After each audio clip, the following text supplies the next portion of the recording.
Hey everyone, today I'm skipping the intro and keeping things real short. Basically, I got a couple of photos with disturbing backstories. And if you've got a minute, let's go through them real quick.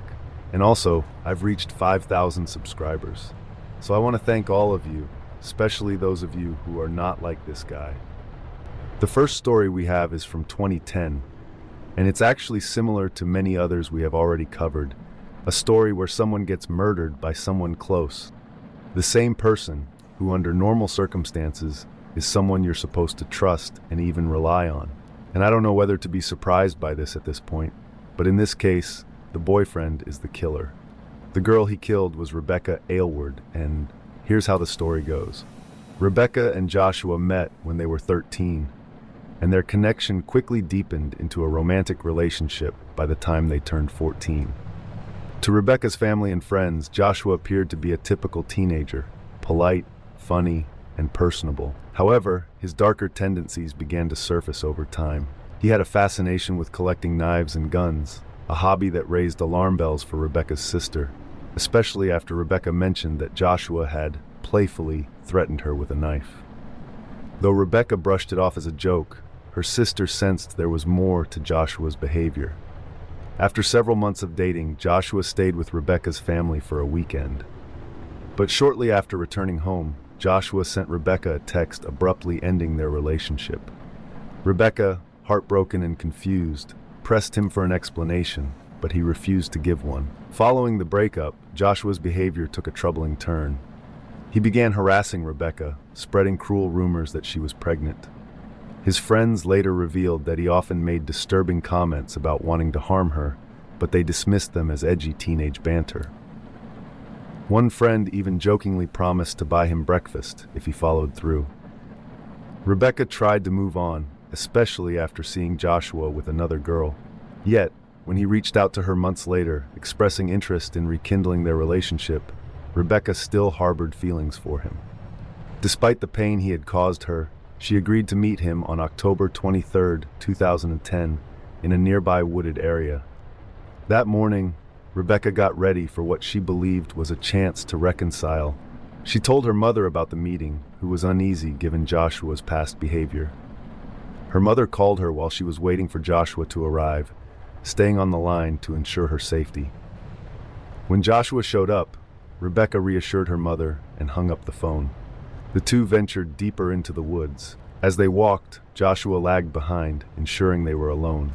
Then, without warning, he picked up a rock and struck Rebecca. Despite her attempts to fight back and escape, he overpowered her and delivered a fatal blow. When Rebecca didn't return home, her worried family contacted Joshua, who feigned ignorance, claiming he hadn't seen her that day. Over the following days, he even sent texts to Rebecca's phone to maintain the illusion of concern. However, his facade began to crumble when friends and classmates recalled his troubling behavior and the location in his recent social media profile picture, a wooded area eerily similar to where Rebecca had gone missing. Authorities were alerted, and a search of the woods led to the discovery of Rebecca's body. Joshua was arrested and later tried at Swansea Crown Court. Despite initially denying his involvement and attempting to frame a friend, he was found guilty and sentenced to life in prison, with a minimum term of 14 years. Years later, he finally confessed to the crime, offering no meaningful explanation other than that he did it because he could. This is the final photo of both of them together. In May 2015, tragedy struck a Michigan home when 46-year-old Martin Durham was found dead, and his wife, Glenna, was severely injured from gunshot wounds. At first, police believed they were dealing with an attempted double homicide.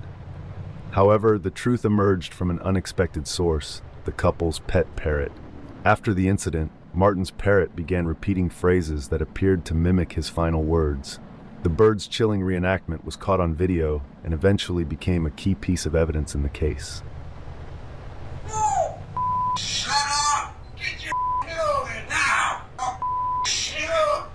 The couple had been facing serious money issues, including gambling debts, and Glenna had been hiding these problems from Martin. Investigators determined that the couple had been arguing before Glenna shot Martin and then tried to end her own life. Glenna survived and was later convicted of her husband's murder, with the parrot's behavior playing a notable role in the investigation. The parrot is now in the care of Martin's ex-wife, Christina Keller. Rachel O'Reilly, an Irish mother of two, was found brutally murdered in her Dublin home in October 2004. At first, the crime appeared to be a robbery that had gone terribly wrong. However, the truth behind her tragic death would prove far more sinister.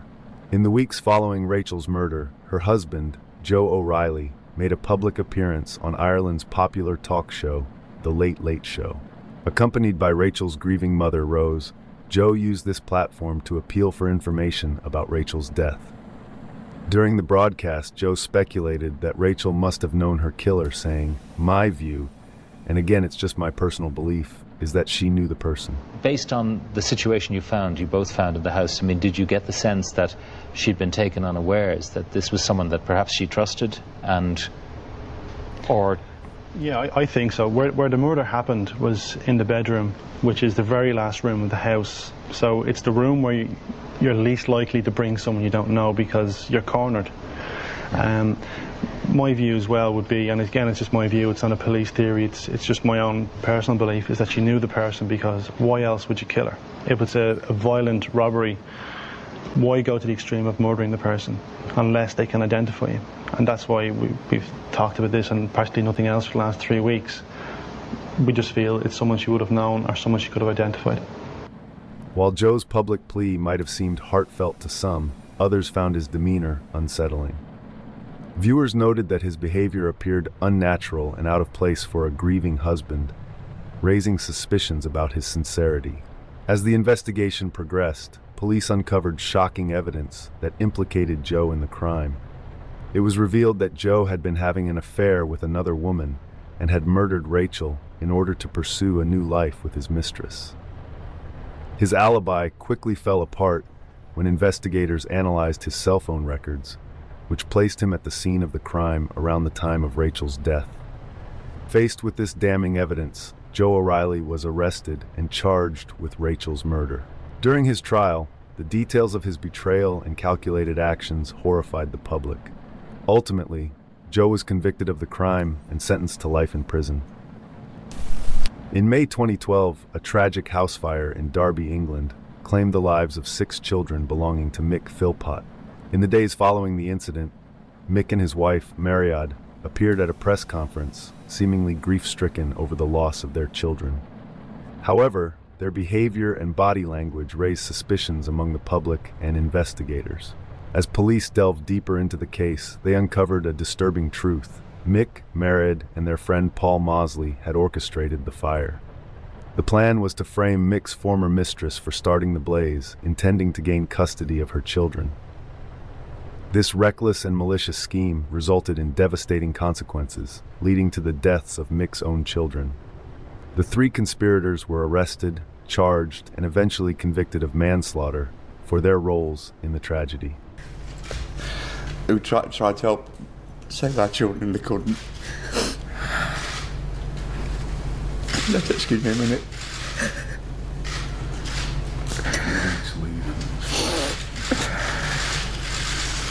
You had enough? We've decided that through our son Dwayne, and unfortunately the last one's passed away, that we're going to donate his organs to save another child, which is what we want, because if you can save another child, that makes us happy. It takes a bit of the pain away. Drew Shoden. On November 22, 2003, 22-year-old Drew Shoden was working a shift at the Victoria's Secret store in Columbia Mall, located in Grand Forks, North Dakota. Around 4 p.m., she finished her shift and decided to shop for a purse. It was in the store where she completed her purchase that Drew was last seen alive. After leaving the mall, she walked to the parking lot, heading towards her 1994 Oldsmobile Cutlass. During this time, Drew was on the phone with her boyfriend, Chris. The conversation lasted only a few minutes before the call abruptly disconnected. Initially, Chris didn't think much of it, assuming the call had dropped due to poor signal. However, over 3 hours later, at approximately 7:30 p.m., Chris received another call from Drew's phone. This time, no one spoke on the other end, and after waiting, Chris hung up. Although this raised some concern, he still didn't suspect anything sinister. The next day, Drew failed to show up for work, prompting her loved ones to contact the police. Law enforcement began their investigation by focusing on the mall, believing Drew might be trapped somewhere inside. They reviewed security footage, which showed Drew completing her purchase and heading to the parking lot. There, they discovered her vehicle still parked, which heightened suspicions of foul play. After speaking with Chris and learning about their final call, investigators theorized that Drew had been confronted by someone armed near her car, forced into another vehicle, and abducted. A little over a week later, police turned their attention to a suspect, Alfonso Rodriguez Jr. A 50-year-old registered sex offender, Alfonso had recently completed a 20-year prison sentence and was living with his mother. Investigators connected Alfonso to Drew's disappearance after tracking the mysterious phone call made from Drew's phone to an area near Fisher High School in Fisher, Minnesota. Alfonso lived nearby, which raised additional concerns, especially given his proximity to a high school after being released from prison. During questioning, Alfonso admitted to being at Columbia Mall on November 22nd, but claimed he had been watching Once Upon a Time in Mexico at the theater. However, investigators discovered that the theater wasn't showing that movie at the time. Further evidence against Alfonso included a receipt for a recently purchased knife, which was later found in a cleaning solution container in his possession. Another knife found in Alfonso's vehicle bore traces of Drew's blood. On April 17, 2004, Drew's body was discovered in Crookston, Minnesota, near Alfonso's residence. Her partially clothed remains were found after snow in the area had melted.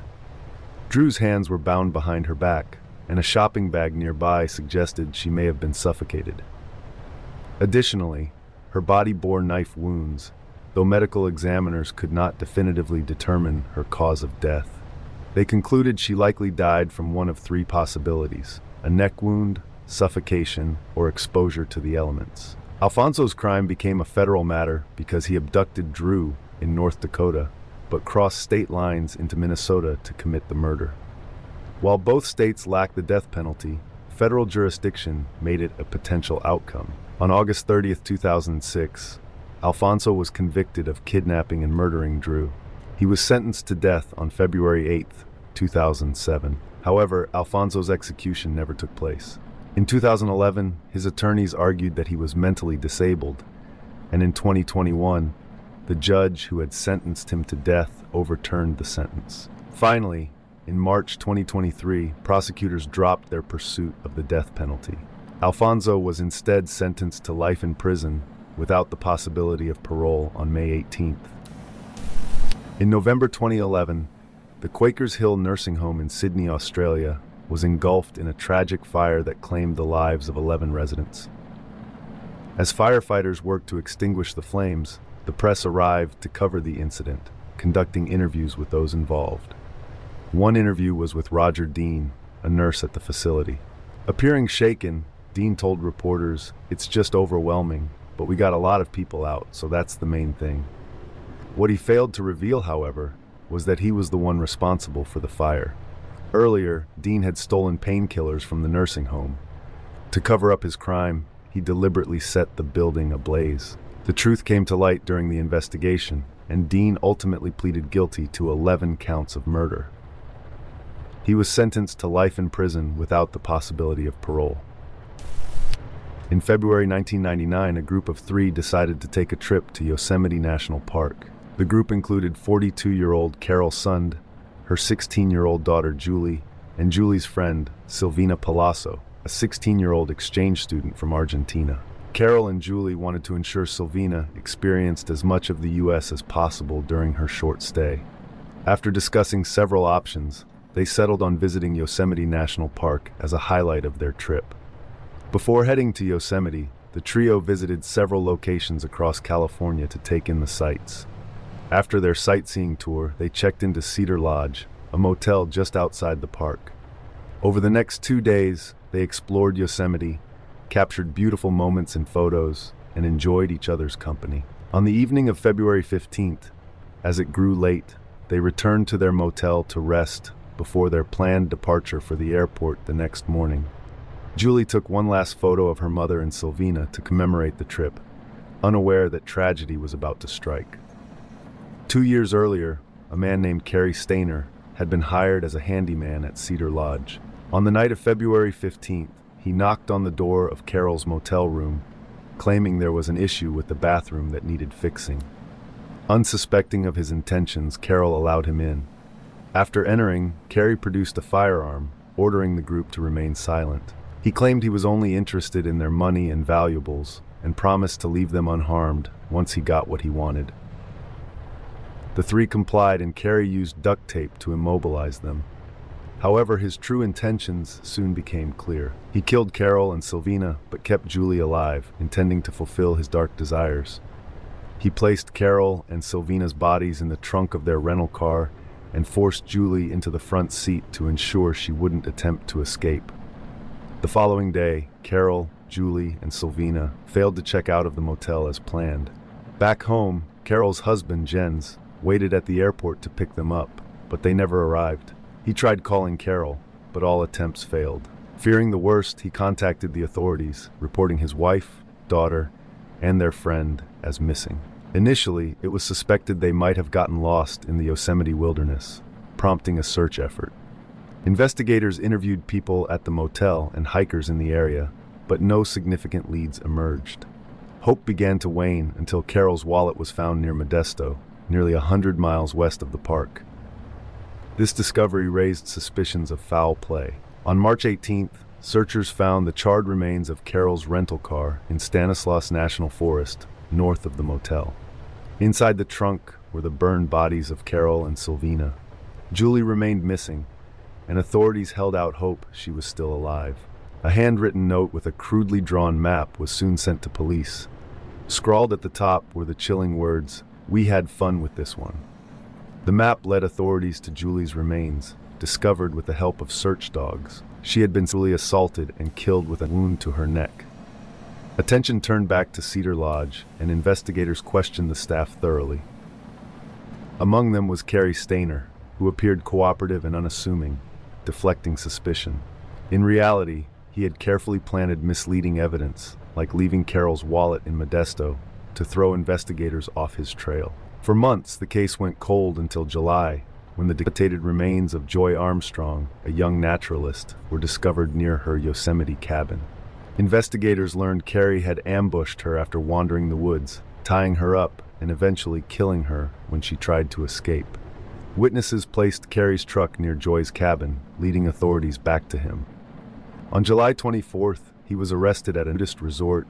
In his possession, they found a murder kit containing tools for killing and disposing of victims. Cary Stainer confessed to the murders, blaming years of trauma for his actions. His younger brother, Stephen Stainer, had been kidnapped as a child and held captive for 7 years before escaping. While Stephen was hailed as a hero upon his return, Cary grew resentful of the attention his brother received. He later admitted his crimes were partly driven by a desire to gain similar notoriety. Cary Stainer was convicted and sentenced to death in 2002. He remains on death row. In 2016, Supergirl star Melissa Benoist appeared on The Tonight Show starring Jimmy Fallon and recounted a seemingly humorous story about an accident. She described falling down a flight of stairs and landing in a potted plant, which left her with an injured eye. Laughing it off, she joked, "My whole face looked like Squirt from Finding Nemo." At the time, the story seemed lighthearted, but in 2019, Benoist revealed a much darker reality. In an emotional video, she shared her experience as a survivor of domestic violence. She recounted a specific incident eerily similar to the one she had described on the show, admitting that she and her abuser had fabricated the story about falling down the stairs to hide the truth. While Benoist didn't directly confirm a link between the two events, the revelation cast a shadow over her earlier remarks. It's heartbreaking to think of the pain she endured, hidden behind a brave smile. Colleen Ritzer was a 24-year-old math teacher at Danvers High School near Boston, Massachusetts, known for her kind and dedicated approach to teaching. On October 22, 2013, Colleen asked several students to stay after school to work on algebra. Among them was 14-year-old freshman Philip Chisholm. During the session, Colleen and Philip engaged in casual conversation, during which Colleen mentioned Philip's old hometown. For reasons unknown, this seemingly innocent remark upset Philip. Colleen noticed his discomfort and quickly changed the subject.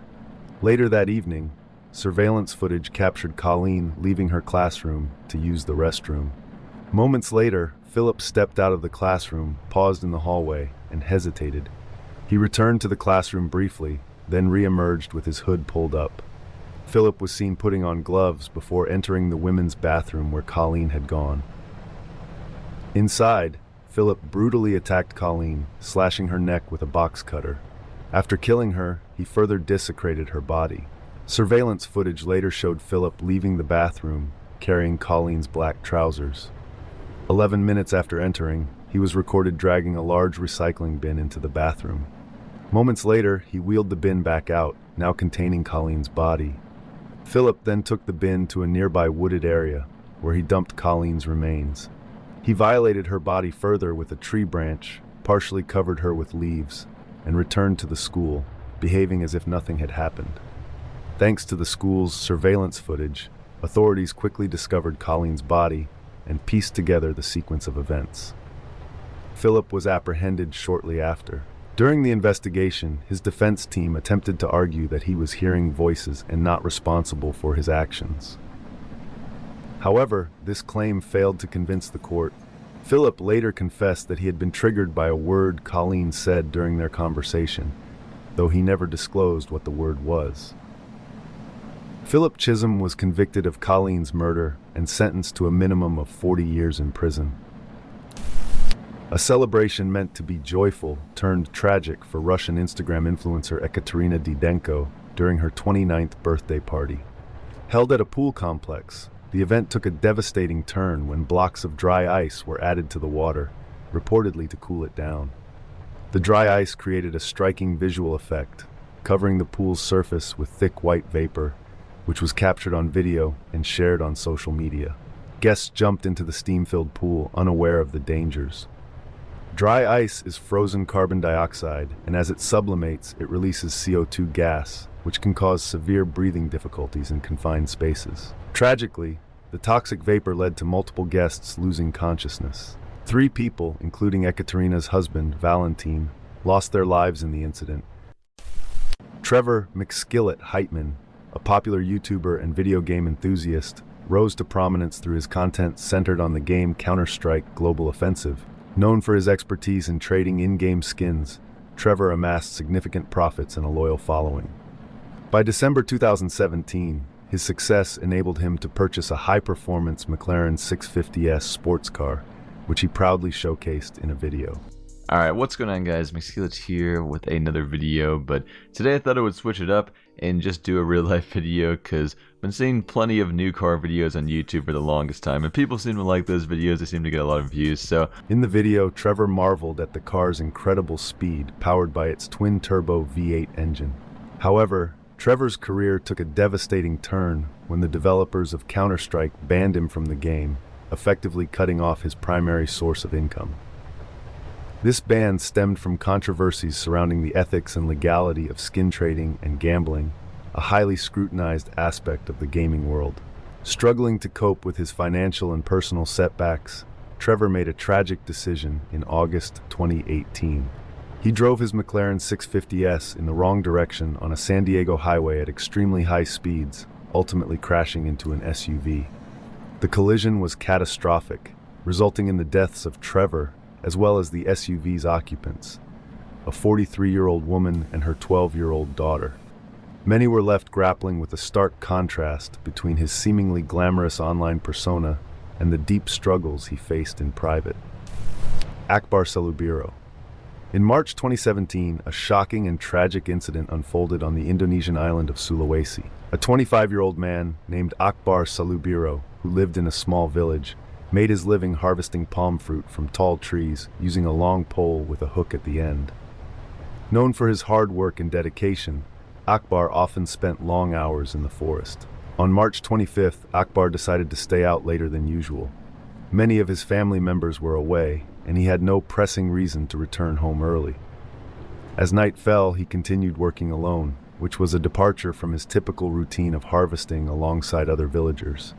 Unbeknownst to him, this decision would have devastating consequences.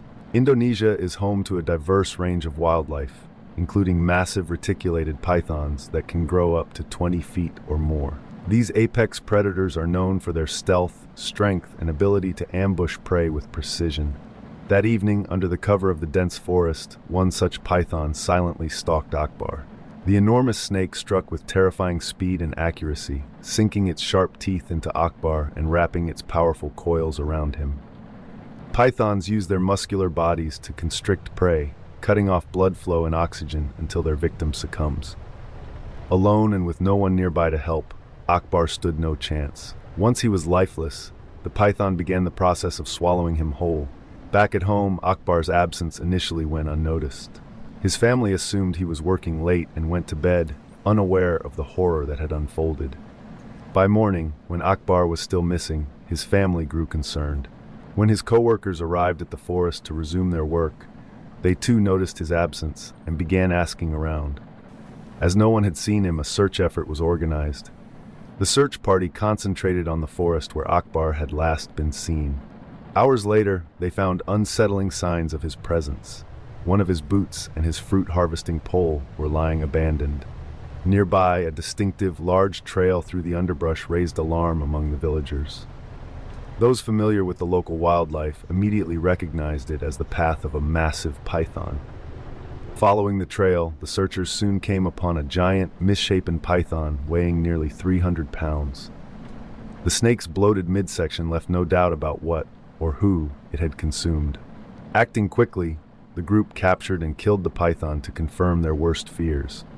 Upon cutting it open, they discovered Akbar's body, still intact but lifeless, inside the snake's stomach. Images of the gruesome discovery quickly spread across the internet, drawing worldwide attention to the incident.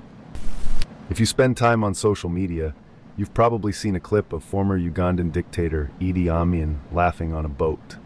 It's often shared as a GIF or meme, but the true story behind it is anything but humorous. The footage originates from a 1974 documentary where Amin was questioned about a controversial comment he had made concerning the Holocaust. Instead of addressing the question seriously, he responded with unsettling, maniacal laughter. This reaction is chilling when you consider Amin's brutal legacy. Idi Amin, who ruled Uganda from 1971 to 1979, was one of the 20th century's most infamous dictators. His regime was marked by widespread human rights abuses, political repression, ethnic persecution, and mass killings. It's estimated that his government was responsible for the deaths of 100,000 to 500,000 people. Amin targeted ethnic and political groups he viewed as threats, leading to horrific violence against Ugandans. His reign of terror didn't just affect his own country. In 1972, he expelled over 70,000 Asians from Uganda, particularly those of Indian descent, stripping them of their businesses and belongings. This act devastated Uganda's economy and worsened social tensions. Amin also sought international attention through inflammatory and bizarre statements, such as praising Hitler and making light of atrocities. The laughing clip, now trivialized as a meme, is a disturbing reminder of the arrogance and cruelty Amin displayed during his dictatorship.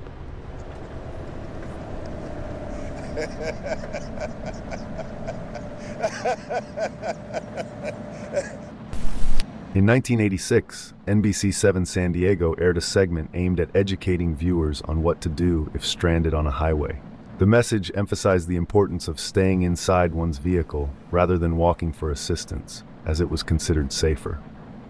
The segment featured Rory Devine, an NBC reporter, and California Highway Patrol officer Craig Allen Pyre. During the broadcast, Pyre warned viewers about potential predators lurking on highways, stating, "Once you get in that other person's car, you're at their mercy." Shockingly, just 2 days before this segment aired, Pyre himself had committed a heinous crime. He had pulled over 20-year-old Kara Knott on the highway, murdered her, and disposed of her body by throwing it off a bridge. Suspicion quickly fell on Pyre when scratches inflicted by Knott during her struggle were visible on his nose in the NBC footage. Following the segment's airing, dozens of women came forward, alleging that Pyre had pulled them over and attempted to coerce or seduce them. This pattern of abuse revealed Pyre's predatory behavior under the guise of his authority as a law enforcement officer.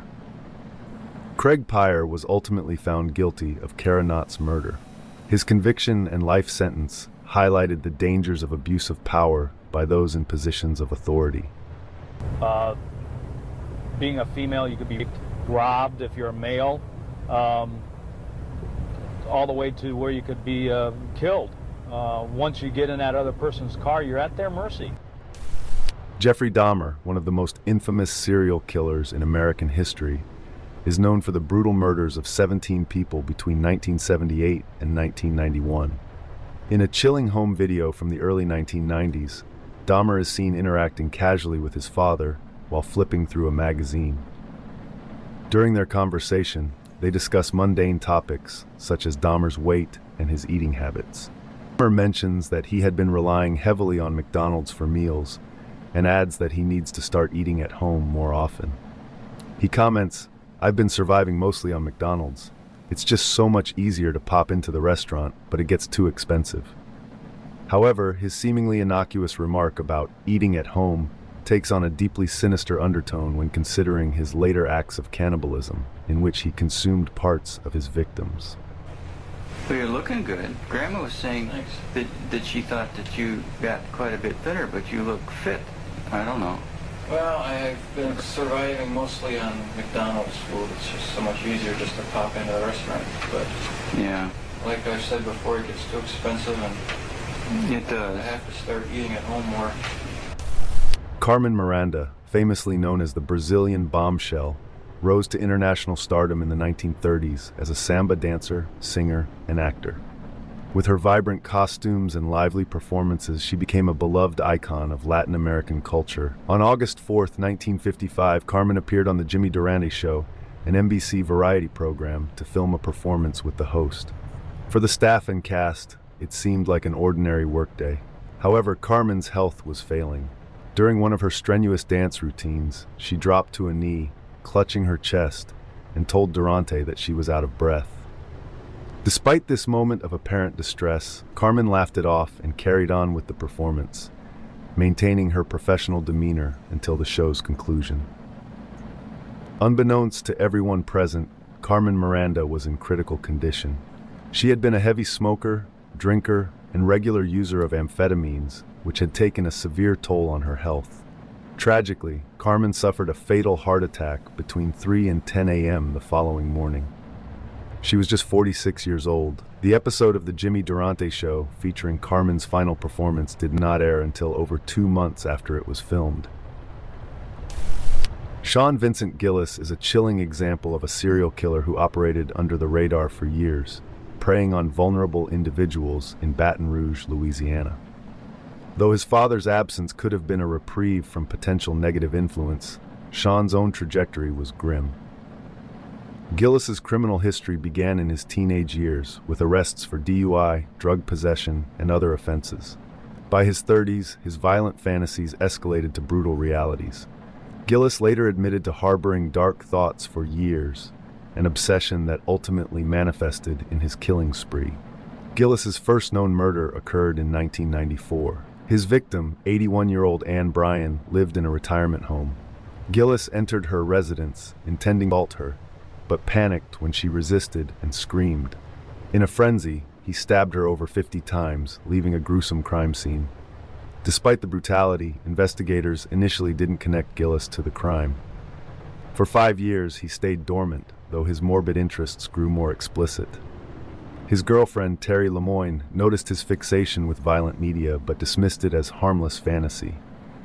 In 1999, Gillis struck again, murdering 29-year-old Catherine Hall. He lured her into his car, strangled her, and mutilated her body. Gillis later admitted to assaulting her post-mortem. He left her body at a construction site near a dead-end sign. Shortly after, Gillis targeted Hardy Schmidt, a 52-year-old jogger. After stalking her for weeks, he hit her with his car and strangled her, before disposing of her body 2 days later. His pattern of targeting women continued, with multiple victims in 1999 and 2000, including Joyce Williams, Lillian Robinson, and Marilyn Nevels. Each murder showcased Gillis's escalating violence, marked by post-mortem and necrophags. Gillis's killing spree culminated in 2004 with the murder of Donna Bennett Johnston. He dumped her body in a drainage area near Louisiana State University, leaving behind tire tracks that became crucial evidence. Investigators identified the uncommon Goodyear tires as belonging to a limited production run, leading them to compile a list of purchasers. Among them was Sean Gillis. DNA evidence eventually tied him to multiple murders. During a search of Gillis's home, authorities uncovered damning evidence, including photographs of his victims and body parts he had kept as trophies. This is also where police found seemingly normal photos he took of himself while he committed these crimes. When confronted, Gillis confessed without hesitation, showing no remorse. In one chilling statement, he declared, "I'm sorry I hurt people, but I would do it again. You let me out on the street, I'll find somebody before sundown." In 2004, Gillis was convicted and received multiple life sentences. Despite the heinous nature of his crimes, he avoided the death penalty. His mother, Yvonne, attempted to portray him as a kind and harmless man, but the evidence painted a different picture. A remorseless predator driven by depraved urges. Today he serves his life sentences in Louisiana State Penitentiary. The murder of Skylar Neese is a tragic story that began in the small town of Star City, West Virginia. Skylar, a bright and outgoing 16-year-old, lived with her parents, David and Mary. From an early age, she had close friendships, particularly with Morgan Lawrence. Over time, Skylar formed new bonds, including one with Sheila Eddy, a vivacious and confident girl she met in high school. The duo later befriended Rachel Schoaf, completing their tight-knit trio. Teachers and classmates described the three girls as inseparable, but noted their tendency toward rebellious behavior, including rumors of underage drinking and drug use. Despite this, their friendship seemed strong until the summer of 2012, when things took a horrifying turn. On the night of July 5, 2012, Skylar returned home late after working her shift at Wendy's. Unbeknownst to her parents, she snuck out of the house shortly after midnight, using a small stool to climb out of her bedroom window. CCTV footage later captured Skylar voluntarily getting into a three-door sedan outside her home. When Skylar failed to return the next morning and missed her shift at work, her parents became alarmed and reported her missing. Skylar's best friends, Sheila and Rachel, initially cooperated with the investigation, claiming they had picked her up that night for a joyride. According to their story, Skylar had asked to be dropped off at the end of her street, and they hadn't seen her since. However, inconsistencies in their accounts began to raise suspicions. For months, the case stalled as investigators worked tirelessly to uncover the truth. Meanwhile, Rachel and Sheila continued their lives, even feigning grief over Skylar's disappearance. The facade crumbled in December 2012 when Rachel's mental health began to deteriorate. Under immense pressure, she confessed to the police that she and Sheila had murdered Skylar. Rachel revealed chilling details of the crime.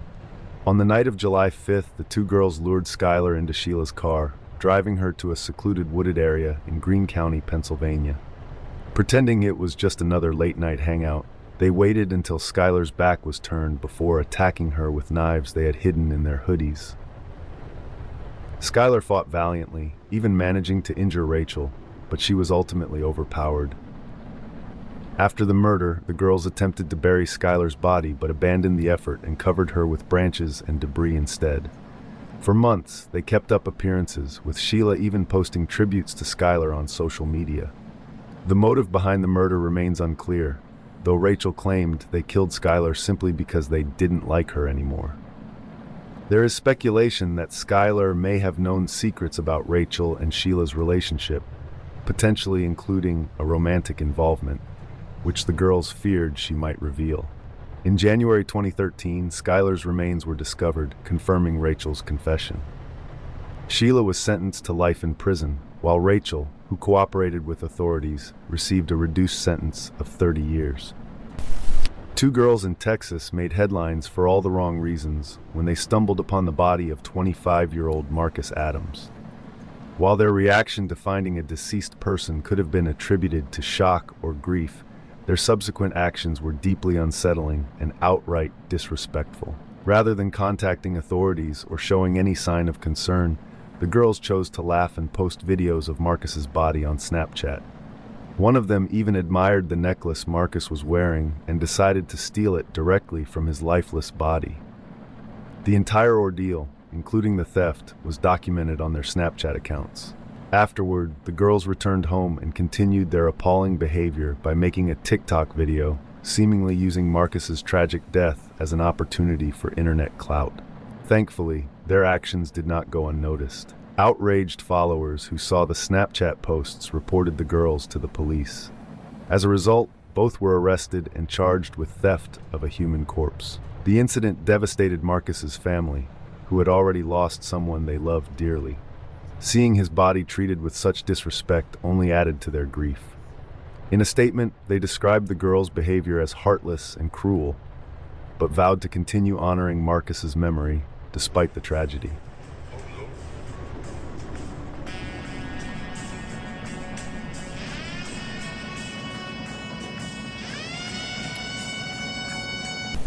The image on the screen right now is the last known photograph of 6-year-old Madison Jamison, taken shortly before her disappearance, along with her parents, Bobby and Sherilyn.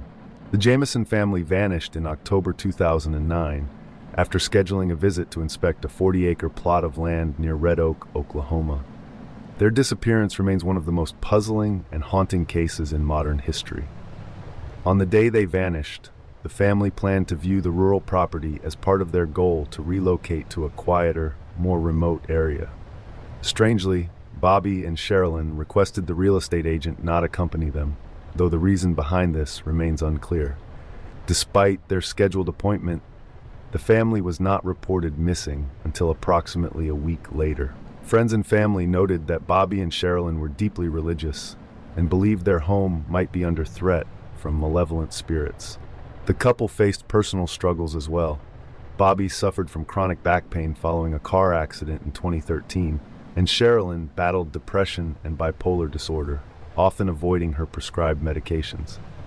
These challenges may have influenced their decision to seek a fresh start in an isolated environment.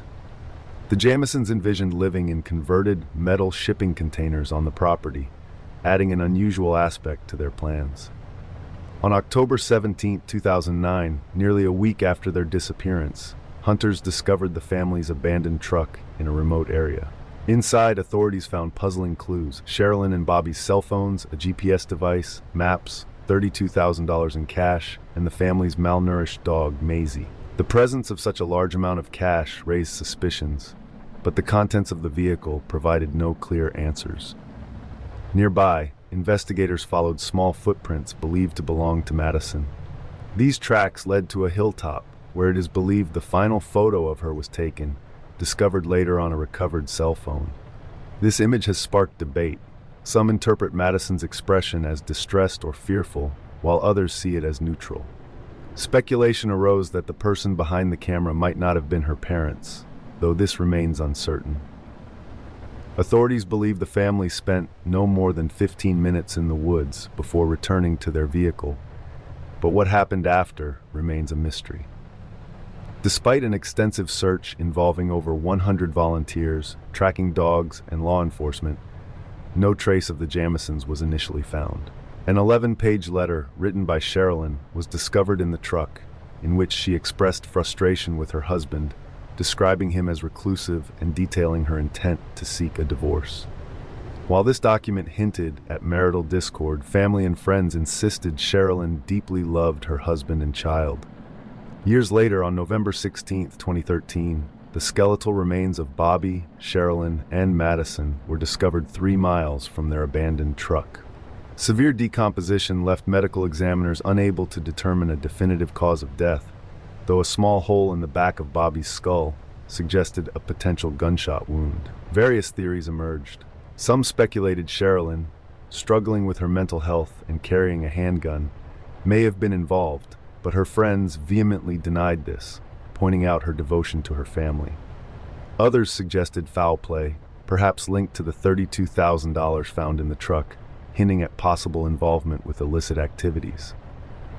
Some posited that the family was kidnapped and led into the woods at gunpoint, as no signs of struggle were found in the vehicle. Bobby's father, with whom he had a contentious relationship, was briefly considered a suspect, but was ultimately ruled out due to his being in a nursing home at the time.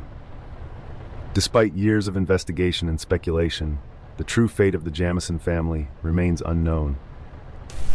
Chris Watts gained national infamy as the subject of the Netflix documentary American Murder: The Family Next Door, but on August 14, 2018, viewers of Denver 7 News saw him as a concerned husband and father. Watts appeared on the news pleading for the safe return of his pregnant wife, Shanann Watts, and their 2 young daughters, Bella and Celeste, who had been reported missing. During the interview, Watts described his concern over Shanann not responding to messages and explained how a friend, Nicole, had called him when she couldn't reach Shanann. Despite his words, many found his lack of visible emotion unsettling. At first glance, it seemed like a standard report about a missing family, but the truth would soon be revealed. The very next day, Chris Watts failed a polygraph test and confessed to killing Shanann. Initially, he claimed that Shanann had killed their daughters in a fit of rage and that he had killed her in retaliation. However, this story unraveled, and Watts eventually admitted to murdering his entire family. His motive, reportedly, was his desire to start a new life with his mistress. In a harrowing account, it was revealed that Watts had strangled Shanann at their home and then driven her body, along with his daughters, who were still alive at the time, to an oil site. There, he smothered his daughters and disposed of their bodies in oil tanks, burying Shanann in a shallow grave nearby. Watts's chilling case shocked the nation, not only for the brutal nature of the crimes, but also for his cold demeanor during the news interview. In November 2018, Chris Watts was sentenced to 5 life sentences without the possibility of parole, ensuring that he would never leave prison. Chris Watts, W-A-T-T-S. What's going on right now around your house? Right now, you got K9 units, the sheriff's department. Everybody's like they're doing their best right now to figure out like if they can get a scent, see where they went. If they went on foot, they went in a car, or they went somewhere. And right now, it's just like they've been on point. They're going through that. This tragic case unfolds in Essex, England, centering on Jennifer Cronin and her daughter Susan. Jennifer and Susan shared an incredibly close bond. Susan had always admired her mother and sought her approval, especially when it came to life decisions like choosing a partner. In the late 1980s or early 1990s, Susan, then a hairdresser, met Kieran Lynch, a construction worker 3 years her senior. She was drawn to Kieran's hardworking nature and gentle demeanor, envisioning him as a loving partner and father. However, Susan's mother's approval was paramount, and thankfully Jennifer liked Kieran too. The couple married in the mid-1990s and had 2 daughters, Matilda and Molly. For a time, the Lynch family seemed picture perfect, with 2 doting parents and cheerful children. Even Jennifer was a frequent visitor, and her granddaughters adored her. Yet beneath this idyllic facade, cracks were forming in Susan and Kieran's marriage. Kieran was determined to excel at everything, which drove him to work grueling hours in physically demanding jobs. This self-imposed pressure left him mentally and physically drained, leading to anger outbursts at home. Initially, these episodes involved yelling and breaking objects. Over time, he began turning to alcohol to cope, which only exacerbated his temper. On some occasions, his anger escalated into violence against the very family he worked tirelessly to support. After his outbursts, Kieran would apologize, promising to change, but his resolve never lasted. Susan found herself reflecting on how the man she married had transformed into someone so volatile. Hoping he would eventually return to his former self, she kept his behavior hidden, fearing external intervention might make things worse. Their daughters, aware of the tension, tried to support their mother as best they could. When friends or family asked about her husband, Susan covered for him, concealing the stress she endured. But the truth became harder to hide. A friend encountered Kieran in public and was shocked by his appearance. He was gaunt and haggard, a far cry from his former self. Along with his stress, another factor contributed to his decline. Around 2014 or 2015, Susan discovered an illegal substance in Kieran's work clothes while doing laundry. This revelation stunned her. Though she understood the immense pressure he faced, she hadn't suspected he'd turned to drugs. When Susan confronted him, Kieran reacted with anger but begged her not to tell their children. She agreed but insisted he seek help to address his issues. Kieran, however, offered no response and made no effort to change. In the following weeks, Susan noticed unusual transactions on her credit card, which she traced back to Kieran. When confronted, he grew hostile, and their relationship began to spiral further. His threats escalated to include harming both Susan and himself. Fearing for their safety, Susan considered confiding in her mother, but worried it might put Jennifer in danger.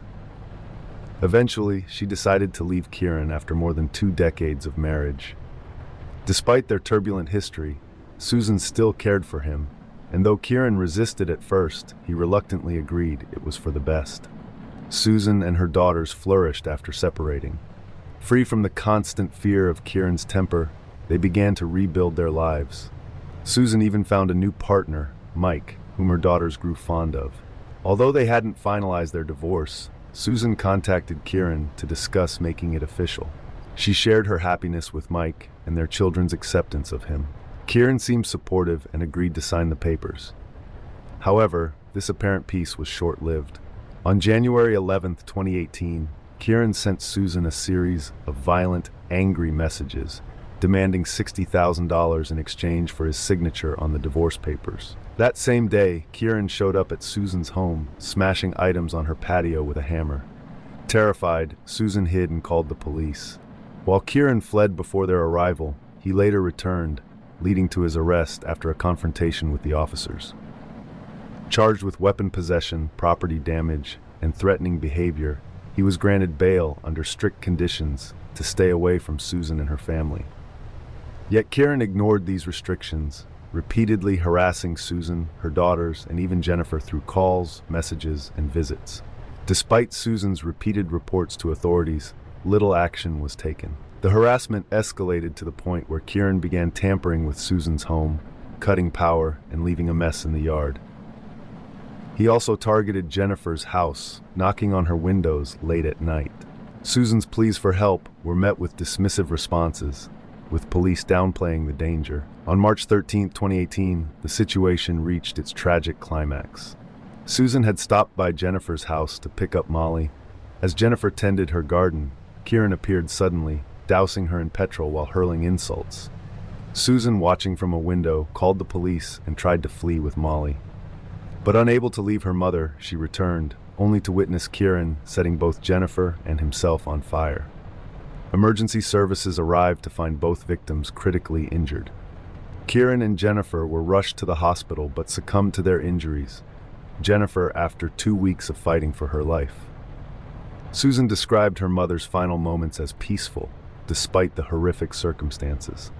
In contrast, Kieran's daughters struggled to reconcile their memories of him as a kind father with the heinous crime he had committed. The case sparked public outrage, with many criticizing law enforcement for failing to act on the warning signs. Though Kieran's mental health struggles and substance abuse were well documented, no measures were taken to protect Susan and her family from the inevitable tragedy. On April 15, 2013, the Boston Marathon was rocked by a devastating act of terrorism when 2 pressure cooker bombs were detonated near the finish line. The attack killed 3 people and injured over 260 others. Just 30 minutes after carrying out this heinous act, one of the perpetrators, Dzhokhar Tsarnaev, was captured on security footage at a Boston area Whole Foods. Dressed in black, Tsarnaev entered the store, purchased a carton of milk, and left without incident. The footage shows no indication of his involvement in the tragedy that had just unfolded.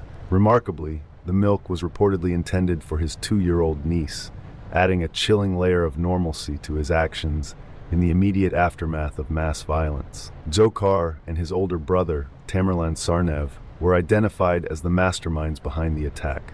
Their actions triggered a massive manhunt that gripped the nation. During the pursuit, Tamerlan was killed in a confrontation with law enforcement, while Dzhokhar evaded capture for several days. He was eventually discovered hiding in a boat in a Watertown backyard on April 19th, 4 days after the bombing. Dzhokhar Tsarnaev was arrested, tried, and convicted for his role in the bombing.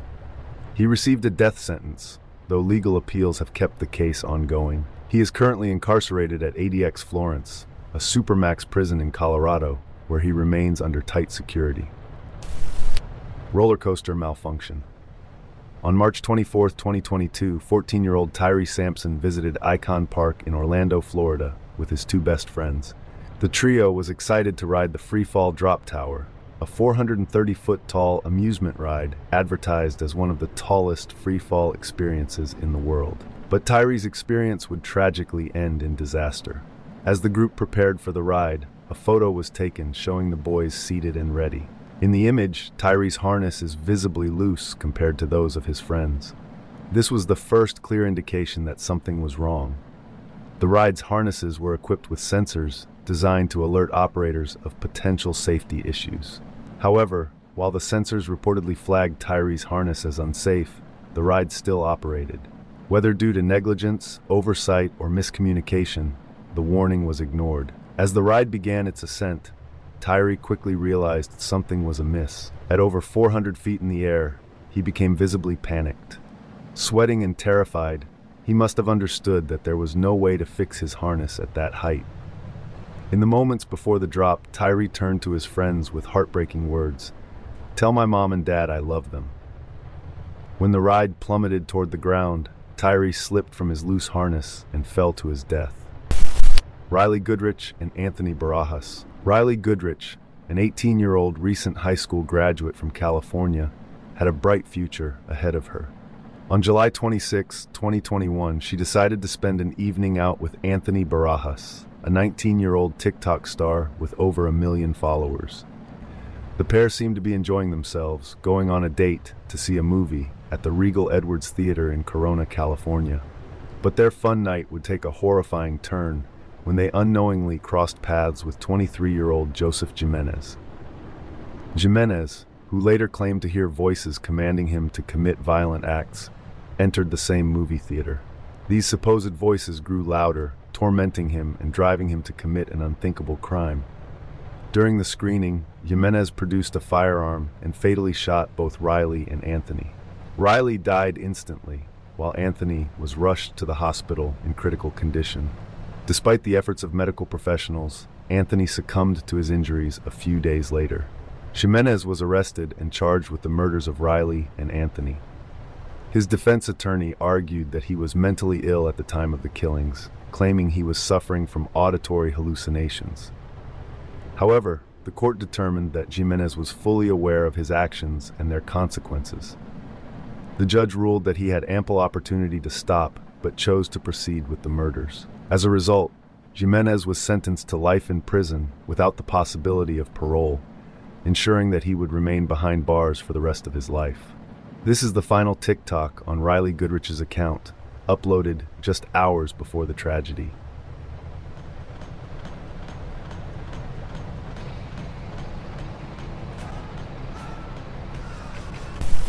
Jackson Wood. On July 15, 2021, 19-year-old Jackson Wood from Danville, Kentucky, headed to work at a job that seemed tailor-made for him. Jackson was a commercial diver for LG's power plant, a career that perfectly aligned with his lifelong love of swimming. Having competed in swimming for years, Jackson traced his passion for the water back to his childhood, where he and several of his siblings had shared this love, often competing together. This job was even more special because Jackson got to work alongside his older brother, combining their shared passion for swimming into a dream career. The two brothers had spent their youth swimming together, and now they were working together in the water they loved. On that day, Jackson was tasked with inspecting intake pipes and screens underwater. As he descended, everything seemed routine. His communication equipment allowed the crew members on the surface to guide him, ensuring his safety. But then, something went wrong. Without warning, Jackson's audio communication abruptly cut off. The crew on the surface frantically tried to re-establish contact, but the signal was completely lost. As the minutes passed and Jackson failed to resurface, concern grew into fear. It was soon discovered that there had been a malfunction in the pipe Jackson was inspecting. The malfunction caused a sudden and powerful suction, pulling Jackson into the pipe. His final moments were ones of unimaginable fear and silence as he drowned in the depths of the water he had loved so deeply. The next day, Jackson's body was recovered, confirming the worst fears of his family and colleagues. The tragic loss devastated all who knew him. A memorial ceremony was held by his former swim coach, honoring the young man whose life had been tragically cut short. 12 seconds before the disaster. In October 2011, teenagers Essa Ricker, Kelsey Webster, and Kelsey's younger sister Savannah posed for a selfie on Utah's Spanish Fort Canyon train tracks, unaware of the tragic events about to unfold just a few moments later. Excited and enjoying the moment, Savannah shared a Facebook post captioned, "Standing right by a train. This is awesome." Their smiles and laughter in the selfie showed their carefree moment, even as the westbound train they waved at passed. However, they did not notice an eastbound train approaching rapidly from behind them. Union Pacific train conductor John Anderson and engineer Michael Anderson spotted the trio from the locomotive. Despite blasting the horn repeatedly, the girls remained oblivious, lost in their moment. Trains traveling at speeds of 55 miles per hour require more than a mile to come to a complete stop, and the eastbound train was already too close, moving at 39 miles per hour. John and Michael could only watch in horror as the inevitable unfolded. The train struck the girls just seconds later. After the train stopped a quarter-mile down the track, John rushed back to the scene. He found two of the girls lifeless. Savannah, just 13 years old, was injured but alive. John comforted her, holding her hand until paramedics arrived, hoping against hope she might survive. Unfortunately, Savannah succumbed to her injuries 3 days later in the hospital. Her injuries included broken bones, internal bleeding, and a severe brain injury. For the families of Essa, Kelsey, and Savannah, the tragedy was obviously a devastating blow. The loss of 3 bright, smiling young lives left their loved ones reeling. Equally impacted were the train crew members who had witnessed the tragic incident. Both John and Michael carried the weight of the accident in different ways. John found solace in talking to coworkers and slowly processing his grief. Michael, on the other hand, struggled silently. He dealt with haunting memories and nightmares. Years later, he became a peer support volunteer to assist others facing similar trauma. In response to this whole tragedy, Union Pacific launched a rail safety campaign in 2016, using animated videos to highlight the risks of taking selfies or engaging in other unsafe behaviors around tracks. One ad depicted a teenage boy narrowly avoiding a collision while racing to beat a train. Another showed a woman stopping just in time to avoid driving around lowered crossing gates. Jana Webster, the mother of Kelsey and Savannah, joined the safety initiative, urging others to heed its message. "The accident that took my daughter's lives was preventable," she said. "No one should have to go through this." Her heartfelt plea aims to prevent similar tragedies by encouraging caution near train tracks. An old violin being sold at auction. At $1.5 million, it's one of the most valuable violins in the world. Not because of who made it, but because of who played it. The initials WH stand for Wallace Hartley, the lead violinist on the Titanic. This is the instrument he played the night she sank, before Hartley himself died. This violin was found floating in the debris field. Jolie Callan, a young woman with a bright future, found herself in a toxic and manipulative relationship with Lauren. Lauren exhibited controlling behavior, isolating Jolie from her friends and manipulating her emotionally. When Jolie wanted to socialize, Lauren would often use guilt or threats of self-harm to keep her close. This controlling behavior became a hallmark of their relationship, creating an environment where Jolie felt trapped. As Jolie approached adulthood, she decided to end the relationship. On her 18th birthday, she told Lauren that their romantic relationship needed to end because she was leaving for college. However, she assured him they could remain friends. Lawson refused to accept this, using his usual tactics of guilt and emotional manipulation to persuade her to reconcile. This time, however, Jolie stood firm and moved forward with her life. Months later, Jolie began dating someone new.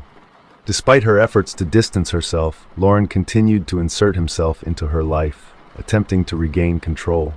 On August 13, 2019, Jolie agreed to go hiking with Lawson, a decision that would tragically seal her fate.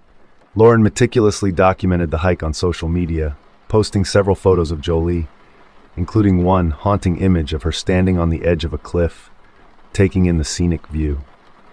Unbeknownst to her, this was to be her final photograph. Moments after the photo was taken, Lawson carried out his premeditated plan. He shot her twice in the head and pushed her body off the cliff. When police arrived, they found Lawson waiting by the roadside, his hands covered in blood. He hysterically confessed to the crime, initially claiming that they had made a side pact. According to him, Jolie had asked him to shoot her when she couldn't go through with jumping off the cliff herself. However, evidence soon revealed the truth. This was a calculated act of murder. Jolie's family was devastated. Her father suffered a stroke upon learning of his daughter's death, overwhelmed by the senseless loss. Friends shared messages Jolie had sent before the hike, warning that if something happened to her, it would be Lawson's doing. Despite these warnings, the justice system initially considered trying Lawson as a juvenile, sparking outrage among Jolie's family and the public. Eventually, public pressure and further investigation led to Lawson being tried as an adult. He pled guilty in 2017, and the court sentenced him to 52 years in prison, with the possibility of parole only after 75% of his sentence is served. This outcome brought some solace to Jolie's grieving family, though the pain of their loss remains. Jo Rogers and her daughters. In June 1989, Jo Rogers and her two daughters, Michelle, 17, and Krista, 14, from Wilshire, Ohio, embarked on a much-anticipated vacation to Florida. Jo, a farmer's wife, had won a trip to Disney World through a promotion, but decided to extend the trip to include Tampa Bay and its beaches. Tragically, their journey ended in one of the most horrific crimes in Florida's history. On June 1st, the Rogers family checked into the Days Inn Motel in Tampa. While there, they were approached by a man offering directions to the best places to view the Gulf Coast. What seemed like a friendly encounter turned out to be a deadly deception. The man, later identified as Oba Chandler, used the information he had gathered about the family to lure them into a trap. In their last hours alive, Jo Rogers and her two daughters took a series of snapshots. One showed Michelle inside the motel room, sunburned and staring into the camera, but it was the very last photo that would be the most haunting. Shot from the motel balcony, it caught the sunlight fading over Tampa Bay. On June 4th, Jo, Michelle, and Krista were last seen leaving their motel to meet someone who had offered to take them for a boat ride on the bay. Their disappearance became a mystery until June 8th, when their bodies were discovered floating in Tampa Bay. All three women were bound, gagged, and tied to concrete blocks. Autopsies revealed they had been alive when thrown into the water, left to drown in the Gulf's dark waters. Investigators struggled to identify the victims until a composite sketch of one of the girls was released, leading to a tip from a worker at the motel where the family had stayed. Dental records confirmed their identities, and the case gained national attention. For 3 years, police pursued leads with little success. A break came when Chandler's name surfaced as a suspect. A handyman with a history of sexual assault, Chandler lived near the area where the Rogers family had stayed. Police connected him to the case through a handwritten note he had given Jo Rogers with directions to the Gulf. The handwriting matched Chandler's, and his background of predatory behavior further linked him to the crime. In September 1992, Chandler was arrested after police obtained DNA evidence tying him to the case. Prosecutors presented a compelling case showing that Chandler had offered the Rogers family a sunset boat ride, intending to assault the women. Once out on the water, he overpowered them, committing heinous acts before throwing them overboard, bound and weighed down. In 1994, Chandler was convicted of 3 counts of first-degree murder and sentenced to death. Despite appeals, he maintained his innocence, offering no explanation for the evidence against him. On November 15, 2011, Oba Chandler was executed by lethal injection at Florida State Prison, ending a dark chapter in Florida's criminal history.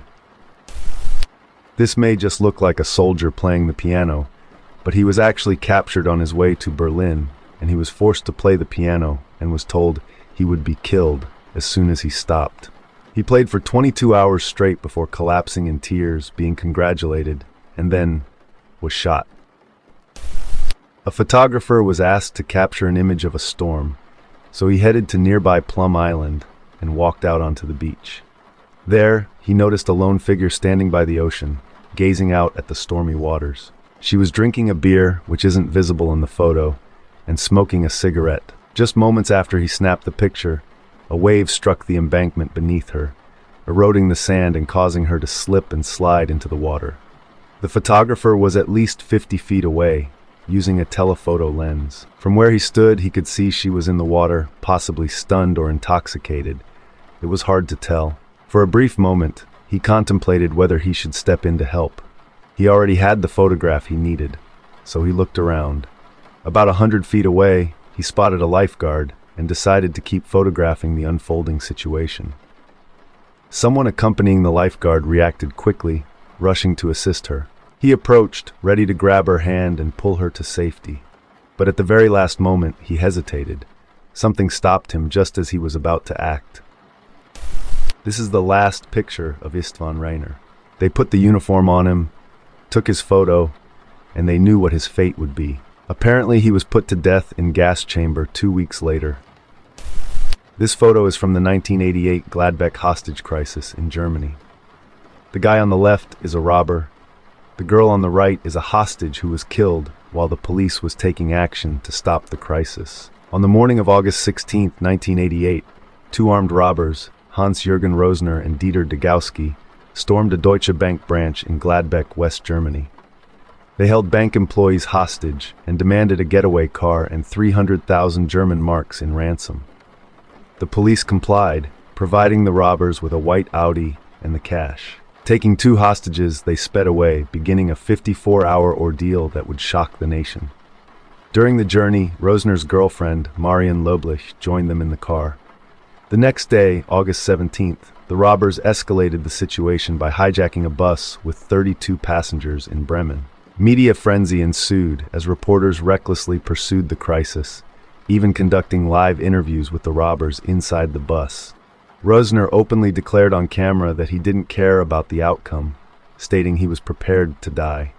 Despite the ongoing danger, police took no significant action to intervene. Later that day, the robbers released some hostages, but continued to terrorize those remaining. At a gas station, Marion Loblich went to use the restroom, but was promptly arrested by police. Enraged, the robbers threatened to execute a hostage unless she was released within 5 minutes. Under pressure, the police complied, freeing Loblich. Tragically, during this standoff, an Italian teenager named Emanuele De Giorgi, who had been shielding his younger sister, was fatally shot by the robbers. His life could potentially have been saved if an ambulance had been stationed nearby. As night fell, the bus crossed into the Netherlands. Dutch police insisted that young hostages be released before offering any concessions. The robbers agreed, releasing several hostages. In exchange, they were provided with a remote-controlled BMW to continue their escape. 2 hostages were taken with them as they drove back into Germany, tailed by hordes of journalists who photographed and filmed the crisis in real time. On the morning of August 18th, German police finally decided to intervene. On a highway near Bad Honnef, they rammed the BMW to bring it to a halt. One hostage, 18-year-old Silke Bischoff, tragically lost her life in the final moments. The robbers claimed she was killed by police gunfire, but authorities denied this, asserting that she was shot by the robbers themselves. The second hostage managed to escape unharmed during the chaos. Hans-Jürgen Rosner received a life sentence for his role in the hostage-taking, murders, and other crimes committed during the incident. Dieter Degowski was also sentenced to life imprisonment, but was later granted parole in 2018 after serving 30 years. This old photo, taken in 1924 during one of the first British expeditions to Mount Everest. Shortly after this was taken, the two men in the picture, George Mallory and Sandy Irvine, would make an attempt for the summit. Mallory's body will be found in 1999. We still haven't found Irvine. Brian Wells. Can't say it's a normal photo since it's a man robbing a bank. The story behind it is that this man, Brian Douglas Wells, was a pizza delivery driver who ended up having a collar bomb strapped to his neck after doing a delivery. He was supposed to rob a bank, or else the bomb would explode. This happened in 2003, Erie, Pennsylvania, and during his attempt to rob a bank, he got surrounded by police. Wells frantically pleaded for help, claiming he was forced to participate in the heist under threat of death. The device, he said, would detonate if he failed to complete a series of tasks within a strict time frame. What followed was a chilling sequence of events that ended in tragedy. Brian Wells, 46, had worked as a delivery driver at Mamma Mia's Pizzeria for over 30 years. Though his employers considered him reliable and hard-working, Wells had recently become entangled in a bizarre and dangerous scheme alongside Marjorie Deal Armstrong and Kenneth Barnes. The plot's goal was to rob a bank and use the stolen money to fund an even darker plan, the murder of Deal Armstrong's father, whose estate was worth nearly $2 million. To execute their scheme, they needed $125,000, which led to the convoluted bank robbery. On August 28, 2003, the plan began. Barnes placed an order for 2 pizzas to lure Wells to a remote location. When Wells arrived, he discovered a grim twist.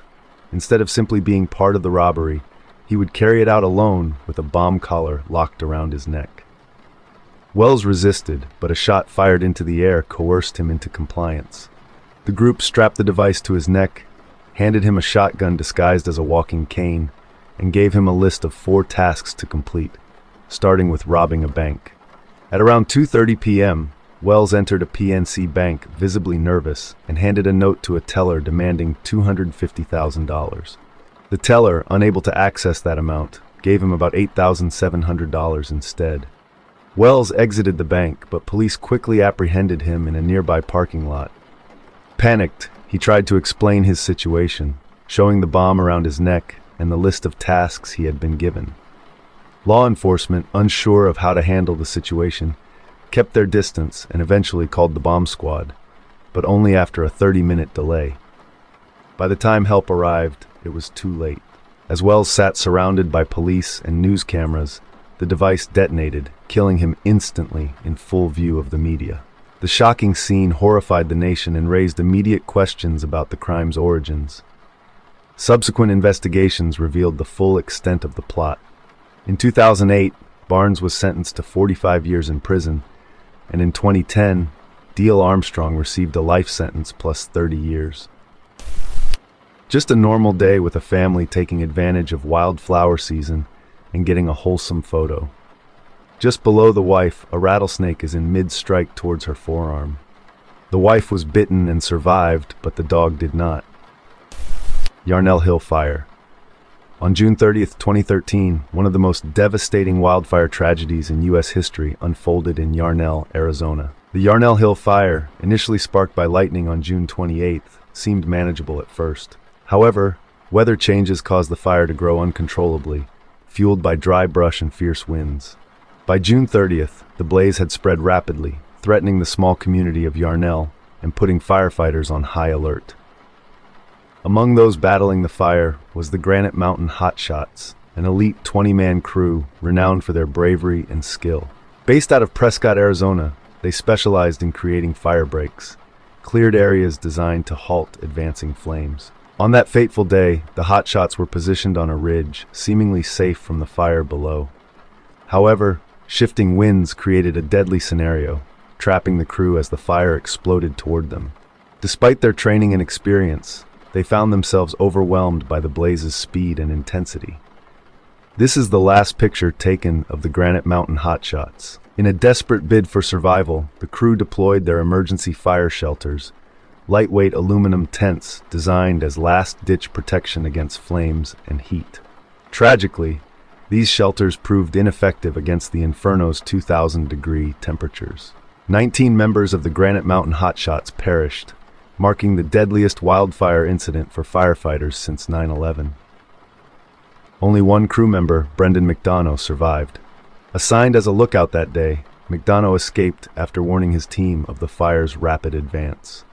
In the aftermath, investigations into the tragedy revealed several contributing factors. Miscommunication between firefighting teams and unpredictable weather played a significant role. The crew's decision to move from their safety zone remains a subject of debate, with some speculating they were trying to save the nearby town of Yarnell or reposition themselves for better fire suppression efforts. However, the exact reasons may never be known, as the team's radios went silent during their final moments. The Yarnell Hill fire burned over 8,000 acres and destroyed nearly 130 homes. In honor of the fallen, memorials were erected, and their story inspired the 2017 film Only the Brave. The tragedy also brought renewed attention to wildfire safety, leading to discussions about better equipment, training, and communication systems for firefighters. So this story is from Reddit, and I'll read it as it was written by the person who posted it.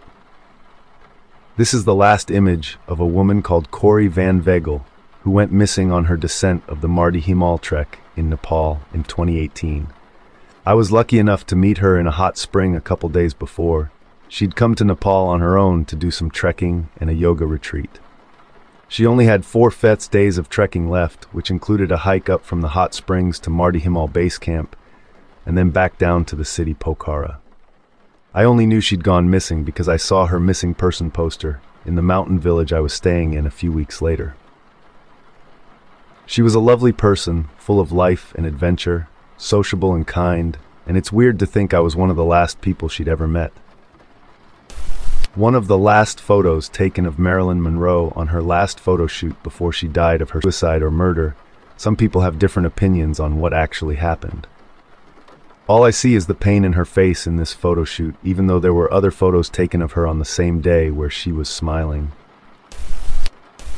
Payne Stewart's Learjet before its final flight.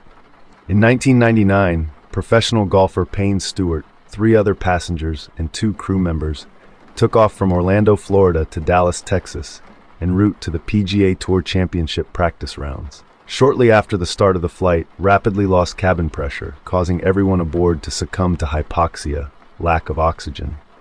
After climbing well past its assigned altitude, all the way to 50,000 feet, and straying from its flight path, the plane was intercepted by fighter jets from the United States Air Force. The pilots monitored the situation, noting the iced, fogged-up windows and the unresponsiveness of the plane's pilots. After several hours, with the plane nearing the Canadian border and on course to Winnipeg, the Canadian Air Force was given orders to shoot the plane down. In the end, the plane came down after running out of fuel in South Dakota. Numerous tributes were held of Payne Stewart, as well as his fellow passengers and the plane's crew. An in-depth investigation found that Learjet was not responsible for the deaths. Jill Leclerc shared this selfie at the Eagles of Death Metal concert while enjoying a beer with his wife, Marianne Labanane, moments before 4 terrorists stormed the venue and killed everyone in sight. Gilles was killed in the attack, but Marianne survived. Newsreader Christine Chubbuck's on-air suicide in 1974 has long been a source of morbid internet fascination. Despite being broadcast live to thousands, the recording of the newscast was thought to have been lost, with her brother Greg previously telling people, "I don't know to this day where it is, but I know no one knows where it is." It was probably for the best that the tape was lost, but it seems this is no longer the case. Molly Nelson, the widow of Chubbuck's news station, confirmed to Vulture this week that she has the video, it having been passed on to her by her late husband Robert Nelson, who apparently had kept it all these years, though did not say why. In one of the Chubbuck films, Kate plays Christine, a former employee of the WXLT news station, suggests that Molly Nelson might have the tape, which led to her receiving an influx of calls about it. This made her uncomfortable, so she reportedly has passed it on to a very large law firm for safekeeping. On the morning of 15th of July, 1974, WXLT host Chubbuck looked into the camera following a news report and said, "In keeping with Channel 40's policy of bringing you the latest in blood and guts and in living color, you are going to see another first, an attempted suicide." She then drew a .38 caliber revolver from behind her desk and shot herself behind her right ear, falling forward and striking her head on the desk before falling to the floor. The New York Post's controversial photo taken of 58-year-old Queens resident Ki Suk Han, seconds before being fatally struck by a train. He was reportedly pushed onto the tracks at 12:30 p.m. by a panhandler. This image was taken on board Air New Zealand Flight 901, which crashed into Mount Erebus in Antarctica while being operated as a sightseeing flight. The Douglas DC-10 would depart from Auckland to Antarctica and return later that day.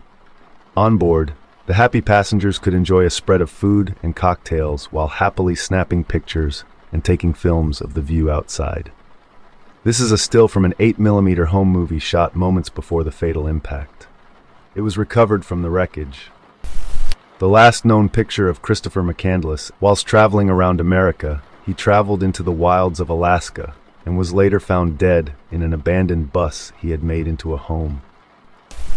The Station nightclub fire. On February 20th, 2003, a night of music and celebration turned into one of the deadliest nightclub disasters in American history. At the Station nightclub in West Warwick, Rhode Island, the rock band Great White was performing in front of a packed crowd of nearly 460 people. Fans filled the small venue, excited to see the band known for their 1980s hits. Tragically, an ill-fated pyrotechnic display during the show would lead to a catastrophic chain of events. As the band launched into their opening song, their tour manager set off a series of fireworks behind the stage. The pyrotechnics were meant to add a dramatic flair to the performance, but they quickly ignited the highly flammable polyurethane foam used as soundproofing on the club's walls and ceiling. Within seconds, flames raced up the walls and thick black smoke began to fill the room. The photo, taken moments before disaster struck, captures the band performing, unaware that the foam behind them was about to catch fire. At first, some in the crowd thought the flames were part of the show, but panic soon spread as the fire intensified. The venue's low ceiling and lack of proper ventilation allowed the fire and toxic smoke to spread rapidly. Patrons scrambled toward the exits, but chaos and poor design exacerbated the tragedy. The building had only 4 exits, and most people rushed toward the main entrance, creating a bottleneck that became a death trap. In the end, 100 people lost their lives, including band member Ty Longley, and more than 200 others were injured. Many victims succumbed to smoke inhalation, burns, or were trampled in the desperate attempt to escape. Survivors later described the horror of being trapped in a crush of bodies as the flames consumed the building. The aftermath of the fire revealed a horrifying series of failures. The club was not equipped with sprinklers, which were not legally required at the time due to the building's age. The polyurethane foam, chosen for cost savings, was highly flammable and released toxic gases when burned. Additionally, the club owners had allowed the pyrotechnics display without proper permits or safety precautions. The disaster led to widespread outrage and legal action. The club's owners, Michael and Jeffrey Derderian, and the band's tour manager, Daniel Beasley, were held accountable for their roles in the tragedy. Beasley served prison time after pleading guilty to manslaughter charges, while the Derderians faced civil lawsuits and public condemnation. The fire also led to stricter fire safety regulations for nightclubs across the United States, including mandatory sprinklers and limits on occupancy.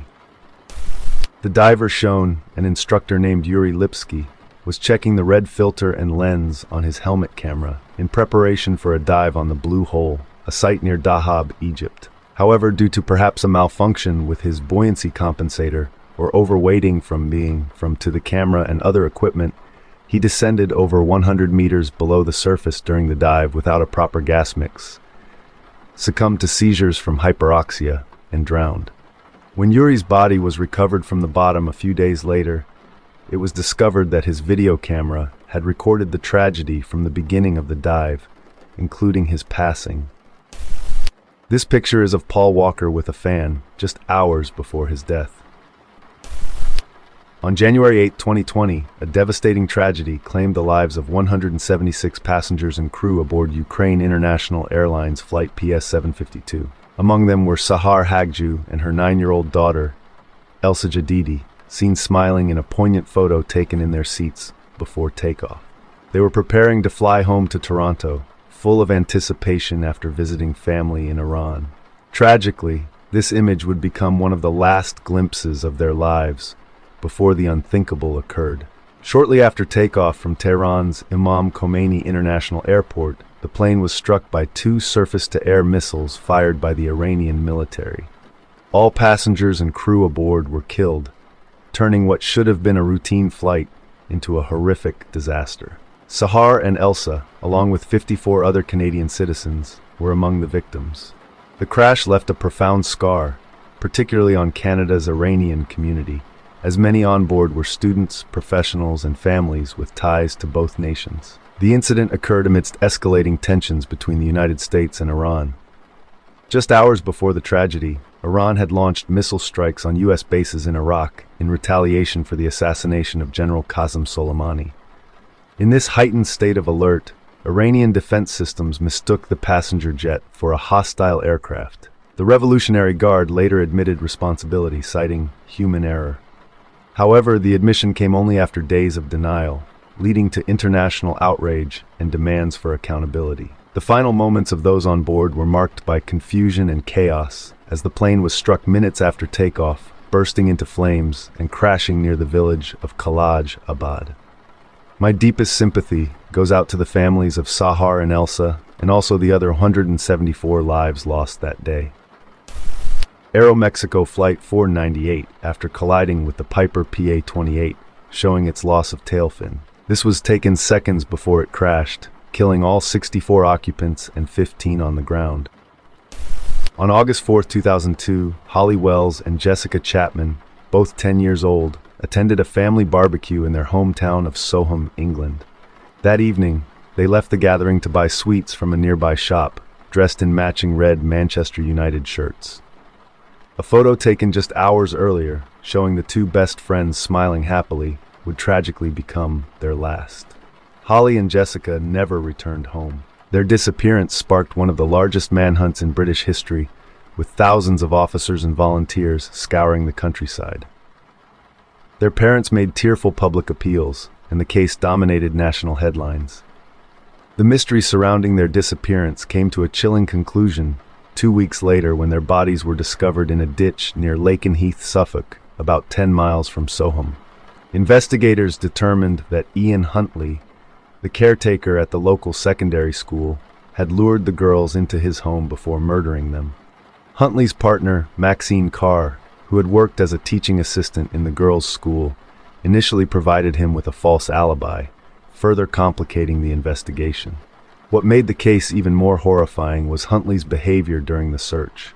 He appeared on television, speaking to reporters, and feigning concern for the missing girls, even standing alongside their distraught families during community efforts to find them.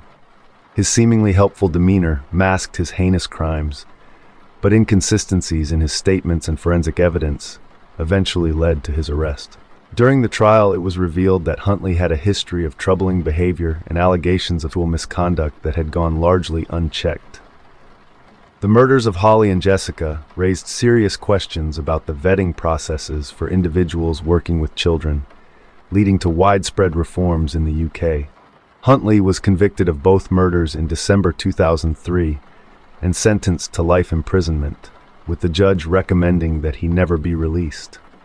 Maxine Carr was sentenced to 3.5 years for perverting the course of justice, but was released in 2004 under a new identity, sparking public debate and anger. In the black car is Dale Earnhardt, racing with just 2 laps to go in the 2001 Daytona 500. Unfortunately, this is the last time he was photographed alive, and shortly after, he would be killed on the last lap.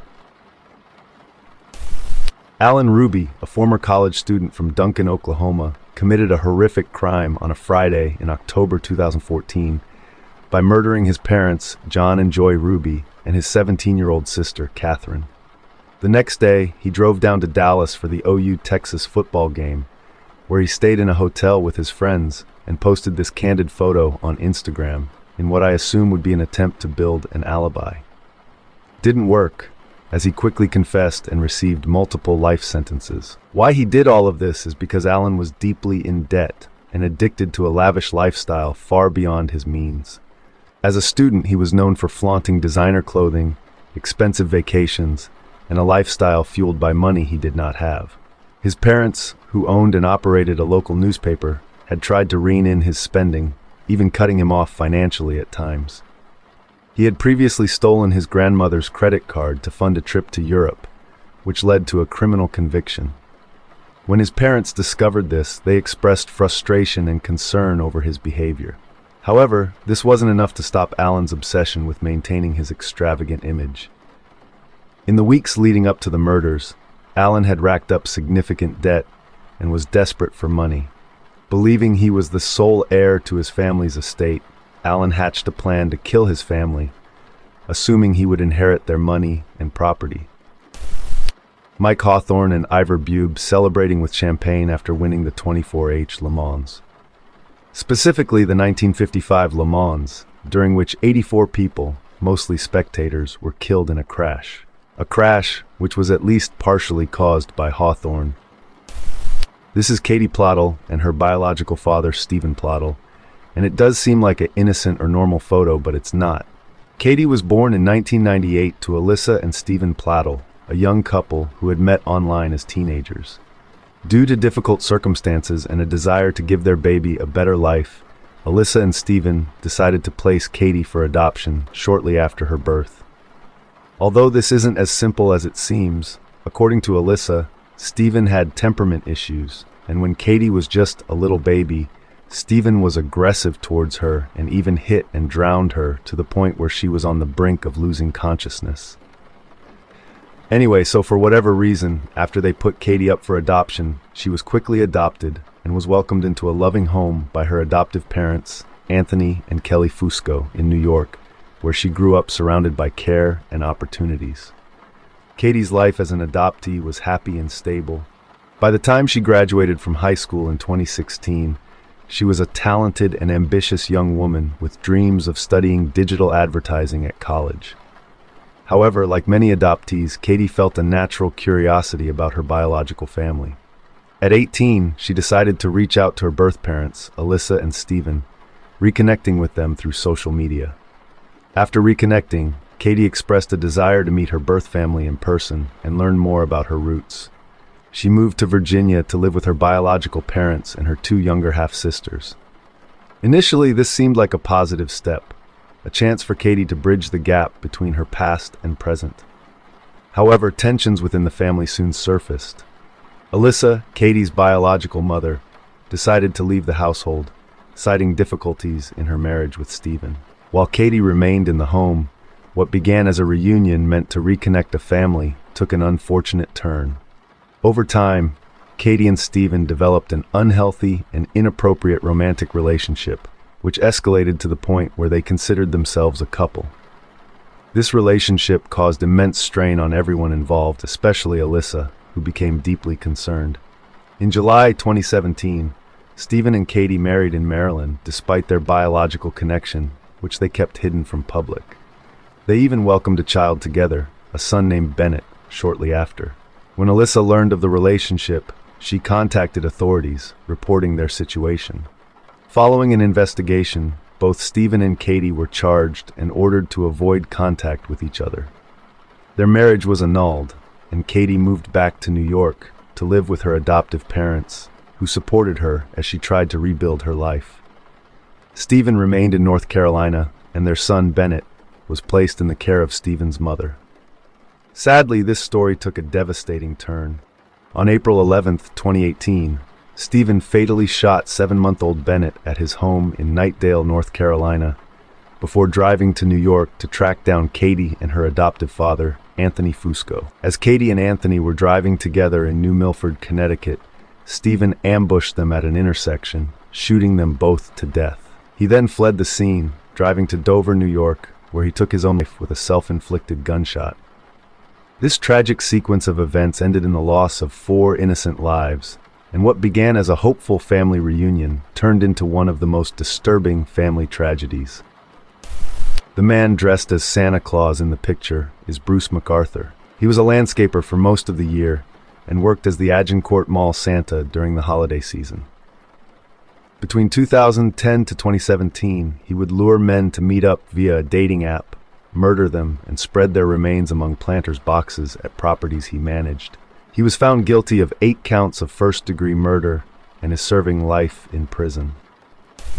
The suitcase in Cypress Red Lake. In June 2017, Sarah Funk, a New York-based travel vlogger, visited the hauntingly beautiful Mitsero Red Lake in Cyprus. The lake, its waters tinted a toxic blood red from years of mining operations, exuded an eerie, unsettling atmosphere. Sarah, accompanied by her partner Luis Jans, filmed her exploration of the area. At one point, Luis joked, "This is what murder episodes are made of," to which Sarah replied, "This feels like death. I just feel death in the air. It's so nice." While filming, Sarah's camera briefly captured a peculiar object floating in the lake. She dismissed it as a log, snapping a few photos before moving on.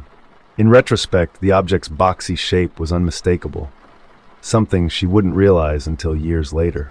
Nearly 2 years after that trip, in April 2019, the Red Lake became the center of a horrific discovery. Cypriot military officer Nikos Metaxas confessed to a series of brutal murders spanning from 2016 to 2018. Metaxas had targeted vulnerable women and children, primarily foreign domestic workers from countries such as the Philippines, India, Nepal, and Romania. His 7 victims, including 2 girls, had all been reported missing, though local authorities had failed to investigate their cases thoroughly. Critics claimed their immigrant status contributed to law enforcement's apparent indifference.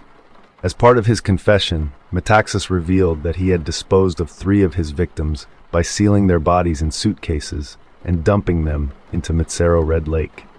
This shocking revelation prompted an extensive search of the lake, leading to the recovery of 1 suitcase containing human remains. A second suitcase was located but remained unretrieved, while a third has yet to be found. It was during this investigation that Sarah's footage resurfaced, drawing attention to the chilling possibility that the object she filmed in 2017 was one of the suitcases.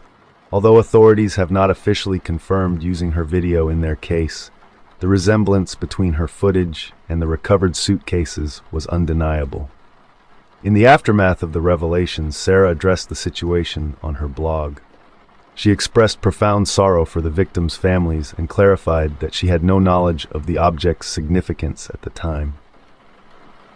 "It felt eerie there," she wrote, "but I did not see anything completely out of the norm. I genuinely thought it was a log." She also urged people to stop contacting her about the case as she grappled with the unsettling connection. The case ignited outrage in Cyprus, with widespread criticism directed at the police for their failure to act on the victims' initial disappearances. This photo is Tragedy by the Sea, taken in 1954 in Hermosa Beach, California, after a couple's 19-month-old son was dragged out by the sea right in front of them as they stood there, helpless and shattered. This is a photo of John List and his family. In 1971, this man shot and killed his mother, wife, and children in their New Jersey home. Earlier in the year, he lost his job and was unable to provide the abundant lifestyle he and his family were accustomed to. This was an abject failure in his eyes. He hid the loss of his job from his family. He attempted to secure employment, but nothing measured up to his previous salary. So, he remained unemployed and continued leaving his home as if he were going to work while skimming his mother's account to cover the finances. Once that started to run dry, his only logical next step was to kill them. In his mind, going on welfare would have been too humiliating, so he instead opted to send their souls to heaven. He methodically murdered each family member one by one, moved their bodies to the same room, then cleaned each scene. He canceled deliveries, notified the children's teachers they were going on vacation, and cleared out what little was left in the bank. He even went so far as to cut himself out of family photos, so as not to leave any account of himself behind. He spent one last night in the home and left the next morning, lights on and organ music blaring through the house's intercom system. Due to List's multiple ruses, as well as the family's reclusive nature, the bodies of the List family weren't discovered for a month.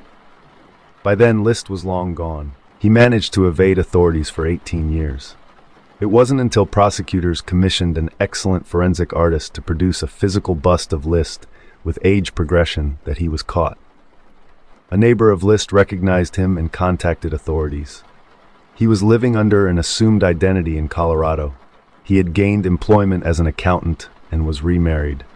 List was sentenced to 5 terms of life imprisonment. When asked why he didn't kill himself as well, he replied, suicide was a sin, and he wanted to be reunited with his family in heaven. He died in custody due to complications of pneumonia in 2008. The weird thing is, List's home was a mansion. The room the bodies were placed in was a ballroom. Directly above the bodies of his family in the ballroom was a Tiffany skylight worth $100,000 at the time of the killings, more than enough money to have recovered List and his family from financial ruin. Mark Jackson's basketball card. In the background are the Menendez brothers sitting courtside after they killed their parents.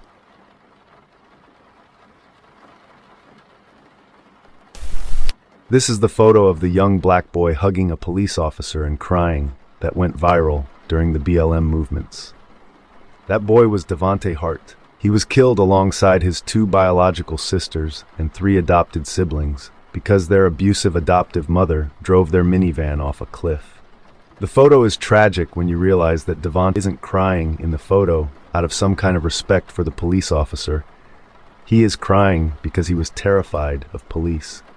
Devonte's birth mother was a drug addict, and before he and his sisters were put into foster care, he had watched police break into his home and violently drag his mother away.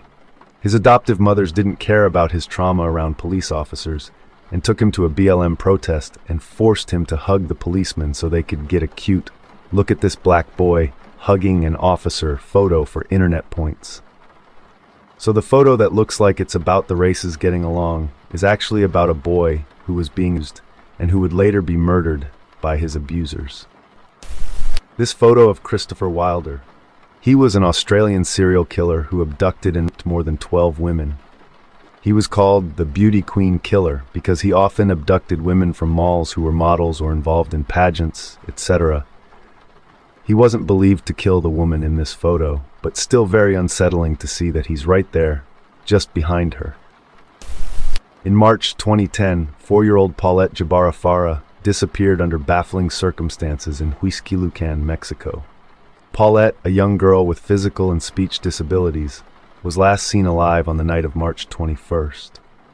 Her father and sister had just returned from a family trip, while her mother, Lizette Farah, had come back from a separate vacation. Lizette claimed to have kissed Paulette goodnight before leaving her to sleep. The following morning, the family's nanny discovered Paulette was missing, setting off a frantic search of their home, building, and nearby areas. Despite the involvement of police, media attention, and emotional public appeals from her parents, Paulette remained missing. Then, 9 days later, her body was discovered in a shocking location, her own bedroom. She was found wedged between the mattress and bed frame, still in her pajamas, and partially covered by blankets. Authorities ruled her death an accidental asphyxiation, suggesting she had rolled into the gap while sleeping. This photo was taken on March 22, 2010, the day after Paulette was reported missing. The explanation sparked widespread disbelief and outrage. How could police, family members, and search teams repeatedly miss a body in the very room they had scoured? Why hadn't anyone noticed the smell of decomposition? These questions led to rampant speculation and accusations of a cover-up. As the investigation progressed, troubling details surfaced. The crime scene had been contaminated by hundreds of visitors, including media crews. Lizette's cold demeanor and bizarre comments during interviews fueled suspicions. She made inappropriate jokes about aliens or Harry Potter abducting Paulette, behavior that struck many as unnervingly detached for a grieving mother. Family dysfunction also came to light. Lizette and her husband, Mauricio Guevara, were reportedly facing financial difficulties, and their marriage was strained. Mauricio, who had connections to lead prosecutor Alberto Bazbaz, became a focus of suspicion. Lizette accused him of orchestrating Paulette's death, while Mauricio suggested Lizette or the nannies, Erica and Martha Casimiro, were involved. Both nannies were questioned, but offered no definitive answers. Multiple theories emerged surrounding Paulette's death. Some believe Lizette, overwhelmed by the challenges of raising a child with disabilities, may have killed Paulette and later staged the body's discovery. Others suspect the parents plotted a fake kidnapping to secure financial aid, but that Paulette suffocated accidentally before they could retrieve her. And another theory is sibling involvement. Speculation exists that Paulette's older sister, jealous of the attention Paulette received, might have unintentionally caused her death during a moment of anger. Institutional cover-up. Another theory points to powerful connections shielding the guilty party, with Baz shifting suspicion toward Lizette to protect others. This image of Ian Watkins, lead singer of former rock band Lost Prophets. He would later be sentenced to 35 years in prison for the attempt rape of a 1-year boy, among other horrific charges. If you read the transcript of his sentencing, it's probably going to be one of the most disturbing things you'll ever read. Stalin and the erased faces of history.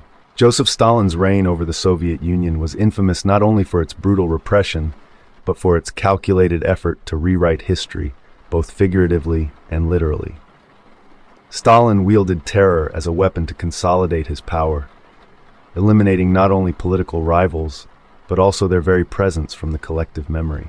Few examples illustrate this more vividly than the infamous photos from the 15th Leningrad Regional Party Conference, taken in 1924 or 1925. The original photograph captures 4 prominent Soviet leaders: Nikolai Antipov, Joseph Stalin, Sergei Kirov, and Nikolai Shvernik. However, over time, as Stalin's paranoia grew and his purges intensified, the image would be systematically altered to erase those who fell out of favor, leaving Stalin as the sole surviving figure in both the photograph and history. Nikolai Antipov, who had risen to the position of deputy chairman of the Council of People's Commissars, was the first to be erased. His political career came to an abrupt end as he became one of the countless victims of Stalin's Great Purge. Nikolai Shvernik, unlike the others, managed to avoid execution and outlived Stalin, but his presence in the photograph was still removed. The most significant figure in the photo, besides Stalin, was Sergei Kirov, a prominent Bolshevik leader and the first secretary of the Communist Party's Central Committee. Kirov was charismatic, popular, and seen as a potential threat to Stalin's authority. In 1934, Kirov was assassinated in his office at the Smolny Institute, shot in the neck under circumstances that remain murky. While Stalin publicly used Kirov's murder as a pretext to launch a massive crackdown on dissidents, many historians believe the assassination was orchestrated on Stalin's orders to eliminate a rival. The progressive removal of figures from the photograph illustrates not only Stalin's deadly purges, but also his obsession with controlling the narrative. Airbrushing former allies and enemies out of official records was more than an act of paranoia. It was a calculated effort to shape history, ensuring that only Stalin and his version of events would remain. This practice of photographic revision became emblematic of Stalin's regime, reflecting its casual disregard for truth and its commitment to propaganda. In Stalin's Soviet Union, to fall out of favor wasn't just a death sentence for the individual. It was a death sentence for their memory, as if they had never existed at all. This picture from a hiking trip has an injured woman in the background. She and a friend had gone hiking and slipped off of a waterfall. Too injured to move, they were there for a day before being found. The woman in the photograph survived, but by the time they were rescued, her friend was already dead. This is the AUF summer camp at Utøya, Norway in July 2011. In a few days, these kids are going to be running for their lives from a terrorist who will come to the island to kill them all. Not everyone in this photo will survive. Everyone in this photo has no idea that their lives are about to be shattered. The terrorist, Anders Behring Breivik, began by detonating a car bomb in Oslo, targeting government buildings, which killed 8 people and injured many more. He then traveled to Utøya Island disguised as a police officer with the intention of killing everyone. He didn't succeed. Some swam away and were rescued by people staying at a campground across the water, who brought out all the boats they could to pull kids out of the water. Others hid in various places around the island. Still, his rampage on the island lasted over an hour, during which he murdered 69 people, most of them teenagers, and injured dozens more. Following his arrest, Breivik showed no remorse and used his trial as a platform to promote his beliefs. He was convicted and sentenced to 21 years in prison, the maximum sentence under Norwegian law, with the possibility of indefinite extensions. So this looks like a couple comrades sitting before the next battle. But guess who's the mustache man sitting in the chair is? Yup, that's him. Woman yelling at a cat meme. Not necessarily a normal image, but the famous woman screaming at a cat meme has a pretty disturbing backstory, at least from the woman's side. Basically, it was taken from a scene from The Real Housewives of Beverly Hills, where the woman pointing her finger in the meme, Taylor, is confronting another housewife for essentially outing her, Taylor's abusive ex-husband, on national TV earlier in the season. Her tears and outburst are a reflection of genuine pain, taken from a life-threatening chapter in her past. The cat, named Smudge, started as an innocent Tumblr post showing his dislike for vegetables, but its pairing with Armstrong's image gave the meme an entirely new life. This is the man who killed 22 people while in a fake police cruiser and uniform, pulled off the road in this image, casually changing his vest. James Bulger. James was a happy and lively 2-year-old from Kirkby, Merseyside, whose life was cruelly taken on February 12, 1993, in an unimaginable crime committed by two 10-year-old boys, Robert Thompson and John Venables. That day, James had accompanied his mother, Denise, to a shopping center in Bootle. While Denise briefly turned away to pay at a butcher's shop, James wandered off. CCTV footage captured his abduction by Thompson and Venables, who had been loitering around the center, looking for trouble. The boys led James away by the hand, a haunting image that would later become infamous. The one with James in this photo is Robert Thompson. Over the next several hours, Thompson and Venables walked James over 2 miles to a railway embankment, during which they inflicted appalling abuse on her. They subjected him to physical and psychological torment, including throwing paint in his eyes, beating him with bricks, and striking him with an iron bar. Finally, they left him on the railway tracks, where a passing train would later mutilate his body, concealing some of their actions. The discovery of James's body 2 days later shocked the nation. An intense investigation followed, during which police reviewed hours of CCTV footage and tracked down Thompson and Venables. Despite their young age, the boys were arrested and charged with James's murder. The trial that followed was unprecedented, as it was rare for children so young to face such severe charges. In November 1993, Thompson and Venables were convicted of James's murder, making them the youngest people in modern British history to be found guilty of such a crime. They were sentenced to detention at Her Majesty's pleasure, a form of indefinite imprisonment, with a minimum term of 8 years. After serving their sentences, both were released in 2001 under new identities, sparking controversy and outrage. Venables has since been re-imprisoned multiple times for offenses, including possession of weird videos, further fueling public anger, and calls for stricter monitoring. Looks like just some weirdos at a house party in Salt Lake City. Except the woman with the veil in the middle of the 3 weird fundamentalist robe wearers is 14-year-old Elizabeth Smart.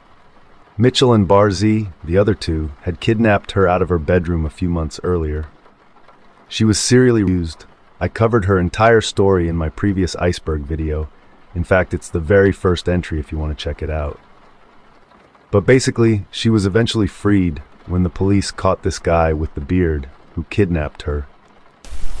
Chris Benoit was a professional wrestler, celebrated for his technical prowess and dedication to the sport. For years, he dazzled fans in the ring, earning accolades and championships across major wrestling organizations like WWE. His intense training and signature moves, including the high-risk diving headbutt, showcased his passion, but also exacted a tremendous physical toll. Behind the spotlight, Benoit struggled with a growing storm of personal and health issues, culminating in a tragedy that shocked the world. On June 25, 2007, police entered Benoit's home in Fayetteville, Georgia, to conduct a welfare check after he failed to appear at scheduled wrestling events. Inside, they discovered a horrific scene. Over the course of a weekend, Benoit had murdered his wife Nancy and their 7-year-old son Daniel before taking his life. The revelation stunned his fans, peers, and the wrestling community at large. In the investigation that followed, attention turned to Benoit's health and its potential role in his actions. For years, he had endured numerous concussions and head trauma, exacerbated by his relentless wrestling style. The diving headbutt, a move he performed regularly, subjected him to repeated impacts to the skull. Coupled with years of unrelenting matches and training, his brain was under constant assault. Dr. Julian Bales, a neurosurgeon and specialist in brain trauma, examined Benoit's brain post-mortem. The findings were harrowing. His brain showed extensive damage, with patterns consistent with chronic traumatic encephalopathy, a degenerative condition linked to repetitive head injuries. Bales noted that Benoit's brain resembled that of an 85-year-old Alzheimer's patient. The damage likely contributed to impaired judgment, emotional instability, and severe mental health issues, all of which may have played a role in the events leading to the tragedy. Adding to the complexity of Benoit's story were personal struggles within his family. Reports suggested that his marriage was under strain, and both he and Nancy had documented tensions leading up to the incident. Daniel, their son, reportedly had health concerns, though accounts about his condition vary. These factors, combined with Benoit's deteriorating mental state, created a perfect storm that erupted in violence. The last known photo of Benoit, taken just days before the tragedy, shows a man who appears calm and composed. Yet, beneath the surface, he was battling a torrent of physical and psychological issues. This physicist, Harold Agnew, is holding the nuclear core of the Fat Man atomic bomb which was dropped on Nagasaki. In the remote Swedish village of Stjärnsund, nestled in Dalarna, a quiet community of just 160 people became the center of one of the country's most haunting murder cases. On April 5, 2008, 10-year-old Ingela Höglund had just finished football practice in a nearby field and decided to bike the short 3-mile journey home. After calling her mother, Karina, to ask permission, Ingela set off on her journey, agreeing to check in by phone every 10 minutes. But after an initial call to confirm she was on her way, Ingela didn't call again. When she failed to arrive home, Karina's worry grew into panic. She searched the village, visited the community center, and checked with friends, but Ingela was nowhere to be found. Eventually, Karina spotted Ingela's bicycle abandoned in the woods, just 200 yards from their home. The sight of tire tracks leading away suggested foul play. Police were immediately involved, and an exhaustive search began. Despite the efforts of officers, volunteers, and search dogs, there was no sign of Ingela. Hope began to fade as days passed. As the case gained national attention, a local man named Thomas Langton came forward with a remarkable piece of evidence. Just hours before Ingela's disappearance, Thomas had been testing a new digital camera.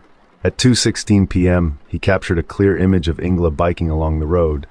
Less than a minute later, he photographed a red Saab 900 driving down the same stretch. The photo revealed the car's license plate and its driver. Realizing the potential importance of these images, Thomas handed them over to the police. This break led investigators to Anders Eklund, a 42-year-old truck driver with a violent criminal history. Eklund initially denied involvement, but mounting evidence, including bloodstains in his car and matching tire tracks, cornered him. DNA analysis confirmed his connection to an earlier unsolved murder from 2000, that of 31-year-old Pernilla Hellgren. Confronted with the evidence, Eklund confessed to both crimes. Eklund led police to Ingela's remains in a secluded wooded area. The details of her death were harrowing. She had been sexually assaulted, beaten, strangled, and burned. Eklund admitted that he had impulsively abducted Ingela after encountering her on the road. On October 6, 2008, Anders Eklund was sentenced to life imprisonment for the murders of Ingela and Pernilla. Public outrage erupted as it became clear that previous tips about Eklund had been ignored, possibly allowing him to continue his crimes unchecked. The Burning Man incident. This strange, unexplained, and tragic incident occurred during the 2017 annual Burning Man Festival in Nevada's Black Rock Desert. This festival, celebrated for its artistic expression, communal ethos, and grand rituals took a dark turn when Aaron Joel Mitchell, a 41-year-old attendee, ran directly into the inferno of the festival's iconic centerpiece, the Burning Man effigy. The climactic moment of the festival involves the ritual burning of a massive wooden structure, symbolizing release and transformation. This event is typically a joyous and reflective gathering for attendees, who surround the blaze in a mixture of celebration and contemplation. However, on this occasion, the atmosphere shifted to horror as Mitchell broke through several layers of security and sprinted toward the flames. Despite frantic efforts by security personnel and nearby festival goers to stop him, he disappeared into the fire before anyone could intervene effectively. Rescue teams, at great personal risk, entered the blaze to retrieve Mitchell. He was pulled from the fire and rushed to a medical facility on site before being airlifted to a regional hospital. Unfortunately, his injuries were too severe and he passed away shortly after. The incident left the Burning Man community and wider audiences stunned. Many questioned why Mitchell chose to run into the flames. Initial assumptions leaned towards substance influence, as psychedelic drugs and alcohol are not uncommon at such festivals. However, toxicology reports later revealed that Mitchell had no alcohol in his system at the time of the event, leaving his motivations unclear. Some speculated it was a deliberate act of self-harm, while others wondered if it might have been an impulsive or symbolic action driven by emotional distress or a misunderstood attempt at transcendence. A Polish couple takes a selfie of Cabo de Roca over the Atlantic Ocean. Unfortunately, that was their last photo. The two fell hundreds of meters into the abyss in front of their children. On the evening of September 20th, 2015, life at the Razo household in Mosul, Iraq, carried on like any other. 61-year-old Basim Razo relaxed in the living room while his wife, Mayada, slept beside him. In the kitchen, their 21-year-old daughter, Tuka, lit a sparkler and posed for a cheerful photo. This is the last time she would be seen alive. The snapshot captured a pure moment of happiness, Tuka holding the sparkler high, her face beaming with joy. However, her happiness was interrupted when she was scolded for lighting the sparkler indoors, prompting her to head outside. What followed turned this ordinary evening into a scene of unimaginable devastation. Just hours later, as the family slept, their home was obliterated by a coalition airstrike conducted by Dutch F-16 fighter jets. The attack reduced the house to rubble, killing Tuka, her mother Mayada, Basim's brother Mohanad, and his nephew Najib. Basim himself miraculously survived but sustained severe injuries. The Dutch military, part of the international coalition against ISIS, claimed the house was a suspected car bomb factory. This intelligence was tragically wrong. The Razos had no ties to ISIS or the ongoing conflict. They were an ordinary family, caught in the crossfire of a war they had no part in. For Basim, the aftermath was a harrowing journey of grief and a fight for justice. In 2020, after years of relentless advocacy, the Dutch government made history by agreeing to compensate Basim for the devastating loss of his family and home. The undisclosed settlement was the first of its kind, acknowledging civilian casualties from coalition airstrikes against ISIS. While the Netherlands maintained it bore no legal liability, the gesture was significant. Oliver Park, 51, while trying to take a selfie while jumping on Machu Picchu, slipped on the rocks and the fall had a tragic end. This photo, taken just moments before the tragic crash, shows singer Jenny Rivera and her companions aboard a Learjet 25 jet that would soon meet a fatal end. On December 9, 2012, the small jet took off from Monterrey, Mexico, at approximately 3:30 a.m., bound for Mexico City's Toluca International Airport. The flight was expected to take just over an hour. However, disaster struck only 10 minutes after takeoff. The passengers included Jenny Rivera, a celebrated Mexican-American singer, and 4 others, her publicist, lawyer, makeup artist Jacob Yabale, who posted the selfie to Instagram, and stylist. The jet was also manned by 2 crew members. Shortly after takeoff, contact with the aircraft was lost. The plane is believed to have crashed into mountainous terrain approximately 62 miles south of Monterrey. The wreckage of the plane was discovered later, scattered across a remote area. Unfortunately, there were no survivors. The cause of the crash remains a mystery, though speculation has centered on possible mechanical failure or human error. This 17-year-old climber fell 1,000 feet to his death while attempting to climb Flatiron in Boulder, Colorado. He did not have any climbing equipment with him. On Monday, April 15th, at approximately 2:50 p.m., just over 4 hours into the race, the first of 2 bombs exploded near the finish line of the Boston Marathon. This image, taken from the NBC broadcast of the race, shows the flash of the explosion and the final split second of normalcy before the area turned into what witnesses described as a war zone. Here's a story of the runner nearest to the explosion seen in this image. In front of us, there was a flash of glass and smoke that came across where we were walking on the sidewalk.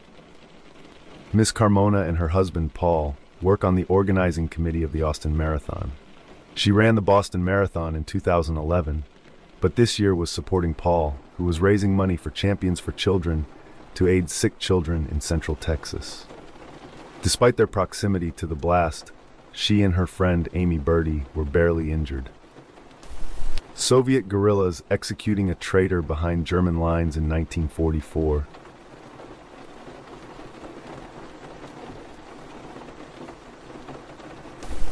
The Tinder addict. At first glance, this picture might seem like a snapshot of a happy couple, but the reality is far darker. Warriena, a tourist from New Zealand, was visiting Australia when she decided to use Tinder to connect with locals. This led her to meet Gable Tosti, a Queensland resident. After matching on the app, the two eventually ended up at Tosti's apartment. However, at some point during the night, the situation took a disturbing turn. Reports suggest that Warriena became so terrified of Tosti that she contemplated climbing over the edge of his 14th floor balcony to escape. Tragically, she lost her footing and fell to her death. Tosti was later charged with her murder, and the evidence against him was deeply troubling. In an audio recording captured on his phone, Tosti could be heard saying, "You are lucky I haven't chucked you off the balcony, you psycho little..." Known for boasting about having over 260 Tinder hookups, Tosti's reputation as a womanizer further fueled the grim nature of the case. This haunting photo was taken on the same night, just hours before Warriena's tragic fall, marking the final moment they were captured together. A man on the last day of his life before dying of cancer. The photographer took a series of photos of her father during the last week of his life. This photo shows him on his last day.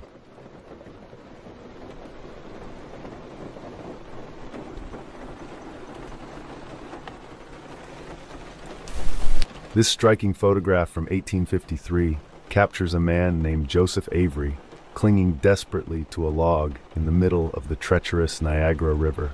Avery had been part of a group of 3 men enjoying a boating trip when their vessel was overcome by the river's powerful current and smashed against a rock.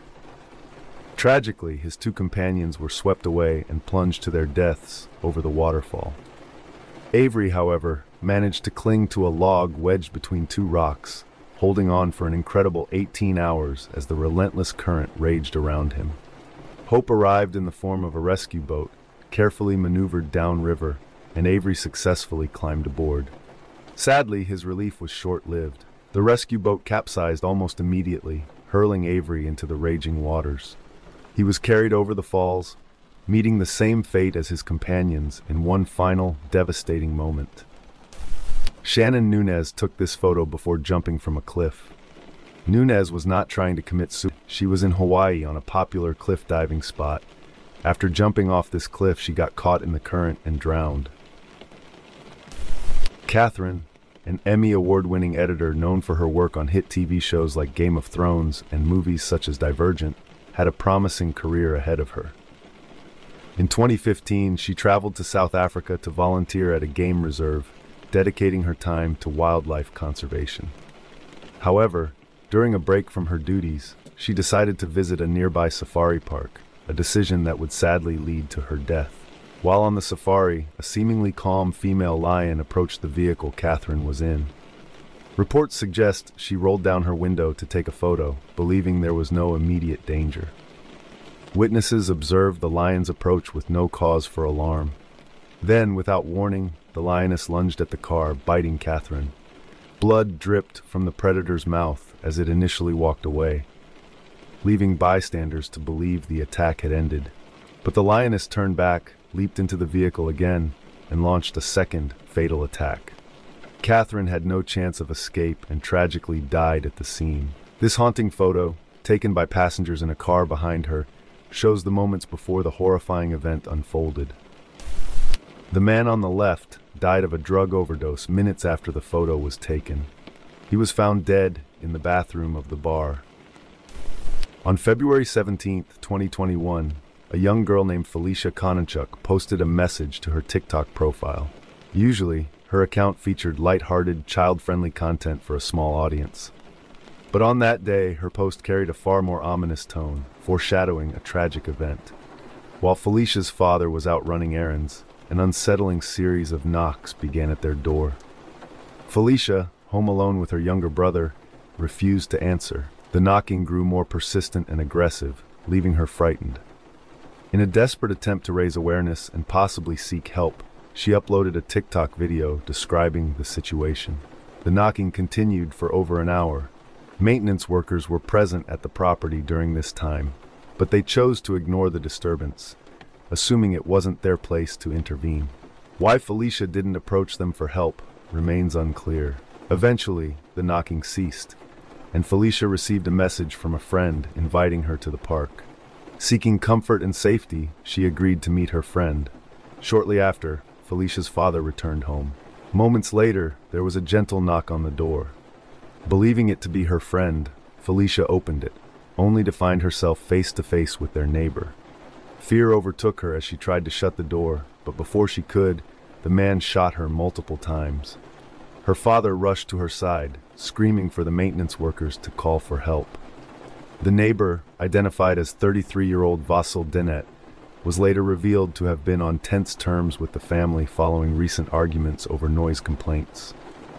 Although they had once been on good terms, this strained relationship seemed to be the catalyst for his actions that day. Felicia's tragic death occurred just 15 minutes after she posted her final TikTok video, making her chilling message an eerie precursor to the horrific event. A Turkish grandmother proudly shows off a meal she cooked before having a heart attack. Her family called an ambulance only 9 minutes after taking this photo. This still, taken from video news footage, captures one of the final moments of police officer Stephen Green before his tragic death. In the image, Green is shown alongside a handcuffed suspect on the right, who would soon become his killer. While in the sally port of the jail where the suspect was being held, the unimaginable happened. Despite being cuffed, the suspect managed to stab Green, fatally wounding him. Following the attack, the suspect escaped custody, prompting a manhunt by law enforcement. Not long after, police tracked the fugitive to a hiding spot beneath a home. A tense gunfight erupted between the suspect and officers. The standoff ended when the suspect was fatally shot in the exchange of gunfire, bringing a violent and tragic episode to its close. This is the 31-year-old Deborah Garlick, who was killed during her vacation in Thailand. The same 2004 tsunami killed her, which struck Southeast Asia and killed as many as 230,000 people. This is the last photo of her alive. This photo captures Denise Berditis and her husband Tony smiling together at the Route 91 Harvest Music Festival in Las Vegas. It would tragically become one of the last photos of Denise. The couple, like thousands of others, attended the festival to enjoy a night of music and celebration. However, the event took a horrifying turn when a gunman opened fire from the 32nd floor of the nearby Mandalay Bay Hotel, targeting the crowd of over 22,000 people. The shooting, which became the deadliest mass shooting in modern U.S. history, claimed the lives of 58 people and injured hundreds more. Denise was one of the victims who did not survive the attack. Shortly after this group shot was taken, the boy in the red shirt was killed on a hike by a falling rock. This photo captures members of the U.S. figure skating team posing together with smiles before boarding a plane for Brussels in 1961. The team, along with their coaches, officials, and family members, was traveling to the World Figure Skating Championships in Prague. This moment, filled with hope and excitement, would tragically become their final photo. Shortly after takeoff from New York and a stopover in Belgium, the plane crashed near Brussels, killing all 73 people on board. The tragedy devastated the figure skating community, wiping out an entire generation of American talent. It led to the cancellation of the championships that year. The young man in the middle holding the bottle was murdered by gang members just after this photo was taken, on the night of his 21st birthday, the 17th of December 2017. Sadly, he wasn't affiliated with any gangs whatsoever. He was just caught in the wrong place at the wrong time. Cherish Periwinkle's story is a heartbreaking cautionary tale about trust and the dangers of predators. On June 21st, 2013, 8-year-old Cherish and her family were out shopping in Jacksonville, Florida, when they encountered a man named Donald James Smith at a Dollar General store. Smith, a stranger to the family, offered to help them, claiming he would buy them clothes and food. He appeared kind and generous, earning the trust of Cherish's mother, Rain Periwinkle, who was trying to provide for her children. Smith convinced Rain to accompany him to a nearby Walmart, promising to purchase everything they needed. While at Walmart, he continued his ruse, acting as though he intended to help the family. After some time, he offered to take Cherish to the McDonald's located inside the store, claiming he would get her a cheeseburger. Surveillance footage captured Smith walking hand in hand with Cherish as they left the store together. Tragically, this was the last time Cherish was seen alive. Smith abducted Cherish, taking her away in his van. When Rain realized her daughter was missing, she immediately contacted authorities. A massive search effort began, but the worst fears were confirmed the next morning when Cherish's body was found. The devastating loss left her family and the community in mourning. Donald Smith, who had a history of criminal behavior, was arrested shortly after. His trial revealed the details of his actions, and the evidence against him was undeniable. In 2018, he was found guilty of Cherish's abduction and murder and was sentenced to death. Last image of a woman at her baby shower. She died 5 days later in a car crash. She had been complaining about feeling contractions. Her mother believes she had a shocking contraction, but maybe she went into labor or her water broke. Who knows? But whatever happened, she swerved viciously while driving and slid into a telephone pole and died instantly. In 2022, 22-year-old Gan Swang was living out a dream that many aspire to. He was a successful social media influencer. His journey began with documenting his experiences traveling around the world, capturing the beauty of diverse cultures and customs. At first, these videos were for his personal collection, but over time, they became the foundation of a social media empire. Gan's adventures took a pivotal turn when he arrived in Africa. The continent captivated him. He connected deeply with the locals, embraced their customs, and even found a girlfriend. Inspired by his experiences, he decided to share them online. He created a TikTok account called Chubby Goes to Africa, where he and his girlfriend explored African cuisines and traditions while showcasing the people they met along the way. The account quickly went viral, and Gan amassed an audience of over 5 million followers. Riding on this success, he built a content team to help him create and manage his platform. For most, this new fame brought excitement and opportunities, but not everyone on the team shared in the harmony. One team member, 32-year-old Fang Zhang, stood out for his strained relationship with the others. Unlike Gan, who was charismatic and easygoing, Fang was known to make others feel awkward and uncomfortable. Despite the tension, Gan encouraged Fang to stay with the group, but as conflicts grew, Fang was eventually let go. Surprisingly, Fang accepted the decision without incident and went on to build his own social media presence, finding moderate success with similar travel-themed content. However, tensions reignited over a financial dispute. According to Fang, while Gan was visiting China, he gave him $1,500 to buy an iPhone, a purchase Fang claimed was impossible to make in Africa. Gan remained silent on the matter, but Fang began making public accusations, claiming Gan and his team harassed him by sending tampered meals and vandalizing his property.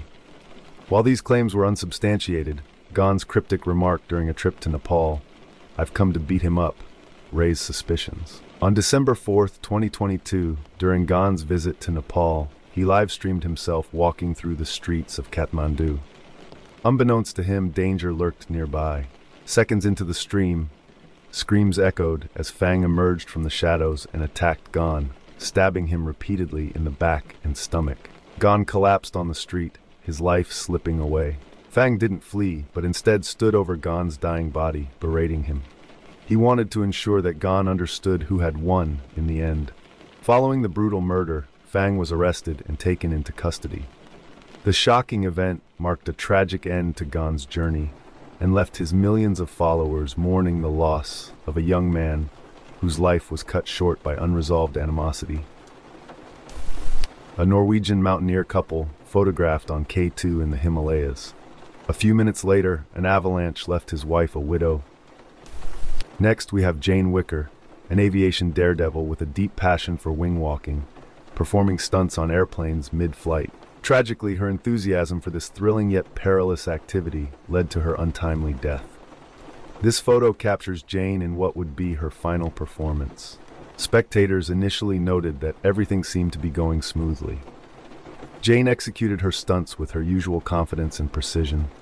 But suddenly, without any warning, the plane she was performing on tilted sharply and crashed into the ground. Both Jane and the pilot lost their lives in the devastating accident.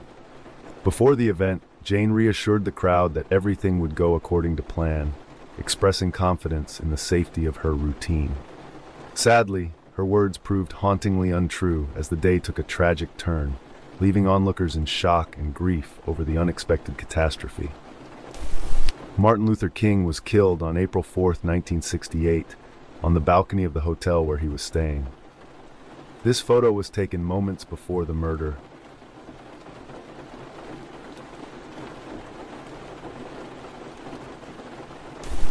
Inquisitor was a popular TikTok creator known for his cosplay as Ghost from Call of Duty and his kind-hearted personality.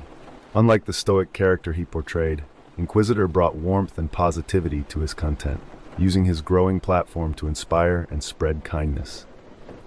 As his audience expanded, Inquisitor hired a female editor to help him manage his workload. He often praised her work with phrases like, "I love her," or "I want to marry her," intending them as compliments for her efforts. However, his words were taken out of context and twisted. A TikToker named Tito is acting badly, accused Inquisitor of grooming a 17-year-old girl. Using carefully edited chat logs and isolated phrases, Tito painted Inquisitor as a predator. The allegations spread like wildfire, and the internet turned against him, damaging his reputation beyond repair. Devastated, Inquisitor stopped posting for weeks. On October 9, 2023, he updated his bio to read, "I want to die," before starting a live stream where only an empty room and glass door were visible. Rocks shattered the silence as his family broke into his home, performing CPR just off-screen. Inquisitor had taken his own. In the aftermath, evidence emerged proving his innocence. Chat logs showed that the editor had attempted to pursue a relationship with Inquisitor, even lying about her age. Inquisitor repeatedly declined her advances and asked her to stop. Messages between Tito and the editor revealed a deliberate plan to frame him and ruin his reputation. Though the truth surfaced too late, Inquisitor is remembered for the positivity he brought to his fans and the internet at large. He was not the villain his detractors made him out to be, but a kind soul who fell victim to malicious deceit. Joe Kelly was photographed with his two sons at Yankee Stadium on September 10, 2001, sharing a joyful moment as they watched the game together. The next day, Kelly tragically lost his life during the attacks on the Twin Towers, where he worked in one of the buildings. In the spring of 2019, British mountaineer Robin Haynes Fisher set out on a journey to summit Mount Everest. Accompanied by his partner Kristen Carrier, the two traveled together as far as Everest Base Camp. From there, Robin continued with an organized trekking group to ascend the mountain. Tragically, he lost his life on the descent due to altitude sickness, exacerbated by severe overcrowding on the mountain. The day before his death, Robin posted a video to Instagram capturing a serene yet haunting moment from his journey. In the clip, the snowy peaks of the Himalayas tower in the background, as climbers make their way through the unforgiving terrain. Robin had expressed concerns about the dangers of overcrowding on Everest, an issue that had reached critical levels during the 2019 climbing season. Disturbing images from that year showed long queues of climbers waiting to reach the summit, often stranded in the death zone, where oxygen levels are perilously low. Many climbers ran out of bottled oxygen while waiting, leading to fatal consequences. Got a bit of a interesting climb coming up here, and up to our left we can see Everest. Linda Michelita Rogers, a 6th grader at Uplift Williams Preparatory, was full of excitement as she prepared for the All-Star National Championship in Dallas. That morning, she recorded 3 brief but cheerful videos, likely intending to share them with her friends. In the first video, Michelita appears bubbly and eager. "I'm going to get ready," she announces, setting the stage for her morning preparations. The clip captures her enthusiasm for the National Cheerleaders Association event she was preparing to attend. She turns on a small lamp, saying she doesn't want to illuminate the whole room just yet. In the second video, Michelita has progressed in getting ready. The room is brighter now, and she's dressed in a vibrant red short-sleeve t-shirt, layered beneath a long-sleeve black and white cheer uniform, adorned with shimmering silver sparkles. She playfully shows off her straightening iron and points to the small braid she started in her hair. The final video, a silent time-lapse, shows Michelita standing in front of a mirror, carefully fixing her hair. As she finishes and steps out of the frame, sudden yellow sparks burst into view, and the screen abruptly goes black. In an instant, a natural gas explosion obliterated her home. Amid the wreckage, her family later discovered her phone, remarkably unharmed, preserving the heart-wrenching final moments of her preparations for what should have been a joyous day. This photo captures the final moments of a young rooftop daredevil's life. Andrei Retrovsky, a 17-year-old Russian teenager, had built a reputation for posing in extreme and dangerous situations. His passion for risk-taking led him to hang from rooftops, balance precariously on the edges of tall buildings, and stand on slippery metal scaffoldings, all for the thrill and the photos. Tragically, his dangerous hobby ultimately cost him his life when he fell from the roof of a 9-story building. Andrei was not alone in such reckless pursuits. Similar incidents have become alarmingly common in Russia. In response to these tragedies, the Russian government attempted to curb such behavior by launching a safety campaign, but it proved largely ineffective as it failed to gain public attention. James Dean hours before his crash.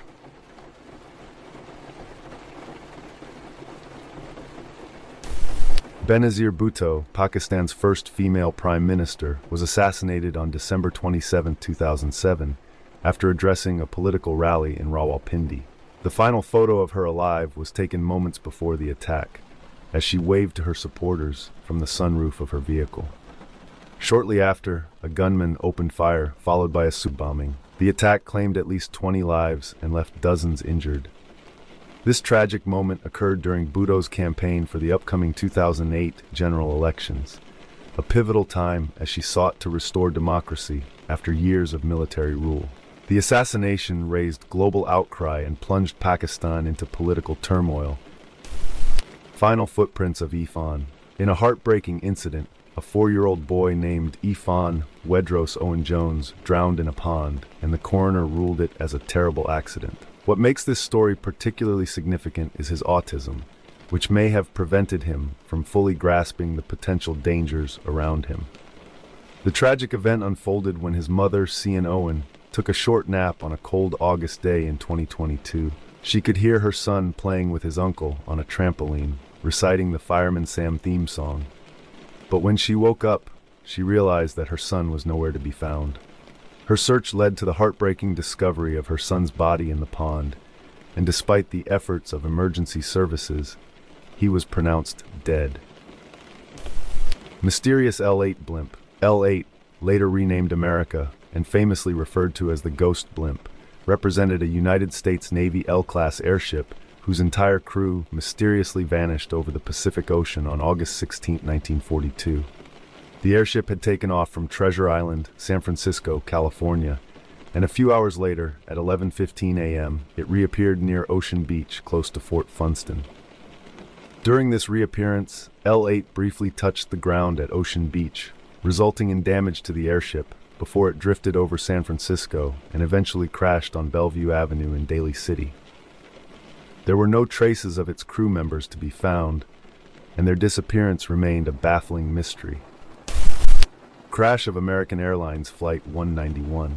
American Airlines Flight 191, a routine domestic passenger flight within the United States, was scheduled to travel from O'Hare International Airport in Chicago, Illinois, to Los Angeles International Airport in California. Tragically, on May 25, 1979, during takeoff from runway 32R at O'Hare, the McDonnell Douglas DC-10 encountered a catastrophic incident wherein its left engine separated from the wing, resulting in a severe loss of control. As a devastating consequence, the plane crashed less than a mile, approximately 1.6 kilometers from the end of the runway. This harrowing accident claimed the lives of all 258 passengers and 13 crew members on board, in addition to causing the loss of 2 lives on the ground. With a total of 273 fatalities, this remains the deadliest aviation disaster ever to have occurred in the United States. Shirley Ann Bridgeford, 24, met Glattman using a dating service called the Patty Sullivan Lonely Hearts Club. Glattman, using the name George Williams, picked Bridgeford up and told her that instead of going dancing as they'd planned, he'd take her on a drive around the countryside. Once at a remote spot, Glattman ordered Bridgeford out of the car and told her to undress. He then photographed and humiliated her before strangling her to death, taking a few more pictures and leaving her body. In May 2015, a Romanian teenager burst into flames after accidentally touching a live while attempting to take the ultimate selfie on the roof of a train. She was identified as Anna Ursu, 18. She with a friend went to a train station in the town of Iasi to take a special selfie. As she lay on top of a train and stuck one of her legs in the air, an electrical field surrounding the overhead cables sent 27,000 volts zapping through her body, causing her to burst into flames. A young man in Mexico City has died after taking a selfie while holding a borrowed, loaded gun. Oscar Otero Aguilar, 21, was drinking with friends before the incident. I heard a gunshot, and then I heard somebody screaming, and realized somebody had been hurt. Aguilar's 57-year-old neighbor Manfredo Paez told Bakersfield. I called the police, and when they arrived, they found that he was still alive. Police on the scene said Aguilar didn't know the gun was loaded. He was waving it around when it accidentally went off, fatally injuring him with a bullet wound to the forehead. Aguilar died in an ambulance on the way to the hospital. On November 13, 2015, the Eagles of death metal were performing in Paris when their concert turned into a nightmare. Around 9:40 p.m., 3 gunmen entered the venue and opened fire on the crowd. The French police killed the attackers, but not before 90 people were killed, including Nick Alexander, the 36-year-old merchandise manager for the band. 3 months later, the band returned to Paris for a tribute concert in honor of those who were killed and injured. Many attendees wore t-shirts honoring their deceased loved ones, while others attended on crutches or using canes. This photo was taken just minutes before the shooting began. Final image of Robin Williams posing with a fan.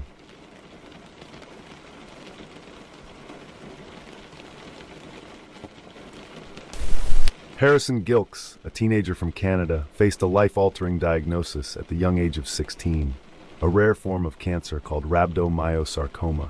2 years later, he learned his condition was terminal. But instead of succumbing to despair, Harrison chose to turn his final chapter into something truly inspiring.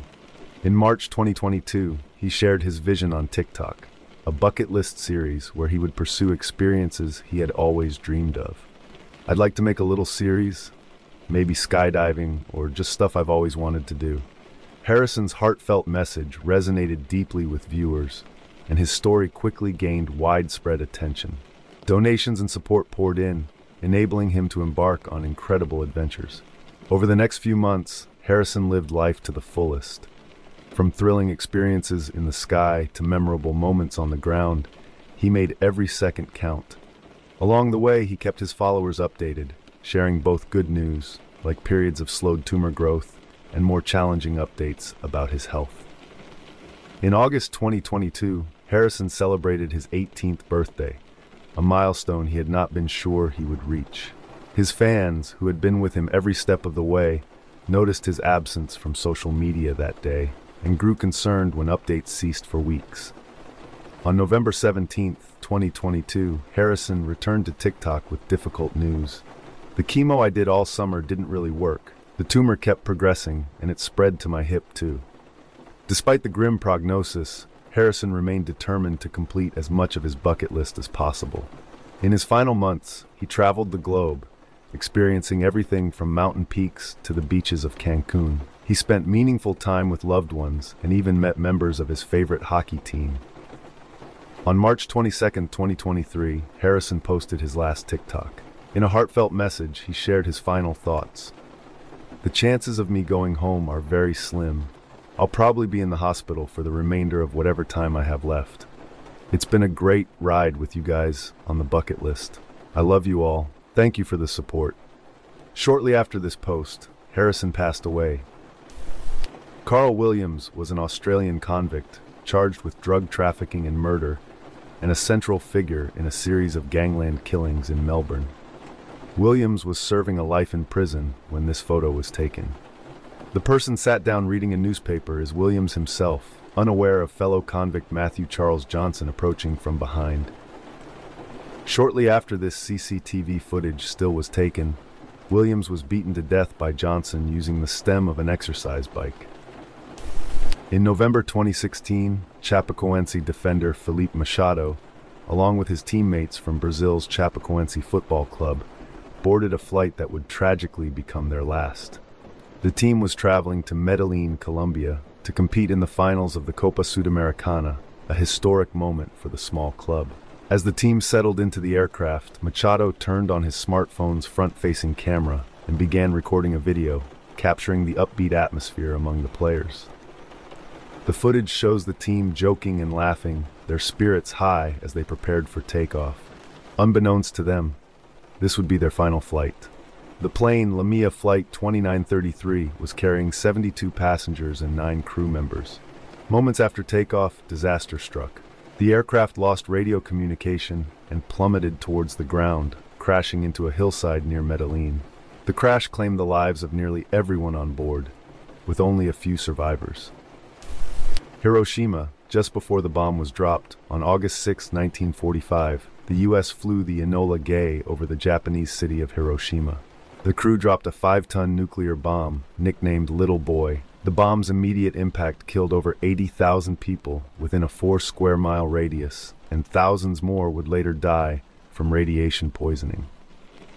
This photo was taken just before the bomb was released.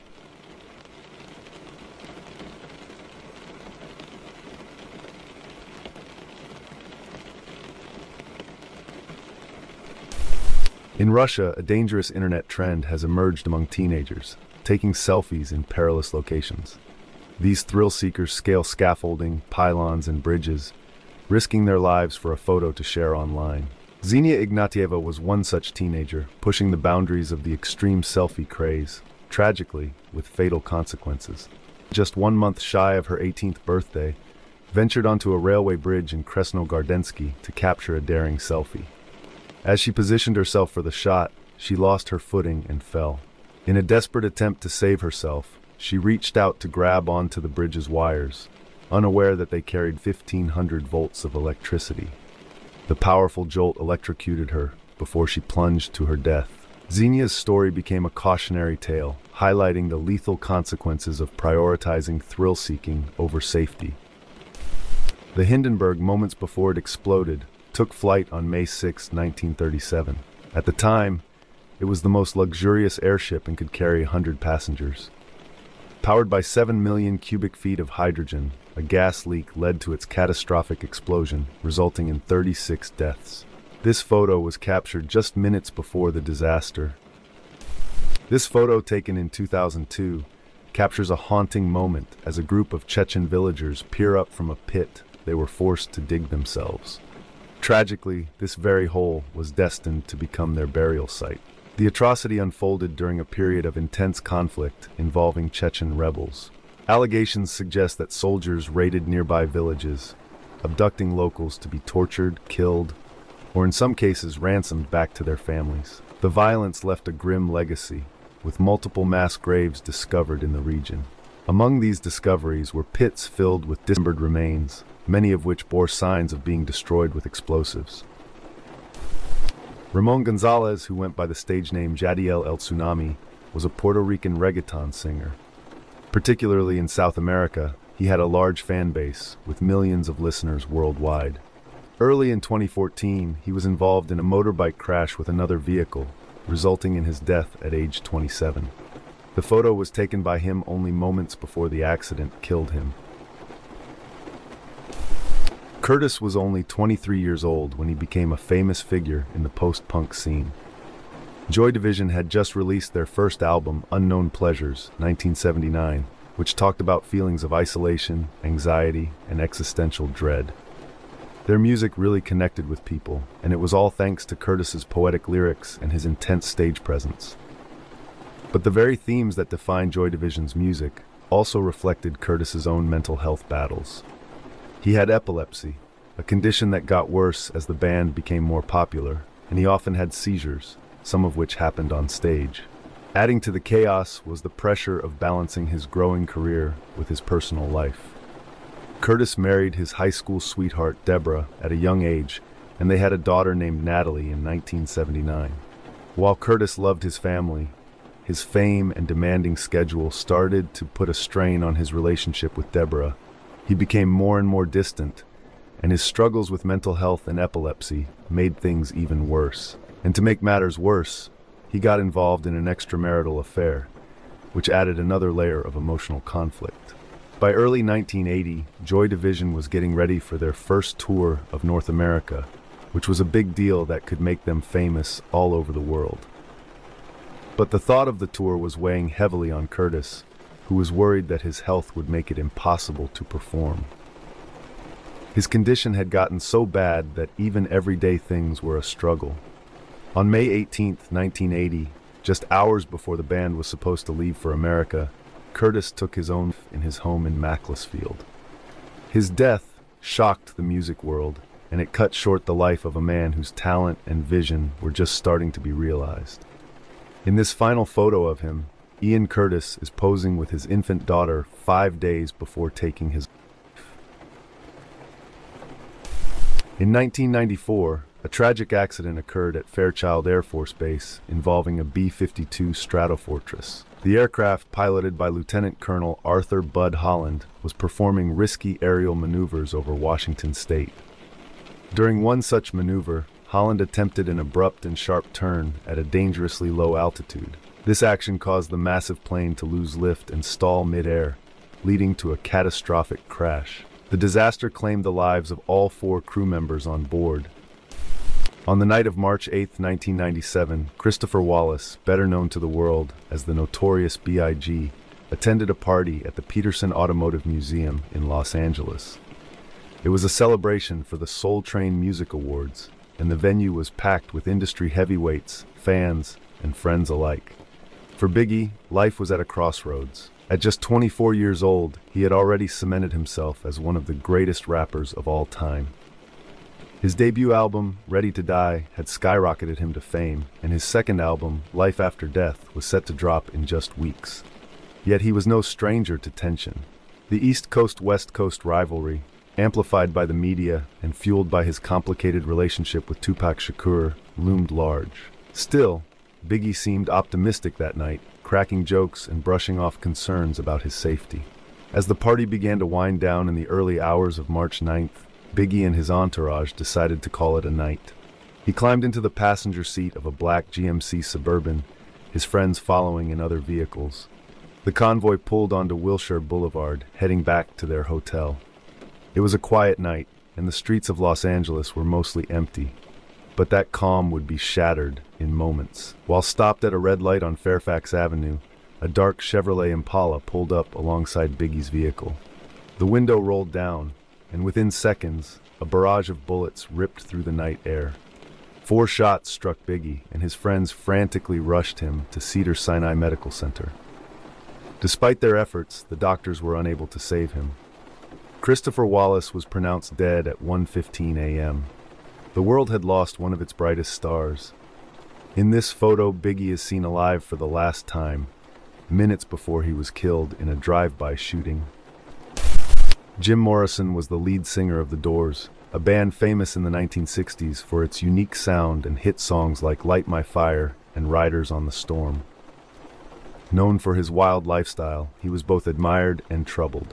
The last photo of Jim, taken in Paris in 1971, shows him with his girlfriend Pamela Corson. Just days later, on July 3, 1971, he died at 27. The exact cause of his death is still unclear.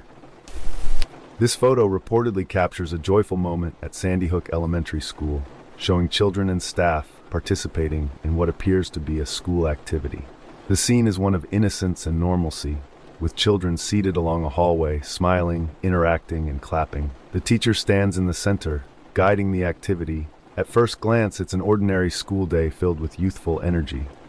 On the morning of December 14, 2012, tragedy descended on Sandy Hook Elementary in Newtown, Connecticut, when a 20-year-old gunman entered the school armed with high-powered firearms. The assailant had already killed his mother at home before making his way to the school.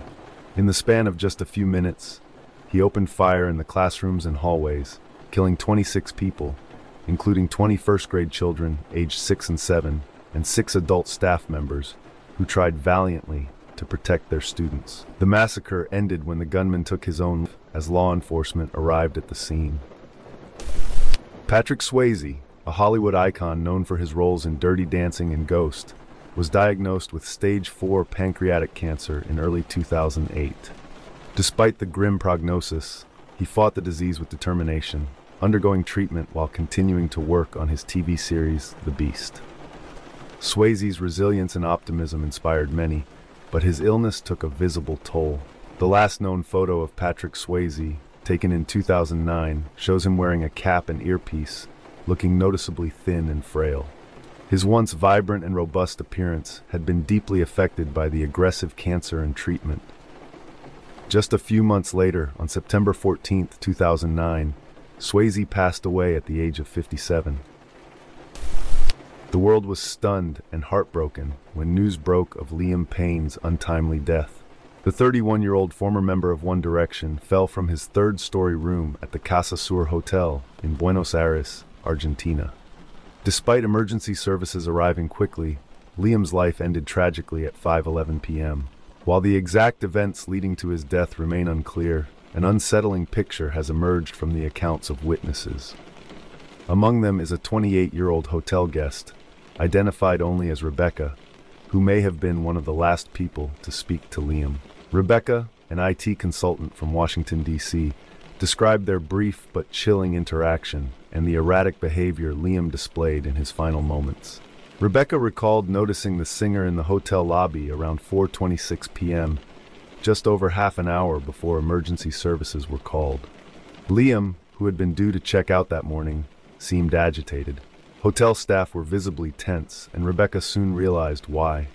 Liam approached her and her friend, inviting them into the elevator with his group, which included 2 women and a British man named Roger. Rebecca declined, opting to wait for the next lift, but Liam's behavior unsettled her. At one point, he grabbed a woman from his entourage by the throat and pretended to choke her. Although the act seemed playful to some, Rebecca and her friend found it disturbing. Liam returned to the lobby 10 minutes later, carrying his laptop. He lay on a couch, going through his emails, but something triggered a dramatic outburst. According to Rebecca, he angrily shouted before violently smashing his laptop on the ground. When Rebecca cautiously asked if he was okay, Liam responded with a heartbreaking admission. "I used to be in a boy band. That's why I'm so messed up." Rebecca described Liam's demeanor as erratic and unfocused. His pupils were dilated, and his actions were aggressive, though not directed at anyone in particular. She speculated that he might have been under the influence of drugs. The situation in the hotel escalated as staff grew increasingly concerned. Rebecca noticed them making phone calls, likely to emergency services. Shortly after, Liam stumbled back into the lobby and fell flat on his face. Staff and Roger helped him back to his room, but tragically, this was one of the last times anyone saw him alive. Minutes later, chaos erupted as police and paramedics arrived. Rebecca and her friends were horrified to learn that Liam had fallen from his balcony. Some guests witnessed the fall and initially thought he might have survived, but the devastating reality soon set in when they saw his body in the courtyard. As news of Liam's death spread, fans gathered outside the hotel to pay their respects, singing his songs and leaving flowers. One fan even attempted to communicate with him using an Ouija board. Liam's death was later confirmed to be caused by multiple injuries from the fall, leading to internal and external hemorrhaging. The autopsy ruled his death accidental. The bald man with his eyes closed and frowning in the center of the photo is former U.S. President Gerald Ford. The reason he's scared with his eyes closed is because this photo was taken at the exact moment gunshots were heard during an assassination attempt. Due to the lack of accuracy in the gun's aim, it missed his head by about 10 centimeters. There was an assassination attempt 17 days later. At that time, he survived because the assassin forgot to put a bullet in the pistol chamber. Since then, former President Ford wore a bulletproof jacket at all times. On January 7, 2012, a tragic hot air balloon accident unfolded in Carterton, New Zealand, a small rural town on the North Island. It was meant to be a serene early morning adventure with 11 people on board, a pilot and 10 passengers, looking forward to breathtaking views of the Wairarapa region. Unfortunately, the trip ended in disaster. As the balloon descended near a landing site, it collided with power lines. Witnesses reported seeing the balloon become entangled, causing an electric arc to ignite the basket. Flames quickly engulfed the balloon, leaving the pilot and passengers with little chance of escape. Horrifyingly, some passengers attempted to jump from the burning basket, but they were too high off the ground to survive. Moments later, the entire balloon plummeted, crashing into a field below. All 11 people on board were killed in the tragedy. The victims included couples celebrating special occasions and tourists enjoying a once-in-a-lifetime experience.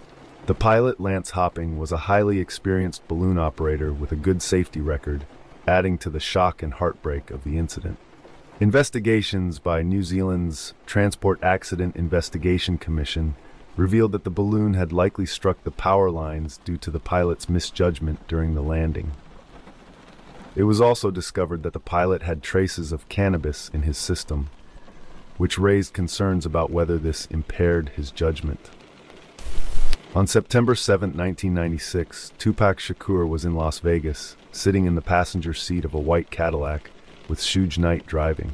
A fellow rapper took this photo, and just moments later, the Cadillac was shot at, leading to Tupac's death. This is the last photo ever taken of him.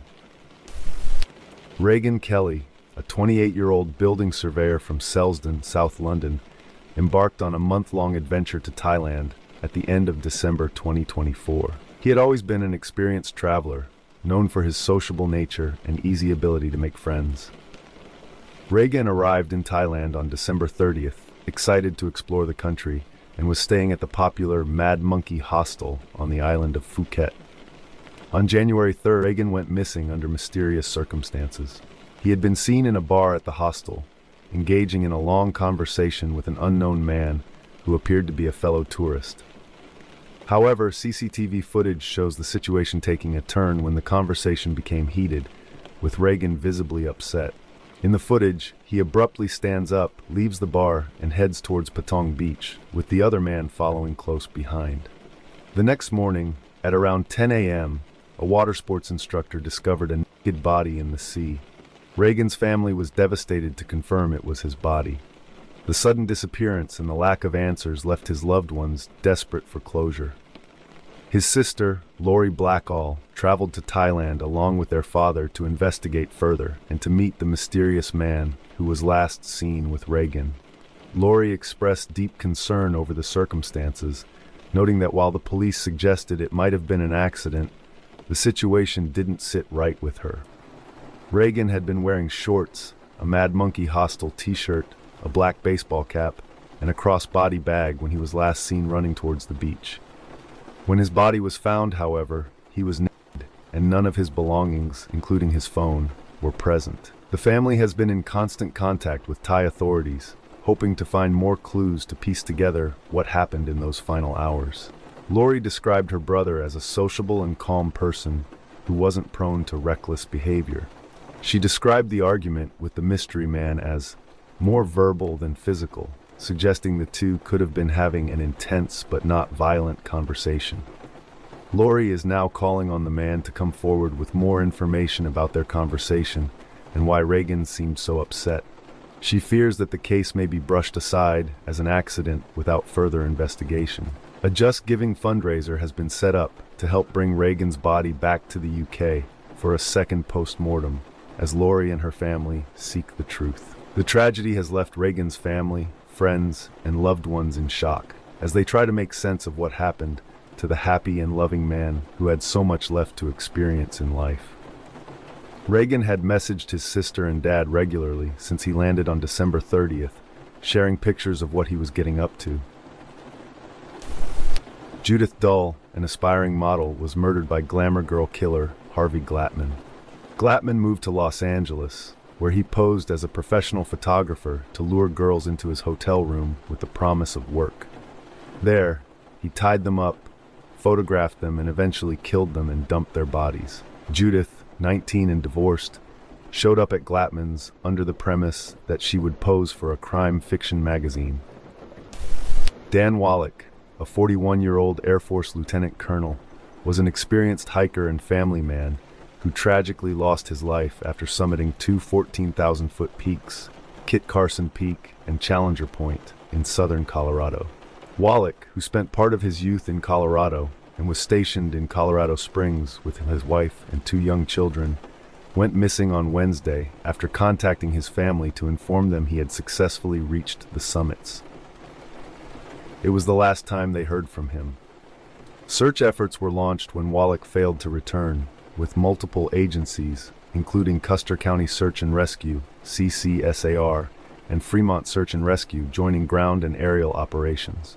Despite their efforts, Wallach's body was found in challenging terrain on Sunday, marking the second recovery in this area in 2023. CSAR noted that all fatalities in the region since 2017 have involved hikers who ventured off established trails and were traveling alone. They urge hikers to follow safety precautions, including not hiking solo, staying on marked paths, and carrying essential gear. A GoFundMe page has been created to support Wallach's grieving family, who now face life without a beloved husband and father. Colette Moreno was on the way to the Lake of the Ozarks in Missouri. Colette snapped a picture of herself and her friend, Ashley Theobald, who was driving the car. Moments later, a lorry appeared and fumes were making Colette cough extensively, as she had suffered from asthma.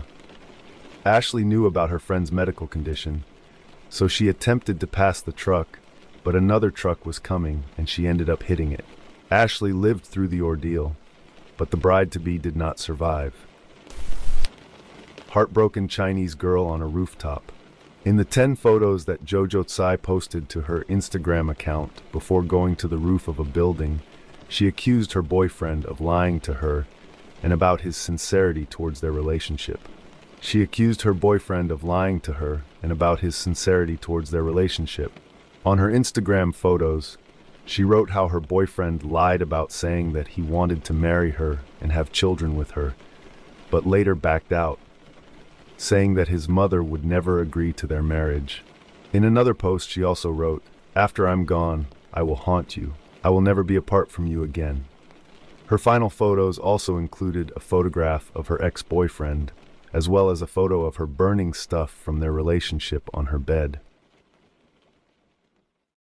This is the last photo of Jojo Tsai sitting on the building's edge.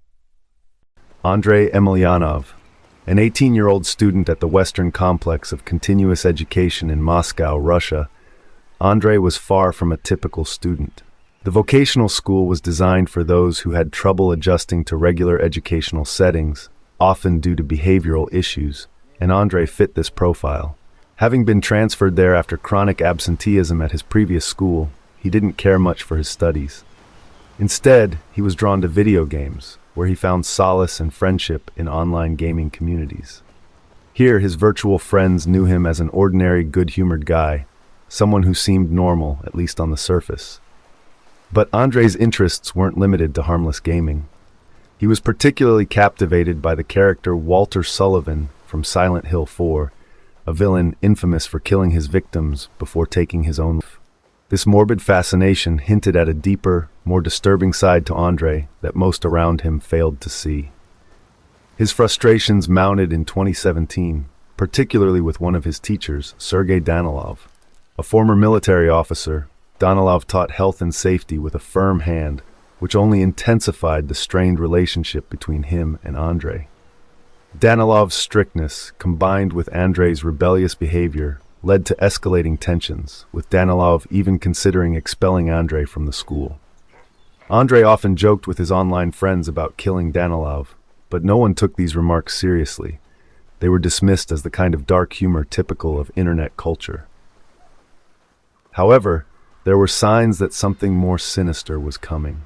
Andre began ending his messages with the cryptic hashtag 11117, which seemed strange at the time, but would later reveal its chilling meaning. On November 1st, 2017, Andre arrived at school with a deadly plan. At some point during the day, he entered Danilov's empty classroom, carrying a knife. Without warning, Andre attacked Danilov from behind, stabbing him in the neck and killing him. After the murder, Andre took 2 disturbing selfies, one with Danilov's body and another holding a power saw from the school's workshop, which he would later use to end his own life. In one of these haunting photos, Andre stares blankly into the camera, a toothpick in his mouth, his face devoid of emotion. He posted the image online, accompanied by a song from the band November's Doom. Authorities investigating the case later found links between Andre and an online death group known for encouraging violent acts and self-harm, though the exact extent of his involvement remains unclear. The school was left in shock, mourning the loss of Sergei Danilov, a man remembered by colleagues and students as a tough but fair teacher. Pavel Kashin was a highly skilled Russian parkour expert, known for his daring and gravity-defying stunts. In this photo, taken on the rooftop of a 16-story building in his hometown of St. Petersburg, Pavel is captured midair, attempting a backflip. Sadly, this would be his final stunt. Moments after the photograph was taken, Pavel lost his balance and tragically fell to his death. His friend, who was filming him at the time, captured this poignant image. Semra Isal's story is a devastating account of betrayal and premeditated murder. In June 2018, the 32-year-old woman, 7 months pregnant at the time, was vacationing with her husband, Hakan Aysal, at Butterfly Valley, a picturesque spot in Muğla, southern Turkey. What should have been a peaceful getaway turned into a horrifying tragedy when Hakan pushed Semra off the edge of a 1,000-foot cliff after they took a selfie together. The murder was carefully planned. Prosecutors later revealed that Hakan had taken out a life insurance policy on Semra worth 400,000 Turkish lira, naming himself as the sole beneficiary. He spent 3 hours with her near the cliff's edge, waiting until they were alone to commit the crime. Afterward, Hakan attempted to collect on the life insurance policy, but his claim was rejected as authorities began investigating the suspicious circumstances of her death. A key piece of evidence came from Rizal Sahin, a witness who had been at the scene that day. He captured video footage of the couple walking near the cliff and had made a remark to his friend, joking that one of them might fall. Sahin's testimony, along with that of another witness who observed how unnervingly calm Hakan was after Semra's fall, fueled the suspicion that her death was no accident. Semra's family played a critical role in the trial. Her brother, Naim Yokku, testified that Semra had a deep fear of heights, making it unlikely she would have gone near the cliff's edge voluntarily. He also revealed that after her death, Hakan had taken out loans in her name, even though Semra had been firmly against such financial decisions. This further cast doubt on Hakan's intentions. Despite Hakan's claim that Semra fell accidentally while trying to retrieve her phone, the evidence painted a much darker picture. Testimonies from witnesses, CCTV footage, and forensic analysis all pointed to murder. Hakan's defense of mental instability was thoroughly discredited by medical experts, and he was ultimately sentenced to at least 30 years in prison for the deliberate and premeditated killing of his pregnant wife. This unsettling image captures Ricardo Lopez in the final moments before his death. Lopez, infamously known as the Bjork Stalker, was a Uruguayan-American whose unhealthy fixation on Icelandic singer Bjork spiraled into a dangerous obsession. He devised a sinister plan to send her a letter bomb, intending to harm the singer. The package made it as far as London, but was intercepted by authorities just in time. After the failed attempt, Lopez was discovered dead following a disturbing suicide ritual where he had shaved his head and painted his face. Alongside his body, police uncovered a video diary in which Lopez detailed his dark, delusional reasoning behind the attack. The story of Ladies' Code is one of the most tragic in K-pop history, a tale of rising stars whose journey was cut short by a devastating accident. Formed in 2012, the group consisted of 5 members: Ashley, Sojung, Zuni, Yoonbi, and Rice. While they hadn't yet reached the global fame of other K-pop acts, Ladies' Code was steadily building a strong fan base with their catchy songs and unique style. The bond between the members was especially close, with best friends and roommates Yoonbi and Rice describing their connection as more than friendship, a sisterhood that transcended the stage. Their promising career, however, would come to a heartbreaking end on September 3, 2014. After performing at an event in Daegu, South Korea, the group was traveling back to Seoul in a van driven by their road manager, Mr. Park. The night was rainy, and the roads were treacherous. Despite the conditions, Mr. Park was speeding at 85 miles per hour in a 60 mile per hour zone. At approximately 1:30 a.m., the van hydroplaned on the slick surface of the Yeongdong Expressway, skidding out of control before crashing into a guardrail and rolling several times. The crash had catastrophic consequences. Yoonbi, Rice, and Sojung were severely injured, while Ashley, Zuni, and their stylist escaped with minor injuries. Tragically, Yoonbi died shortly after arriving at the hospital. Rice, who had sustained critical head injuries, underwent emergency brain surgery, but despite the efforts of medical professionals, she passed away 4 days later, on September 7th. Sojung survived but was left with both physical injuries and deep emotional scars. The investigation into the accident revealed that reckless driving was the primary cause. Initially, Mr. Park claimed that a wheel had come loose, leading to the van's loss of control. However, experts determined that the wheel only detached after the vehicle had already begun to crash. As a result, Park received a suspended sentence of 1 year and 2 months, along with mandatory driving education. The families of Yoonbi and Rice eventually reached an out-of-court settlement with him. In the aftermath, they held a tribute concert in Japan, fulfilling Rice's dream of performing in Yokohama, a goal she never had the chance to realize. Despite their efforts to continue, the emotional toll of the tragedy was overwhelming.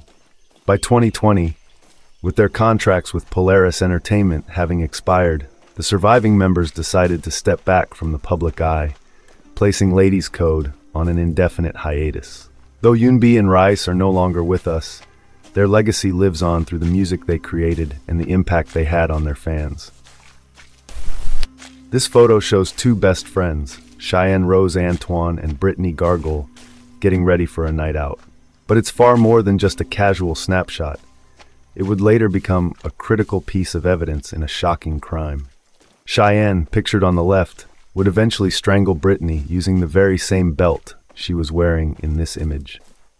The 2 friends reportedly got into a heated argument after consuming drugs and alcohol, and in a moment of rage, Cheyenne used the belt to kill Brittany. For 2 years, Cheyenne kept her terrible secret. It wasn't until this photograph, showing her wearing the murder weapon, helped investigators piece together the crime that she finally confessed. The disappearance of 3-year-old William Tyrrell remains one of the most chilling, unsolved mysteries in Australia. On September 11, 2014, William, dressed in his beloved Spider-Man costume, traveled with his foster family from Sydney to the small town of Kendal on the north coast of New South Wales. They were visiting his foster grandmother, whose house was near the edge of the Kendall State Forest. William, always full of energy, was playing hide-and-seek with his older sister in the yard, while his foster mother and grandmother watched over them. At some point between 10 and 10:30 a.m., William's foster mother stepped inside briefly to prepare a drink. When she noticed that the usual sounds of William's laughter had suddenly stopped, she became alarmed. Rushing outside, she found no trace of William. After a frantic search around the house and yard, she called emergency services. Police arrived by 11:06 a.m., launching what would become a massive search operation. The last memory William's foster mother has of him is hearing him roar like a tiger as he ran toward the side of the house. Then he vanished. Despite the immediate and intense search efforts involving hundreds of volunteers, emergency personnel, and specialized police teams such as Strike Force Roseanne, no clues were uncovered in those first critical days. Canine units also combed the area, but even they were unable to pick up any significant trail. Attention soon turned to two suspicious vehicles spotted in the neighborhood just before William went missing. His foster mother had noticed the cars, which seemed out of place in the close-knit community. One of the cars, described as a green or gray sedan, was seen driving past the Tyrell home before making a U-turn and speeding away. Later, the same vehicle was reportedly seen driving quickly down a nearby road. These cars became a focal point in the investigation, but despite extensive efforts, neither vehicle nor its occupants were ever identified. As investigators ruled out the family's involvement, suspicion grew that William may have been abducted by a predator. At the time of his disappearance, approximately 20 registered sex offenders lived in the area, prompting authorities to explore the possibility of a connection to a Patel ring. However, despite interviewing over 600 persons of interest and pursuing numerous leads, no arrests have been made. Many suspects were questioned, but all denied any involvement in William's disappearance. In a desperate attempt to find new information, a reward of $1 million, the largest ever offered for a missing person in New South Wales, was announced on September 12, 2016. Authorities hoped that the substantial reward would lead to fresh clues, but even this failed to break the case open. As time passes, investigators continue to search for answers, holding on to the hope that William may still be alive. David Johnston was a highly skilled American volcanologist, admired for his expertise in volcanic gases and their relationship to eruptions. In May 1980, Johnston was stationed at an observation post located 6 miles from Mount St. Helens, an active stratovolcano in Skamania County, Washington. The photograph of him was taken just hours before disaster struck. On May 18, 1980, only 13 hours later, the volcano erupted in a massive explosion that claimed 57 lives, including Johnston's. Johnston was the first to relay the eruption, sending out a transmission that famously stated, "Vancouver, Vancouver, this is it." Moments later, he was engulfed by the deadly blast. Despite extensive search efforts, his body was never recovered. Agnes Ekholm, a 20-year-old Hungarian woman, had been living in the UK for 5 years, with hopes of building a better future. Known by her friends as Dora, she worked as a coffin maker and resided in Cricklewood, London. Her life took a tragic turn when she vanished on May 9, 2021. That morning, she left her home to go to work, but when her partner couldn't reach her and noticed her sudden absence from social media, he became alarmed and reported her missing 2 days later on May 11th. As the police launched an investigation, CCTV footage captured Agnes on the day of her disappearance, dressed in a white faux fur coat, a white t-shirt, blue ripped jeans, and white trainers. Her last known movements were traced to a vehicle belonging to 63-year-old Nikolai Paisan, a man she had been in regular contact with. On May 18th, police arrested Paisan in connection with her disappearance on suspicion of murder and false imprisonment. Paisan, a North Acton resident living in a large shipping container, initially denied any involvement. However, surveillance footage showed Agnes entering the container on May 9th, but no footage ever showed her leaving. During his police interview, Paisan admitted that Agnes had come to his container but claimed he had dropped her off at a cash point afterward. Investigators found this story inconsistent with the evidence, and their suspicions grew. CCTV footage from the days following Agnes's disappearance showed Pison moving items from his container to his car and visiting a skip near Niston Recreation Ground. It was here that officers later found Agnes's white coat. Forensic analysis of the container revealed traces of blood matching Agnes's DNA, further implicating Pison. Additional blood was discovered in his car. Despite the mounting evidence, Pison continued to deny his involvement. On May 23, 2021, with no body yet discovered, Pison was officially charged with Agnes's murder. The investigation, however, continued as police searched for her remains. After 36 days of searching, on June 14, 2021, police dogs uncovered human remains beneath a tree covered by logs and branches. The remains were confirmed to be Agnes, and a post-mortem examination revealed that she had suffered brutal blunt force trauma, having been struck at least 20 times.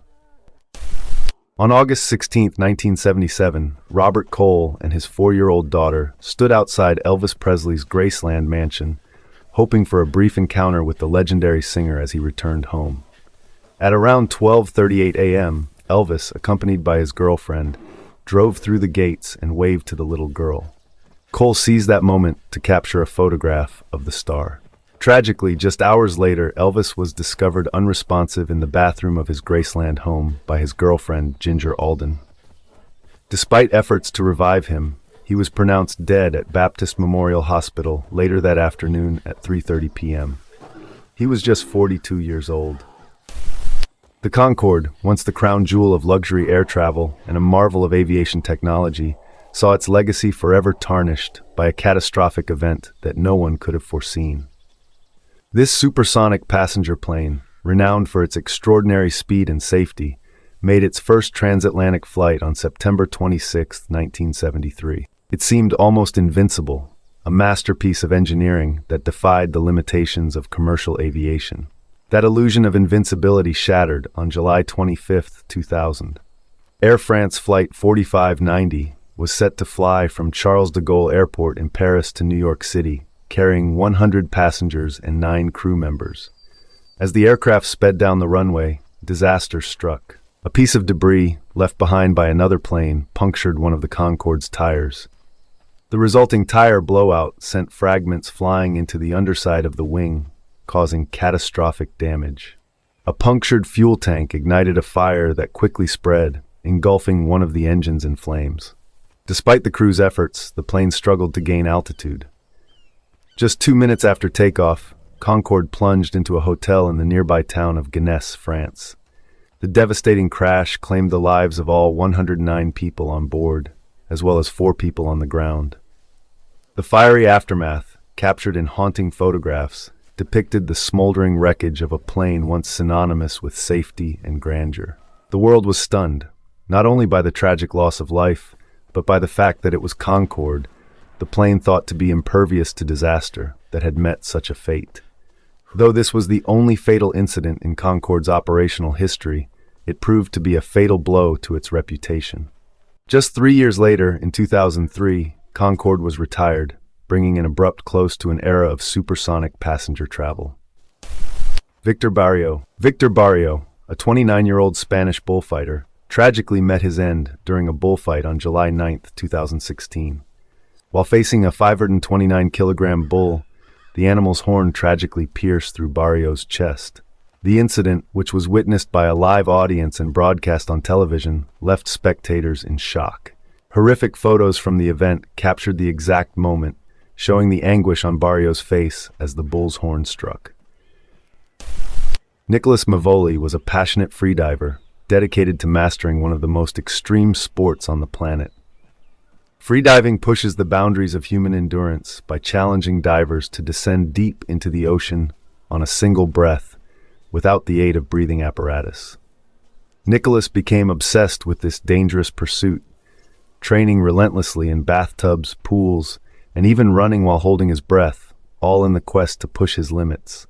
His hard work and devotion led him to become a national record holder.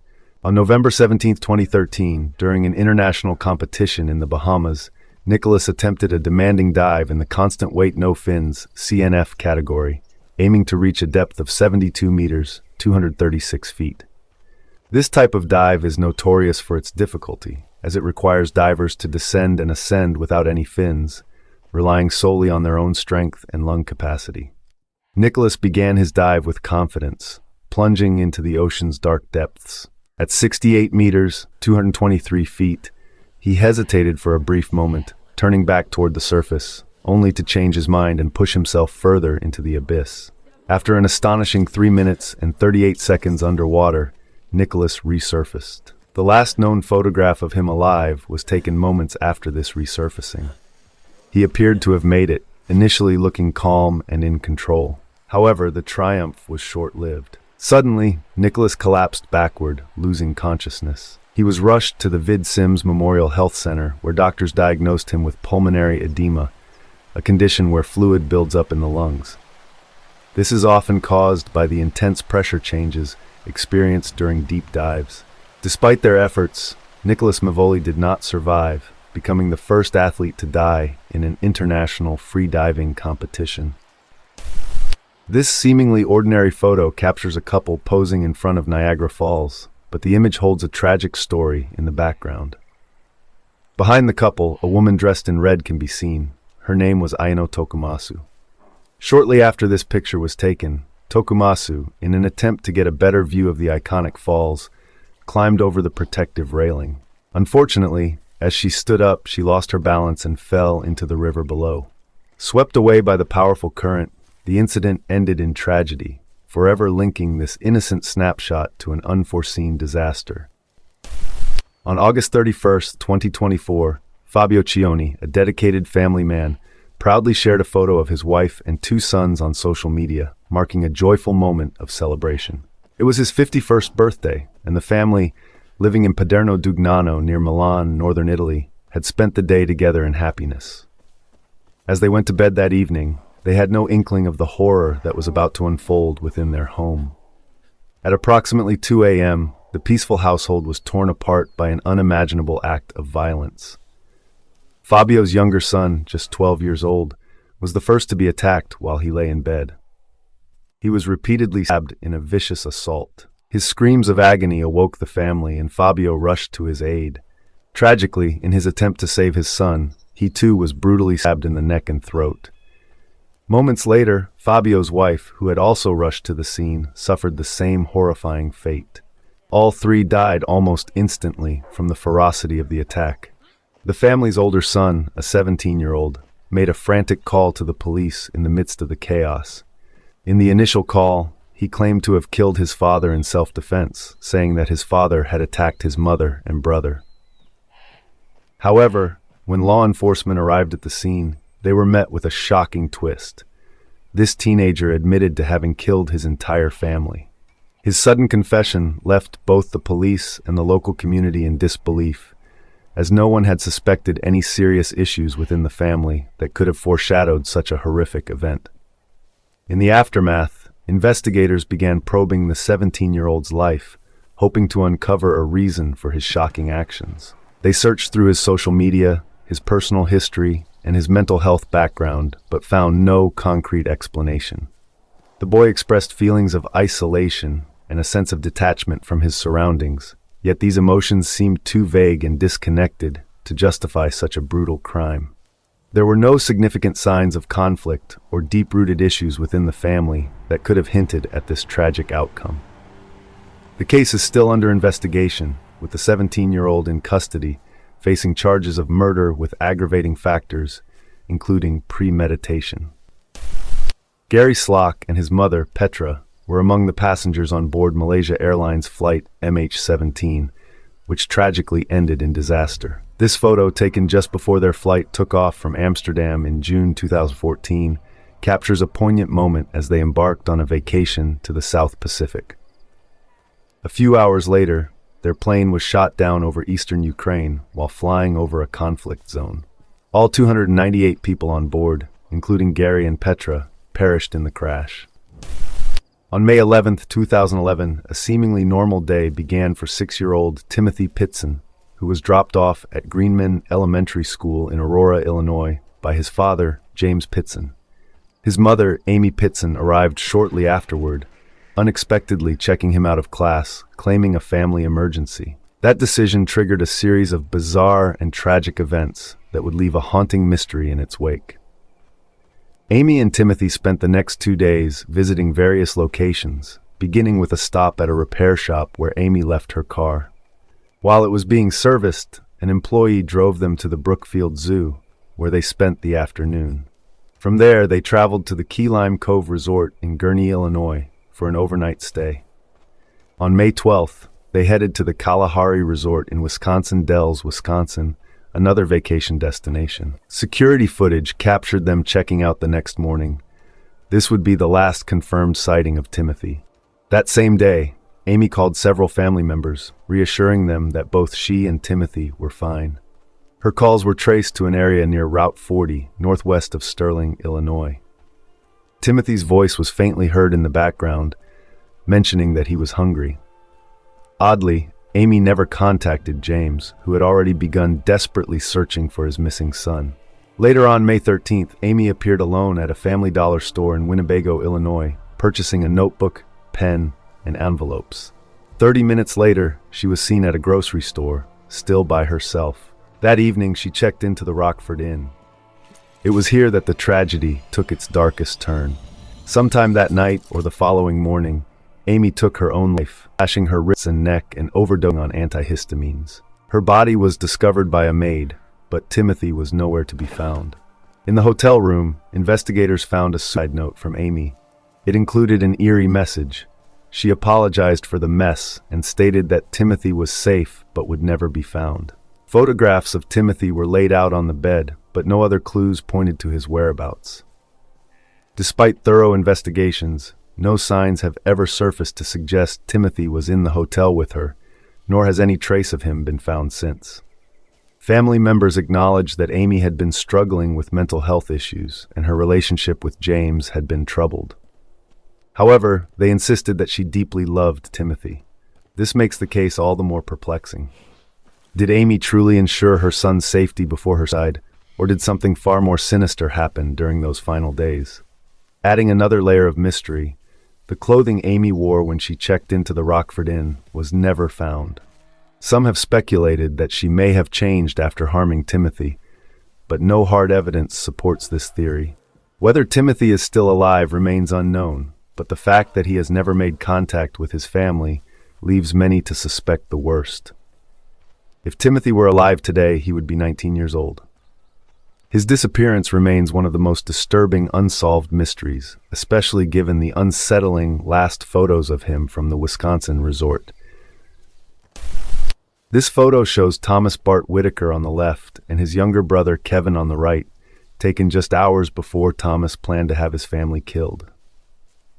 The two brothers were casually joking around while their mother decided to capture the moment. Later, they went out for dinner, supposedly to celebrate Thomas completing his exams, a story that turned out to be a lie. While they were at the restaurant, Thomas had arranged for a friend to enter their home, retrieve a gun, and stage a burglary. The friend waited for the family's return. When Thomas's family came back, his friend shot his mother and brother. His father, however, survived the attack. The photo shows Kevin smiling, completely unaware that his older brother was planning his murder. Gail Matson, a 79-year-old woman from Minnesota, had always been the kind of person who embraced life with a passion.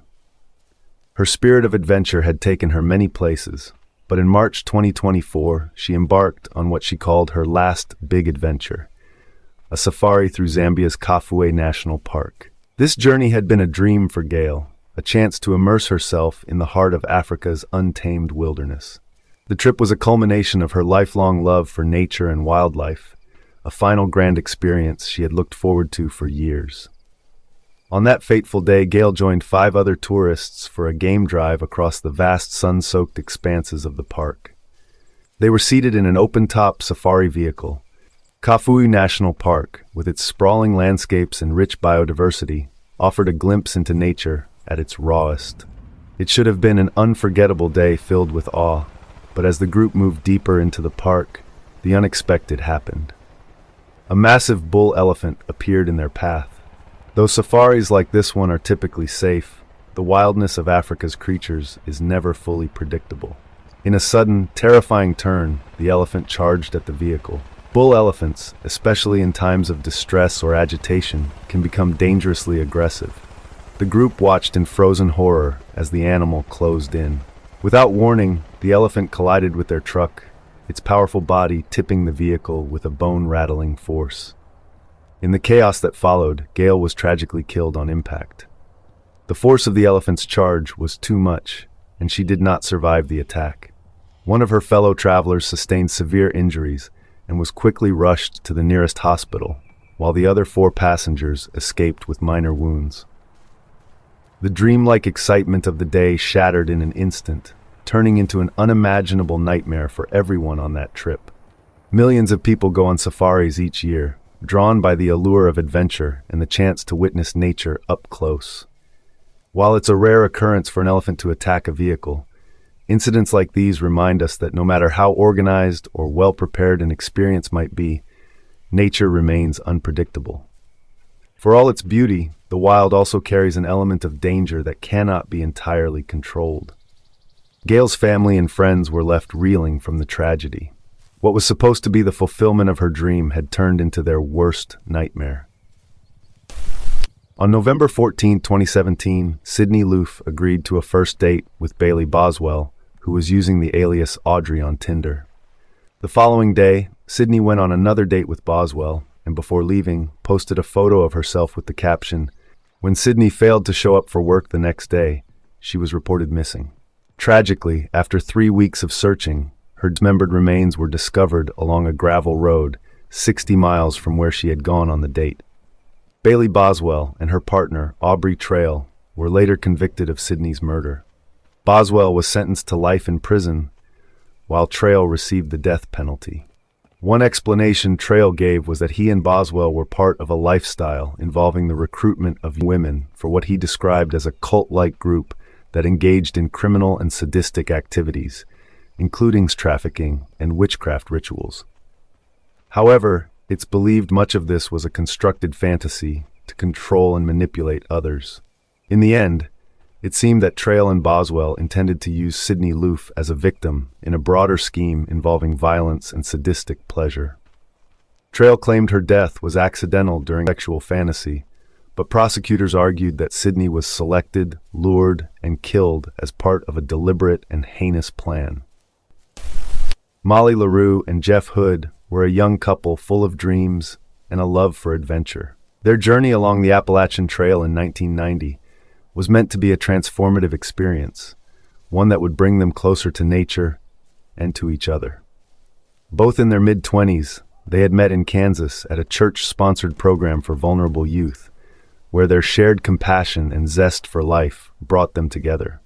After losing their jobs, they decided to embark on the ambitious challenge of hiking the nearly 2,200-mile Appalachian Trail, starting from Mount Katahdin in Maine and working their way south. To fellow hikers, Molly and Jeff were known by their trail names, Molly as Nalgene and Jeff as Clevis. They were well-liked on the trail, with their cheerful personalities and kindness making them a welcome presence wherever they stopped. They captured memories with their camera, documenting their adventure with bright smiles and enthusiasm, but no one could have known that one of those joyful snapshots would be their last. By September 11, 1990, the couple had reached Duncannon, Pennsylvania, a significant stop along their long journey. They spent a night at the Trailside Doyle Hotel, a place where many weary hikers took refuge after months of camping in the wilderness. Refreshed, Molly and Jeff resumed their hike the next day, heading toward the Thelma Marks shelter on Cove Mountain, a simple lean-to structure offering little more than a roof for the night. It seemed like just another night on their incredible journey, but it would soon turn into something far more horrifying. In the early hours of September 13, 1990, as Molly and Jeff slept, they were violently attacked. A stranger crept upon the couple in their sleep. Jeff was shot 3 times with a .22 caliber pistol, suffering fatal wounds to his head, back, and abdomen. Molly's fate was even more nightmarish. She was tied up, brutally assaulted, and stabbed to death, her hands bound and her neck constricted by a rope. Her body was left lying face down in the shelter. Jeff's lifeless body was found nearby, stripped of his clothes, with only a white shirt clutched in his hand. Later that day, 2 hikers, Cindy and Brian Bowen, arrived at the shelter and made the grim discovery. Their peaceful plans to camp at the shelter were shattered by the sight of blood and the lifeless bodies of Molly and Jeff. Shocked, they immediately contacted authorities. As investigators arrived, they began piecing together the crime scene and launched a manhunt for the killer. The Bowens had reported seeing a suspicious man nearby, and the trail of evidence began to narrow. On September 21, 1990, a breakthrough came when 2 hikers spotted a man wearing Jeff's backpack and boots. The man, identified as Paul David Cruz, was apprehended by the National Park Service. Cruz was no ordinary hiker. He was an ex-Marine with a violent history and an outstanding warrant for a murder in Florida. In his possession, authorities found the murder weapons and other personal belongings of Molly and Jeff, tying him directly to the crime. DNA evidence later confirmed his involvement, and Cruz was charged with 2 counts of first-degree murder. Though initially sentenced to death, his sentence was later commuted to life imprisonment without the possibility of parole in 2006. The assassination of Archduke Franz Ferdinand and his wife Sophie on June 28, 1914, marked a pivotal moment in world history. The couple's final photograph, taken just before their assassination, captures an eerie moment of calm before a chain of events that would drastically alter global politics and warfare. The killing, orchestrated by a group of Bosnian Serb revolutionaries, served as the catalyst for World War I. While the assassination was a tragic personal loss, its impact went far beyond. Ferdinand's death led to the July Crisis, which triggered Austria-Hungary's declaration of war on Serbia. This escalated into a global conflict due to a complex network of alliances, ultimately resulting in World War I. The war saw over 20 million casualties, reshaping national borders and creating unresolved tensions that contributed to World War II. In that war, an estimated 70 to 85 million people perished, and the conflict led to the development of nuclear weapons, which pushed the world into the Cold War. The photograph of Ferdinand and Sophie, seen in retrospect, becomes much more than just a historical image. It symbolizes the last moments before the world plunged into a new era of unprecedented violence, which shaped the 20th century and still impacts modern history. Gary Box's story is one of both immense heroism and heartbreaking uncertainty. A firefighter in Brooklyn, Gary was just 37 years old when the September 11, 2001 attacks happened, throwing him into one of the most devastating events in modern history. The chaos of that day made it difficult for families to know exactly what had happened to their loved ones, and for Gary's father, Judson Box, the uncertainty was a deep wound that lasted for years. His son's body was never found, and he didn't have a final phone call or last message to hold on to. Gary left behind his wife and 2 children, but no clear answers about his last moments. It wasn't until 8 years later, in 2009, that the family began to unravel part of the mystery. Gary's sister, Christine, visited the 9/11 Tribute Center, and while she was there, an employee asked if she was searching for anyone in particular. When Christine mentioned Gary, the employee brought up a photo of a firefighter in the Brooklyn Battery Tunnel, captioned as Gary Box. However, it soon became clear that the firefighter in the photo wasn't Gary, but a colleague, Brian Belcher, who had also died in the attacks. While this discovery was bittersweet, it reignited the family's search for some trace of Gary's final moments. Determined to find out more, Judson Box began scouring the photo archives of the National 9/11 Museum and the memorial's website, where the public had uploaded images from that day. Night after night, he searched tirelessly, hoping to find anything that would provide closure. One particularly exhausting night, after spending more than 5 hours looking through photos, Judson went to bed with no answers, feeling emotionally drained. But the next morning, something remarkable happened. As Judson was having breakfast, his wife Helen called him into the living room with a sense of urgency.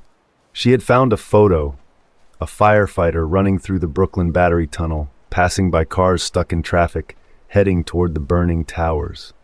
This time it was unmistakably Gary. For Judson, This discovery felt like a small but significant piece of his son's story had been returned to him. The search didn't end there. Determined to learn more about that image, Judson reached out to the National 9/11 Museum and Memorial to track down the person who had taken the photo. Months later, he was able to make contact with Erik Troelsen, a Danish businessman who had taken the picture while driving through the tunnel on the morning of September 11. Troelsen had been on his way to a meeting, completely unaware of the catastrophe unfolding above him. He recalled a haunting moment when a girl in the car ahead of him began crying, and they turned on the radio to hear the news of the attacks. As traffic in the tunnel came to a standstill, fire trucks began racing past, heading toward the towers. One vehicle, its tires blown out, caused a traffic jam that blocked the larger trucks.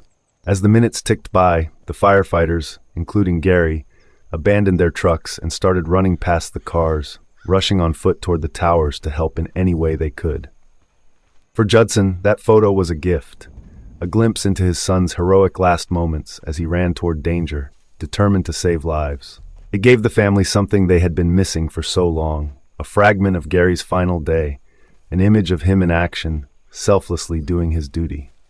Although Gary's body was never found, the discovery of this photo helped bring some solace to his family, allowing them to see him one last time as the brave firefighter he had always been. This incident at the New Delhi Zoo highlights a tragic and dangerous encounter between a human and a tiger.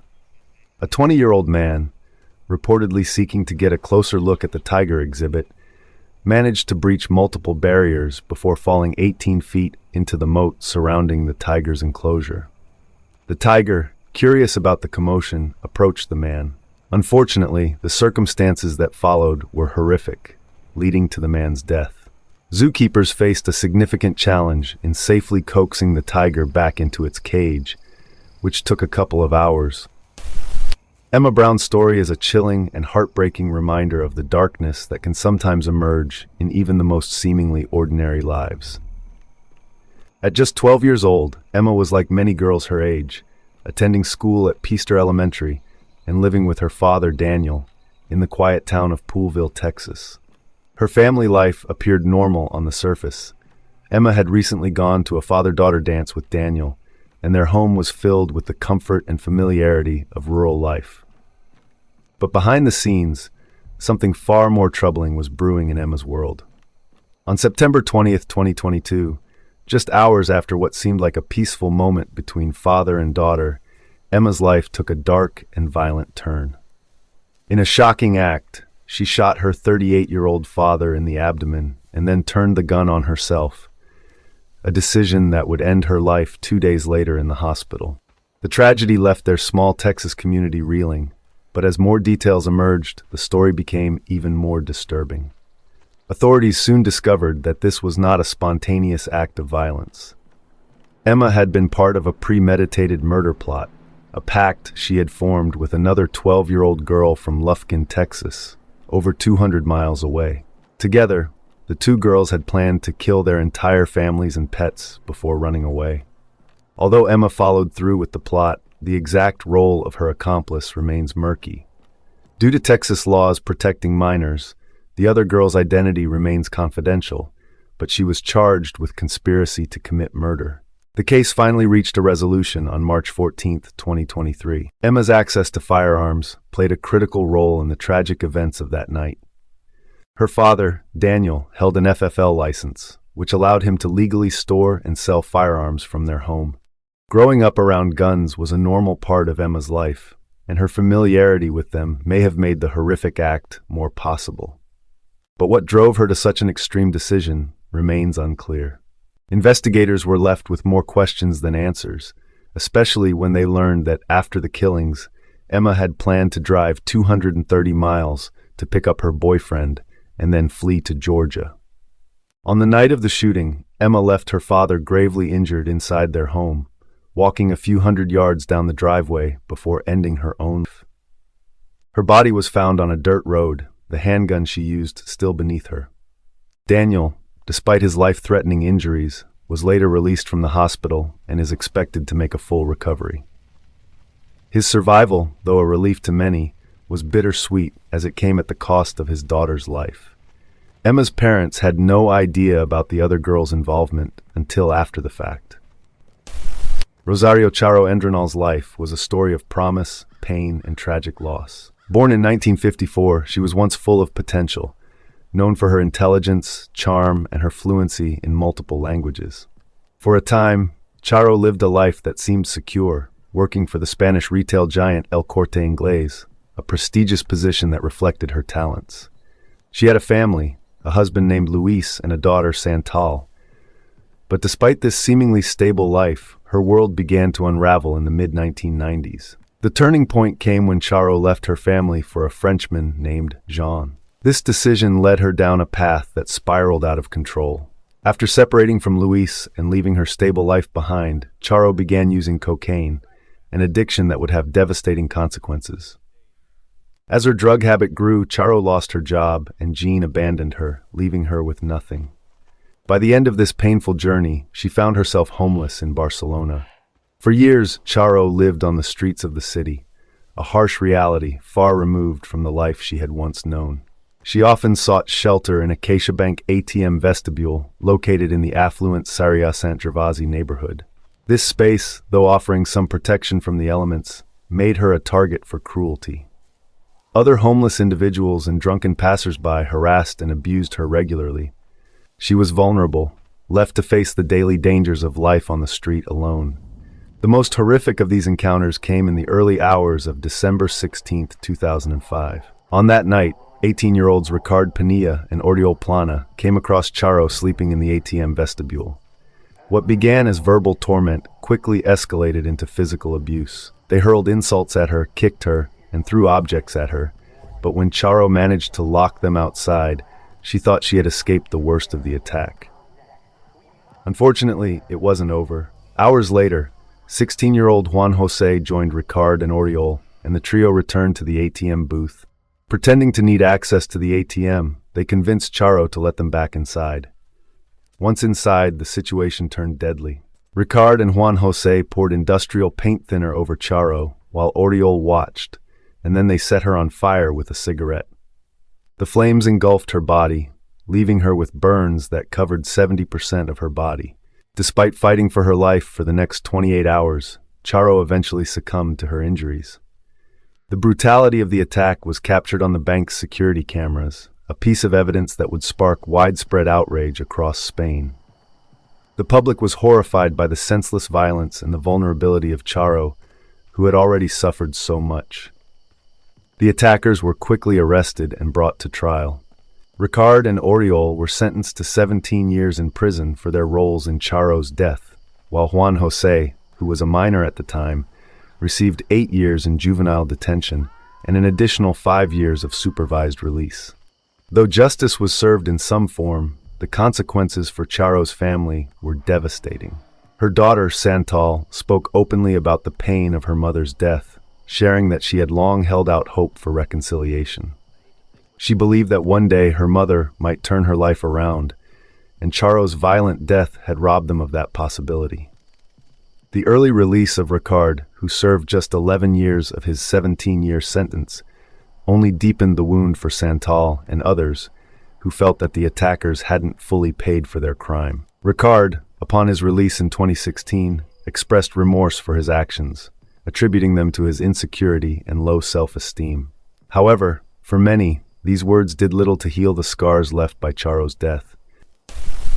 On August 1, 1943, a crowd gathered at Lambert St. Louis Airport to witness the first public demonstration of the Waco CG-4 glider, an aircraft designed by William P. Robertson. Excitement filled the air as local dignitaries, including Mayor William Becker, Robertson, and several influential figures from St. Louis, boarded the glider. This photograph was taken just before the flight, capturing what seemed like a moment of triumph. However, disaster struck almost immediately after the towing cable was released. The glider's right wing broke off, sending it plunging from a height of 1 to 1,500 feet. All 10 passengers on board were killed instantly in the tragic crash. In a chilling twist, only days before the demonstration, Mayor Becker had joked with a reporter, saying, "Gentlemen, you can die only once, and we all must die sometime." His words would prove hauntingly prophetic. Next is the story of Nirupama Prajapati. Nirupama was on a picnic with friends in the Sundargarh district near Kanakund, a popular location for sightseeing and outdoor activities. While enjoying the picturesque surroundings, Nirupama ventured too close to the rocky edge of the IB River to capture a selfie. Tragedy struck when a man climbing nearby also lost his footing and accidentally knocked Nirupama into the river. Despite her attempts to regain balance and briefly holding on, the force of the rapids overwhelmed her. Nirupama disappeared under the water, and her lifeless body was found the following day, lodged in a stone crevice about a quarter-mile downstream from where she had fallen. It took rescuers, including the fire department and her family, 22 hours of searching to recover her remains. Nirupama's untimely death highlights a troubling trend of selfie-related fatalities in India and around the world. A 2018 study reported 259 selfie deaths in 137 incidents between October 2011 and November 2017. The majority of the victims were young, with an average age of 23, and males accounted for 3 times as many deaths as females. India topped the list of countries with the highest number of selfie deaths, followed by Russia, the US, and Pakistan. Ryan Dunn, an American stunt performer, actor, comedian, and well-known star of the MTV series Jackass, posted a photo on his Twitter account on June 20, 2011. The image showed Dunn, along with Zachary Hartwell and another friend, drinking at a bar. Just a few hours later, tragedy struck. Dunn and Hartwell, a production assistant on Jackass No. 2, were driving back from the Barnaby's Westchester bar when the car veered off the road, crashed into a tree, and erupted in flames. Both Dunn, aged 34, and Hartwell, aged 29, were killed instantly. It was later confirmed that Dunn had been driving, and his blood alcohol level was more than twice the legal limit. Further investigation revealed that Dunn had been speeding, traveling between 132 and 140 miles per hour in a 55 miles per hour zone, contributing to the fatal crash. 19-year-old Gavin Zimmerman was enjoying a vacation with friends at Cape Solander when tragedy struck. During the trip, Gavin lost his life after falling into the ocean and being unable to return to shore. Nearly a year after the accident, his grieving family traveled to the popular tourist spot to visit the place where their son had tragically died. What makes this story especially heartbreaking is that, just before the fatal fall, Gavin had taken a photo of himself standing near the cliff that would soon claim his life. In the image, he appeared happy and content, with no sign of the impending danger. According to his father, when he first saw the photo, nothing seemed out of the ordinary. Gavin appeared to be standing safely away from the edge, and everything seemed fine. Gavin had sent the photo to his father, who replied almost immediately. However, Gavin never responded. His father thought nothing of it at the time, assuming his son was busy, and messaged again, telling Gavin he loved him and that they would catch up later. Investigators believe that, after sending the photo, Gavin attempted to take another picture of himself in front of the ocean, but lost his balance and fell from the cliff. After a 30-minute search, his friends found him unconscious in the water. Lifeguards attempted CPR, but it was too late. His devastated parents were informed of the tragedy the next day. In February 2017, best friends Abby Williams and Libby German set out for what should have been a peaceful hike in Indiana. This unsettling photo of Abby was taken just moments before the 2 girls were brutally murdered. What makes this image even more disturbing is that in the background, you can see their killer lurking. It appears the man had been stalking the girls for a while, and in a chilling turn of events, the girls managed to capture images of him on Libby's phone, likely because they felt they were being followed. In this final photo of Abby, her murderer is visible, standing behind her.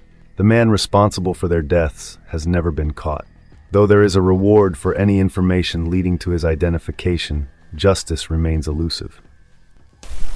Jennifer Strange's story is one of a tragic attempt to win a gift for her children that ended in a devastating loss. On January 12, 2007, the 28-year-old mother of 3 entered a radio contest called Hold Your Wee for a Wee, hosted by KDND's morning show in California.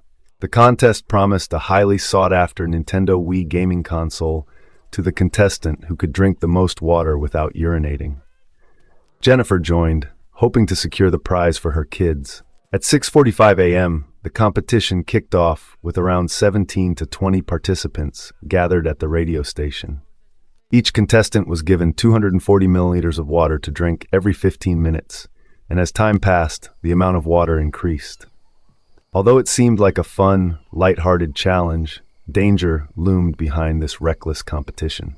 During the broadcast, a nurse even called the station, warning the DJs about the serious health risks of consuming excessive water in a short time.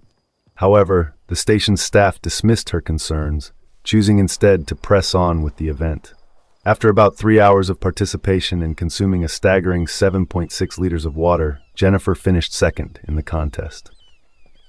Her prize was a pair of tickets to a Justin Timberlake concert, not the Wii she had hoped for, but it came at an immeasurable cost.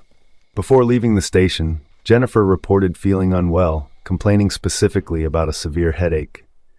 Rather than taking her condition seriously, the DJs made jokes about her appearance, laughing that her swollen stomach made her look pregnant. Jennifer, trying to brush it off, laughed along and left for home. On her drive home, the pain persisted. She called a coworker, crying about the severe headache that had worsened. Tragically, this would be her last conversation. Jennifer was found dead in her Rancho Cordova home just hours later. The autopsy revealed that she had died from hyponatremia, or water intoxication. Her body's sodium levels had become dangerously imbalanced due to the excessive water intake, causing her cells to swell. This swelling ultimately impacted her brain, leading to seizures, respiratory failure, and death. Jennifer's death shocked the public, as what seemed like a harmless game turned into a fatal ordeal. Her family filed a wrongful death lawsuit against KDND, accusing the station of gross negligence. The court sided with Jennifer's family, awarding them $16.5 million in damages on October 29, 2009. In April 2014, 32-year-old Courtney Ann Sanford was driving to work in High Point, North Carolina, when she tragically lost her life in a car accident. Like many people, Courtney often posted updates and selfies on her social media. During her drive, Pharrell Williams' popular song Happy came on the radio, and feeling uplifted by the music, she was compelled to post about it. At 8:33 a.m., Courtney made a Facebook post that read, "The happy song makes me happy." Just 1 minute later, at 8:34 a.m., police received a call about a head-on crash. Courtney's car had veered across the median and collided with a truck, killing her instantly. In late June 2018, the world was captivated by the dramatic story of 12 young boys and their football coach who had become trapped in the intricate Tam Luang cave system in Thailand. After a sudden storm caused the cave's passageways to flood, they were left with no way to escape. A complex, high-risk rescue operation was launched, where divers had to navigate through the dark, flooded caverns. Each boy was heavily sedated, fitted with a full-face breathing mask, and strapped to a rescue diver who would guide them through the submerged sections using dive leans. One of the brave divers involved in the mission was Saman Kunan. This photograph shows him preparing for the rescue operation. Tragically, it would be his last. While transferring oxygen tanks to the boys, Kunan experienced difficulties and ran out of air. He lost consciousness and passed away in one of the cave's passageways. Saman Kunan died a hero, and between July 8th and 10, all 12 boys and their coach were successfully rescued, thanks in large part to the courage and sacrifice of people like him. Casey Rivera. On May 18, 2023, at around 8:15 p.m., a 41-year-old man named Casey Rivera lost his life in a tragic accident after performing an act of kindness. While driving his children home from swim practice, Rivera noticed a mother duck and her ducklings struggling to cross a busy intersection at Park Drive and Stanford Ranch Boulevard in Rocklin, California. Moved by compassion, Casey parked his car and got out to help the ducks cross safely. His good deed was met with applause from onlookers, including 12-year-old William Wimsat, who captured the moment on his phone. However, tragedy struck when Casey was returning to his car. A vehicle driven by a 17-year-old girl suddenly hit him. William recalled hearing the impact and seeing Casey's body thrown across the intersection. Casey's shoes and sock landed in front of their car. Casey's two children, ages 11 and 6, were in the car and witnessed the accident. William's mother, who had earlier been grateful for Casey's actions, comforted the children in the aftermath of the horrific event. In the days following the incident, another 12-year-old witness returned to the scene with flowers and rubber ducks to honor Casey. The 17-year-old driver involved in the collision stayed at the scene and cooperated with the police investigation. As of now, she faces no charges related to the tragic accident. José Valenzuela. The story of José Valenzuela is told through the final photo taken just before a tragic accident. José, a dedicated contractor, was repairing a damaged sewer line near the intersection of Voorhees and 3rd Streets in Holdenville, Oklahoma on April 10, 2023. Valenzuela, who moved to Oklahoma in 1997 and had been living in Holdenville for 15 years, worked for the Dawson Does It Plumbing Company. On that fateful day, as he and other contractors were replacing a broken sewer line, the trench in which they were working suddenly collapsed, burying Valenzuela under 12 feet of dirt and debris. Despite emergency crews' efforts, including specialized trench and excavation rescue teams from nearby fire departments, the complexity of the situation, involving active gas pipelines and water mains, hindered their ability to safely reach him. For 9 agonizing hours, the teams worked to free him, but as Chief Kyle Lenning of the Holdenville Police Department noted, the operation shifted from a rescue to a recovery effort. Valenzuela's body was finally recovered at 11:20 p.m., ending a heartbreaking ordeal. The submarine murder. In August 2017, freelance journalist Kim Wall set out to interview Danish inventor Peter Madsen aboard his homemade submarine. What began as a professional opportunity quickly turned into a horrific crime. This photo, showing Kim just before embarking on the submarine, captures her in what should have been a routine moment of her journalistic career. Tragically, once inside the vessel, Madsen murdered her and gruesomely dismembered her body. Investigations revealed chilling details about Madsen's obsession with violent acts. He had been watching disturbing videos of women being tortured and killed, with footage of beheadings found on his computer. These details suggest that his actions were premeditated and driven by his dark fascination with murder. Kim Wall, a talented journalist with a bright future, fell victim to his monstrous impulses, and this photo serves as a haunting reminder of the danger that awaited her on that fateful trip. At first glance, 8763 Wonderland Avenue in Laurel Canyon, Los Angeles, appears to be an ordinary suburban home. It's a white, split-level house with 2 bedrooms and 2 bathrooms, blending in with its quiet neighborhood. However, this unassuming residence became infamous as the site of one of Los Angeles' most horrifying unsolved crimes. On July 1, 1981, the bodies of 4 individuals were discovered inside, so savagely beaten they were unrecognizable. The story of this house's dark history begins in the late 1970s when it was rented by Joy Miller. Over time, it became a hub for one of the most lucrative cocaine and heroin distribution operations in the city. Joy began a relationship with gang member Billy DeVirel, and their group, known as the Wonderland Gang, soon established itself as a feared entity. Ron Launius, the gang's leader, lived there with his wife Susan, alongside other associates, including the notorious adult film star John Holmes and David Lind. Scott Thorson, famously known as Liberace's former lover, was also connected to the gang. The gang gained a reputation for robbing rival criminals, and their most infamous heist occurred on June 29, 1981, when 4 gang members broke into the home of Eddie Nash, a notorious nightclub owner and crime boss. During the robbery, Nash's bodyguard was injured, and the gang made off with at least $1 million in cash, drugs, jewelry, and firearms. This audacious crime set the stage for the tragedy that followed. 2 days later, on July 1st, neighbors called the police after hearing faint moaning from inside the house. When officers arrived, they found a blood-soaked scene of unimaginable brutality. Barbara Richardson, David Lynn's girlfriend, was found dead in a pool of blood near the couch where she had been sleeping. Joy Miller's lifeless body was discovered in her bed, while Billy DeVirel was slumped against a TV stand. In another bedroom, Ron Launius lay dead, his body battered beyond recognition. The bloodied crime scene also revealed several metal pipes and a hammer tangled in bed linens. The most chilling discovery was Susan Launius, lying on the floor near her deceased husband.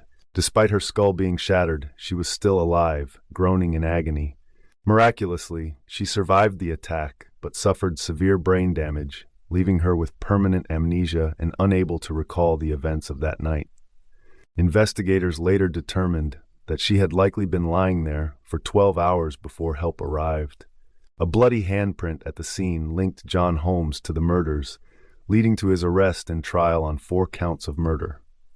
However, he was acquitted after the jury suspected he had been framed by Eddie Nash. Attention then shifted to Nash, but he too avoided conviction due to a hung jury. Years later, Nash confessed to bribing a juror during his trial, though he never admitted to orchestrating the killings. In 2000, Nash was finally imprisoned for unrelated charges, including drug trafficking and money laundering. Today, the unsolved Wonderland murders remain one of Hollywood's most infamous crimes. The house at 8763 Wonderland Avenue still stands and is now home to a married couple who often contend with tourists and true crime enthusiasts seeking to photograph the site of this gruesome and mysterious tragedy. Ed Gein's House of Horrors. Now the focus is on Ed Gein's infamous house and the grim motives that led him to adorn it with parts of his victims' bodies.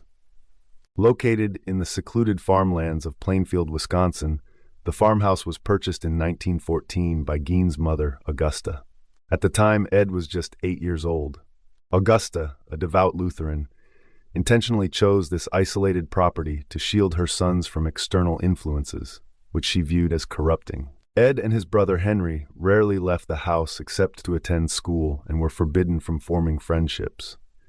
Augusta frequently lectured her sons about the evils of the world, using the Bible as her tool of persuasion. Each afternoon, she would read from the Old Testament, often focusing on passages filled with violence, death, and divine punishment. In 1940, Gein's father passed away, and Henry began to question his mother's strict worldview, much to Ed's dismay. Then in 1944, while battling a brush fire together, Henry tragically lost his life under suspicious circumstances. Following Henry's death, Ed lived alone with his mother until she passed away in 1945, leaving him devastated and isolated in the eerie, dilapidated farmhouse. It was in this setting of loneliness and despair that Ed's horrifying spree began to take root. In 1957, Gein came under suspicion when Bernice Worden, a local hardware store owner, vanished. Police conducted a search of his property, and what they discovered was beyond macabre. Inside a shed, Worden's decapitated body was found, hanging upside down, her torso split open and hollowed of organs. Investigating the house itself revealed grotesque artifacts: human skin stretched across furniture, a lampshade crafted from flesh, and skulls mounted on bedposts. Some skulls had been converted into bowls, and one ceiling pull cord was fashioned from human lips. Among the horrors was the head of Mary Hogan, another missing woman, stashed in a paper bag. Gein had even created clothing from human remains, including a belt adorned with moles, a mammary vest made from a woman's torso, and socks stitched from human flesh. A collection of shrunken heads, which Gein had transformed into masks, added to the grotesque inventory. During police questioning, Gein confessed that after his mother's death, he began exhuming freshly buried middle-aged women from local cemeteries. He brought their bodies home to use their remains as materials for his grim decorations. His property was set to be auctioned. There were rumors it might become a morbid tourist attraction. However, on March 27, 1958, the farmhouse mysteriously burned to the ground. A road named after Ed Gein exists nearby, and the sprawling farmland surrounding the former house has never been fully investigated. 810N Linden Drive, Beverly Hills, California. This 7-bedroom mansion in Beverly Hills, recently sold for $17 million, hides a dark chapter in its history. In the 1940s, the property was leased by notorious gangster Bugsy Siegel for his girlfriend, Virginia Hill. By 1947, their relationship had soured, becoming volatile and tumultuous, and Hill moved out as the lease neared its expiration. On June 20, 1947, Siegel returned to the house to retrieve his personal belongings. That evening, as he sat in the living room reading the Los Angeles Times, an unknown assailant fired several shots through the window with a .30 caliber M1 carbine rifle. Siegel was struck 4 times, including 2 shots to the head and 2 to the face, killing him instantly. His associate, Alan Smiley, who was present at the time, was grazed by a bullet but survived. The assassination came just 6 months after Siegel had opened the Flamingo Hotel, a Las Vegas casino that laid the foundation for what would become the modern Las Vegas Strip. Though instrumental in the project, Siegel faced criticism from his East Coast backers due to escalating costs and delayed profits.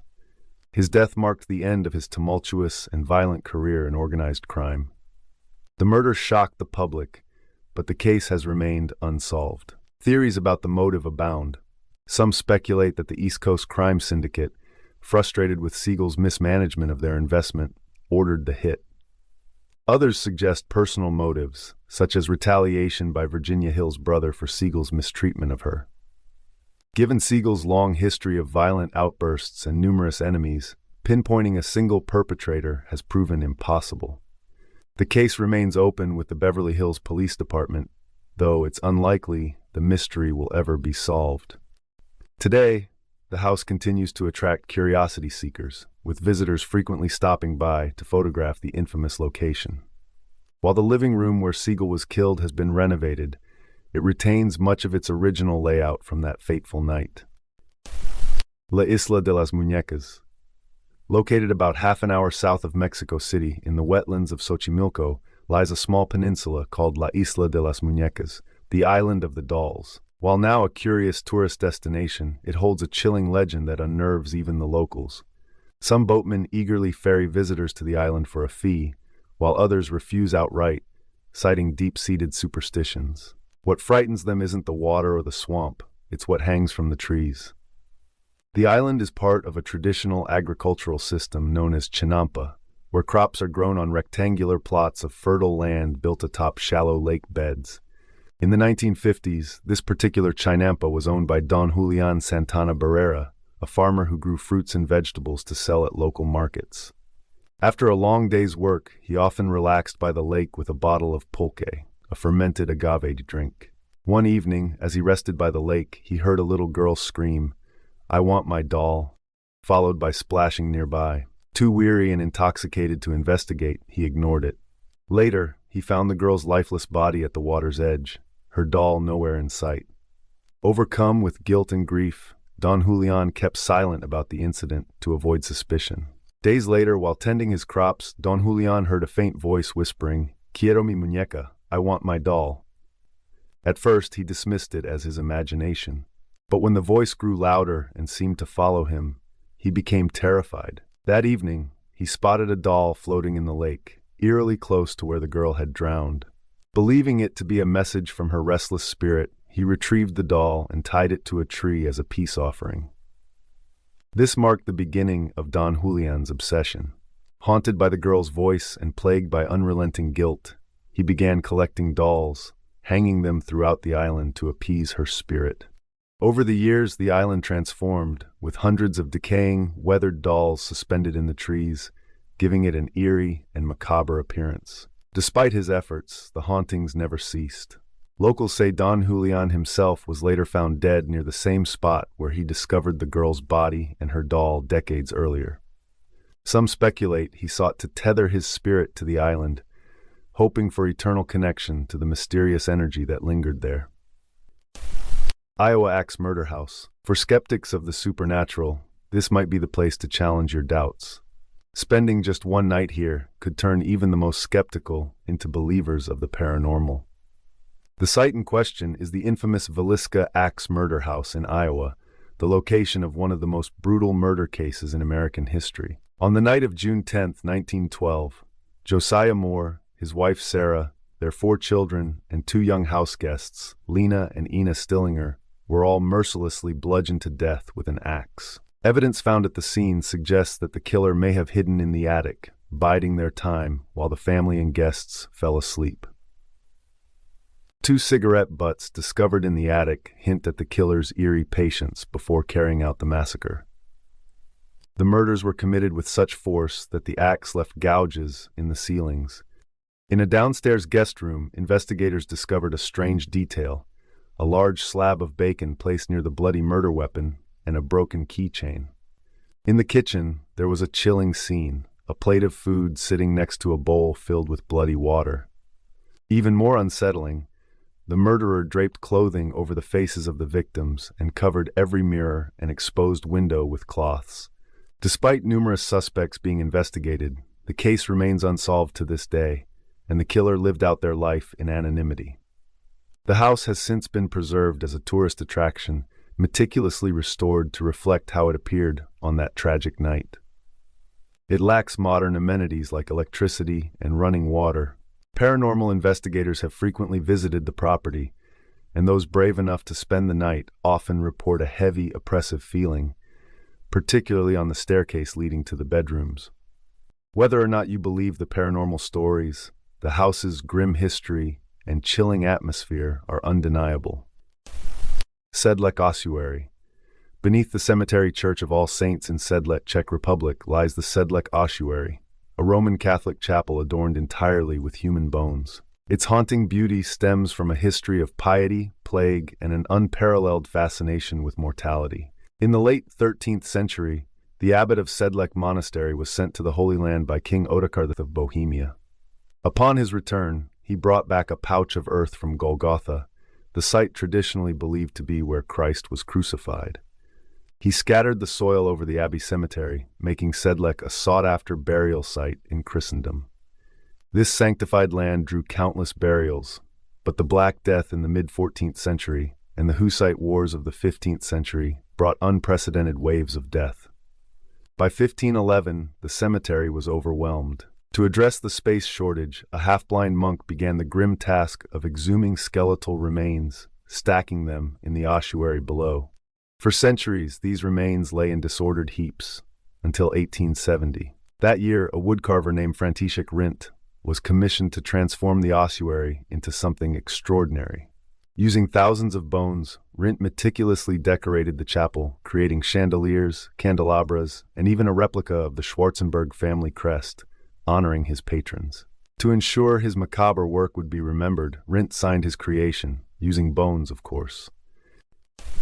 Alex Murdaugh's Moselle family estate. Nestled within a sprawling 1,772-acre hunting lodge in rural Colleton County, South Carolina, the Moselle estate was once the crown jewel of Alex's life as a wealthy heir to a prominent legal dynasty. But behind its picturesque exterior lay a dark tapestry of tragedy, deception, and murder. The estate's grim history began in 2018 with the mysterious death of longtime housekeeper Gloria Satterfield. He claimed she had tripped over the family's dogs and fallen down the stairs, resulting in fatal injuries. This tragedy, however, became a vehicle for fraud when Murdaugh pocketed millions from an insurance settlement intended for Satterfield's grieving family. The darkest chapter unfolded on June 7, 2021. At 10:07 p.m., he called 911, reporting he had discovered the lifeless bodies of his wife, Maggie, and son, Paul, near the estate's dog kennels. Both had been brutally shot multiple times with different firearms. Murdaugh claimed he was visiting his mother, who suffers from dementia, at the time of the murders. However, investigations uncovered damning evidence. Cell phone data, including a video recorded minutes before the killings, placed him at the crime scene. This revelation, paired with his inconsistent statements, marked him as a suspect. Yet, it took over a year before he was formally charged in July 2022 with the murders of Maggie and Paul, as well as weapon-related offenses. The case only deepened in complexity when it emerged that he had staged an unsuccessful attempt on his own life, allegedly to secure a life insurance payout for his surviving son. Meanwhile, authorities uncovered extensive financial crimes, including embezzling millions from his law firm and clients. Dubbed the trial of the century, the court proceedings captivated the nation. While he pleaded not guilty to the murders, he admitted to fabricating alibis and lying to investigators. He also confessed to stealing from his clients and orchestrating the failed assassination plot, blaming his erratic behavior on a long-standing opioid addiction. On March 2, 2023, after less than 3 hours of deliberation, The jury returned a verdict, guilty on all counts of murder and weapons possession. The trial's verdict, streamed live across major news networks, brought a dramatic conclusion to the saga. He received 2 consecutive life sentences without the possibility of parole. Now imprisoned in an 8x10 cell at McCormick Correctional Institution, Murdahl lives a life far removed from the luxury and privilege he once enjoyed at Moselle. The estate itself remains a haunting reminder of betrayal, greed, and loss that will forever mark its history. The Scarecrows of Nagoro. Nestled on the Japanese island of Shikoku, there exists a small village in the Iya Valley called Nagoro. Situated along Route 439 in a secluded and mountainous region, this village once boasted a population of approximately 300 residents. However, by 2015, due to Japan's significant population decline, Nagoro's population had dwindled to a mere 35 individuals, dropping further to just 27 by September 2019. At first glance, a photograph of the area might suggest it captures a portion of these remaining inhabitants. But the unsettling truth is that none of the people in the image are real. In the early 2000s, a woman named Tsukimi Ayano, whose family had left the village when she was an infant, decided to return. Overwhelmed by the pervasive sense of desolation and the evident toll it had taken on the community, Tsukimi took it upon herself to counteract the loneliness. Her solution was unconventional yet profoundly symbolic. She began crafting eerily realistic scarecrows. Some were modeled after former residents who had either passed away or moved on. These figures were then strategically placed throughout Nagoro to create the illusion of a lively village. Tsukimi's unique project grew over the years, resulting in the creation of more than 400 scarecrows. Her work even inspired others to join in the endeavor. The now-defunct elementary school, which closed its doors in 2012, has become home to numerous scarecrows. Elsewhere in the village, various groups of scarecrows tell silent stories. 3 figures sit beneath a telephone pole on the village's outskirts. One mimics a man fishing in the river, while others appear gathered at a bus stop or performing road work. These human-like figures are scattered throughout the village, blending eerily into the environment. While the village and its scarecrows are not intended to instill fear, encountering Nagoro without prior knowledge of its history could undoubtedly leave an unnerving impression. Unit 731. At first glance, the unassuming ruins of Unit 731 might look like any other historical site. Their stone foundations and columns reminiscent of ancient ruins like Pompeii or the Acropolis. Yet this facility, located near Harbin in mainland China, holds one of the most chilling backstories in human history. Known officially as Unit 731, it served as the Imperial Japanese Army's hub for biological and chemical warfare research during the 1930s and 1940s. What happened within its walls was nothing short of nightmarish. The story of Unit 731 begins with Japan's invasion of Manchuria in 1931. After seizing control of the region and establishing the puppet state of Manchukuo, Japan sought ways to gain a military edge over its adversaries. Enter Surgeon General Shiro Ishii, a high-ranking officer obsessed with chemical and biological warfare. Inspired by Western nations' wartime experiments, Ishii convinced Japanese military leaders to fund a secret research program. What began at the Jongma prison camp, disguised as an epidemic prevention unit, escalated into the sprawling Unit 731 complex in Pingfang. Officially, it was a lumber mill. In reality, it was a factory of death. Prisoners, including Chinese civilians, political dissidents, and prisoners of war, were referred to as logs to dehumanize them. These individuals were subjected to horrifying experiments designed to develop biological weapons and study the limits of human endurance. Victims were intentionally infected with diseases like the bubonic plague, subjected to vivisection without anesthesia, and forced into pressure chambers to observe their bodies under extreme conditions. Others were exposed to chemical agents, including mustard gas, while researchers coldly documented their agonizing deaths. Perhaps most disturbing was the deliberate cruelty of the experiments. For example, limbs were frozen solid in sub-zero temperatures before being shattered to study frostbite.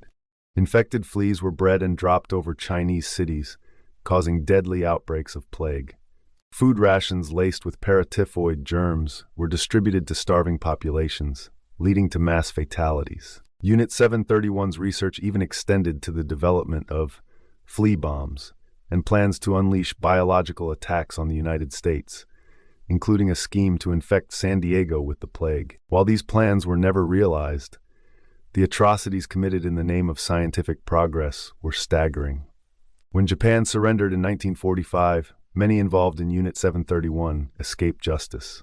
General Ishii and his team were granted immunity by U.S. authorities in exchange for their research data. The site has since been transformed into a museum, but the atrocities committed there make it one of the most disturbing locations on Earth.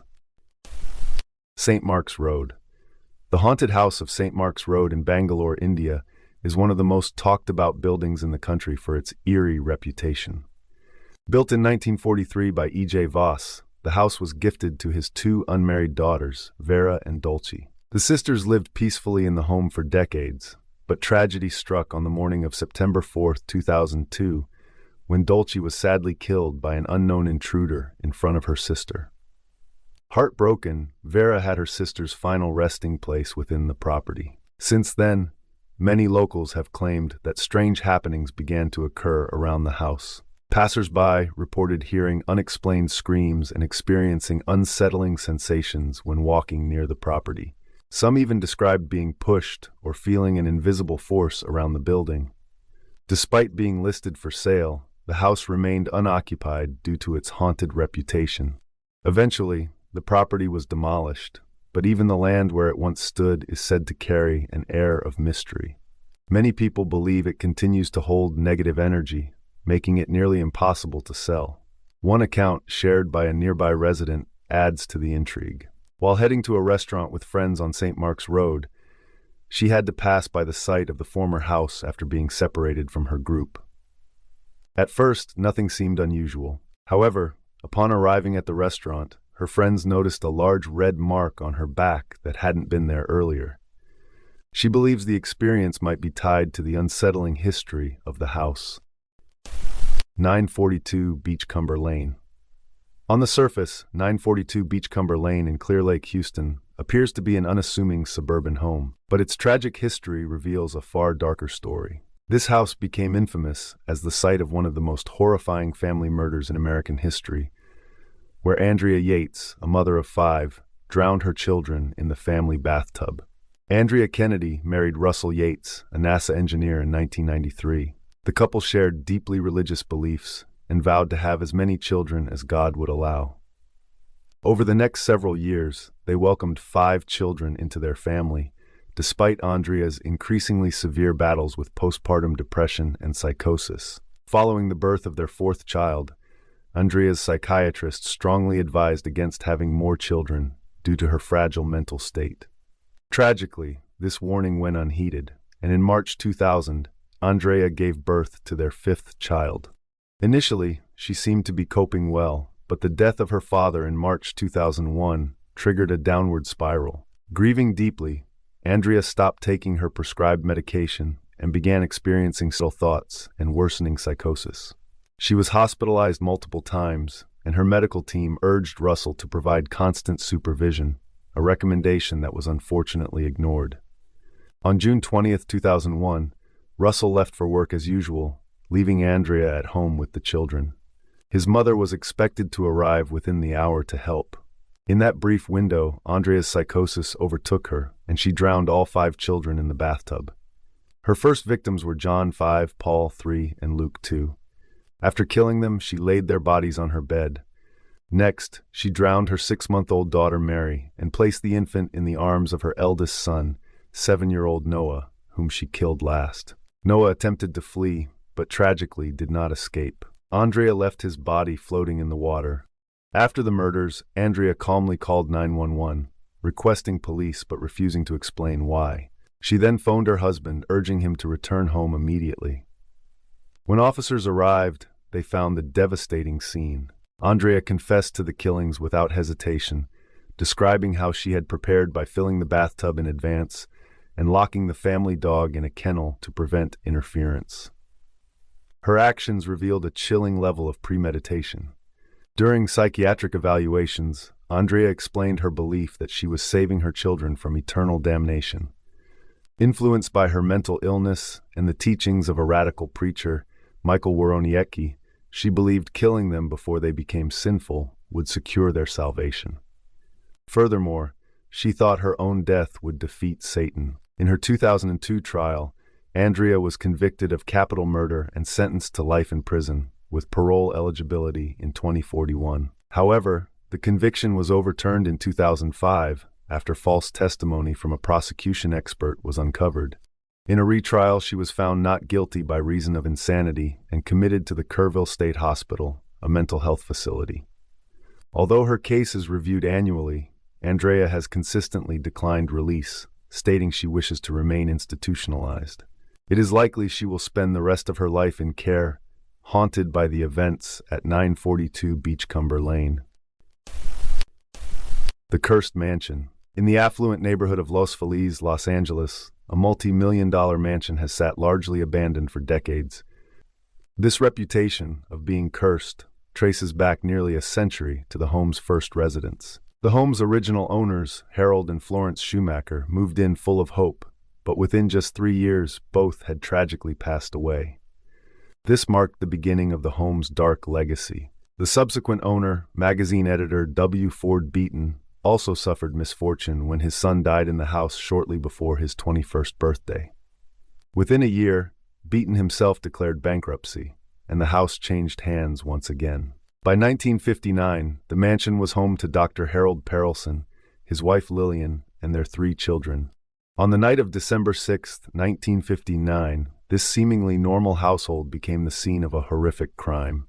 Without warning, Dr. Perelson brutally murdered his wife with a ball-peen hammer while she slept. He then attacked his eldest daughter, 18-year-old Judy, but she miraculously escaped and alerted the police. When authorities arrived, they discovered the doctor's lifeless body next to his wife. He had ingested a lethal cocktail of tranquilizers and acid. The couple's 2 younger children, thankfully, were unharmed. The reasons for Dr. Perelson's violent breakdown remain unclear, though financial troubles and a history of mental health issues after World War II were cited as possible causes.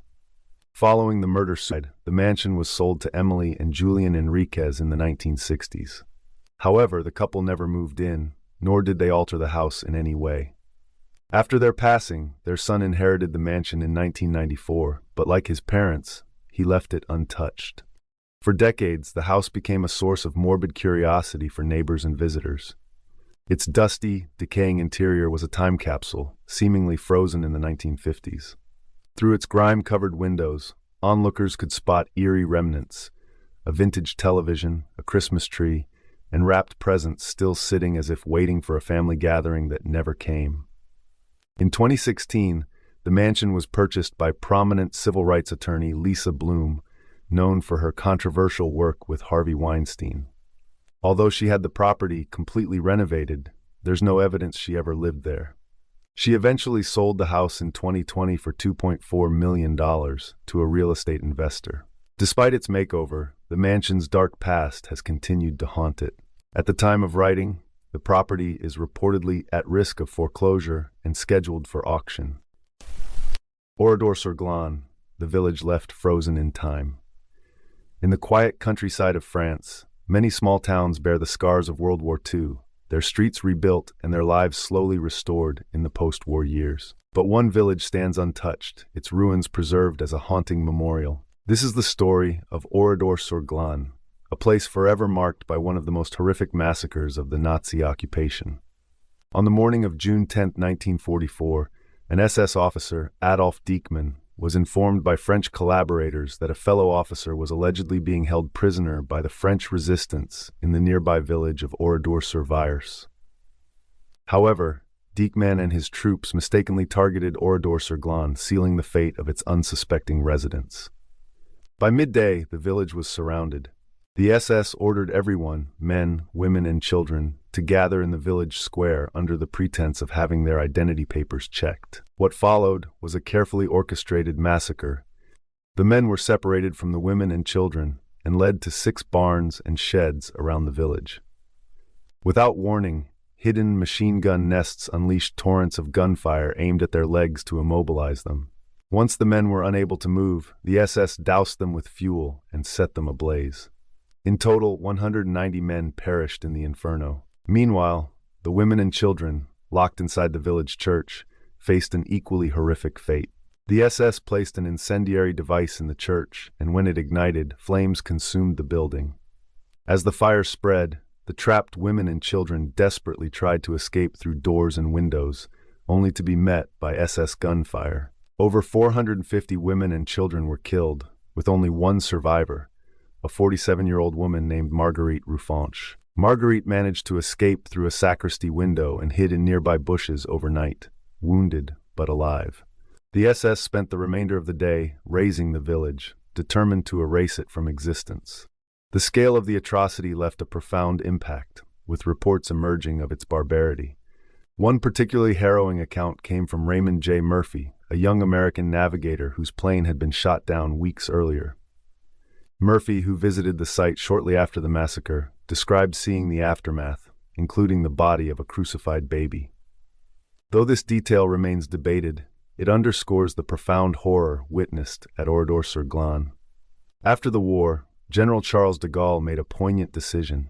Oradour-sur-Glane would not be rebuilt. Nearby, a new village was constructed, but the original Oradour-sur-Glane, with its crumbling walls and rusting remnants, stands frozen in time. Jonestown. The thought of the houses in Jonestown, where hundreds of people once lived before their tragic deaths, is deeply eerie. In 1955, Jim Jones established the People's Temple, a religious movement that blended elements of Christianity with socialist ideology and racial equality. Over time, Jones became a controversial figure, yet he managed to amass a loyal following. In 1974, he secured a lease for 3,800 acres of dense jungle in northwestern Guyana. This land would become Jonestown, a settlement he promoted as a utopian refuge from media scrutiny and societal oppression. Jones encouraged his followers to leave their homes in the United States and move to this remote sanctuary. However, the reality fell far short of his promises. Upon arrival, residents faced harsh conditions, stifling heat, swarms of insects, and a complete lack of privacy. What had been described as a socialist paradise turned out to be little more than an oppressive, isolated commune. By 1978, nearly 1,000 people had relocated to Jonestown. They endured grueling labor in the snake-infested fields, with food supplies often running low. Despite these hardships, many remained loyal to Jones, who appeared to have deeply indoctrinated them. However, a growing number began questioning their circumstances, alarmed by Jones's increasingly erratic and authoritarian behavior. In November 1978, U.S. Congressman Leo Ryan traveled to Guyana to investigate claims that some People's Temple members were being held against their will. Accompanied by journalists, concerned relatives, and aides, Ryan visited Jonestown and spoke with several members. Some expressed a desire to leave, and Ryan arranged for a group of defectors to escape. This act enraged Jones, who ordered gunmen to intercept Ryan's group at the airstrip. The attackers killed Ryan, 3 journalists, and a defecting member. Back in Jonestown, Jones addressed his followers, urging them to commit what he called revolutionary suicide. His chilling words, captured on audio, declared, "We've had as much of this world as we're going to get. Let's be done with it." Jones ordered the preparation of a lethal concoction of cyanide mixed with flavored drink, often misremembered as Kool-Aid. Over 900 people perished, including more than 300 children. Those who resisted were forcibly injected with poison. Jones himself was found dead from a gunshot wound, believed to be self-inflicted. The tragedy marked the largest loss of American civilian life in a deliberate act until the events of September 11, 2001. Today, a memorial in Oakland, California honors the victims, but no such tribute exists at the Jonestown site. After the massacre, the compound was abandoned, and the Guyanese government briefly allowed refugees to occupy it in the early 1980s. Eventually, the structures were looted, burned, and reclaimed by the jungle. In 2003, a television crew, marking the 25th anniversary of the massacre, filmed at the overgrown site, finding remnants of the past, including an animal pen and other haunting artifacts. Most of Jonestown's buildings, including the shared dormitories and the radio room from which Jones broadcasted his propaganda, have long since deteriorated. Rumors persist of tunnels built beneath the compound, allegedly stocked with gold for survival in the nuclear apocalypse Jones had predicted. Tragically, many of the victims remain forgotten. Of the 900 who perished, over 400 were never claimed and were interred in a mass grave in Oakland. In 2014, the remains of 5 victims were discovered in an abandoned mortuary in Delaware, where they had been left for 36 years. In January 1994, Nicole Brown Simpson moved into a 3-story rental townhouse at 875 South Bundy Drive in Brentwood, California. The move came after years of turmoil following her divorce from O.J. Simpson, the former NFL star turned actor. Their marriage had been fraught with allegations of domestic violence, leading to multiple police interventions. Although divorced in 1992, their relationship remained complicated, marked by attempts at reconciliation and accusations of stalking. By April of that year, Nicole seemed to be rebuilding her life. She befriended 25-year-old Ron Goldman, a waiter at a local restaurant, and they shared a platonic bond, occasionally meeting for meals. O.J. remained a presence in Nicole's life, and when she fell ill with pneumonia, he stepped in to care for her, hinting at their ongoing connection. On June 12, 1994, Nicole dined with her mother at Mezzaluna, the restaurant where Goldman worked. Later that evening, Nicole called the restaurant to retrieve her mother's forgotten glasses. Ron Goldman volunteered to return them to her home, a decision that would tragically cost him his life. In the early hours of June 13th, Nicole and Goldman were found brutally murdered outside her home. Nicole had suffered 7 stab wounds to her head and neck, with a deep slash across her throat nearly decapitating her. Defensive wounds on her hands indicated a desperate struggle. Goldman had also been stabbed multiple times in the neck, chest, and abdomen and bore similar defensive injuries. Investigators believe Goldman was an unfortunate bystander killed to eliminate a witness. O.J. Simpson quickly became the primary suspect. After agreeing to surrender on June 17th, he instead led police on a bizarre low-speed chase through Los Angeles in a white Ford Bronco driven by his friend and former teammate, Al Cowlings.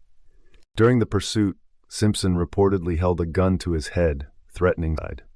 He was eventually apprehended and charged with the murders of Nicole and Goldman. Simpson's trial, often referred to as the trial of the century, captivated the nation. The 9-month legal spectacle culminated in his controversial acquittal on October 3, 1995, despite significant public skepticism. However, a subsequent civil trial found Simpson liable for the wrongful deaths, and he was ordered to pay $33.5 million in damages to the victims' families. In the years that followed, Simpson faced additional legal troubles. In 2007, he was convicted of armed robbery and kidnapping in Las Vegas, resulting in a 33-year prison sentence. He was released on parole in 2017 and passed away from cancer in February 2024. The townhouse at 875 South Bundy Drive sat vacant for 2 years after the murders. In 1997, new owners renovated the property, altering the landscaping to obscure the crime scene and officially changing the address. 25 Cromwell Street, Gloucester. Nestled in an ordinary street just minutes from Gloucester city centre in England, the row of 3-story terraced houses seems unremarkable. But among them stood one of the most infamous locations in British crime history, 25 Cromwell Street, also known as the House of Horrors. This was the family home of Fred and Rose West, a couple responsible for some of the most grotesque crimes of the 20th century. Within its walls and beneath its grounds, the remains of numerous women they murdered were discovered, including their 15-year-old daughter, Heather West. 5 young women were buried in the cellar, encased in cement. Heather and 2 other victims were interred in the garden under a patio. The body of 19-year-old Linda Guff was found in an inspection pit beneath the garage, which the Wests had converted into a bathroom. After the couple's arrest in 1994, investigators exhumed 3 additional bodies from locations across Gloucester, including Fred's first wife, Rena, and his 8-year-old stepdaughter, Charmaine. Authorities believe there were more victims, but their remains have never been located. Fred West died by suicide while on remand at HM Prison, Birmingham on January 1st, 1995. At the time of his death, he and Rose were jointly charged with 9 murders, and Fred faced charges for 3 additional killings. Later that year, Rose was convicted of 10 murders and sentenced to life imprisonment with a whole life order, ensuring she will never be released. She is currently incarcerated at HM Prison New Hall in West Yorkshire. During the investigation, the house was meticulously dismantled in the search for victims. In 1996, Gloucester City Council compulsorily purchased and demolished the property, citing both its structural instability and its unwelcome status as a dark tourist attraction. Today, the site is a tree-lined walkway with no memorial to the victims who suffered and died there. Benedict Canyon Drive. This charming yellow-painted 1930s house on Benedict Canyon Drive carries a sinister history. It was once home to Susan Jane Berman, the daughter of David Berman, a Jewish-American mobster and a key figure in organized crime. Susan pursued her education at UCLA, where she formed a close friendship with Robert Durst, the real estate heir who later gained infamy after being charged with her murder in 2015, a mystery that had remained unsolved for years. On December 24, 2000, Susan was found dead in her home, killed execution-style with a 9mm handgun. Authorities determined she had been deceased for about 24 hours by the time her body was discovered.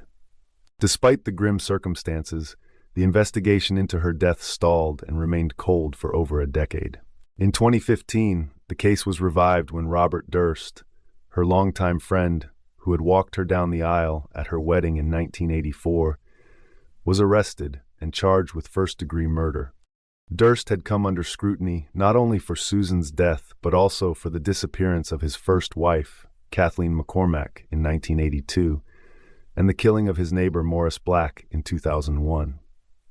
While Durst was acquitted of Black's murder in 2003, his ties to Susan's death raised significant suspicion. Records revealed that he had been in California shortly before her murder and had flown back to New York the night before her body was discovered.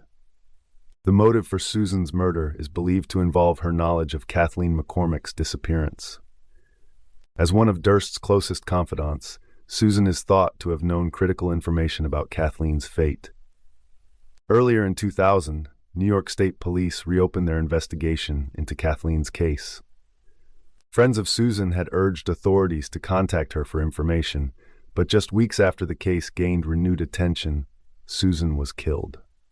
Notably, she had previously provided Durst with a public alibi following Kathleen's disappearance. On September 17, 2021, Durst was convicted of Susan Berman's murder. He was also charged in connection with Kathleen McCormack's disappearance, but he died of cardiac arrest on January 10, 2022, before he could stand trial. The Benedict Canyon Drive property, steeped in this dark history, was last sold in 2005 for $905,000. Sunnybank Road. This 5-bedroom property on Sunnybank Road in Helmshaw, England, is situated in a prestigious area, but its serene appearance masks a horrifying crime. It was here, on January 14, 2016, that Sadie Hartley was brutally murdered in a meticulously premeditated attack. That evening, at around 8 p.m., Sadie was home alone when she answered a knock at the door. Moments later, she was incapacitated with a 500,000-volt stun gun and stabbed 40 times in an assault described as demonic savagery. The following day, concerned coworkers reported her missing when she failed to show up for work or respond to messages. Police were dispatched to her home, where they discovered her lifeless body. Sadie's partner, Ian Johnston, was out of town on a ski trip, leaving police to focus their investigation elsewhere. Suspicion soon turned to Ian's ex-girlfriend, Sarah Williams, who was arrested 3 days after the murder, despite her claims of innocence. Her friend and accomplice, Katrina Walsh, was arrested the following day, and the pair were charged with Sadie's murder. The investigation uncovered an elaborate and chilling plot that had been in the making for 18 months.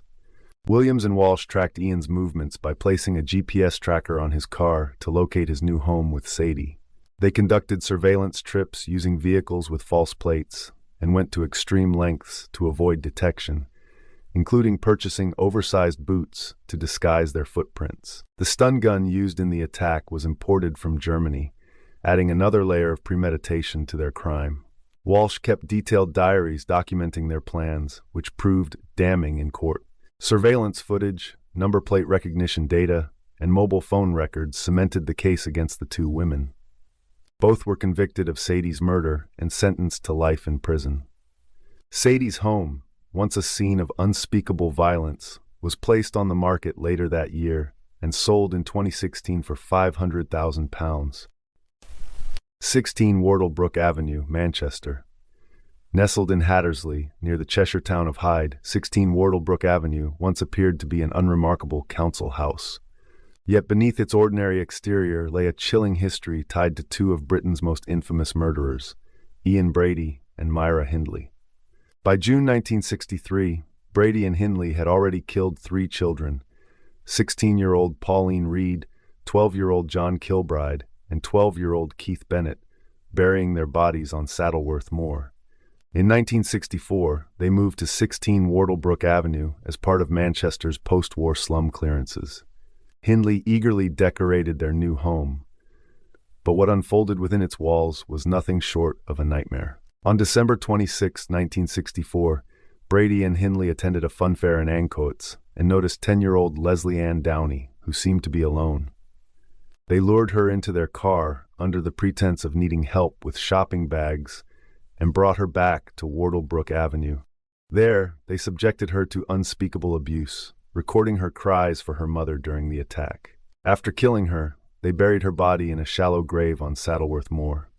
Less than a year later, on October 6, 1965, the pair abducted 17-year-old Edward Evans. Brady bludgeoned Evans with a hatchet and strangled him with an electrical cord in the living room. Hindley's brother-in-law, David Smith, witnessed the aftermath, including the body wrapped in plastic and stored in the spare bedroom. Overwhelmed with guilt, Smith alerted the police the following day, leading to the arrests of Brady and Hindley. Both were convicted of multiple murders in 1966 and sentenced to life imprisonment. Years later, in 1985, Brady confessed to the murders of Pauline Reed and Keith Bennett, prompting authorities to reopen the investigation. Hindley eventually confessed as well, and the bodies of Pauline Reed, Leslie Ann Downey, and John Kilbride were recovered from Saddleworth Moor. Tragically, despite extensive searches, Keith Bennett's remains have never been found. Hindley remained in prison until her death in 2002, at the age of 60.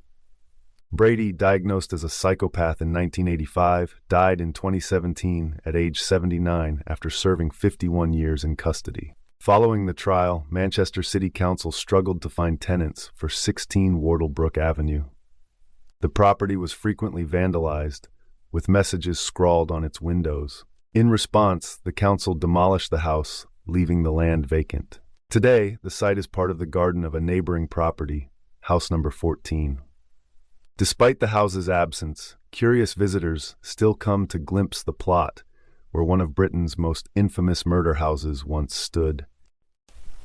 4 Hartland House, Camden. In January 2002, the police were called to Hartland House, a block of flats on Royal College Street in Camden, London, following a report from a resident about vandalism to her front door. The resident suspected her neighbor, Anthony Hardy, who lived in flat 4. When police entered Hardy's flat, they discovered the dead body of 38-year-old sex worker Sally White, lying on a bed with visible cuts and bruises on her head. However, forensic pathologist Freddie Patel controversially concluded that Sally had died of a heart attack, a finding later disputed. Hardy was not charged with her death at the time, though he was detained under the Mental Health Act due to unrelated criminal damage charges. Hardy was released in November 2002, returning to his flat. Shortly after, a homeless man searching through rubbish bins in Camden made a gruesome discovery: dismembered body parts wrapped in black bin liners. These remains were later identified as 29-year-old Elizabeth Valid and 34-year-old Bridget McLennan, both sex workers. A police investigation led to Hardy's arrest, and forensic evidence tied him to the murders of Valad and McLennan, as well as to the earlier death of Sally White. Under interrogation, Hardy remained silent, answering no comment to every question. Nevertheless, he was charged with all 3 murders. At his trial in November 2003, Hardy unexpectedly pled guilty to all counts and was sentenced to life imprisonment. In 2010, he was officially diagnosed with a personality disorder, and a high court ruling ensured he would never be released. Hardy, who became known as the Camden Ripper, died of pneumonia on November 25, 2020, at the age of 69, while incarcerated at HMP Franklin in County Durham. Though convicted of 3 murders, Hardy is suspected of killing at least 2 sex workers, whose remains were found in the River Thames, as well as several other unsolved murders of young women. Despite public protests, Flat 4 in Heartland House was eventually refurbished and relet, potentially to an unsuspecting tenant. Homefield Court Flats, Thornton Road, Bradford, UK. In 2010, the caretaker of Homefield Court Flats in Bradford sat down to review CCTV footage, expecting to find evidence of vandalism and petty crime. Instead, he witnessed a horrifying scene unfold. On the footage, a man was seen chasing a woman down a corridor, knocking her unconscious, and returning moments later with a crossbow. The man fired a bolt into her head before dragging her body out of view. Subsequent footage showed him repeatedly leaving and returning with bin bags and a backpack. Shocked, the caretaker contacted West Yorkshire Police. Authorities were already investigating the disappearances of 3 local sex workers and feared they were dealing with another serial killer in Bradford. The man in the footage was quickly identified as Stephen Griffiths, a 40-year-old resident of Homefield Court. Griffiths, a criminology PhD student at Bradford University, had a dark fascination with serial killers, particularly Jack the Ripper. Described as a loner with a history of mental health issues, he had previously spent time in a psychiatric hospital. He maintained an eerie online presence under the pseudonym Ven Pariah, where he posted cryptic and unsettling statements such as, "I am a pseudo-human at best, a demon at worst." When police searched his flat, they uncovered bizarre and gruesome details. Griffiths kept 2 large monitor lizards as pets, feeding them rats stored in a trunk. Neighbors recalled him walking the lizards in the building's corridors and described his peculiar behavior, including wearing a long black leather coat and being active at odd hours. The investigation took a grim turn when body parts belonging to missing sex worker Suzanne Blamiers, 36, were found in the River Aire near Shipley. Her remains were linked to the disappearances of Shelley Armitage and Susan Rushworth, 2 other sex workers. In Griffith's flat, detectives uncovered further evidence tying him to the murders. During his trial in May 2010, Griffiths gave himself the moniker the Crossbow Cannibal, claiming to have eaten parts of his victim's flesh, which he described as part of the magic. On December 21, 2010, he pled guilty to the murders of Blamiers, Armitage, and Rushworth, and was sentenced to a whole life order, ensuring he will never be released. Though he initially confessed to killing 5 individuals, he later ceased cooperating with authorities, leaving the true number of his victims unknown. Homefield Court Flats remains standing and occupied, though it's unclear if Griffith's former flat has been rented since these chilling events. Ripper Summerdale Avenue in Norwood Park. Located at 8215 W Summerdale Avenue in Norwood Park Township, Chicago, Illinois, this seemingly typical 3-bedroom, 2-bathroom house hides a chilling secret beneath its unassuming exterior.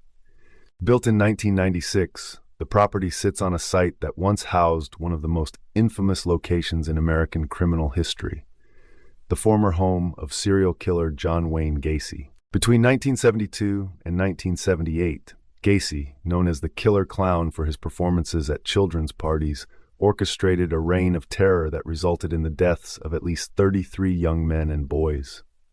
His crimes were carried out within the walls of his ranch-style house. Gacy lured his victims with promises of work or tricks, often convincing them to try on handcuffs as part of a magic trick. Once restrained, his victims were subjected to unspeakable torture before being murdered, typically through asphyxiation or strangulation. The aftermath was even more horrifying. Gacy buried 26 of his victims in the crawl space beneath his home, with 3 others interred elsewhere on the property. 4 additional victims were discarded in the nearby Des Plaines River. Following his arrest in 1978, Gacy was convicted of 33 murders and sentenced to death in 1980. His execution by lethal injection occurred on May 10, 1994, at the Stateville Correctional Center. His final words, defiant and cold, were reportedly, "Kiss my..." In 1979, authorities demolished Gacy's House of Horrors. Years later, in 1986, the current brick home was constructed on the site.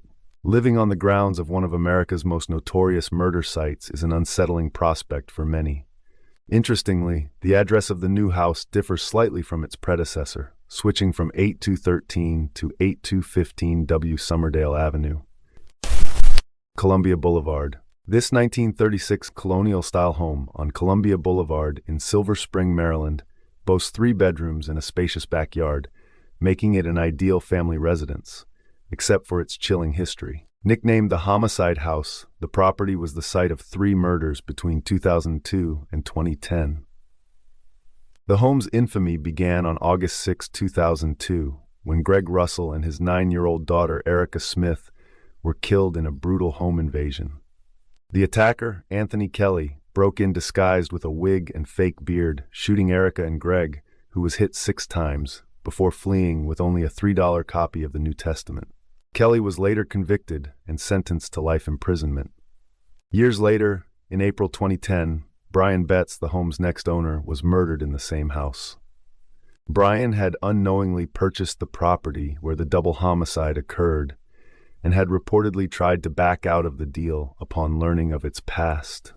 Tragically, on April 14, 2010, after meeting 18-year-old Alan Saunders via a chat line, Betts was shot and killed during a robbery orchestrated by Saunders and 3 other teens. Saunders was also convicted and sentenced to life behind bars. Following Betts's death, his family pushed for the property to be demolished, but it was instead returned to the bank and listed for sale in April 2011. Maryland state law doesn't require real estate agents to disclose past homicides, which may have contributed to the house's eventual sale. In an effort to distance the home from its notorious reputation, the property's address number was changed in 2012 to obscure its connection to the high-profile murders.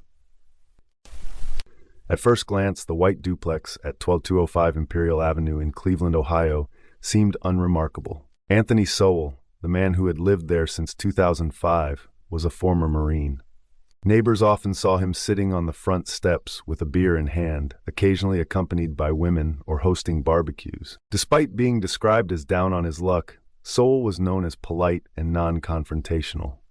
However, an unpleasant odor emanating from his home drew occasional complaints. What the neighborhood didn't realize was that the smell was far more sinister than they could have imagined. Unbeknownst to most, Sowell was a registered sex offender. He had served 15 years in prison for kidnapping, rape, and attempted rape, only to return to live in his deceased father's house after his release. In October 2009, Sowell's dark secrets began to unravel when Latundra Bips accepted an invitation to his home. What started as a casual encounter turned violent, with Sowell actually assaulting her. Bips managed to escape and reported the attack to the police, prompting an investigation. On October 29, 2009, officers arrived at Sowell's home with an arrest warrant. Though he wasn't present, what they discovered inside shocked the nation. A search of the property revealed a horrifying scene: the remains of 2 women buried in the basement, along with a skull wrapped in a bucket. Additional searches uncovered 4 more bodies hidden in crawl spaces, 3 buried in the backyard, and parts of another victim scattered throughout the property. In total, 11 women's remains were found. Forensic analysis revealed that most of the victims had been strangled, with several still gagged and bound when discovered. Each woman had suffered horrific sexual assaults before their deaths. The victims, aged 25 to 53, were mothers and had histories of drug addiction, which Sowell exploited to lure them to his home. 3 additional women came forward, revealing that Sowell had raped them but allowed them to survive. Dubbed the Cleveland Strangler, Sowell faced 11 counts of aggravated murder, along with 74 additional charges, including rape, kidnapping, tampering with evidence, and corpse abuse. On July 22, 2011, he was convicted of nearly all charges and sentenced to death on August 12, 2011. Following Sowell's conviction, the house at 12205 Imperial Avenue was demolished by city officials to erase the grim reminders of his crimes. In its place, a memorial garden was established to honor the 11 victims. Anthony Soule remained on death row at the Chillicothe Correctional Institution until his death on February 8, 2021, from an unspecified terminal illness. Houses of horror. Two otherwise unremarkable homes in London's suburbs conceal a chilling past, as both served as the settings for the gruesome crimes of one of Britain's most notorious serial killers, Dennis Nilsen. The first, located at 195 Melrose Avenue in Cricklewood, northwest London, became the stage for Nilsen's horrifying spree. Renting a flat there in 1978, he murdered his first victim, later going on to kill at least 12 more young men within its walls. Nilsen concealed their bodies beneath the floorboards, but the growing stench of decay eventually forced him to act. He dismembered the corpses and burned the remains on a communal bonfire, adding a car tire to mask the smell of burning flesh. By mid-1981, Nilsen was forced to vacate Melrose Avenue when his landlord decided to renovate the property. The day before leaving, he destroyed the last of the evidence by burning the remaining body parts, again using a tire to disguise the odor. Nilsen relocated to 23D Cranley Gardens in the Muswell Hill area of North London on October 5, 1981. This attic flat lacked access to a garden or space to conceal bodies, but it didn't stop his killings. Between 1982 and 1983, Nilsen murdered additional victims there. Lacking alternatives, he devised grotesque methods of disposal, boiling heads, hands, and feet to remove flesh and flushing the remnants down the toilet. The plumbing system, however, couldn't handle this grisly activity. On February 4, 1983, Nilsen himself complained to his property managers about blocked drains, describing the situation intolerable. A few days later, workers from a drain clearing company arrived to investigate. Upon opening a drain cover outside the property, they discovered flesh-like substances and small bones. Suspecting they were human remains, they alerted the police. A pathologist confirmed the remains were human, and they were traced back to Nilsen's top-floor flat. When officers arrived to question him, they were immediately struck by the overpowering odor of decomposition. A search revealed more human remains, and Nilsen was arrested. During his transport to the police station, an officer asked whether the remains belonged to one or two individuals. Nilsen's chilling reply, 15 or 16 since 1978. Nilsen's trial began on October 24, 1983. He faced 6 counts of murder and 2 of attempted murder, pleading not guilty by reason of diminished responsibility. The jury, however, found him guilty on all counts. He was sentenced to life imprisonment, initially with a minimum term of 25 years. This was later changed to a whole life tariff in 1994, ensuring he would never be released. Nilsen spent the rest of his life in prison, eventually dying at age 72 on May 12, 2018, at HMP Full Sutton. Lower Belgrave Street. Nestled in the upscale Belgravia area of London, a flat on Lower Belgrave Street appears as unremarkable as any other in the neighborhood.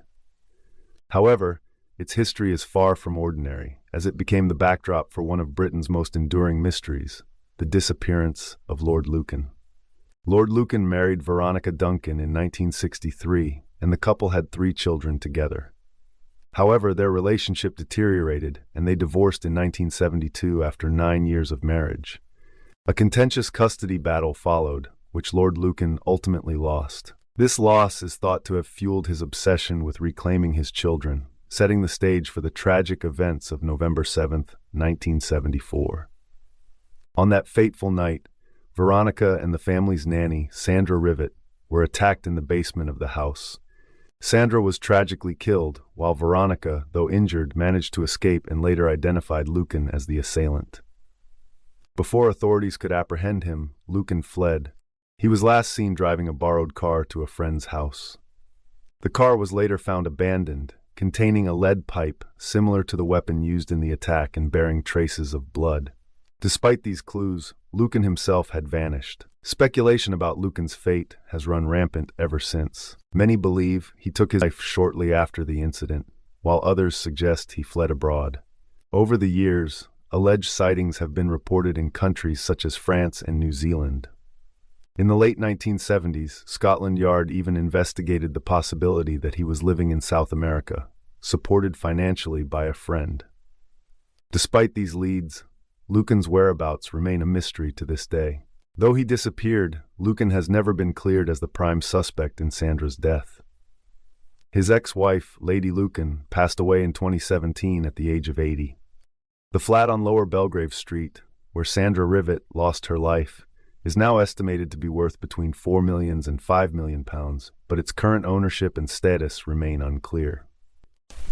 Mount Pleasant Cottage, Scenes, Powys, mid-Wales, nestled in the serene Welsh countryside, became the epicenter of one of the UK's most devastating child disappearance cases, the abduction and murder of 5-year-old April Jones.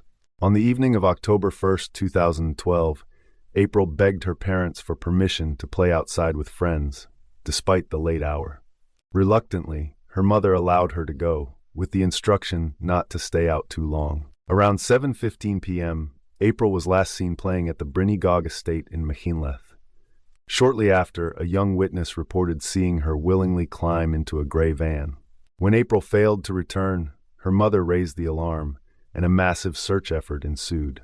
The community rallied, with hundreds of volunteers joining local authorities in the hunt, spurred by social media and public appeals. Even then, Prime Minister David Cameron issued a plea for her safe return.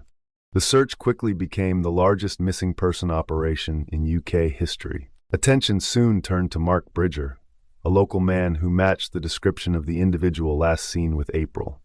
On October 6th, despite the absence of a body, Bridger was arrested and charged with abduction, murder, and attempting to pervert the course of justice.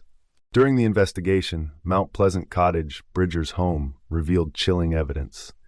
Forensic experts discovered small fragments of bone in the fireplace, consistent with a child, and blood matching April's DNA on various surfaces. These grim discoveries led authorities to believe Bridger had murdered April, her body, and disposed of her remains across the countryside. On May 30, 2013, Bridger was convicted of all charges and sentenced to life imprisonment with a whole life order, ensuring he would never be released. Despite overwhelming evidence, Bridger refused to disclose the location of April's body. In 2014, Mount Pleasant Cottage was purchased by the Welsh government and demolished that November, as a gesture of closure for April's grieving family. Her parents watched as the house was razed to the ground. Though April's body was never fully recovered, 17 fragments of bone found in Bridger's fireplace were buried in a funeral service held on September 26, 2013. Mount St. Helens. Just 52 miles northeast of Portland, Oregon, in the Pacific Northwest region of the United States, lies Mount St. Helens, a striking volcano explored by many for centuries. It holds significant meaning for the Cowlitz and Yakama tribes and stands tall at 8,360 feet. Many people have visited the mountain to capture its beauty in photographs, usually without issue. However, Mount St. Helens is more famously known for a much more catastrophic reason. On May 18, 1980, Mount St. Helens erupted with the force of a hydrogen bomb, flattening forests and scorching 100 square miles of timberland. A photo taken by Robert Landsberg, a 48-year-old American photographer, shows a dark cloud rising above a row of trees. Landsberg had come to the mountain to document its splendor, but the ominous cloud in his photo was actually molten ash from the eruption, one of the most infamous natural disasters in U.S. history. Dormant for 123 years, the volcano erupted with a force that turned daylight to darkness, killing 57 people, destroying hundreds of homes, and damaging 185 miles of highway. The eruption, triggered by an earthquake, reduced the mountain's peak from 9,677 feet to 8,363 feet.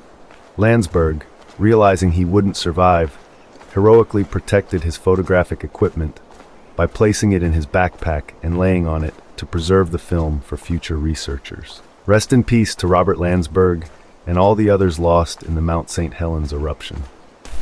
Photo before the tsunami. This next story illustrates how life can be altered in an instant through sheer randomness.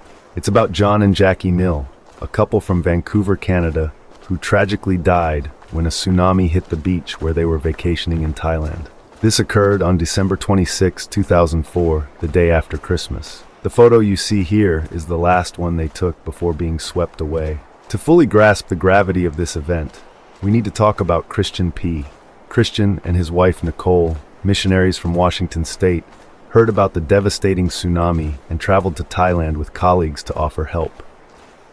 They arrived about a month after the disaster, around January 26. While walking along the beach at Khao Lak, Christian's friend Cameron stumbled upon a smashed digital camera. Initially, it seemed insignificant, but when Christian removed the memory card and viewed the photos on his Palm Pilot, he discovered images capturing the moments just before the tsunami hit. Christian described it as if they had picked up a tape recorder and heard someone's last conversation abruptly ending. The photos unknowingly documented John and Jackie Nill's final moments. The Nills had visited Thailand several times, considering it their second home. During this trip, everything seemed normal. They even called their children on December 25th to wish them a Merry Christmas. On the morning of December 26th, they went to the beach with their digital camera, unaware of the impending disaster. They saw a large wave in the distance and began taking photos, not realizing the danger. The photos Christian found show the wave on the horizon, gradually getting closer until the final image, where the wave is dangerously near. Soon after, the couple was swept away. Their children, Patrick, David, and Christian, after losing contact with their parents, sent John's brother-in-law to Thailand to search for them. John's body was found on December 31st, 2004, and Jackie's on January 13th, 2005. Christian P's random discovery of the camera and his effort to return the photos to the family provided a bittersweet closure. Patrick, one of the couple's sons, said that although it was painful to look at the pictures, they brought some peace. He felt reassured that there was nothing his parents could have done to avoid the tsunami, and that they might have chosen to sit and enjoy the place they loved in their final moments. The Big Game. On November 29, 1900, the California Golden Bears and the Stanford Cardinals were set to face off in what was known as the Big Game. Across the street from the game's venue, the San Francisco and Pacific Glassworks Company had just opened a new factory. Despite its newness, only one furnace was operational, filled with 14 tons of molten glass, heated to a scorching 1600 degrees Celsius. The Big Game attracted a large crowd, including many who couldn't afford or didn't want to pay the admission fee of $1, a significant sum equivalent to about $40 today. Desperate to watch the game, hundreds of people climbed onto the roof of the new glass factory, seeking a vantage point. The factory workers warned the police about the danger, as the roof's ventilator could not support the weight of so many people, but their warnings were ignored. Just 20 minutes after the game started, the roof collapsed. Around 100 people fell 4 stories to the factory floor, some dying instantly. Another 60 to 100 people fell onto the furnace, where the surface temperature of 260 degrees Celsius caused unimaginable suffering. Some fell through pipes, leading to hot oil spraying and igniting, burning people alive. In total, 23 lives were lost, most of them young males. This tragedy remains a somber reminder of the dangers of overcrowding and ignoring safety warnings. Bud Dwyer's last photo. Next up is this photo of Bud Dwyer, a man who in an incredibly disturbing twist took his own life on television on January 22, 1987.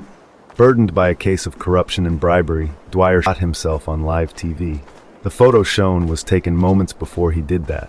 Born and bred in Missouri, Bud Dwyer had been a rather accomplished politician before any allegations were leveled against him. He had risen from the position of the 6th District Representative in the Pennsylvania House of Representatives in 1964 to holding the office of Pennsylvania Treasurer in 1984.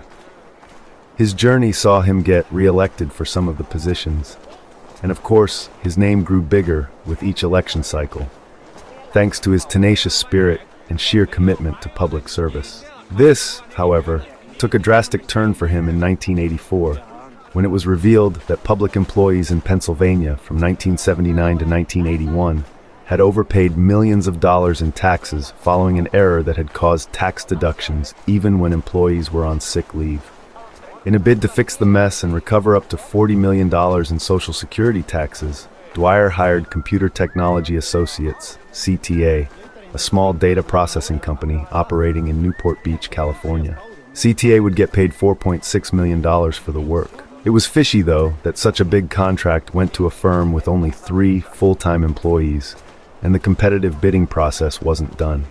This became the least of Dwyer's worries, because about 2 months later, on July 11th, he learned the FBI was looking into CTA for having bribed other public officials in Pittsburgh and Allegheny County to get similar contracts. He rescinded the CTA contract, but it was too late. His political opponent, General Al Benedict, who had been eyeing the treasurer position, obtained a sworn statement from Janice R. Kincaid, a former vice president at CTA, that implicated Dwyer. This meant rescinding the contract would do nothing to save him. The statement, widely circulated by Benedict, claimed that Dwyer received a kickback of $300,000 from CTA for the irregularly awarded contract. That's about $885,000 in today's money. Now, political smearing or not, these allegations were really damning to Dwyer's career. It also didn't help that his opponent, General Al Benedict, had gone to great lengths to find information that would make him look bad. For example, the same statement also read that Mrs. Kincaid had been asked by CTA, her employer, to do anything she needed to make any of their customers happy, which was taken to strongly indicate, at least according to her, a request to offer sexual favors to clients. These allegations were extensive, involving others beyond Dwyer, with a CTA employee even alleging that her boss had a secret Swiss bank account holding $400,000. Interestingly, as the investigations ensued, Dwyer termed the whole thing as a nightmare that just wouldn't go away. He then tried to frustrate the investigations, but the court eventually charged him with 11 counts of conspiracy, mail fraud, perjury, and interstate transportation in aid of racketeering. He faced 55 years in prison. Feeling cornered, Dwyer called for a press conference at the Pennsylvania State Capitol building in Harrisburg. As reported by the New York Times, red-faced and sweating, Dwyer drew a .357 Magnum revolver from a manila envelope, and before anyone could stop him, he put the barrel of the pistol in his mouth and pulled the trigger. He died about 30 minutes later. It was later discovered that, knowing he would end his life, he asked for a letter to be delivered to Robert P. Casey, the then Pennsylvania governor. The letter detailed his dissatisfaction with the justice system, saying it did not function properly, and also requested that his wife, Joan Dwyer, be appointed as the interim treasurer. Steelo King. For those who follow rap, the name capital Steez, also known as Steelo King, might ring a bell. Steez began rapping in 2008 at the age of 15 as part of a group called The Third Kind. A few years later, he co-founded the rap group Pro Era with record producer Powers Pleasant, which included several talented rappers, notably Joey Badass, who was a close friend of Steez. The duo created the song Survival Tactics, which has amassed 25 million views on YouTube. That same year, Steez released American Corruption, an acclaimed album that further elevated his profile. As his career soared, everything seemed promising for Steez. However, on December 23, 2012, he tweeted, "The end," before tragically jumping off the cinematic music group headquarters, ending his life. This final tweet was a chilling indication of his state of mind, but it was not the only unsettling post he had made. During high school, Steez delved into spiritual and metaphysical theories, embracing beliefs in Egyptian mysticism, numerology, astral projection, and the Indian chakra system. He considered himself an indigo child, believing he possessed supernatural abilities and existed on a higher dimensional plane. These beliefs and his tweets led some on Reddit to speculate that he might have had schizophrenia. One commenter noted the way Steez linked the number 47 with doomsday, and how he discussed these ideas with friends who didn't grasp the depth of his thoughts until it was too late. The signs of his distress were evident only in hindsight. Some believe Steez's actions stemmed from a mental imbalance or illness, drawing parallels to other experiences with schizophrenia. Others even suggest that his death might not have been self-inflicted. Regardless of the exact circumstances, the loss of Capital Steez was a profound tragedy. His talent and creativity brought joy to many, and his absence is deeply felt. May he rest in peace. Pat Tillman's last photo. The tragic story of Pat Tillman, a former NFL player turned soldier, reveals a complex web of alleged deceit and cover-ups by the U.S. government and media. Let's start with the photo. This image of Pat was taken shortly before April 22, 2004, in southeastern Afghanistan's Khost province. Pat, serving in the 75th Ranger Regiment, was on patrol with his unit. This picture became his last, as on April 22nd, he was killed by 3 close-range bullets to the head. Pat Tillman was a promising NFL player who left behind a $3.6 million contract with the Arizona Cardinals to enlist after the 9/11 attacks. His decision to join the military in 2002 was driven by a desire to fight against Al-Qaeda and seek justice for Osama bin Laden. His story made headlines, and the Bush administration used his enlistment for pro-war propaganda, portraying him as a symbol of honor and sacrifice. When Pat was killed in 2004, the Army initially reported that he had died heroically, charging up a ridge under enemy fire to protect his fellow soldiers. His death was widely publicized, with helicopters flying over a stadium in his honor, his memorial broadcasted on live TV, and posthumous awards like the Silver Star and Purple Heart.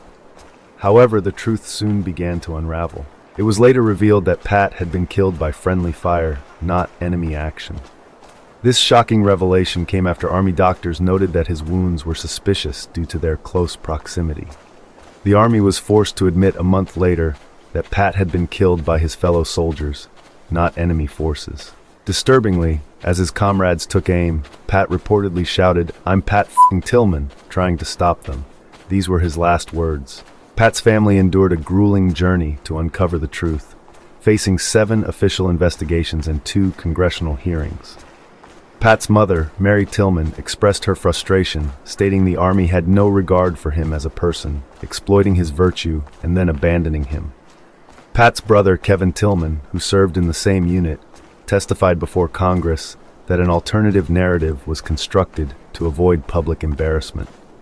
In a 2007 congressional hearing, Kevin summarized the family's ordeal, saying the deception was an insult to them and aimed to deceive the nation.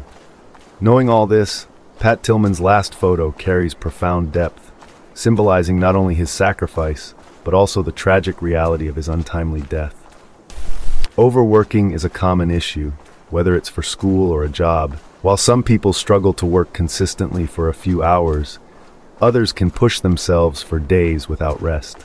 However, humans need sleep, and a lack of it leads to serious health issues, particularly exhaustion.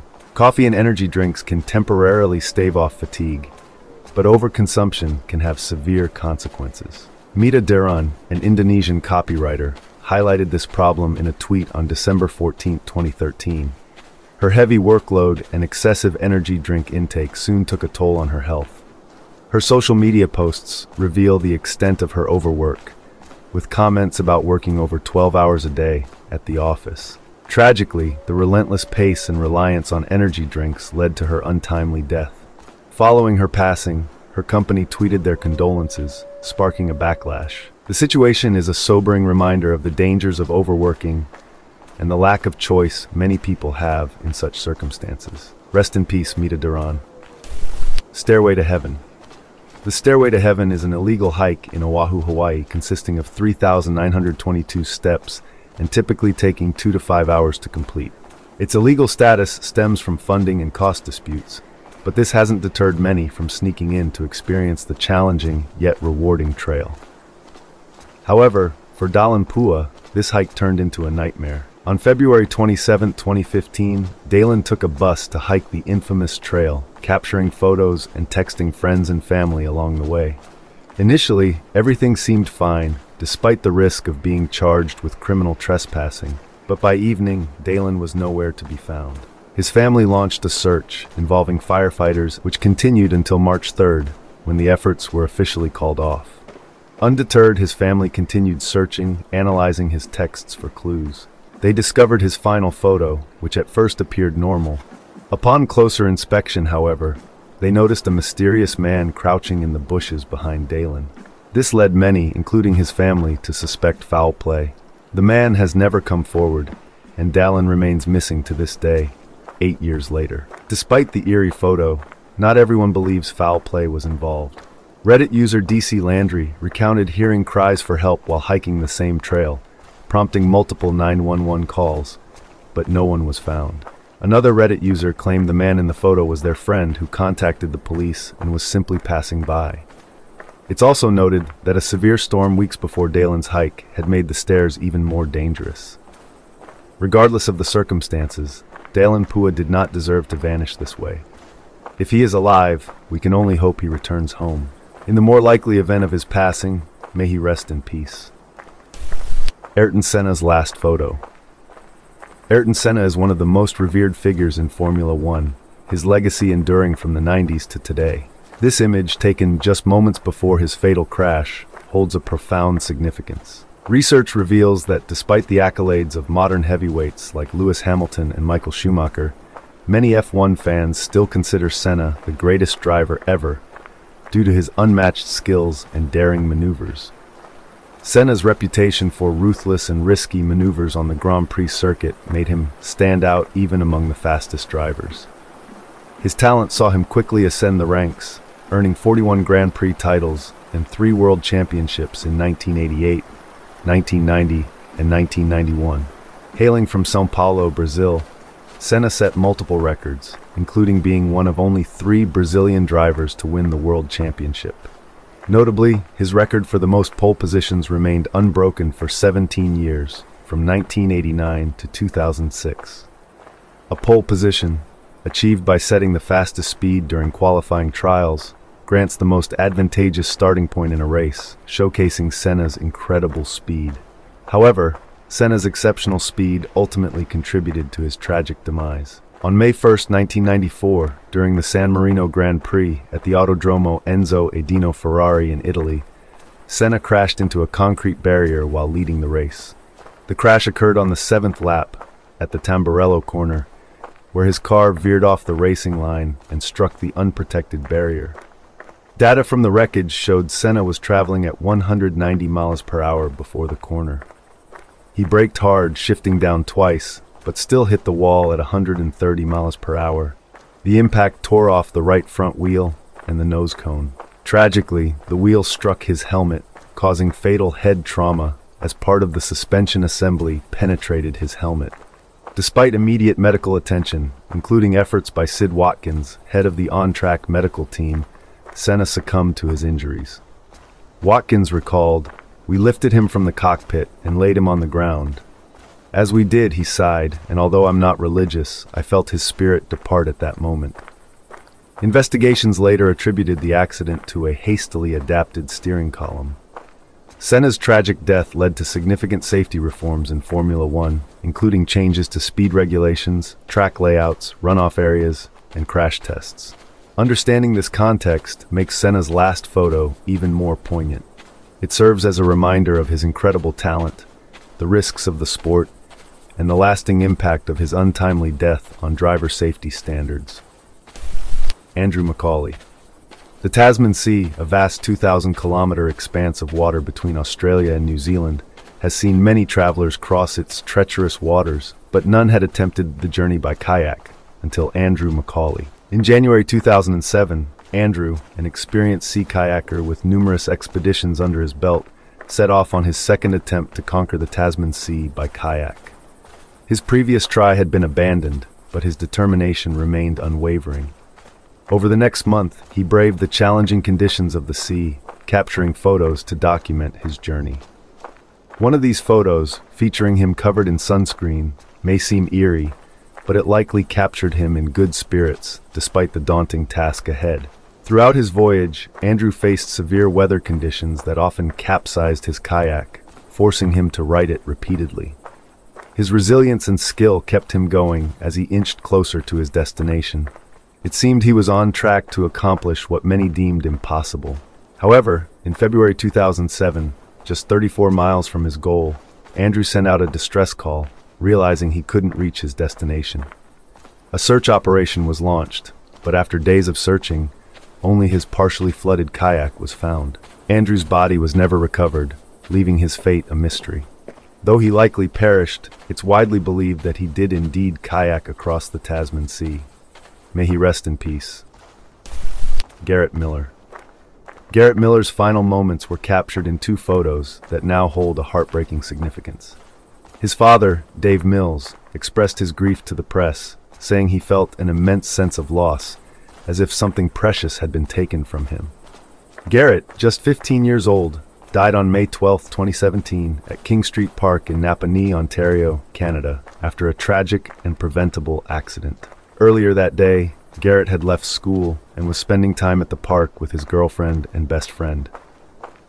In the photos taken just 10 minutes before the accident, Garrett is smiling, his mood captured in the images. In one picture, a faint dandelion can be seen tucked behind his ear, and in another, he's flexing his muscles for the camera. According to his girlfriend, Garrett had even described it as the best day of his life. The trio was passing time at the park before Garrett's first official date with his girlfriend, a movie night they were all looking forward to. But tragically, Garrett's life was cut short when a soccer goalpost fell on him, killing him instantly. While trying to impress his girlfriend, Garrett had begun doing chin-ups on the goalpost's crossbar. The structure, an older model with most of its weight concentrated at the top, wasn't anchored down and tipped over, striking him on the head. Dave Mills, devastated by the loss of his son, emphasized how needless the accident was, stating that the park's risks were completely unexpected. The goalpost, weighing between 180 and 200 pounds, was immediately replaced with one that was properly anchored. However, this didn't stop Garrett's father from seeking justice. He vowed to find out who was responsible, whether it was due to budget cuts, neglect, or simple oversight. Mills' determination mirrors that of other grieving parents who have fought for change. In 2003, after a similar incident in which a 184-pound goalpost fell and killed 6-year-old Zachary Tran, Zach's parents successfully pushed for Zach's Law in Illinois. This law mandates that all goalposts in the state be securely anchored or designed to prevent tipping. Knowing that Garrett's life ended just 10 minutes after those joyful photos were taken adds an unsettling weight to the story. DC-10 crash. In the United States, there are around 45,000 domestic flights every day. Despite this vast number, airplane crashes and catastrophic accidents are exceedingly rare. In 2021, there were only 176 air traffic fatalities worldwide, making it uncommon to perish in a plane accident, especially on a commercial flight. However, uncommon doesn't mean impossible.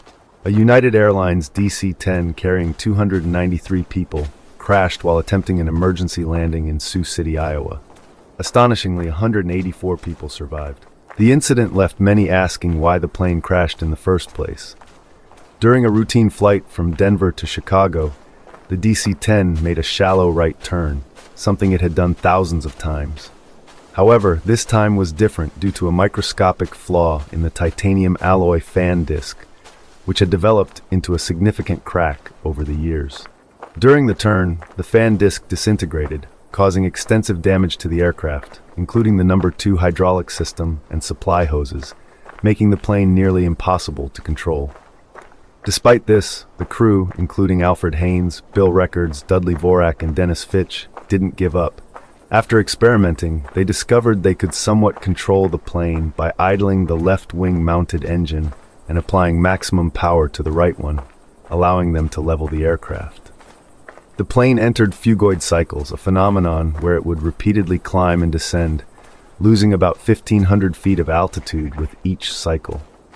Dennis Fitch managed to use the throttles to mitigate this cycle. As they approached Sioux Gateway Airport, they were traveling at around 250 miles per hour, much faster than the speed required for a safe landing. The aircraft began to roll to the right, and the engines couldn't respond quickly enough to Fitch's commands to stop the roll. The plane hit the ground, flipped, and rolled over, finally coming to rest in a nearby cornfield. In the end, 112 out of the 292 people on board lost their lives. Despite the horrendous conditions, the crew's efforts saved the majority of the passengers, a remarkable feat under such dire circumstances. Survivors will forever remember the peaceful countryside marred by this tragic disaster. Buddy Holly. Charles Hardin Buddy Holly was a seminal figure in 1950s rock and roll, collaborating with other icons like Elvis Presley. Born into a musically inclined family, Buddy began his journey with the violin, often performing in local talent shows with his brothers. His musical inspirations included Hank Snow, Bob Wills, and Hank Williams. In elementary school, Buddy met Bob Montgomery, with whom he would later form a musical partnership. After high school, Buddy pursued music full-time, drawing significant inspiration from seeing Elvis perform live in Lubbock, Texas in 1955. Later, he even opened a show for Elvis himself. Among his many hit songs, That'll Be the Day, Not Fade Away, and Rave On stand out as fan favorites. Buddy's influence was so profound that Rolling Stone magazine ranked him 13th on their list of the top 100 artists of all time. On February 2, 1959, Buddy Holly was performing at the Surf Ballroom in Clear Lake, Iowa, as part of his winter dance party tour. To avoid a grueling bus ride and get some rest, he and his band decided to charter a Beechcraft Bonanza airplane to their next venue. Unfortunately, the pilot, Roger Peterson, was not fully qualified to fly by instruments alone, which meant he needed clear visibility to navigate properly. The weather that night was far from clear, with a snowstorm making visibility difficult. Tragically, in the early hours of February 3, 1959, the plane crashed into a cornfield 5 miles northwest of Mason City, Iowa, killing everyone on board.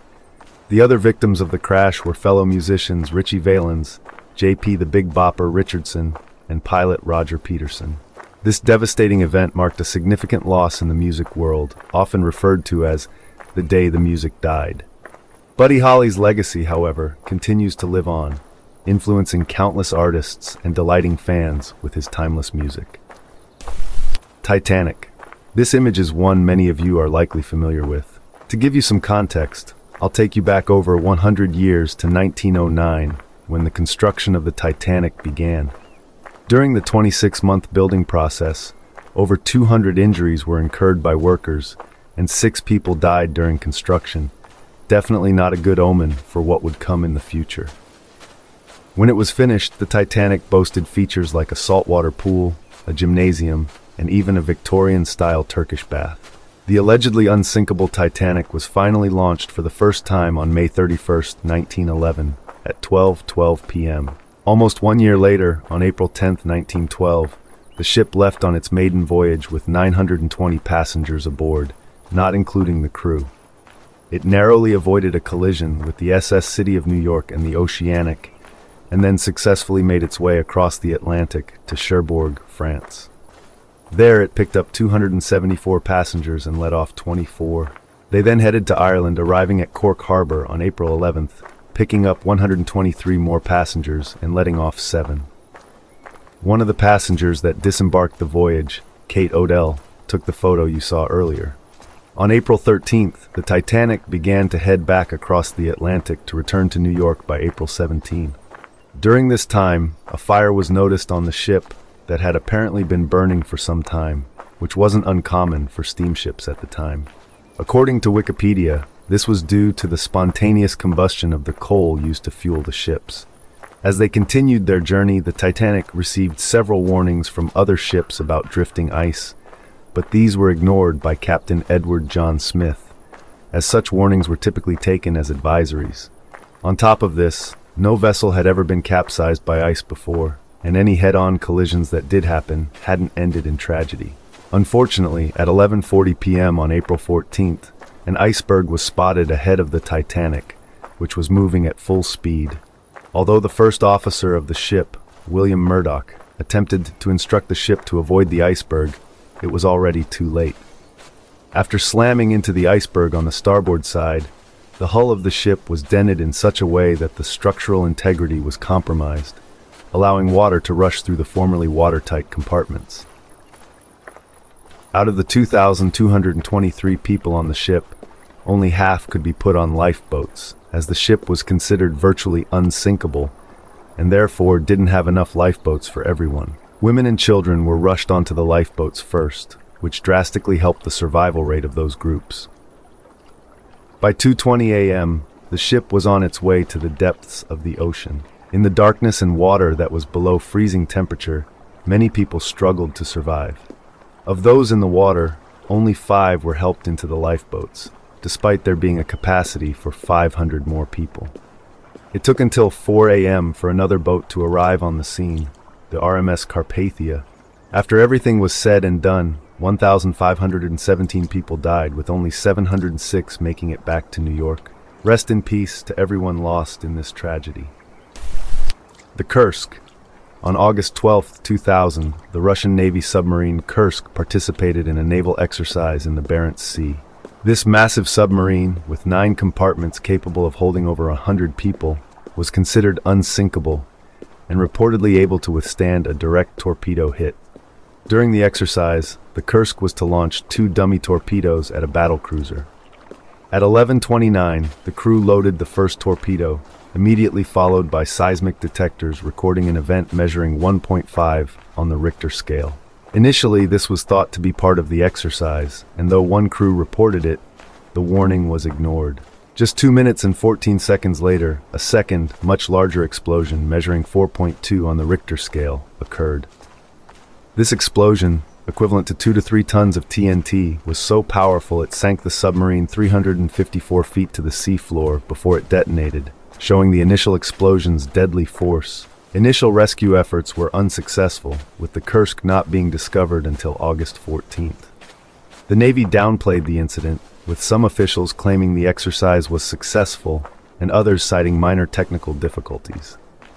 Bad weather further hampered rescue operations for 2 days, and there were several failed attempts to attach a diving bell to the sub and a rescue vessel to an escape hatch. Despite offers from other countries, international assistance was refused until 5 days after the incident, when help from the British and Norwegian governments was finally accepted. It took until August 21st, 9 days after the incident, for the Russian government to officially declare the entire crew of 118 people deceased. The first explosion was caused by a torpedo malfunction, but due to the Kursk's structural integrity, the submarine only sustained damage and fire in certain areas without being punctured. The crew initiated safety protocols, sealing pressurized doors to prevent flooding while trying to surface. However, the fire ignited other torpedoes, leading to the second, larger explosion, killing everyone in the front half of the sub. Only 23 people survived the initial explosions, including Lieutenant Captain Dmitry Kolesnikov, who was proud of his assignment on the Kursk. During their struggle for survival, Kolesnikov wrote 2 letters detailing the situation. The first letter mentioned the survivors moving to the submarine's 9th section and their inability to surface. The power soon failed, causing the temperature to drop and water to pool in the sub. Kolesnikov and the remaining 22 survivors passed away. Darsh Patel's last photo. On Sunday, September 21, 2014, Darsh Patel, a Rutgers University student, and 4 of his friends went hiking at the Apshawa Preserve in West Milford, New Jersey. They were carrying granola bars and water, ready for a typical hiking day. However, their hike turned into a tragic encounter with a black bear, which ultimately resulted in Darsh Patel's death. The 22-year-old was attacked and killed by the bear, making this event highly unusual, according to authorities. Just moments before the fatal attack, Patel managed to snap several photos of the 300-pound black bear from about 100 feet. The bear appeared to be getting closer in each of the 5 photos he took. Shortly after the last picture, the bear began to chase the group. They ran in different directions, but unfortunately the bear focused on Patel. According to a police statement from Timothy Storbeck, the town's chief of police, the group tried to flee when they realized the bear was following them. They got separated in the chaos, and when they regrouped, they discovered Patel was missing. They immediately called the police. A search ensued, and 2 hours later, Patel's body was found with numerous bite and claw marks. Even Patel's phone, which contained the last photos he took, bore fang marks. The search team, including the West Milford Police and the Environmental Protection Department, also found the bear nearby. Interestingly, the bear displayed stalking behavior and showed no interest in food. It stayed about 30 yards from Patel's body, circling the area until officers scared it away. The police decided to euthanize the bear, and a necropsy revealed it had ingested human tissue, clothing, and blood, with blood on its paws. Patel's death was the first bear-related fatality in New Jersey, although this specific bear had been spotted by locals searching for food just hours before the attack. Bob Considine, the spokesman for the Department of Environmental Protection, mentioned that black bear sightings in New Jersey are common and usually pose no threat to humans, as bears typically retreat when confronted. This might explain why Patel and his friends initially felt they could scare the bear away. However, this particular bear exhibited stalking and predatory behavior, making it an exception. Authorities confirmed that Patel and his friends did not provoke the bear, possibly only attracting its attention by taking photos. Lawrence Heine, an expert, advised that in a bear encounter, one should remain calm, not run, ensure the bear has an escape route, avoid direct eye contact, back up slowly, and speak in a low but assertive voice. However, he acknowledged that following this advice is easier said than done. Flight 17. In July 2014, Malaysia Airlines Flight 17, a Boeing 777, faced a tragic fate. The plane was shot down by a Russian-made surface-to-air missile while on its 11.5-hour journey from Amsterdam to Kuala Lumpur, Malaysia. This disaster sparked global outrage, with many suspecting a politically motivated attack. Despite Russia being blamed, the country denied any involvement. Investigations continued for years, with some allegations pointing towards possible involvement by President Putin. Now let's focus on the poignant photograph associated with this tragedy. Taken by a father named Dave Holly, this photo shows his wife Kim and their 4-year-old daughter Megan shortly after boarding the doomed flight. The family was en route to their dream vacation in Malaysia. Unbeknownst to Dave, this would be the last photograph he ever took. The photo has since become a cherished memento for their grieving relatives, who find solace in the fact that the family was happy and together in their final moments. Kim's sister, Monique, shared with CNN how the family treasures this last image, even though the entire report is heart-wrenching. Seeing Kim's father express his grief and anger, blaming the individual who launched the missile, is deeply moving.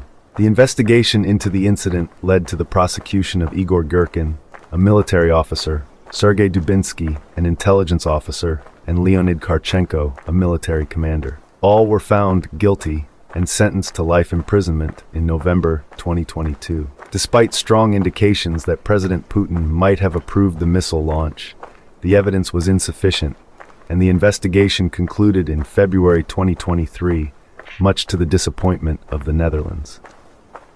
Prime Minister Mark Rutte vowed to continue holding the Russian Federation accountable for its role in this tragedy. Appalachian Trail. The Appalachian Trail spans over 2,190 miles from Georgia to Maine, attracting thousands of hikers each year. Since its inception in 1936, more than 20,000 people have completed this rigorous and popular trail. Among those drawn to its challenge was 66-year-old Jerry Largay, who began her hike on April 13, 2013, with her husband and friend, Jane Lee. Jerry's husband provided supplies while Jane accompanied her on the hike. The trio covered over 1,000 miles in a few months, with everything going smoothly. However, Jane had to leave the hike due to a family emergency, and Jerry decided to continue alone, with her husband meeting her more frequently along the way. Fellow hikers often assisted Jerry, and a photo taken of her during this time would later become infamous. While heading towards the Route 27 crossing, Jerry suddenly disappeared. Although over 1,200 people go missing on the trail annually, only 200 have been recorded as deceased in nearly 90 years, with most being found within a day or two. Jerry's case was different, as search teams combed the area daily without success, and the official search was eventually called off, although authorities continued investigating, suspecting foul play given her experience as a hiker. 2 years later, on October 14, 2015, a contractor conducting a mandatory forestry survey on Navy land discovered an abandoned campsite with personal items. Inside a tent, he found a sleeping bag that still felt occupied, and upon inspection, he found Jerry's skull. Strangely, the campsite was within the perimeter of the search area, and had even been reported to be only 100 feet from search teams at one point. Jerry's phone provided answers. She had sent texts to her husband stating she was lost after leaving the trail to go to the bathroom, but poor service prevented them from sending. Another message the next day informed him she had wandered further off track and requested he call the police for help. Jane mentioned that Jerry could become disoriented under the strain of the hike, likely leading her to accidentally walk deeper into the woods. Jerry left several journal entries detailing her survival efforts, struggles, and attempts to find her way. Her final notes were directed to her family, instructing whoever found her body to inform her husband and daughter for closure. Rest in peace, Jerry Largay. Utah's slot canyons and flash floods. Utah, famous for its towering mountains and stunning canyons, attracts millions of visitors to its national parks each year. While exploring these natural wonders is usually safe, there are inherent dangers, one of which is more deadly than lightning, tornadoes, and hurricanes: flash floods. These floods can occur suddenly and are particularly hazardous in Utah's slot canyons, where water can rush through at high speeds. Despite the risks, many people still enjoy hiking in these slot canyons. This leads us to a tragic story captured in an image from November 18, 2015. The photo shows a group of hikers: Mark McKenzie, Linda Arthur, Steve Arthur, Gary Favila, Muku Reynolds, Robin Brum, and Don Tyner, smiling as they prepare to enter a slot canyon in Zion National Park. Zion is so popular that it sees over 5 million visitors each year, all eager to marvel at its natural beauty. The hikers were headed to Keyhole Canyon, a slot canyon known for its breathtaking but challenging terrain. For some adventurers, like those who practice canyoning, slot canyons are a source of enjoyment. However, these canyons can become death traps during flash floods. Tragically, this image would be the last taken of the group. All 7 hikers perished in a flash flood that swept through Keyhole Canyon after a heavy rainstorm hit the area in Hilldale, Utah, and Colorado City, Arizona. The severity of the storm made it impossible for rangers to reach the hikers in time. The same flash flood claimed the lives of 12 other people, including 9 children, making it an absolutely horrific event. On August 12, 1985, Japan Airlines Flight 123 departed Tokyo at 6:12 p.m. Just 12 minutes into the flight, the aircraft experienced rapid decompression, which severed all 4 hydraulic lines, detached the vertical stabilizer, and damaged other critical components. The pilots struggled to control the plane, but their efforts were in vain as the aircraft gradually became uncontrollable. Despite their valiant attempts to manage the situation for over 30 minutes, the plane ultimately crashed at around 6:56 p.m.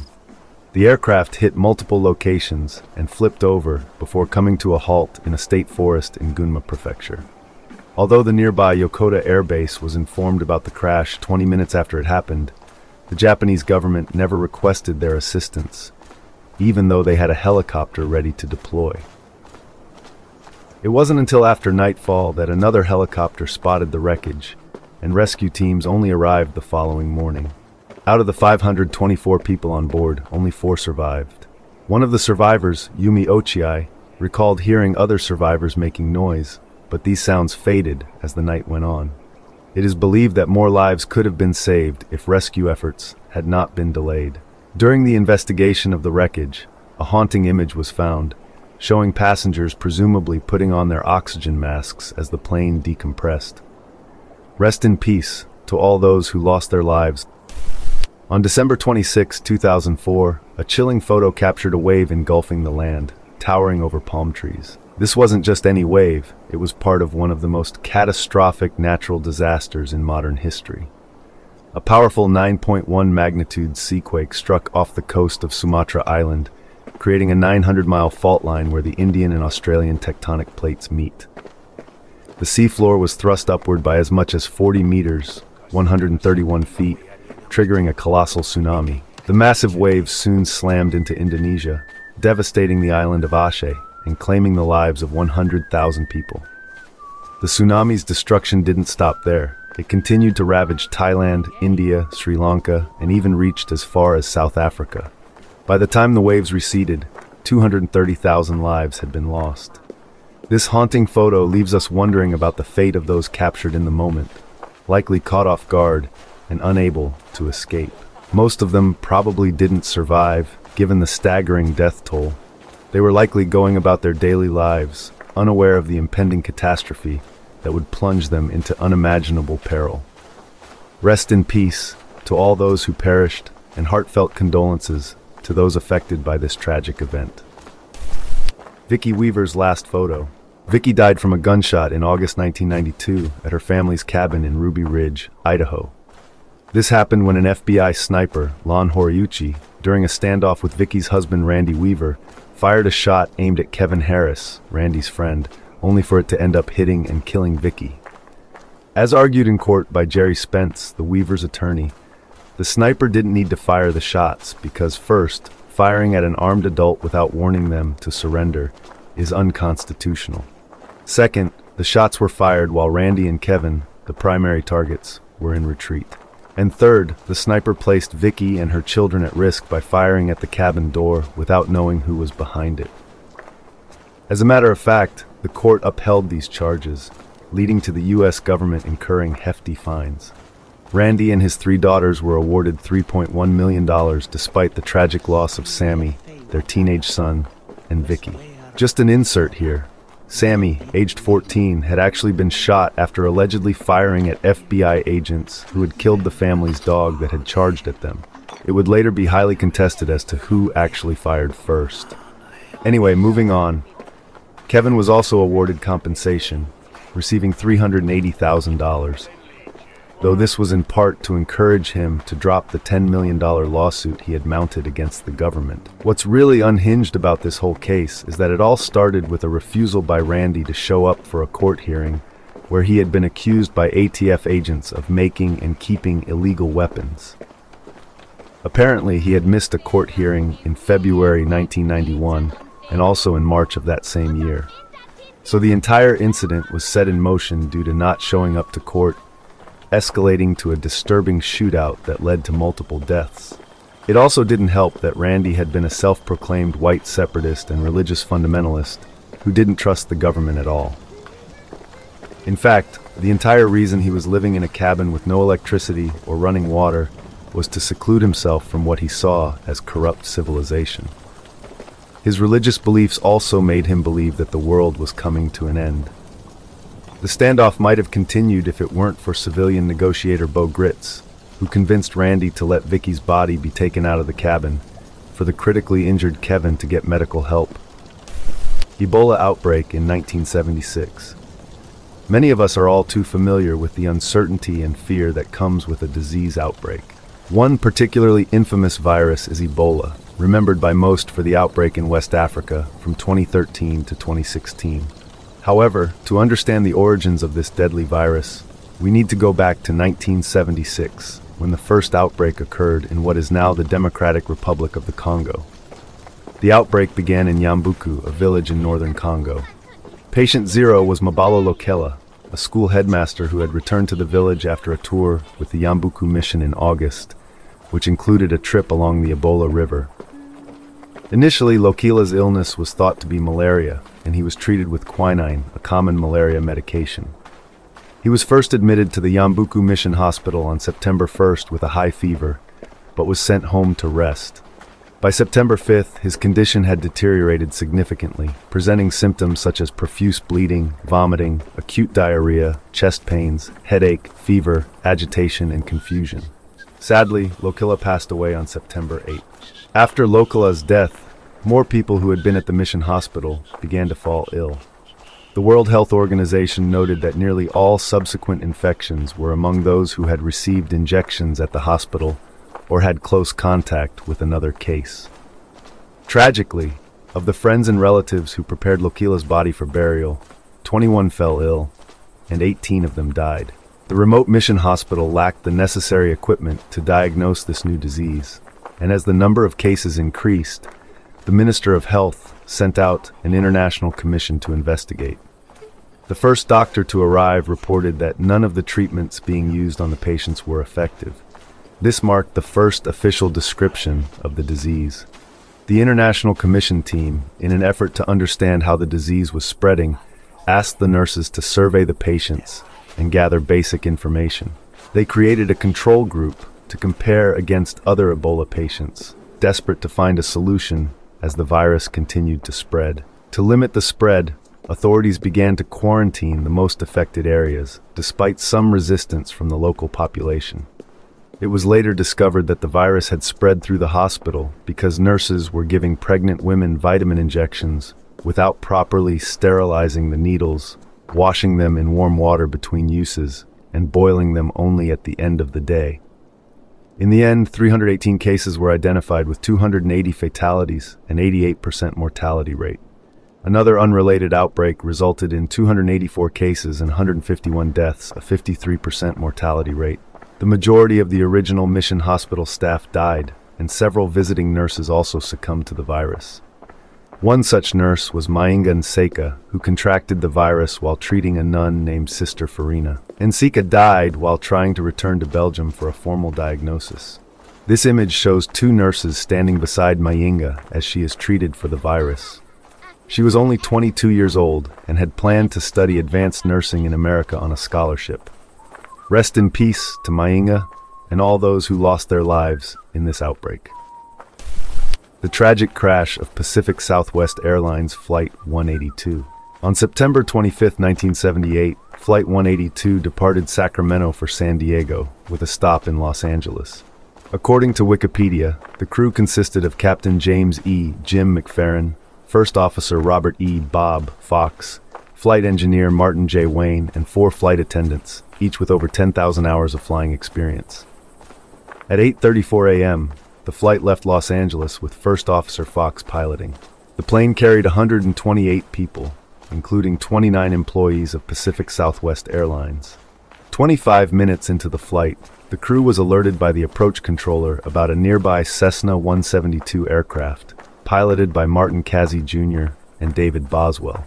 Casey held multiple flight ratings and a commercial certificate, while Boswell was training under Casey to obtain his instrument rating. The PSA pilots initially reported seeing the Cessna, but soon lost sight of it. Less than a minute later, Flight 182 received permission to land. The pilots mistakenly believed the Cessna was behind them, but it was actually directly in front of them, too low to be visible and blending with the houses below. At 9 a.m., Flight 182 collided with the Cessna at 2,600 feet. Witnesses on the ground heard a loud metallic crunch, followed by an explosion, and saw the PSA plane descending. A photo of Flight 182 falling to the ground was captured by Hans Wendt, and Steve Howell recorded a video of the Cessna post-crash. The collision heavily damaged Flight 182's right wing, making the plane uncontrollable.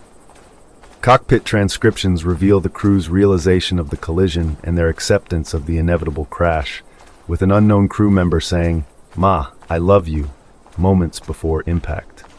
Flight 182 ultimately crashed into a house, a driveway, and then exploded north of I-805, with one wing lodging into another house. 60% of San Diego's fire department was dispatched to the scene. The Cessna crashed at a different intersection. In total, 144 people died, including all crew members and passengers on both planes, and 7 residents on the ground. This remains the deadliest aviation disaster in California history and the 6th deadliest in U.S. history. Rest in peace to all who lost their lives in this tragic accident. Mitsuharu Misawa. Mitsuharu Misawa is highly regarded as one of the greatest professional wrestlers of all time. As a child, Mitsuharu was a huge fan of pro wrestling, with his favorites being German pro wrestler Horst Hoffmann and Japanese pro wrestler Tomomi Jumbo Tsuruta. By age 12, he wanted to pursue a career in pro wrestling. Initially, he wanted to go pro after completing junior high, but his mother and teacher convinced him to focus on his studies so he could attend a school with a good wrestling program. In his second year of high school, Mitsuharu again wanted to drop out to pursue wrestling. One of his idols, Jumbo Tsuruta, advised him to complete all of high school and focus on amateur wrestling if he really wanted to go pro. Following this advice, Mitsuharu wrestled in school and won the National High School Championship in 1980. He also placed 5th at the Freestyle World Championships that same year. Despite his success in amateur wrestling, Mitsuharu actually disliked it. He made his professional debut a year later and led an illustrious pro wrestling career. He was an 8-time world champion, an 8-time world tag team champion, and held the All Japan Pro Wrestling Triple Crown Heavyweight Championship for the longest period in that title's history. Due to business disagreements, Mitsuharu eventually left All Japan Pro Wrestling in 2000 and formed a wrestling league called Pro Wrestling Noah. This league was successful for the first 5 years, but as their top star, Kenta Kobashi, had to leave for cancer treatment in 2006, Mitsuharu realized he would have to work a full-time wrestling schedule to maintain attention, despite his many injuries. On June 13, 2009, Mitsuharu participated in the GHC Tag Team Championships with Go Shiozaki against Akitoshi Saito and Bison Smith. 27 minutes into the match, Mitsuharu took a belly-to-back suplex from Saito. After the suplex, Mitsuharu lay motionless. A doctor in attendance rushed in and attempted CPR to no avail. Paramedics then attempted to use a defibrillator, also to no avail.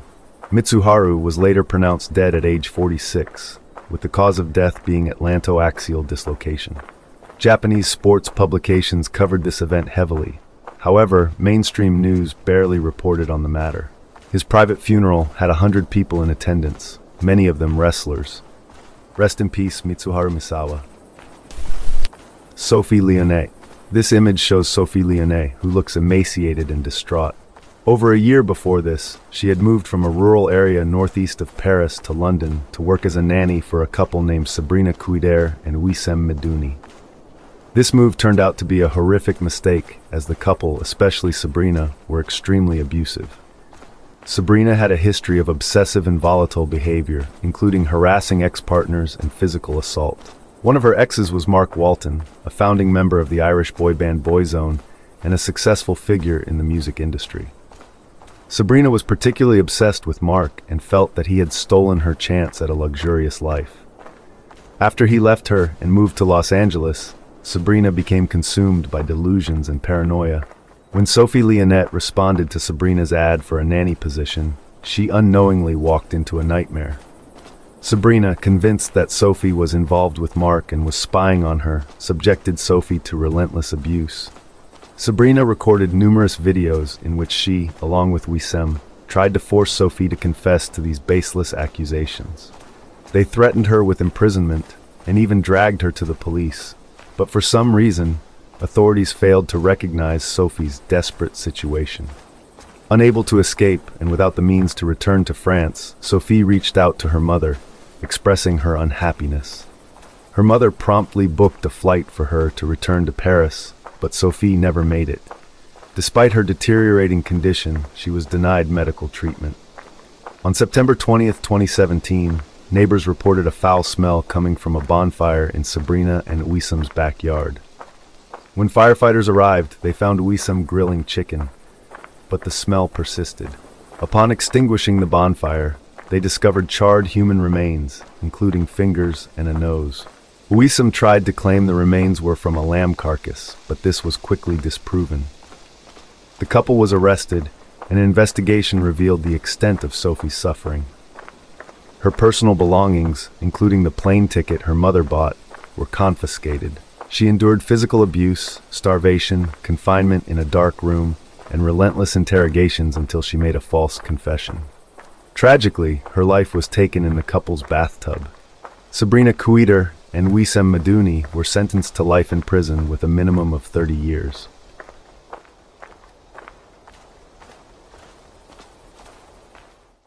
The oubliette. This seemingly ordinary grid is in fact a gateway to one of the most terrifying and inhumane punishments of the medieval period. Medieval Britain was a harsh time to be alive, and one of the most brutal reminders of that era is the oubliette, a dreaded medieval torture chamber. The oubliette at Warwick Castle in the UK is a particularly grim example. It is a long, narrow, horizontal chamber lined with jagged stones that protrude from the floor. Prisoners were forced to lie on these stones, with the ceiling just inches above them, leaving no escape from the agony of their confinement. This horrific chamber was designed with a single point of entry and exit, a trapdoor located far above the prisoner, completely out of reach once they were inside. The image that appears to show an old drainage grid is actually the trapdoor leading to this torturous cell. Prisoners were lowered into the deep shaft by a guardsman, and once they reached the bottom, the rope was pulled up and the trapdoor slammed shut, sealing their fate. Trapped in a narrow passage too tight to sit or kneel, prisoners had only two choices: to stand or lie flat until they succumbed to starvation. Occasionally, food and water might be thrown down, but more often they were left to die in excruciating pain. The oubliette was a place where prisoners were not just confined, they were forgotten. On April 28, 1945, Adolf Hitler was captured in what would be his final photograph. Alongside his aide Schwab, he stood outside the entrance to the Führerbunker in Berlin, surveying the extensive bomb damage to the Reich Chancellery. With Germany on the brink of total defeat after 6 years of war, this image marked the last time Hitler was seen alive. Just a day later, on April 29th, Hitler married Eva Braun in the bunker and composed his final will and testament. In this document he declared, "To avoid the disgrace of deposition or capitulation, my wife and I choose death. It is our wish to be immediately burned at the site where I have carried out the majority of my work in the service of my people over the past 12 years." On the afternoon of April 30th, 1945, Hitler and his new wife withdrew to their private quarters where they ended their lives. Later, members of the bunker discovered Hitler slumped over the arm of a couch, having followed his physician's advice by simultaneously biting down on a cyanide capsule and zooming himself in the head. Eva Braun was found at the opposite end of the sofa, having taken cyanide as well. 2 days after their deaths, on May 2nd, Berlin surrendered to the Soviets, and just over a week later, on May 8th, World War II in Europe came to an end. Despite reports of Hitler's suicide, the Soviets claimed his remains were not found, suggesting he might still be alive. This sparked numerous sightings and widespread speculation that Hitler had somehow escaped. The uncertainty surrounding Hitler's fate has fueled conspiracy theories well into the 20th century and beyond, with some of his followers finding it hard to believe that he would have ended his life in such a manner.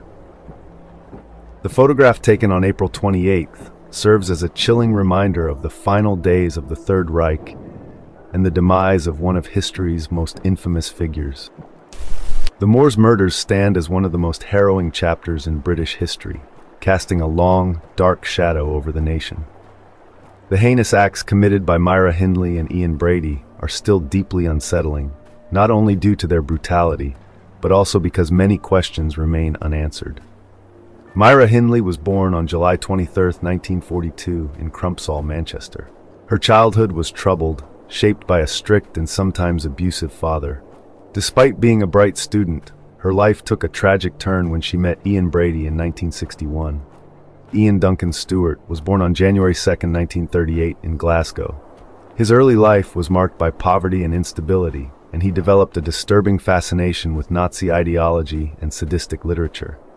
When Brady moved to Manchester in the late 1950s, his path crossed with Hindley's, and together they formed a deadly pair.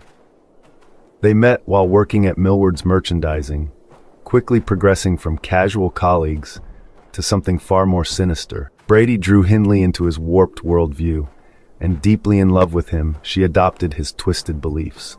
Together, they began orchestrating a series of kidnappings and murders that would horrify the nation. Between July 1963 and October 1965, they targeted vulnerable victims, often children. Hindley would lure their unsuspecting victims by gaining their trust, while Brady would overpower them, leading them to the desolate moors.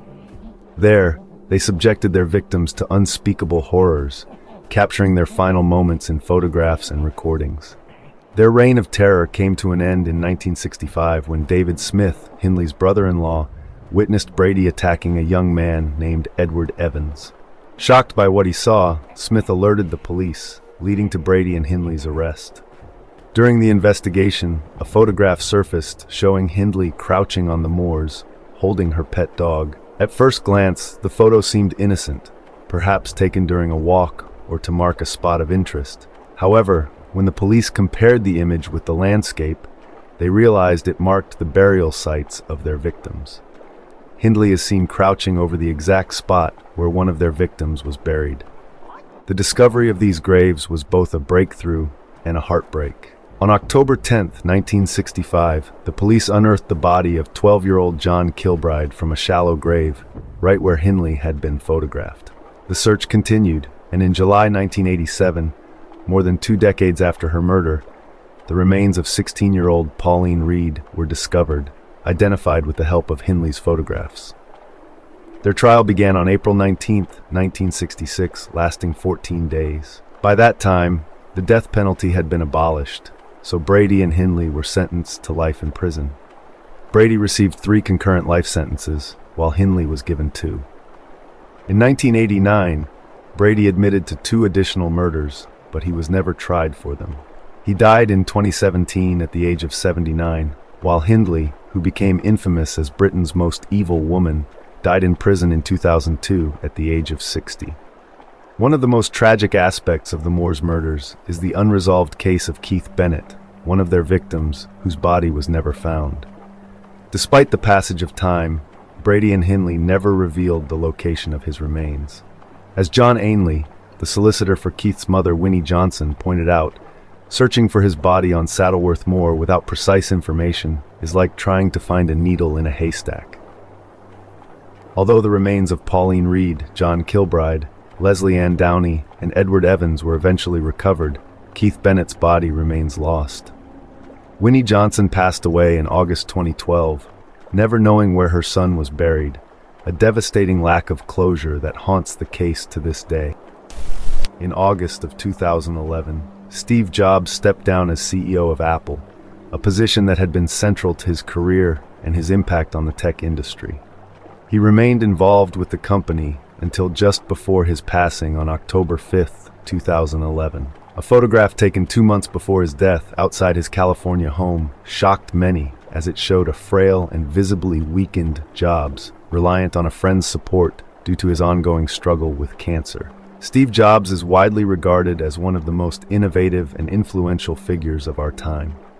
His leadership at Apple revolutionized consumer electronics, and he played a key role in the personal computer revolution of the 1970s and 80s. Beyond Apple, Jobs founded Next and was the chairman and majority shareholder of Pixar, leaving a lasting legacy in the world of technology and innovation. Jobs' health took a serious turn in 2003 when a CT scan, initially done for kidney stones, revealed a shadow on his pancreas. This led to the diagnosis of a rare, less aggressive form of pancreatic cancer. Despite the optimistic outlook if treated early, Jobs initially avoided conventional medical treatment. Instead, he tried alternative methods like acupuncture, dietary supplements, and juice fasting. He even consulted a psychic and was influenced by a doctor promoting untested therapies. It wasn't until 9 months later that he finally agreed to surgery, but by then, the cancer had spread. The delay in seeking traditional treatment had grave consequences. Although the surgery in July 2004 successfully removed the tumor, Jobs chose not to follow up with chemotherapy or radiation therapy. By August 2006, during Apple's annual Worldwide Developers Conference, his emaciated appearance and his decision to delegate much of the presentation raised concerns about his health, indicating the return of his cancer. Realizing the ineffectiveness of alternative treatments, Jobs eventually turned to cutting-edge experimental therapies, including a 2009 treatment in Switzerland that used a radioactive isotope to target problematic hormone-producing cells. He also underwent a liver transplant, but these measures only temporarily slowed the progression of his illness. In his final days, Jobs expressed regret for delaying conventional treatment. Born on April 9, 1935, in Amstetten, Austria, Josef Fritzl grew up in a modest environment, eventually pursuing engineering and landing a stable job.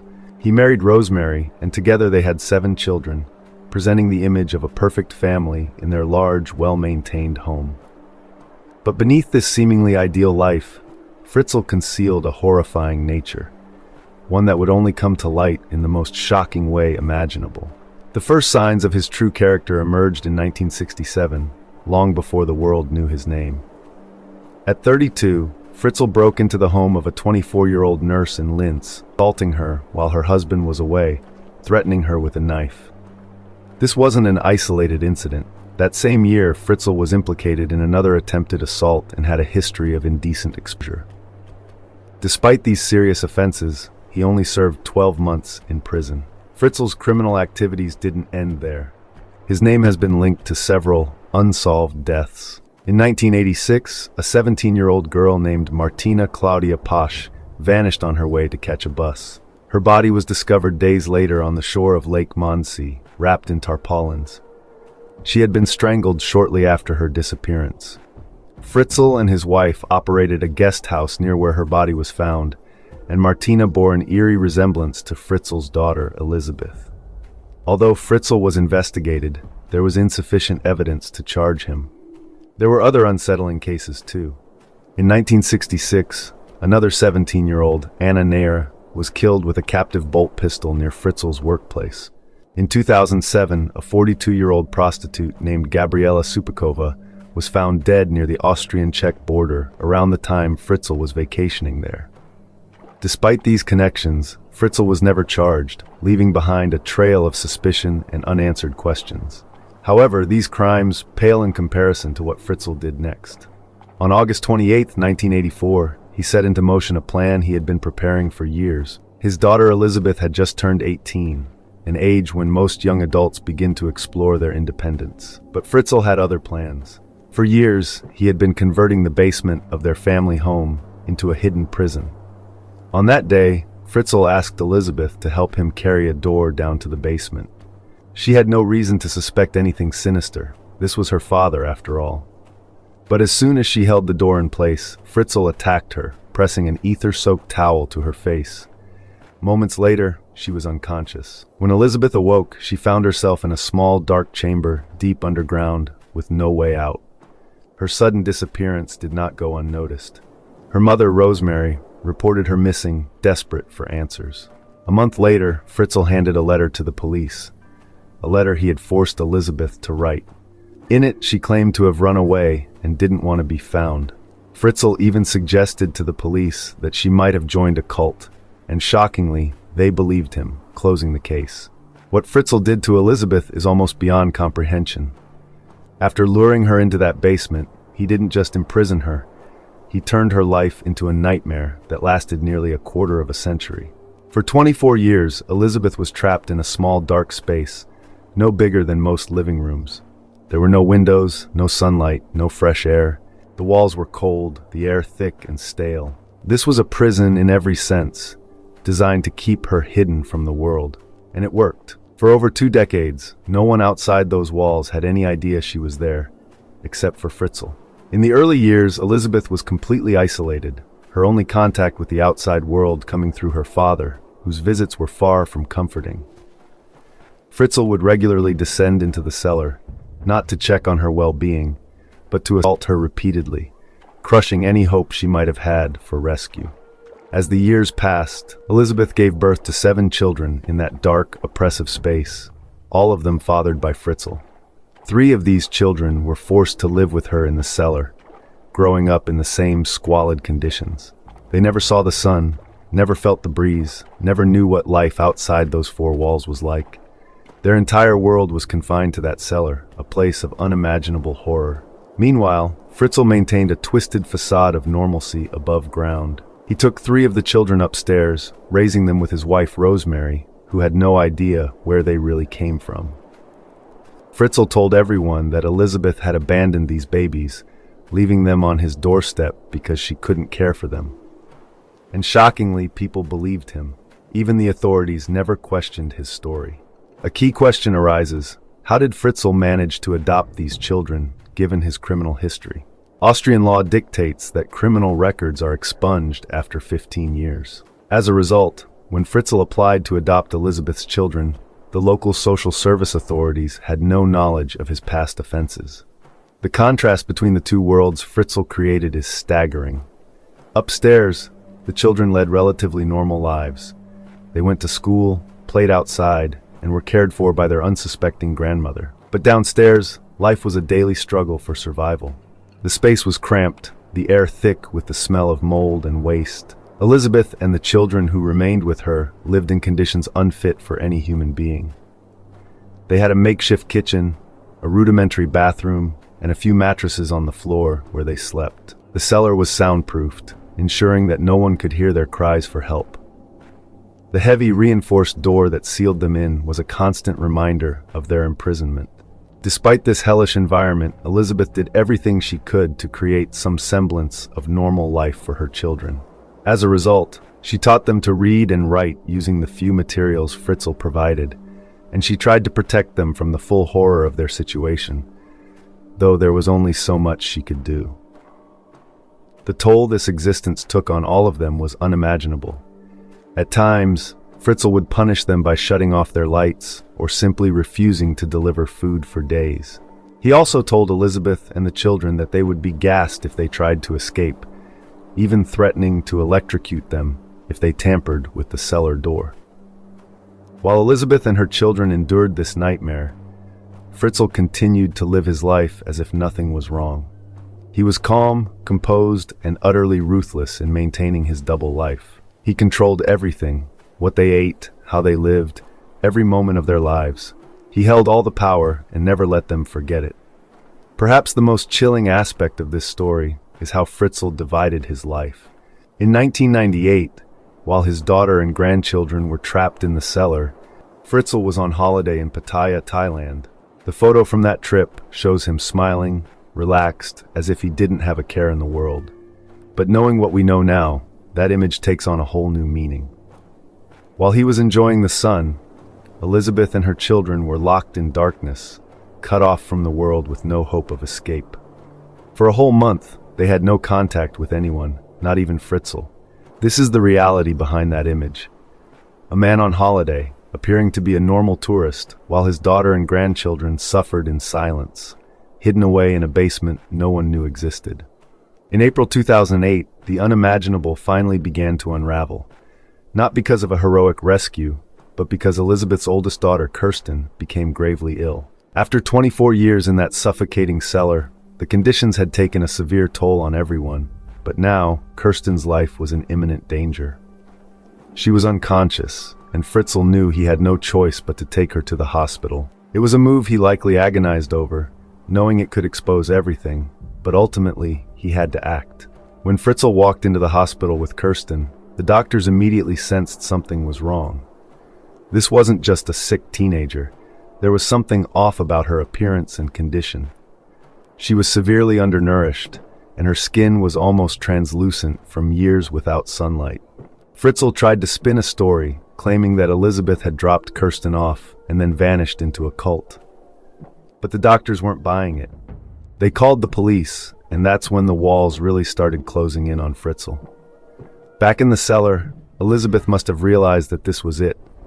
This was the moment where everything could change. For 24 years, she had endured unimaginable horrors, living in constant fear and isolation. The police and doctors, already suspicious of Fritzl's story, now had Elizabeth in front of them, and she finally told them everything. The years of abuse, the confinement, the children born in that nightmarish cellar, she laid bare the full extent of Fritzl's atrocities. The police were stunned. It's unimaginable what it must have felt like to hear her story and realize that such an atrocity had been unfolding for so long, right under their noses. Fritzl was arrested immediately, and the carefully constructed walls of his double life began to crumble. News of the case spread rapidly, igniting a wave of horror and disbelief worldwide. How could this have happened? How could a father inflict such cruelty on his own daughter and grandchildren? For Elizabeth and her children, freedom marked the beginning of an entirely new battle. They were thrust into a world they hadn't seen in decades, a world that had moved on while they were trapped in that dark, hidden prison. For the younger children, it was their first experience of life beyond those four walls. Everything was strange and overwhelming, but at last they had the opportunity to truly live.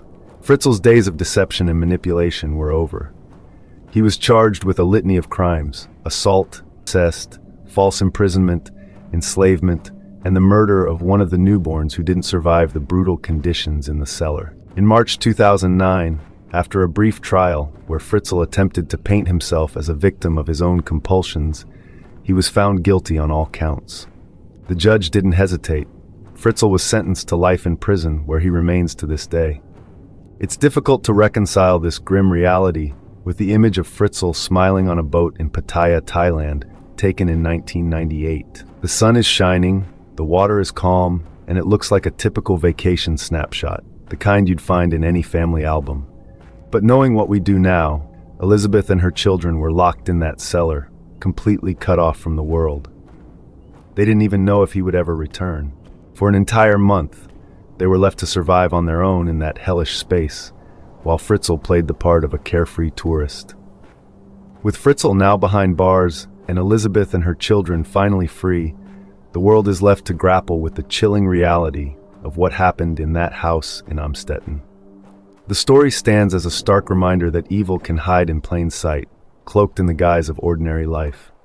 The man who seemed to lead an unremarkable existence in a small town was, in truth, a monster who inflicted unimaginable suffering on his own family. Elizabeth and her children now face the long, difficult path to recovery. They must learn to live in a world they were denied for so long, and find a way to heal from the trauma inflicted by the very person who should have protected them. The Burst of Joy photograph, captured on March 14, 1973, is one of the most iconic images from the Vietnam War era. It shows what appears to be a jubilant reunion between Lieutenant Colonel Robert Al Sturms and his family, seemingly embodying the relief and happiness of a soldier's return home after 5 years as a prisoner of war in North Vietnam. The image, which won the Pulitzer Prize, quickly became a symbol of hope, healing, and the end of the Vietnam War, resonating deeply with the American public.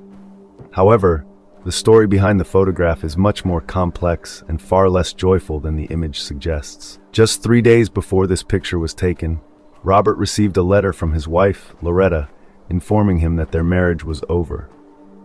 During the years of his captivity, Loretta had moved on, becoming involved with other men and even receiving marriage proposals from 3 of them. The seemingly happy reunion captured in the photograph was in reality the prelude to the collapse of the Sturms family. The following year, in 1974, Robert and Loretta divorced. The court awarded Loretta 43% of Robert's military retirement pay, and she also received the family home, custody of their 2 young children, and $300 a month in child support. Robert, on the other hand, was left with little financial security and ended up living with his mother. The emotional toll of his captivity and the unraveling of his personal life made it impossible for him to display the famous photograph. He reportedly said, "I survived the torture, the mock executions, the dreadful days and nights, only to return and be handed a Dear John letter by a chaplain upon my release." Burst of Joy stands as a poignant reminder that appearances can be deceiving, and even the most celebrated images can hide stories of pain and heartbreak. In 2004, investigative journalist Matt Birkbeck published a book titled A Beautiful Child, which brought widespread attention to the disturbing story of Franklin Delano Floyd and the then unidentified woman known as Sharon Marshall. This work was instrumental in uncovering the true identity and tragic life of Suzanne Marie Savakis. The harrowing tale was further explored in the 2022 Netflix documentary Girl in the Picture, which delved deeper into Suzanne's experiences. The story traces back to the 1970s with a seemingly ordinary photograph depicting a man and his daughter. The man in the photo is Franklin Delano Floyd, and the young girl beside him is actually his stepdaughter, Suzanne Marie Savakis. Suzanne was the daughter of Sandra Frances Brandenburg, who had a brief marriage to Floyd, a man already known for theft and sexual offenses. Sandra had 4 children, including Suzanne, from 2 different fathers. In 1975, shortly after marrying Floyd, Sandra was sentenced to 30 days in jail for passing bad checks. During her incarceration, she entrusted her children to Floyd's care. Upon her release, Sandra discovered that Floyd had vanished with all her children. While she eventually located 2 of them, Suzanne and her youngest child, Philip, remained missing. Floyd kept Suzanne with him in Georgia, where she lived under the alias Sharon Marshall and was presented as his daughter. In 1988, Suzanne gave birth to a son, whom she placed for adoption. She and Floyd later moved to Tampa, Florida, where Suzanne worked as an exotic dancer. That same year, she gave birth to another son, Anthony Michael Hughes. In 1989, Floyd and Suzanne married in New Orleans using the names Clarence Marcus Hughes and Tanya Dawn Tadlock, officially changing Suzanne's name to match her new identity. By April 1990, Suzanne had plans to escape Floyd's control and start anew with Kevin Brown, a college student with whom she had been secretly involved. She intended to take her son Michael with her. Tragically, in the same month, Suzanne was found severely injured on the side of a highway, approximately 100 miles from Oklahoma City, in what appeared to be a hit-and-run incident. She succumbed to her injuries shortly after. When Floyd arrived at the hospital the next day, he claimed that he had fallen asleep at a Motel 6 while Suzanne had gone out to buy groceries. At the time of Suzanne's death, both she and Floyd were suspects in the 1989 disappearance of Cheryl Ann Camesso, an 18-year-old fellow exotic dancer who had vanished following a heated argument with Floyd. After Suzanne's passing, Floyd placed Michael into foster care and left the state. It was later confirmed that Floyd was not Michael's biological father. In 1994, Floyd brazenly abducted Michael from his school in Oklahoma, holding the principal at gunpoint during the kidnapping. Michael was never seen again. 2 months later, authorities arrested Floyd in Louisville, Kentucky. He eventually confessed to murdering Michael on the day of the abduction by shooting him twice in the back of the head, though Michael's body was never recovered. The mystery of Cheryl Camesso's disappearance was solved in 1995 when her skeletal remains were discovered near Interstate 275 in Pinellas County, Florida. That same year, a mechanic in Kansas found a large envelope inside a truck that had previously belonged to Floyd. The envelope contained photographs that provided evidence of Cheryl's murder, leading to Floyd's arrest and conviction for the crime. Floyd was convicted of first-degree murder and sentenced to death. He died of natural causes on January 23, 2023, at the age of 79 while on death row. The heartbreaking story of Suzanne Marie Savakis came to light through dedicated investigative work, revealing the extent of the abuse and horror she endured under Franklin Delano Floyd's control. Her story has since been widely shared, shedding light on the profound impact of kidnapping and abuse, and honoring the memory of a life tragically cut short.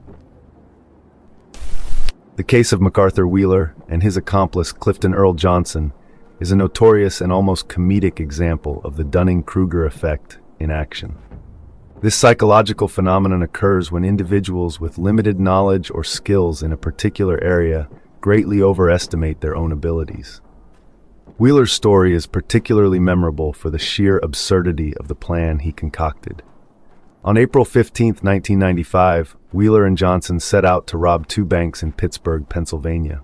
Remarkably, they did so in broad daylight and without any attempt to disguise themselves, at least not in any conventional sense. Instead, Wheeler had come up with a unique and utterly flawed idea. He believed that applying lemon juice to his face would render him invisible to security cameras. This strange belief was rooted in the fact that lemon juice can be used as invisible ink. Wheeler, having apparently misunderstood this concept, thought that if lemon juice could hide writing, it could also hide his face. To test his theory, Wheeler reportedly covered his face in lemon juice and took a Polaroid photo of himself. When his face didn't appear in the photograph, he became convinced that his lemon juice mask was effective. It's likely that the camera malfunctioned, the film was bad, or he simply failed to point the camera correctly. Nonetheless, Wheeler, brimming with confidence, moved forward with his plan. During the robberies, CCTV cameras clearly captured images of Wheeler as he walked up to bank tellers with a gun in hand, his face fully visible. Despite this, Wheeler was certain that he was invisible. Johnson was quickly apprehended, but Wheeler managed to evade capture for a brief period.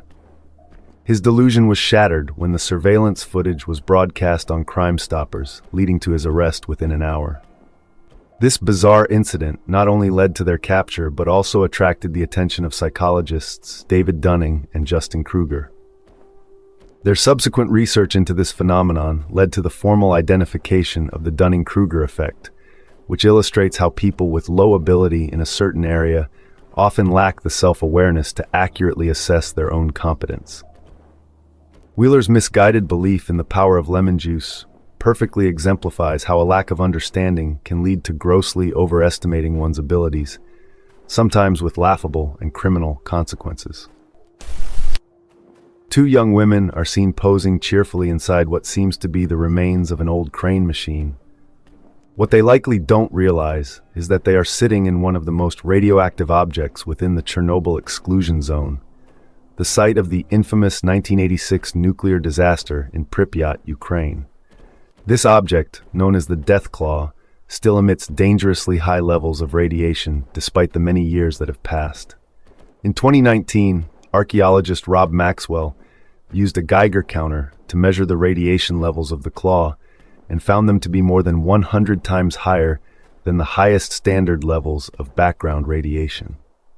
Touching or being inside it is extremely hazardous. Spending just a few hours near such radioactive material significantly increases the risk of developing cancer, and spending an entire day with it could lead to symptoms of radiation sickness, requiring immediate medical attention. Another serious risk is the radioactive dust that can stick to clothing, potentially causing long-term health issues if carried around. This photograph appeared in 2024, though the exact date it was taken remains unclear. We can only hope that these two girls did not suffer any harmful effects from their encounter with the claw, but only time will reveal the consequences. In February 2013, the Bronx neighborhood of Morrisania was horrified by the discovery of dismembered human remains scattered in garbage bags and suitcases. The victim was identified as 45-year-old Tanya Bird, a mother living with her son, Basid McLean. Initially, Basid claimed he hadn't been able to contact his mother for days and appeared to be in distress. However, this emotional display quickly unraveled as investigators delved deeper into the case. Surveillance footage from the area revealed a shocking twist. Basid and an associate, William Morris, were seen purchasing a Black & Decker power saw at a hardware store shortly after the murder. The police arrested both men, each of whom blamed the other for the killing. William claimed Basid had confessed to murdering his mother while they were on the subway, and then asked for his help in disposing of the body. Basid, on the other hand, accused William of committing the murder during a visit to their apartment and said he only helped remember his mother out of fear. As investigators searched Basid's phone, they uncovered something even more disturbing than they had anticipated: a selfie of Basid posing with his mother's severed head, taken shortly after the murder.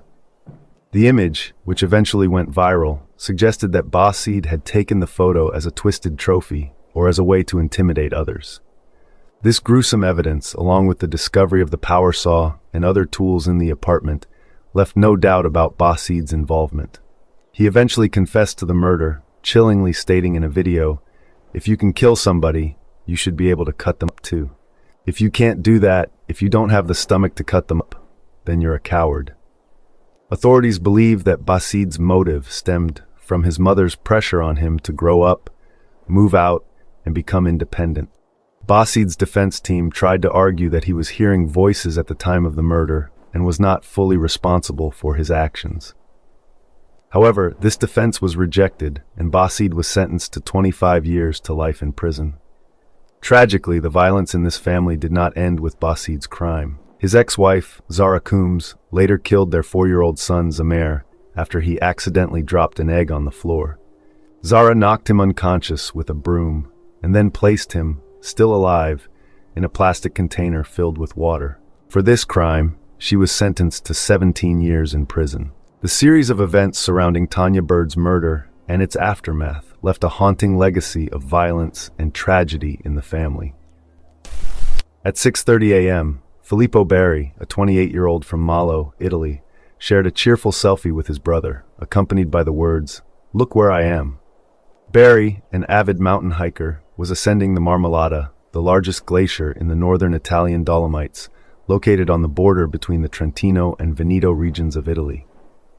Tragically, just 20 minutes after sending that message, a large portion of the glacier broke off, causing an avalanche of ice, snow, and rock to cascade down the mountain. Filippo Barry, a father of one, was among the 11 people who lost their lives in the disaster, with 8 others injured. He was one of the first victims to be identified, just an hour after the photo was taken. Dennis Rader, known as BTK, which stands for Bind, Torture, Kill, was a notorious American serial killer responsible for the deaths of at least 10 people between 1974 and 1991 in Wichita and Park City, Kansas. Despite the horrifying nature of his crimes, his wife Paula Dietz, whom he married on May 22, 1971, and their 2 children, Carrie and Brian, had no idea they were living with a psychopath. To them, he was a devoted father and husband, a respected community member, a Cub Scout leader, and even the president of the church council at Christ Lutheran Church in Wichita. Rader's killing spree began in January 1974 with the brutal murder of 4 members of the Otero family in Wichita. He had a pattern of taking souvenirs from his victims, and in this case, he took a watch. Just 4 months later, he murdered 21-year-old Catherine Bright after breaking into her home. That same year, Rader left a note in a book at the Wichita Public Library describing the Otero murders and introducing himself as BTK, stating, "The code words for me will be bind them, torture them, kill them." Over the next 2 decades, Rader claimed the lives of at least 5 more women. Frustrated by the lack of media attention, he sent a letter to a local TV station asking, "How many people do I have to kill before I get a name in the paper or some national attention?" After an 8-year break, Rader resurfaced, murdering Maureen Hedge and later another victim, before the case went cold again. In 2004, on the 30th anniversary of Rader's first murders, a local newspaper speculated that the killer had either died or been imprisoned. To prove them wrong, Rader sent a reporter items belonging to his 9th victim, Maureen Hedge, including her driver's license and photos of her body. Over the next year, he continued to taunt the media, sending packages with clues and souvenirs from his crimes, often using cereal boxes to label himself a serial killer. In January 2005, the police made a crucial breakthrough. Rader sent a note asking if a floppy disk could be traced, and the authorities, through a classified ad, assured him it would be safe. When Rader sent the disk, it led the police back to his church, where they matched his DNA to evidence from his first crime scene. He was arrested in February 2005 and quickly confessed to his crimes. In June of that year, Rader pled guilty and was sentenced to 10 consecutive life terms, currently serving his time at the El Dorado Correctional Facility in Kansas. Examine these family photos. They appear to be ordinary snapshots, cherished memories of a father and his daughter on fishing trips, celebrating birthdays, and eventually walking her down the aisle on her wedding day. But there is a chilling truth hidden in these images. Hilda Clayton, the chilling photograph that captured the split second before a deadly explosion, is attributed to Hilda Clayton. On July 2, 2013, Hilda, a 22-year-old from Augusta, Georgia, was stationed in Jalalabad, Lagman Province, Afghanistan. She was part of the 55th Signal Company Combat Camera Unit, based in Fort Meade, Maryland, and was tasked with photographing Afghan National Army soldiers during a training exercise. As Hilda documented a live mortar firing, a tragic accident occurred. The mortar shell detonated within the launch tube. The explosion claimed the lives of both Hilda and an Afghan National Army soldier, a photojournalist she had been training. In a tragic twist, the photograph that recorded the blast was taken at the very instant the explosion enveloped her. This striking image underscores the significant dangers faced by soldiers, not only in battle, but also during training. Although there were other photos of the incident, this particular image, taken by Hilda in her final moments, stands as a powerful testament to the ultimate sacrifices made by military personnel, even in preparation for war. Hilda was just 22 years old when she tragically lost her life while pursuing her passion, documenting the realities of combat. On July 19, 1991, a massive search was launched in the San Bernardino National Forest after 12-year-old Jared Michael Negrate vanished during his first overnight backpacking trip with the Boy Scouts. The group, which included 6 scouts and a scoutmaster, had been hiking toward the 3,500-meter summit of Mount San Gorgonio, also known as Old Grayback, the tallest peak in Southern California. As they neared the summit around 6 p.m., the scoutmaster realized with alarm that Jared was no longer with the group. Earlier in the hike, another group of hikers reported seeing Jared heading down the mountain alone. taking shortcuts through the vegetation instead of sticking to the winding trail. The scoutmaster, an experienced hiker, immediately led the remaining scouts down the mountain, assuming they would find Garrett along the way.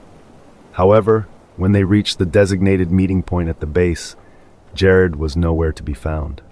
After hiking 5 miles back to their base camp in the dark, the scoutmaster called for help.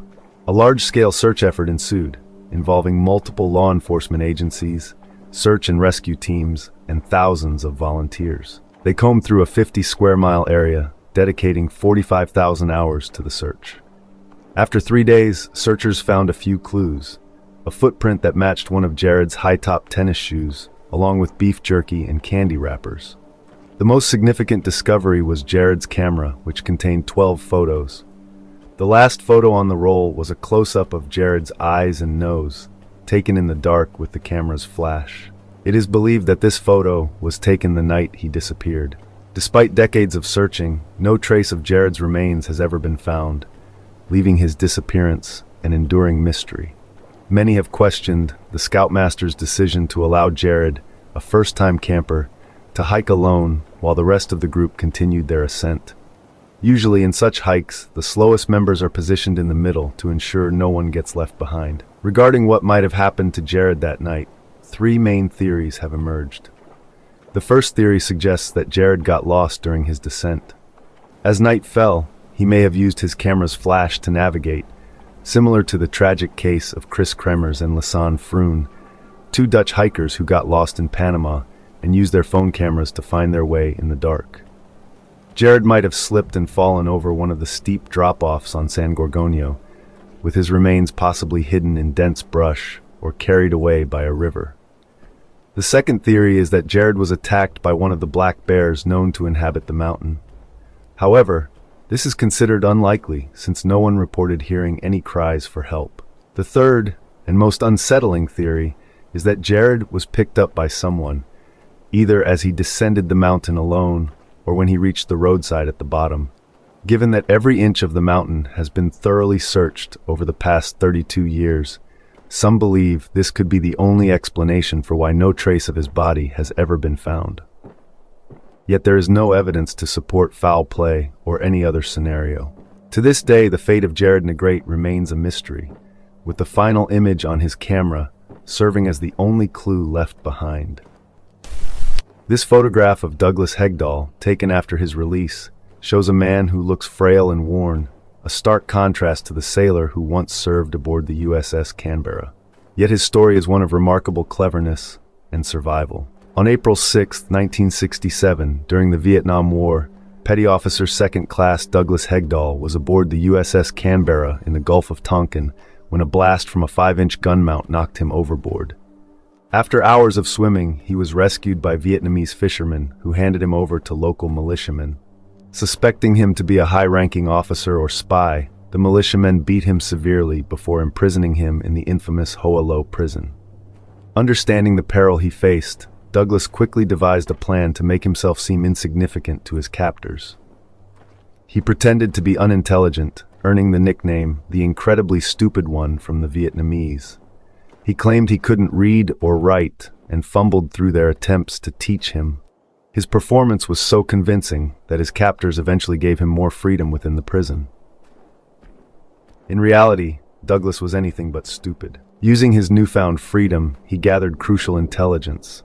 With the help of fellow prisoner U.S. Air Force officer Joseph Kreka, he memorized the names, capture dates, and personal details of around 256 fellow prisoners, using a secret tap code to communicate. He even memorized the route to Hanoi when he persuaded his captors to take him there for new glasses. Believing Douglas to be worthless as a prisoner, the North Vietnamese released him on August 5, 1969, along with 2 other prisoners, as part of a propaganda effort. Once back in the United States, Douglas provided critical information about military and intelligence personnel, many of whom were thought to be dead. In 1970, during the Paris peace talks, Douglas shocked the Vietnamese by revealing the extensive knowledge he had gained about their prison camps. His testimony about the brutal conditions and torture inflicted on prisoners led to changes in how American POWs were treated, saving many lives. Douglas Hegdahl's story is a powerful example of how appearances can be deceiving. What seemed to be the tale of a simple, unintelligent man was actually the story of a brilliant mind who outwitted his captors, gathered vital information, and played a key role in the eventual release of many American prisoners of war. In April 2008, Brazilian priest Adelir Antônio de Carli embarked on a daring and unconventional mission to raise awareness for his plan to create a spiritual rest stop for truck drivers. His method of choice was to break the world record for a clustered balloon flight by attaching hundreds of helium-filled balloons to a chair. The journey began in the southern port city of Paranaguá, where a photograph captured Father de Carli waving just before takeoff, a moment filled with hope and determination. As he ascended into the sky, he initially reached an altitude of 20,000 feet before descending to 8,200 feet, aiming to travel toward Dourados, a destination 462 miles northwest of his starting point. Father de Carli took several precautions for the flight. He wore a survival suit, selected a buoyant chair, and carried both a satellite phone and a GPS device. However, there was one critical oversight. He did not know how to operate the GPS properly. Mid-flight, he called for assistance to learn how to relay his location to rescuers, indicating that he was struggling to navigate. Tragically, this lack of preparation led to disastrous consequences. About 8 hours after his launch, Father de Carli lost radio contact with port authorities and was reported missing. Blown off course by the winds and unable to provide his exact location, he drifted out to sea. Despite extensive search efforts, rescuers were unable to locate him, and his body was not found until more than 2 months later. Father de Carli's faith and determination were undeniably strong, but his balloon flight ended in a tragic and unintended outcome, bringing attention to his cause in a way he had never anticipated. On July 20th, 2011, Amy Winehouse attended a performance at the Roundhouse in Camden, London, to support her goddaughter, Dion Bromfield. After the show, a photo was taken of Amy smiling alongside Dion, hinting at what appeared to be a positive turn in her life. Tragically, this would be the last photograph taken of Amy. Just 3 days later, on July 23, 2011, Amy was discovered dead at her home in Camden Town at the age of 27. Her bodyguard, who had tried to wake her around 10 a.m. but thought she was just sleeping, returned at 3 p.m. to find her still in bed and unresponsive. Emergency services were called, but Amy was pronounced dead at the scene. Her sudden death prompted comparisons to other musicians who had passed away at the same age, a group often referred to as the 27 Club. The subsequent inquest revealed that Amy had died from an accidental alcohol overdose, with a blood alcohol level more than 5 times the legal limit. The coroner concluded that the amount of alcohol she consumed had unintentionally led to her sudden death. Amy Winehouse first made waves in the music industry in 2003 with her debut album, Frank, which received critical acclaim. Her powerful voice drew comparisons to legendary jazz and rhythm and blues singers like Dinah Washington and Billie Holiday. In 2006, her fame skyrocketed with the release of Back to Black, a multi-Grammy award-winning album. However, as her musical career flourished, Amy's personal life became increasingly troubled, marred by substance abuse issues. Following the success of Back to Black in both the UK and the US, Amy's appearance began to change noticeably. She grew thinner, covered herself in tattoos, and adopted her iconic beehive hairstyle. Her marriage to Blake Fielder Civil in May 2007 coincided with more erratic behavior, including slurred performances and an arrest in Norway for marijuana possession. In January 2008, a video surfaced online showing Amy apparently smoking crack cocaine. As a result, she was denied a visa to attend the Grammy Awards in Los Angeles, where she won multiple awards. She accepted them via satellite from London. Despite her personal struggles, Amy's extraordinary talent continued to earn her admiration from fans and critics alike. However, her life continued to spiral downward, leading to her divorce from Fielder Civil in July 2009. 2 years later, an attempted comeback tour was cut short after she appeared intoxicated during the opening concert. Though there were moments when she seemed to be on the mend, Amy's battle with her demons ultimately ended in her tragic death. Natalie Ann Holloway, 18, was declared legally dead in January 2012, but her disappearance on May 30, 2005, remains one of the most perplexing cases in recent history. During a high school graduation trip to Aruba, Natalie was last seen socializing with friends, a moment captured in a photograph believed to be the last image of her alive. Shortly after this picture was taken, Natalie allegedly joined Dutch honors student Joran van der Sloot and his Surinamese friends, the Kalpu brothers, Deepak and Satish, for a party in a back room. At approximately 1:30 a.m., she got into a car with the three men, and from that moment on, she was never seen again. Despite their claims of innocence, stating that they had dropped Natalie off at her hotel, Joran, Deepak, and Satish were questioned and even arrested multiple times. However, with insufficient evidence to prove their involvement, no charges were ever filed. On December 18, 2007, the Aruban prosecutors decided to close the case, but it was reopened on February 1, 2008, after a disturbing undercover video surfaced. In the video, Joran was seen confessing to killing Natalie and enlisting a friend to help dispose of her body. Although he later retracted this statement, and even claimed in another interview that he had sold her to human traffickers, a claim he also recanted. Many believe that Joran's father, a high-ranking judge in Aruba, might have used his influence to protect his son. The case took another turn in 2010, when Joran was indicted by an American court for attempting to extort $250,000 from Natalie's mother. He promised that in exchange for the money, he would reveal the location of Natalie's body. Although her mother sent a down payment, the information Joran provided was false. Then, on May 30, 2010, exactly 5 years after Natalie's disappearance, Joran was involved in another murder. He was convicted in January 2012 for killing 21-year-old Stephanie Flores Ramirez in Lima, Peru. According to his confession, Stephanie had discovered evidence on his computer linking him to Natalie's disappearance and confronted him, leading to her death. Joran was sentenced to 28 years in prison for the crime. In June of this year, Joran was extradited to the United States to face charges of extortion and wire fraud related to the Holloway case. He is expected to receive a severe sentence, but he has yet to be tried for Natalie's presumed murder. Even after 18 years, Natalie's whereabouts remain a mystery, though the leading theory is that her body was disposed of at sea. A recently discovered email from Joran to a contact read, "My dad got a boat 2 days later. We went for a ride and took care of things. That's all I'm going to say." Irma Gress, often referred to as the Beast of Belsen, became one of the most notorious figures during the Holocaust. This photograph of her as a 17-year-old, blonde, blue-eyed girl might appear innocent, but it belies her true nature. By the age of 20, Gress had risen to become the second highest-ranking female SS overseer at Auschwitz, and later served as the warden of the women's section at Bergen-Belsen. Despite her angelic appearance, which Dr. Gela Pearl, a female inmate doctor at Auschwitz, described as one of the most beautiful women I have ever seen, Grace was a sadistic and cruel individual. Dr. Pearl noted that Gress's body was perfect in every line, her face clear and angelic, and her blue eyes, the most innocent eyes one could imagine.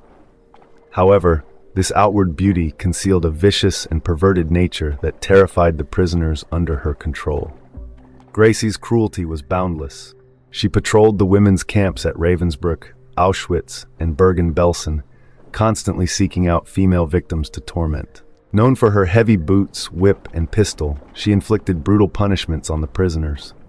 Survivors recall her forcing prisoners to kneel for extended periods or to hold heavy rocks above their heads during long roll calls.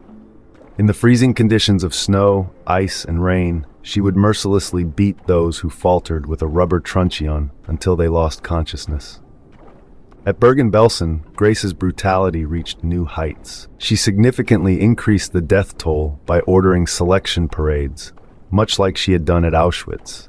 Although she only worked at the camp for a brief period of 3.5 weeks, her extreme cruelty earned her the notorious title of Beast of Belsen. In addition to her physical cruelty, Gress was also rumored to be a sexual deviant, engaging in relationships with both male and female prisoners. She was allegedly involved with Dr. Joseph Mengele, the infamous Angel of Death, and Joseph Kramer, the Commandant of Birkenau and later Bergen-Belsen. She even assisted Mengele during selections, actively participating in the decisions of who would live and who would die. Fortunately, Grace's reign of terror ended in January 1945 as the Red Army advanced into Poland. Her career of brutality caught up with her, leading to her arrest, trial, and eventual execution by the British. This is the unsettling tale of John Edward Robinson, a man who seemed harmless on the surface but was in reality a calculating and ruthless killer. In the photograph, he's wearing a yellow sweater and cradling a baby, a scene that might appear heartwarming at first glance. But beneath this seemingly innocent image lies a horrifying truth. The baby in the photo is Heather, who was raised by a loving family that had no clue about the dark history behind her adoption. In 2000, when Heather was 15 years old, she uncovered a shocking truth. The man she knew as her uncle, John Edward Robinson, was a serial killer responsible for the deaths of multiple women, including her biological mother. This revelation shattered Heather's world as she realized that the life she had always known was built on a foundation of deception and tragedy. The twisted story of Heather's adoption began in early 1985 when her mother, Lisa Stasi, encountered Robinson. Lisa was a 19-year-old mother trying to rebuild her life after a troubled marriage. She had a baby daughter named Tiffany and was desperate for a fresh start. Robinson offered Lisa a job, an apartment, and the chance at a new beginning, everything she needed to turn her life around. Trusting Robinson, Lisa was unaware of the danger she was about to face. On January 8, 1985, Robinson arranged for Lisa and Tiffany to stay in a motel in Overland Park, Kansas, promising that her new job and apartment would be ready the next day. That evening, Lisa called her family, filled with hope about her future. Tragically, this would be the last time they ever heard from her. The next day, Robinson tricked Lisa into signing several blank sheets of paper, which he later used to forge letters falsely stating that Lisa had decided to leave Tiffany in his care and disappear. After securing her signature, Robinson murdered Lisa.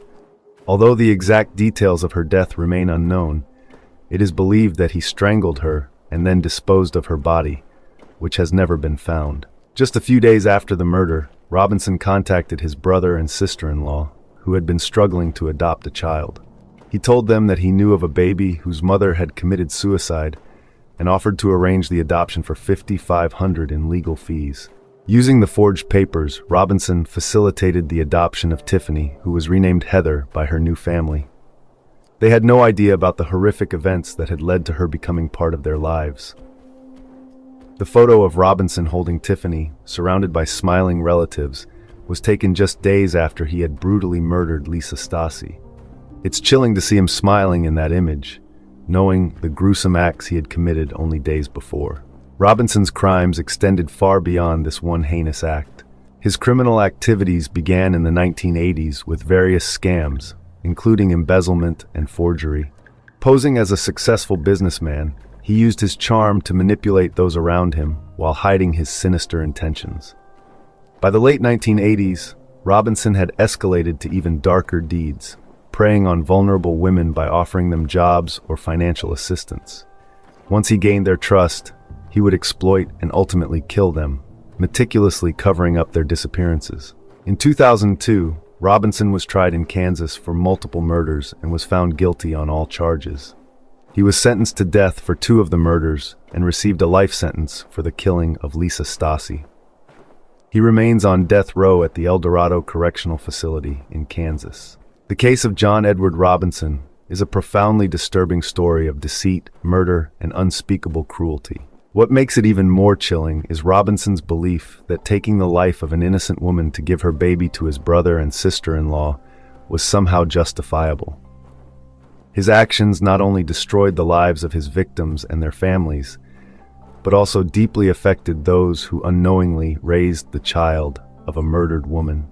Although Heather has since found some closure by learning the truth about her biological mother, the tragedy of what happened to her and the other victims at the hands of this twisted man continues to haunt those involved. In May 2023, a 23-year-old woman named Jung contacted a 26-year-old English language teacher in Busan, South Korea, under the guise of being the mother of a high school student seeking tutoring. Disguised in a school uniform, Jung arrived at the teacher's home, where she launched a savage attack, stabbing the teacher over 100 times. Even after the victim was dead, Jung continued her brutal assault. After the murder, Jung dismembered the body and packed the remains into a suitcase. She then took a taxi to a remote parkland near a river north of Busan to dispose of the suitcase. However, her plan quickly began to unravel when the suspicious taxi driver alerted the police about the blood-stained suitcase abandoned in the woods. As police investigated, they uncovered that Jung had become obsessed with crime shows and novels, which fueled her fixation on committing a murder. Her online search history revealed months of research on how to kill and dispose of a body. However, despite her careful planning, she overlooked the presence of CCTV cameras that recorded her entering and leaving the teacher's home multiple times, as well as walking down the street with the suitcase containing the body parts. Jung eventually confessed to the crime and was sentenced to life in prison, bringing an end to a chilling story rooted in her dark obsession with crime and murder. A photo of Jung might seem unremarkable, just a woman who could be on a trip or returning from one. But the reality behind that image is far more disturbing, as it hides the tale of a young woman whose fascination with crime led to a horrific murder. The Lawson family massacre is a tragic and unsettling story that leaves many questions unanswered. At first glance, the Lawson family's Christmas photo appears like any other. A father, mother, and their children, all dressed in their best, gathered together for a holiday snapshot. But behind this seemingly ordinary image lies a story so chilling that it has cast a dark shadow over the photo for nearly a century. In December 1929, just days before Christmas, the Lawson family, a typical farming family from Germantown, North Carolina, was preparing for the holiday season. They were known as a hard-working and close-knit family. One day, Charlie Lawson, the father, did something unusual. He took his family into town for a professional photograph. For a family like the Lawsons, this was a rare and expensive luxury, but Charlie insisted. The resulting photo shows them all dressed up, trying to look their best. Charlie, 43, stands unsmiling beside his wife Fanny, 37, surrounded by their 7 children. Arthur, 19, Marie, 17, Carrie, 12, Maybelle, 7, James, 4, Raymond, 2, and baby Mary Lou, held by Fanny. At the time, this gesture seemed like a fatherly act in anticipation of Christmas, but it would become the last photo ever taken of them all together. On December 25, 1929, what began as a normal Christmas day took a horrific turn. The eldest son, Arthur, was out hunting rabbits, a simple activity that ultimately saved his life. While he was away, Charlie carried out a gruesome plan. He first went to the tobacco barn, where his daughters Carrie and Maybelle were heading to visit their aunt and uncle. Waiting for them with a shotgun, Charlie shot them both and then bludgeoned them to ensure their deaths before hiding their bodies in the barn. Charlie then returned home, where his wife Fanny was on the porch, unaware of the horror that had just taken place. He shot her as well. The sound of the gunshot startled their daughter Marie, who screamed from inside the house. Her younger brothers, James and Raymond, tried to hide, but there was no escape.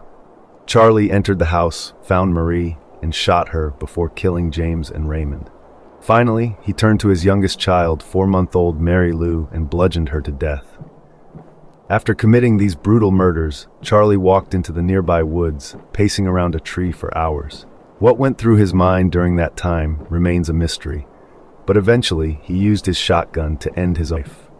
The sound of his final gunshot was heard by a crowd that had already gathered at the Lawson property, drawn by the earlier news of the tragedy. When authorities arrived, they found the bodies of the Lawson family inside the home, arranged in a way that suggested Charlie had attempted to offer them some twisted sense of peace after the violence. Arthur, the only surviving member of his immediate family, returned home to this nightmare at just 19 years old, left to deal with the overwhelming grief and the responsibility of burying his loved ones. News of the Lawson family massacre spread rapidly across the country, shocking and horrifying the public. People were appalled that a father could commit such an atrocity against his own family, and the mystery of why Charlie did it intrigued them.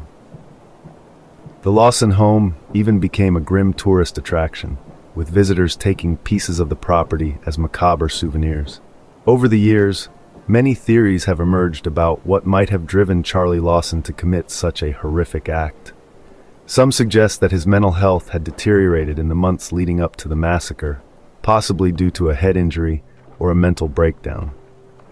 Others believe that financial pressures during the tough economic times of the late 1920s may have pushed him to the edge.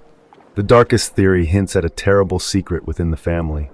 Rumors of an incestuous relationship between Charlie and his eldest daughter, Marie, who was allegedly pregnant with his child. While these theories offer possible explanations, none fully account for the brutality of Charlie's actions. The unanswered questions, why Charlie insisted on taking the family photo, why he carefully arranged the bodies, and what he wrote in the letters he left behind, leave the truth buried. The Lawson family massacre remains a story that continues to captivate and horrify, as much for what we don't know as for what we do. Rui Pedro Teixeira Mendonça was only 11 years old when he mysteriously vanished on March 4, 1998, from his hometown of Lousada in northern Portugal. That afternoon, around 2 p.m., Rui left home to ride his bike nearby, but he never returned. Before leaving, he had asked his mother if he could spend the day with Afonso Dias, a 22-year-old lorry driver and family friend. Although Rui's mother trusted Afonso, her husband didn't approve of their son spending time with an older man. She reluctantly allowed Rui to ride his bike in a nearby vacant field, but it's believed that Rui disobeyed her and went to meet Afonso instead. As suspicion grew around Afonso's involvement, authorities questioned him. Afonso became emotional during the interrogation, denying any knowledge of Rui's fate, but cryptically urging investigators to close the borders. Later, Rui's cousin João revealed that Afonso had taken Rui to visit an escort named Alcina Dias on the day he disappeared. Alcina confirmed that Afonso and Rui had visited her that afternoon, and that Rui seemed frightened and upset, as if he was forced to be there. After leaving her place in Afonso's car, Rui was never seen again. A month after Rui's disappearance, political commentator Nuno Rogero noticed something strange in one of his vacation photos taken at Disneyland Paris. In the background of a ride, he saw a boy who looked identical to Rui, sitting beside an unidentified man in a red jacket whose face was obscured. The photo was confiscated by investigators, but due to poor investigative work, it led to no new developments. Although the boy in the photo was never confirmed to be Rui, many, including his mother, believe it was him. Meanwhile, a local media campaign to find Rui was launched but was plagued by hoax calls, including disturbing ones placed directly to Rui's mother. She would answer the phone to hear a child's voice crying and calling her mama, which she was certain was her son's voice. However, the authorities never attempted to trace these calls, leading to widespread criticism of their handling of the case. Many in Portugal felt that the police had put little effort into finding Rui. On September 1st, 1998, authorities conducted a raid on members of the Wonderland Club, an international child exploitation ring. Among the 750,000 images and videos seized during the operation, 1,263 young persons were identified, including Rui. Despite this, no further leads emerged about his whereabouts. In 2012, Afonso Dias was acquitted of any wrongdoing in connection to Rui's disappearance due to insufficient evidence. However, in 2014, he was sentenced to 3 years in prison for corruption of an innocent. He was never formally charged or convicted for his involvement in Rui's disappearance. Afonso was released after serving 2/3 of his sentence. Despite exhaustive search efforts, Rui Pedro Teixeira Mendonça has never been found. In 2019, he was declared legally dead, though the tragic mystery of his fate remains unsolved. This black and white family photograph from the 1940s shows Mary Westlake holding baby Geraldine, alongside her half-brother, Timothy Evans, and his wife, Beryl. At the time, Timothy, Beryl, and their baby were living in rented rooms at 10 Rillington Place in Notting Hill, London, sharing the house with John Christie and his wife, Ethel. While the image appears ordinary, the events that followed were anything but. Shortly after this photo was taken, Timothy Evans went to the police, claiming his wife was dead. An initial search of the building failed to find her, but a subsequent investigation uncovered the bodies of Beryl, baby Geraldine, and a 16-week-old male fetus in an outdoor wash house. Beryl had been wrapped in a blanket and a tablecloth, and both she and her daughter had been strangled. The post-mortem also revealed that Beryl had been physically assaulted before her death.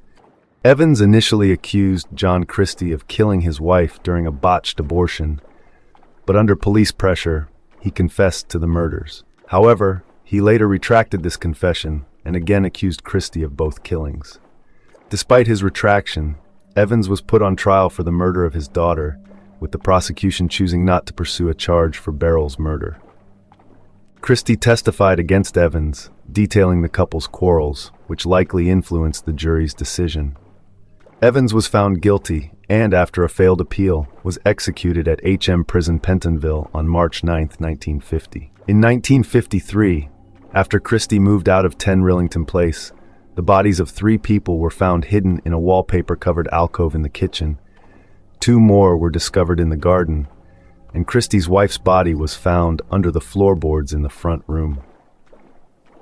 Christie was arrested but was only tried for his wife's murder, despite confessing to the other killings, including that of Beryl Evans. However, Christie denied murdering baby Geraldine. He was eventually hanged for his crimes. It is now widely accepted that John Christie was responsible for the murders of both Beryl and Geraldine. In 2004, the High Court acknowledged that Timothy Evans did not kill his wife or child, recognizing that an innocent man had been wrongfully executed. Evans was posthumously pardoned that same year. The Evans case, along with the public outcry over this tragic miscarriage of justice, played a significant role in the eventual abolition of capital punishment in the United Kingdom. When this photograph was taken, the family could not have foreseen the horrors that lay ahead, nor could they have imagined that the tragic events they were caught up in would ultimately help change the course of justice in the UK. On December 16, 2008, the tragic case of 6-year-old Adam Walsh was officially closed by the police, with serial killer Otis Toole identified as the man responsible for his abduction and murder. After years of anguish, Adam's remains, which had been held as evidence throughout the investigation, were finally returned to his family for a proper burial, bringing a sorrowful conclusion to a case that had haunted his loved ones and the nation for decades. The nightmare began on July 27, 1981, when Adam Walsh went shopping with his mother, Reve Walsh, at a mall in Hollywood, Florida. While Reve briefly stepped away to check on an item at Sears, she left Adam playing at a kiosk with an Atari 2600 video game console. When she returned around 12:15 p.m., Adam and the other children were gone. A store manager later revealed that a security guard had asked the boys to leave after they argued over the game. Mistakenly thinking Adam was with the older boys, the guard let him leave the store with them. After searching the store and paging Adam without any success, Reve called the Hollywood police at 1:55 p.m. The investigation eventually pointed to Otis Toole as the prime suspect. Toole had reportedly lured Adam into his 1971 Cadillac by promising him toys and candy, then drove north on Interstate 95 toward Jacksonville, Florida. As Adam realized he was in danger, he began to panic. Toole knocked him unconscious, drove to a deserted service road in St. Lucie County, and suffocated him. He then decapitated Adam with a machete and disposed of his body. 2 weeks later, on August 10, 1981, a severed head was found in a drainage canal near Vero Beach, roughly 130 miles from where Adam had been abducted. Despite holding out hope that Adam was still alive, the Walsh family was devastated when the remains were identified as his. The coroner determined that Adam had died from asphyxiation, likely several days before his remains were discovered. The rest of his body was never found. In 2011, former Miami Beach homicide detective Joe Matthews published a book titled Bringing Adam Home, revealing overlooked or ignored evidence in the case. One significant piece of evidence was an image showing the carpet inside the rear floorboard of Toole's Cadillac. The fluorescent blue color in the image came from luminol, a chemical used to detect blood, even when diluted up to 10,000 times. While DNA technology at the time of Adam's murder wasn't advanced enough to confirm whether the blood was his, the image clearly showed blood stains and what appeared to be a face imprint on the carpet. Sadly, the carpet was lost by the Jacksonville Sheriff's Office, and the blood found on the machete was never tested. Toole had confessed to killing Adam on 2 occasions, but later recanted both times. Known for making false claims about various crimes, his confessions complicated the investigation. However, on his deathbed in 1996, Toole finally admitted to his niece that he had indeed killed Adam. He died in prison at age 49, serving 5 life sentences for unrelated murders.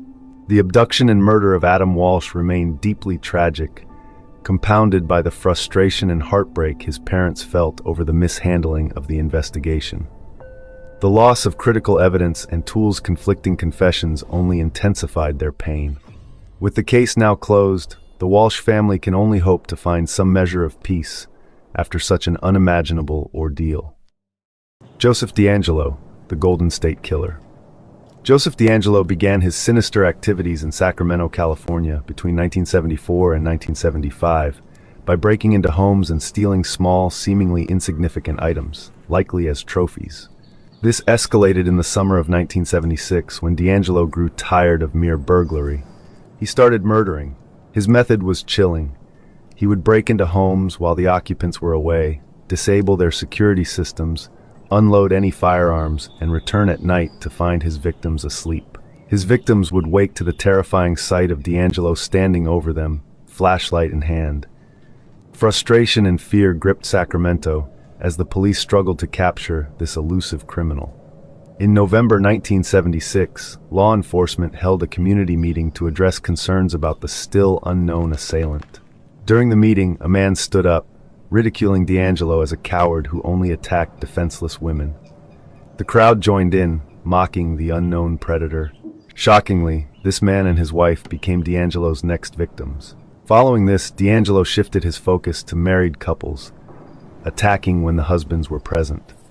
He continued this terrifying spree for decades, earning the infamous moniker, the Golden State Killer. It wasn't until 2016 that advances in DNA technology, unavailable in the 1970s, led to DeAngelo's identification. He ultimately confessed to multiple murders and was sentenced to several life terms. It was later discovered that DeAngelo had been present at that fateful 1976 meeting, listening as the community taunted him. The grisly crimes of Robert Ben Rhodes, the truck stop killer. Although Rhodes is serving time for 3 murders, investigators believe that his true tally of victims may be much higher, possibly around 50, all killed during his long stretches on the road. On April 1, 1990, an Arizona Highway Patrol trooper noticed a tractor trailer parked on the side of the highway. Approaching the vehicle to check on the driver, the trooper stumbled upon a horrifying scene.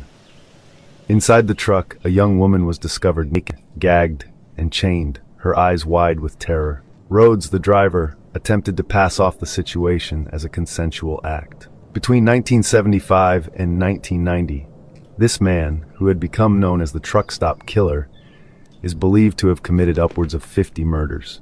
The trooper, unconvinced by Rhodes's explanation, arrested him. As backup arrived, they found a .25 caliber automatic pistol in Rhodes's possession. At first, he was only charged with kidnapping and assault, but soon authorities began to realize that Rhodes was among the most dangerous sexual predators and serial killers in U.S. history. Born on November 22, 1945, in Council Bluffs, Iowa, Rhodes had been in trouble with the law from a young age. During high school, he was arrested for tampering with a vehicle and brawling in public. His life took another dark turn after he joined the Marines. In 1964, Rhodes' father was arrested for murdering a 12-year-old girl and took his own life before standing trial. A few years later, Rhodes himself was in legal trouble, leading to a dishonorable discharge from the Marines after a robbery. By the 1970s, Rhodes had found employment as a truck driver. However, it wasn't until much later that law enforcement realized what horrors he had been committing on the road. Rhodes is believed to have tortured, raped, and murdered up to 50 women, often photographing his victims before ending their lives. While it is suspected that Rhodes began killing much earlier, his first confirmed murders occurred in January 1990. After his arrest in Arizona in April of that year, Rhodes confessed to murdering newlyweds Patricia Walsh and Douglas Ziskowski. The couple had set out from Seattle in November 1989, hitchhiking across the country to preach the Christian gospel. The truck stop killer picked them up in Texas. Ziskowski was killed almost immediately, but Walsh was kept alive for over a week. During this time, Rhodes repeatedly tortured and raped her before finally shooting her. Ziskowski's body was found near Interstate 10, east of Ozona, Texas in January, though it wasn't identified until 1992. It took nearly 13 years for Walsh's remains to be identified after deer hunters discovered her body near a canyon in Millard County, Utah, identifiable only through dental records. Following the newlyweds' murder, Rhodes' crime that ultimately resulted in a life sentence was the rape and murder of 14-year-old Regina K. Walters. Walters, from Pasadena, Texas, was hitchhiking with her boyfriend Ricky Jones when Rhodes picked them up in February 1990. Rhodes killed Jones shortly after, with his remains later found in Mississippi, but kept Walters alive for several weeks in his traveling torture chamber. Rhodes took multiple photos of Walters during her captivity, with varying hair lengths and visible bruises, indicating she had been held for an extended period. During this time, Rhodes made calls to Walters' father from payphones, including one where he chillingly told him that he had cut his daughter's hair. After weeks of torture, including the use of fishing hooks and other brutal instruments, Rhodes took his final set of photos of Walters before strangling her with a baling wire garrote. Her body was found in a barn off Interstate 70 in Illinois in September, by which time Rhodes had been in custody for 5 months. In 1994, Rhodes was convicted of Walters' murder and sentenced to life in prison in Illinois. It wasn't until 2012, over 2 decades later, that he was held accountable for the murders of Walsh and Ziskowski, receiving another life sentence after pleading guilty as part of a deal to avoid the death penalty. Steve Smith, the district attorney, recalled, "I've been a prosecutor since 1979, and it was one of the rare occasions where the defendant entered the courtroom, and you could feel the evil. The hairs on my arm stand up just talking about it." Others who worked on the case shared similar sentiments, describing Rhodes as the embodiment of evil. Though never confirmed, many law enforcement officials believe that Rhodes was responsible for the deaths of dozens of women. Investigators cross-referenced his trucking logs with records of missing women during the 15 years he was believed to be active, suggesting that he may have murdered as many as 50 women, perhaps 1 to 3 per month at his peak. Rhodes' truck was outfitted for his gruesome activities, including a dungeon-like compartment between the seats and handcuffs mounted on the ceiling to restrain his victims. Authorities also found a murder kit containing chains, cords, whips, leashes, clips, pins, and fishhooks which he used to torment his victims. However, without additional confessions or solid evidence, we may never know the full extent of Rhodes' crimes. While the authorities suspect that numerous unsolved murders could be linked to Robert Ben Rhodes, one story from his past surfaced that had a relatively positive outcome. In 2015, law enforcement shared a photo on Facebook of a young woman taken by Rhodes inside his truck in 1985. The photo was on the same roll of film as the images of Regina K. Walters.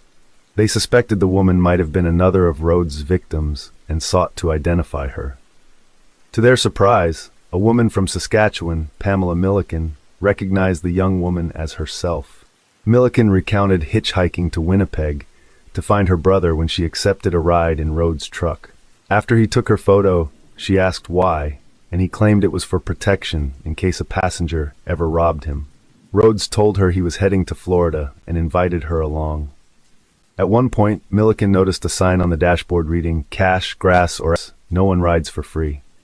Knowing she had no money and didn't smoke pot, she realized what would be expected of her.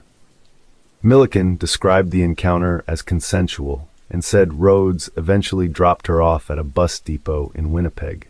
Milliken was one of the lucky few who survived an encounter with Rhodes. The full extent of his deadly activities may never be known, but Robert Ben Rhodes, now 74, is serving 2 life sentences without the possibility of parole at the Menard Correctional Center in Chester, Illinois. There may yet be more confessions to come, potentially offering some measure of closure and justice to the families of his many victims. Tyler's party photo. 15-year-old Tyler Hadley was displaying rebellious behavior that troubled his parents. Concerned by his actions, such as skipping school and associating with the wrong crowd, they took steps to discipline him, including confiscating his phone and car after he came home drunk. Tyler confided in his friend Michael, expressing anger at his parents' disciplinary measures and even mentioning he wanted to kill his mother. Michael dismissed this as an idle threat born of frustration. Not long after, Tyler planned a party, assuring his friends that his parents wouldn't be around. During the party, Tyler confided in Michael that he had actually killed his parents. Initially, Michael didn't believe him, assuming it was a sick joke.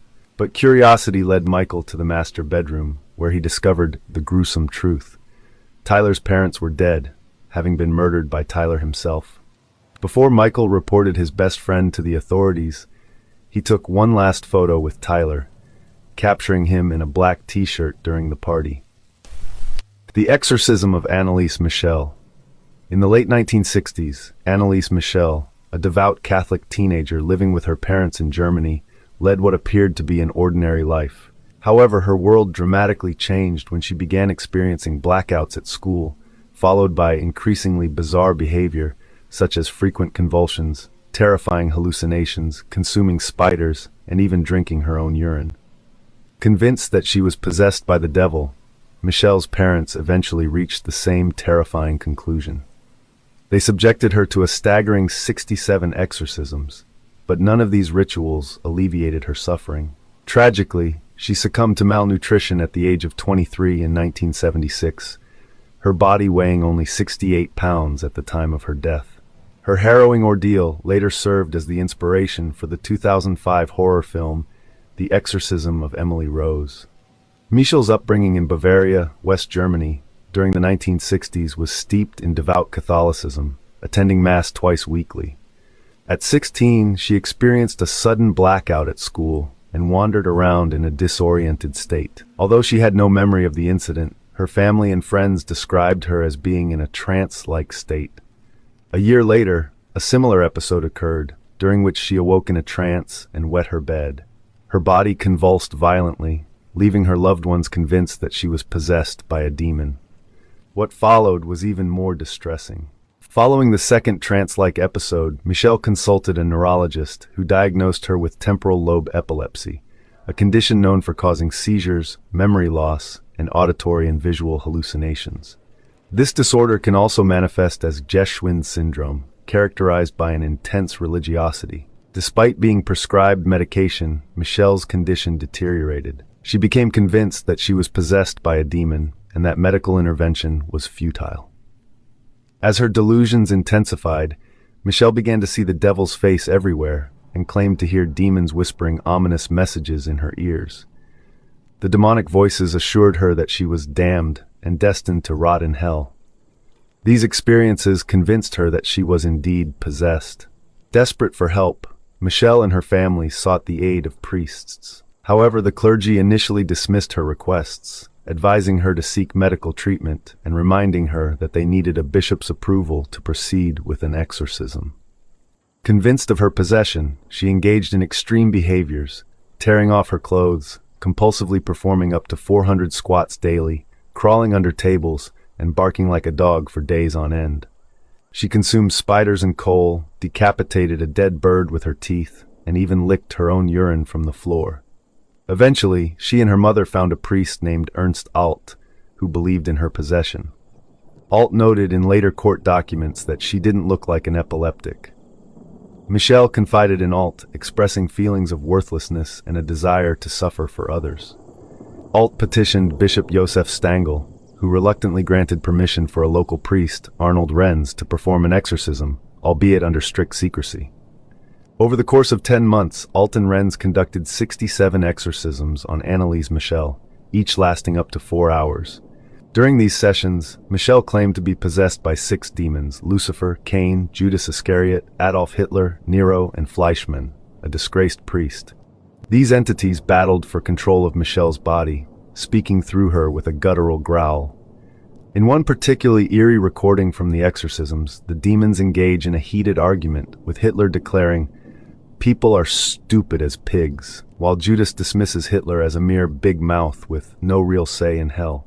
Throughout the exorcisms, Michelle frequently spoke of her desire to die to atone for the wayward youth of the day and the apostate priests of the modern church. Her devotion was so intense that she broke bones and tore tendons in her knees from incessant kneeling in prayer. As the months passed, Michelle stopped eating, leading to her death from malnutrition and dehydration on July 1st, 1976. Following her death, the story of Anneliese Michel captured national attention in Germany. Her parents and the 2 priests involved were charged with negligent homicide. During the trial, a recording of the exorcism was played in a bid to justify their actions. The priests were ultimately found guilty of manslaughter due to negligence and received a suspended 6-month jail sentence and 3 years of probation. Michel's parents were spared punishment, as the court deemed they had suffered enough, a legal criterion in German law. Decades later, in 2005, the film The Exorcism of Emily Rose was released, loosely based on Michel's story. The film centers on a lawyer defending a priest accused of causing a young woman's death during an exorcism. Set in modern-day America, the film received mixed reviews but earned several awards, including an MTV Movie Award for Jennifer Carpenter's portrayal of Emily Rose. While the film may have introduced Michel's story to a broader audience, it is not one of triumph, but of tragedy. Anneliese Michel became a symbol for some Catholics who believed that modern interpretations of the Bible were eroding its ancient, supernatural truths.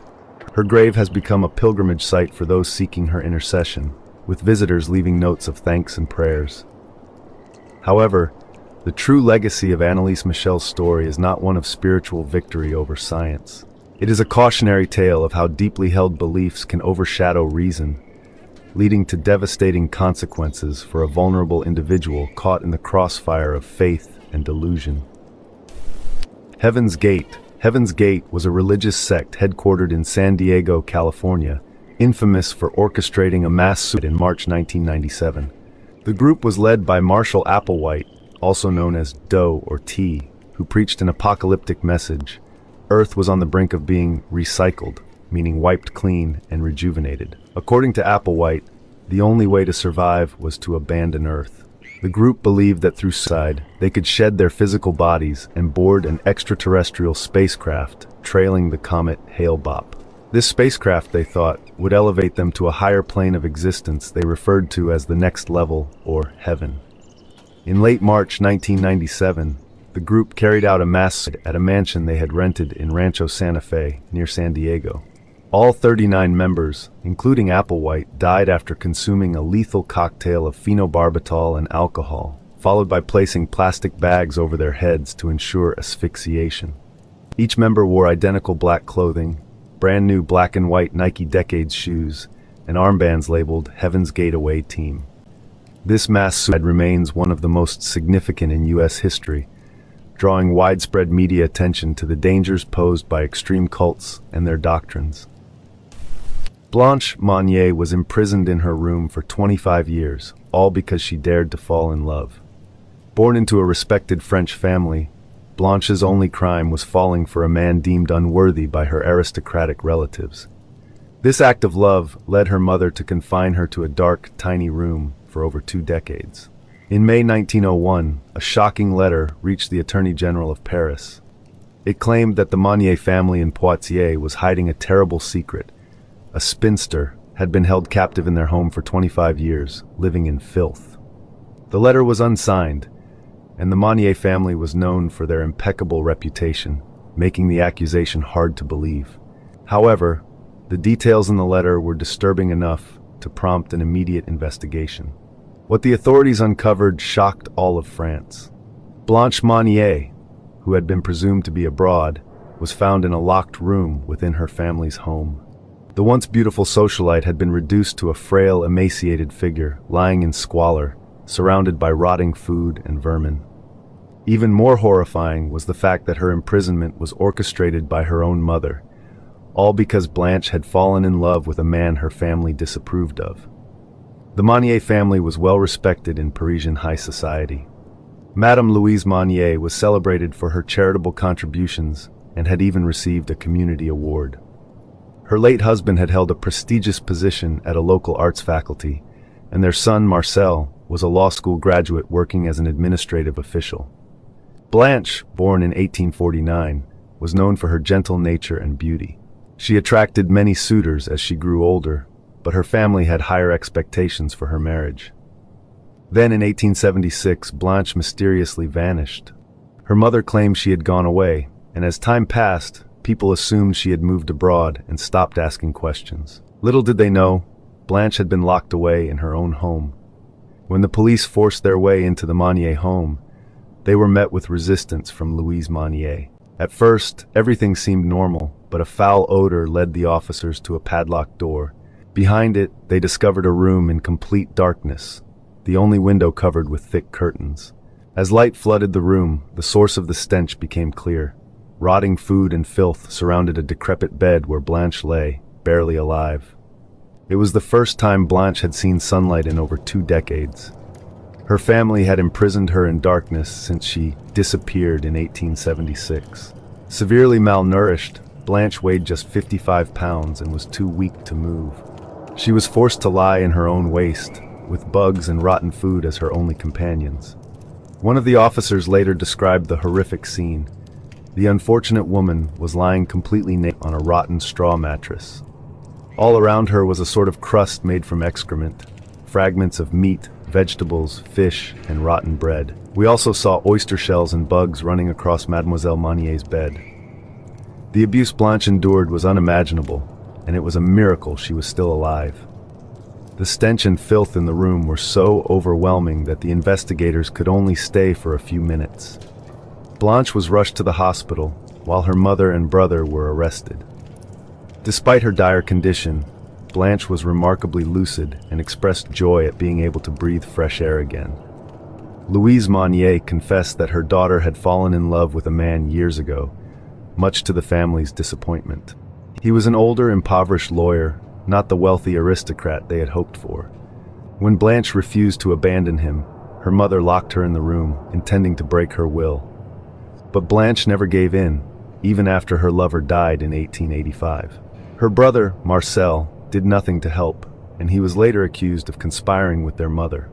The identity of the letter's author remains a mystery, though some speculate that a servant confided in her boyfriend, who then informed the authorities. The public was outraged by Blanche's story, and a mob soon gathered outside the Monnier house. The stress of the public backlash caused Madame Monnier to suffer severe heart problems, and she died just 15 days after Blanche was freed. Only Marcel was left to face justice. During his trial, he argued that Blanche had chosen to stay in the room and claimed she was violent. He was sentenced to 15 months in prison, but was eventually acquitted, partly because there was no law requiring him to rescue his sister. Blanche, too traumatized to testify, was unable to properly tell her story in court. Blanche Monnier never fully recovered from her ordeal. Though she showed some improvement over time, the psychological scars were too deep. She spent the rest of her life in a sanitarium, passing away in 1913 at the age of 64. Jordi Arias and Travis Alexander. In September 2006, Jordi Arias, 26, crossed paths with Travis Alexander, 29, at a business convention in Las Vegas. Despite living in different states, Jordi in California and Travis in Arizona, their long-distance relationship flourished. They met up frequently and appeared to be the perfect couple. However, Travis's friends began noticing Jordi's obsessive tendencies. She became increasingly possessive, unable to tolerate Travis interacting with other women. Her behavior escalated to stalking him, showing up uninvited, and even sneaking into his house through the dog door. Alarmed, Travis's friends urged him to end the relationship, which he did. Shortly after, Jordi relocated to Arizona, while Travis started dating someone new, a woman named Lisa. Jordi's obsessive behavior transferred to Lisa, leading to stalking and harassment. Eventually, Yordi moved back to California. 2 months after her departure, Travis failed to attend a crucial meeting. His concerned friends found him dead in his bathroom, having been brutally stabbed. A camera recovered at the scene contained photos, one of which showed Travis just before his death, believed to be taken by Yordi moments before she murdered him. In 1959, a Soviet scientist named Vladimir Demikov achieved the unimaginable. He created a two-headed dog. After 23 failed attempts that resulted in the swift demise of his canine subjects, Demikov finally succeeded in a partial triumph.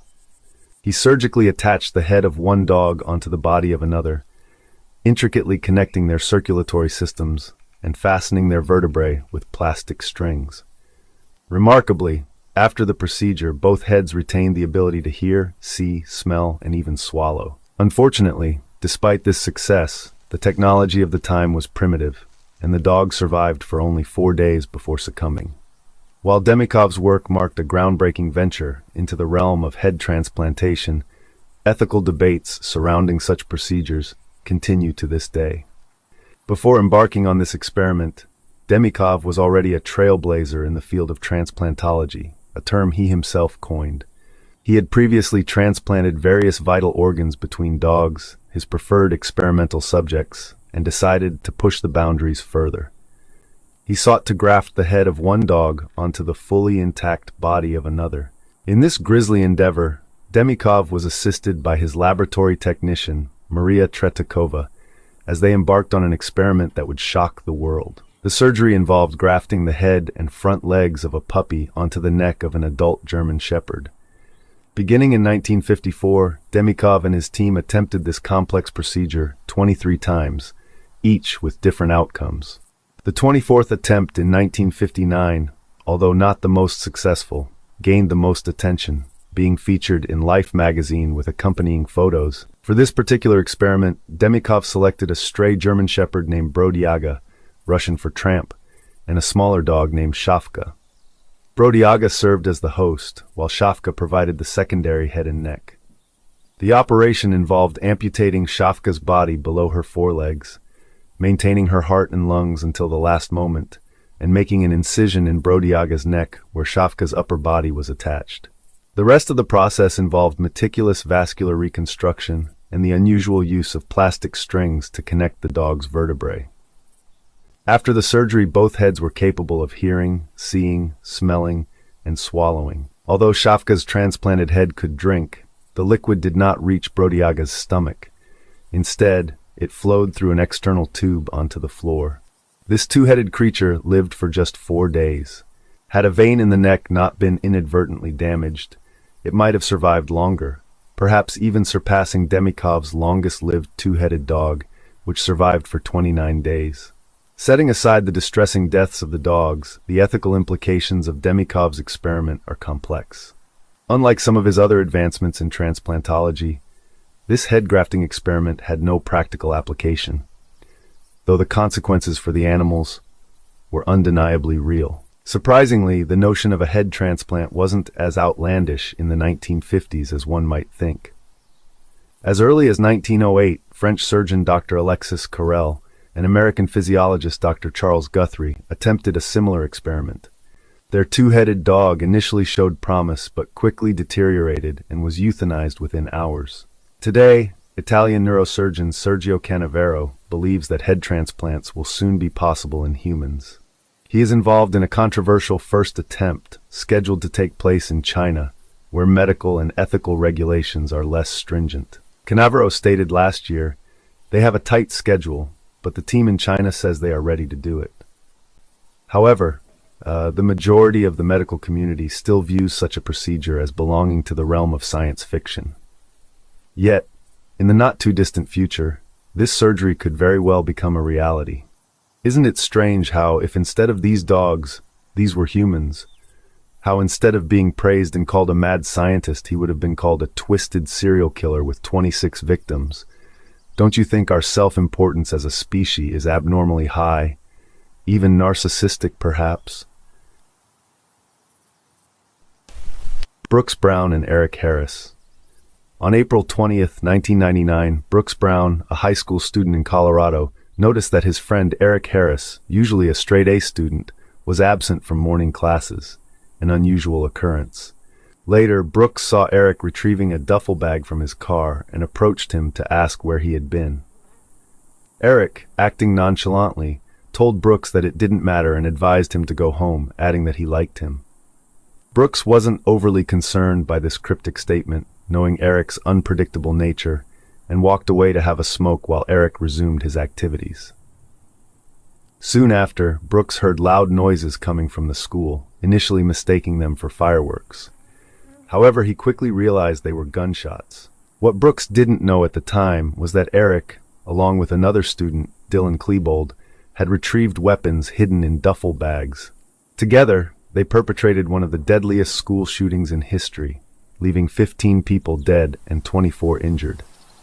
The chilling image taken 2 weeks prior shows Eric Harris and Dylan Klebold posing with firearms, foreshadowing the tragic events that would soon unfold. The harrowing tale of the feral child. The account of Jeannie Wiley, known as the feral child, echoes a grim fairy tale. A despised, mistreated child survives horrific confinement imposed by a brutal tyrant and is eventually rediscovered and reintegrated into the world in a shockingly childlike state. Tragically, Jeannie's story is not a fairy tale. It is a dark, real-life narrative devoid of a happy ending, with no fairy godmothers, magical solutions, or miraculous transformations. Jeannie Wiley spent the first 13 years of her life completely isolated from social interaction and society. Her tyrannical father and powerless mother so severely neglected her that she never learned to speak, and her physical growth was so stunted that she appeared no older than an 8-year-old. Despite the immense trauma she endured, Jeannie became a subject of fascination for scientists across multiple disciplines, including psychology and linguistics. Yet, these same researchers were later accused of exploiting her in their quest to understand learning and development. The name Jeannie was assigned to Wiley to protect her identity once she became the focus of intense scientific scrutiny. Born in 1957 to Clark Wiley and his much younger wife, Irene Oglesby, Susan Wiley's life was doomed from the start. Oglesby, a Dust Bowl refugee, had drifted to the Los Angeles area, where she met Clark, a former assembly line worker with a troubled past, raised in and out of brothels by his mother. This dysfunctional upbringing left a lasting impact on Clark, who became obsessed with the image of his mother for the rest of his life. Clark Wiley despised children. He detested the noise and stress they brought. When his first baby girl was born, he left her to freeze to death in the garage because she wouldn't stop crying. The Wileys' second child died of a congenital defect, leaving behind Jeannie Wiley and her brother John. While John also suffered at the hands of their abusive father, his experience paled in comparison to Susan's torment. Clark Wiley's mental state deteriorated further after his mother's death in 1958, which followed a car accident caused by a drunk driver. The loss of this complex and strained relationship fueled Clark's descent into even deeper cruelty. Irene Oglesby's legal blindness supposedly prevented her from intervening in the abuse her daughter suffered. Clark Wiley concluded that his daughter was mentally disabled and deemed her useless to society. He cut off her access to the outside world, confining her to a blacked-out room or a makeshift cage. Jeannie was often strapped to a toddler toilet, which functioned as a straitjacket, and she was never potty trained. Clark terrorized his daughter, hitting her with a large plank of wood for any misbehavior. He would growl menacingly outside her door like a deranged guard dog, instilling in her a lifelong fear of clawed animals. Some experts speculate that sexual abuse may have been part of Jeannie's ordeal, as evidenced by her later inappropriate sexual behavior, particularly toward older men. For 13 long years, Jeannie Wiley lived in this nightmarish state. Irene Wiley's near blindness kept her from intervening on her daughter's behalf, until one day, 14 years after Jeannie Wiley first encountered her father's cruelty, Irene finally found the courage to flee.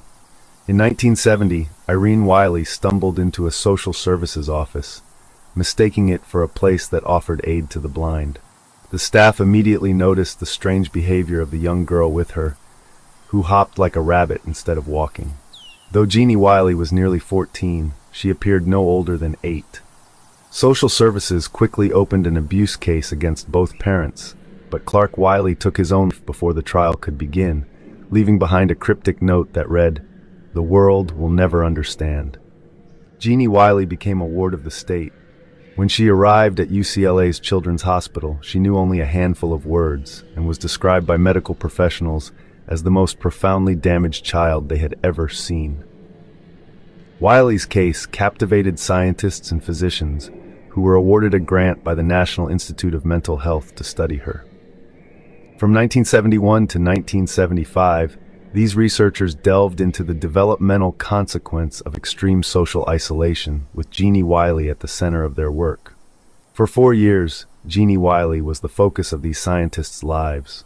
She wasn't socialized, and her behavior was distasteful, recalled Susie Curtis, a linguist deeply involved in the feral child study, but she just captivated us with her beauty.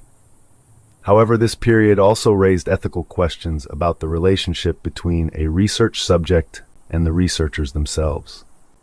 Jeannie Wiley came to live with many of the team members who studied her, creating a significant conflict of interest and potentially leading to another cycle of exploitation. During these 4 years, Jeannie the feral child was subjected to scientific experiments that some felt crossed ethical boundaries. Jeannie Wiley's emergence coincided with a growing interest in the scientific study of language. For linguists, she represented a blank slate, a unique opportunity to explore the role of language in human development. Ironically, Jeannie Wiley, who had once been so profoundly unwanted, was now the object of intense scientific desire. One of the key questions the Jeannie team sought to answer was whether Wiley's developmental delays were a result of her abuse, or if she had been born with cognitive challenges. Up until the late 1960s, linguists generally believed that children could not learn language after puberty.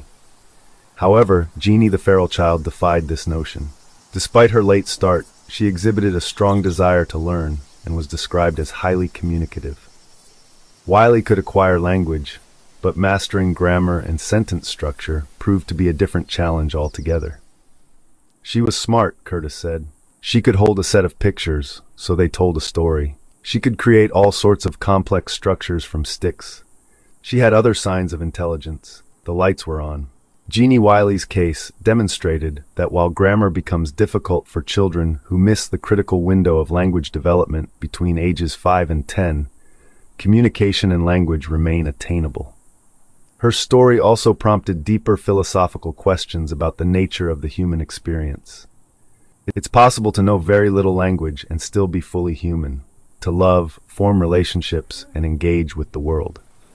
Jeannie definitely engaged with the world. She could draw in ways that clearly conveyed her thoughts. Wiley could form simple phrases to express her desires and thoughts, such as applesauce by store, but the subtleties of more complex sentence structures eluded her. This distinction highlighted that language and thought are separate entities. Curtis explained, for many of us, our thoughts are verbally encoded. For Jeannie Wiley, her thoughts were virtually never verbally encoded, but there are many ways to think. The case of Jeannie the feral child underscored that there is a critical window during which total language fluency must be achieved if a person is to develop the ability to speak grammatically. Of course, if you already are fluent in another language, the brain is already primed for language acquisition, and you may well succeed in becoming fluent in a second or third language. If you have no experience with grammar, however, Broca's area remains relatively hard to change. You cannot learn grammatical language production later on in life. Despite their contributions to our understanding of human nature, the Jeannie team was not without its detractors.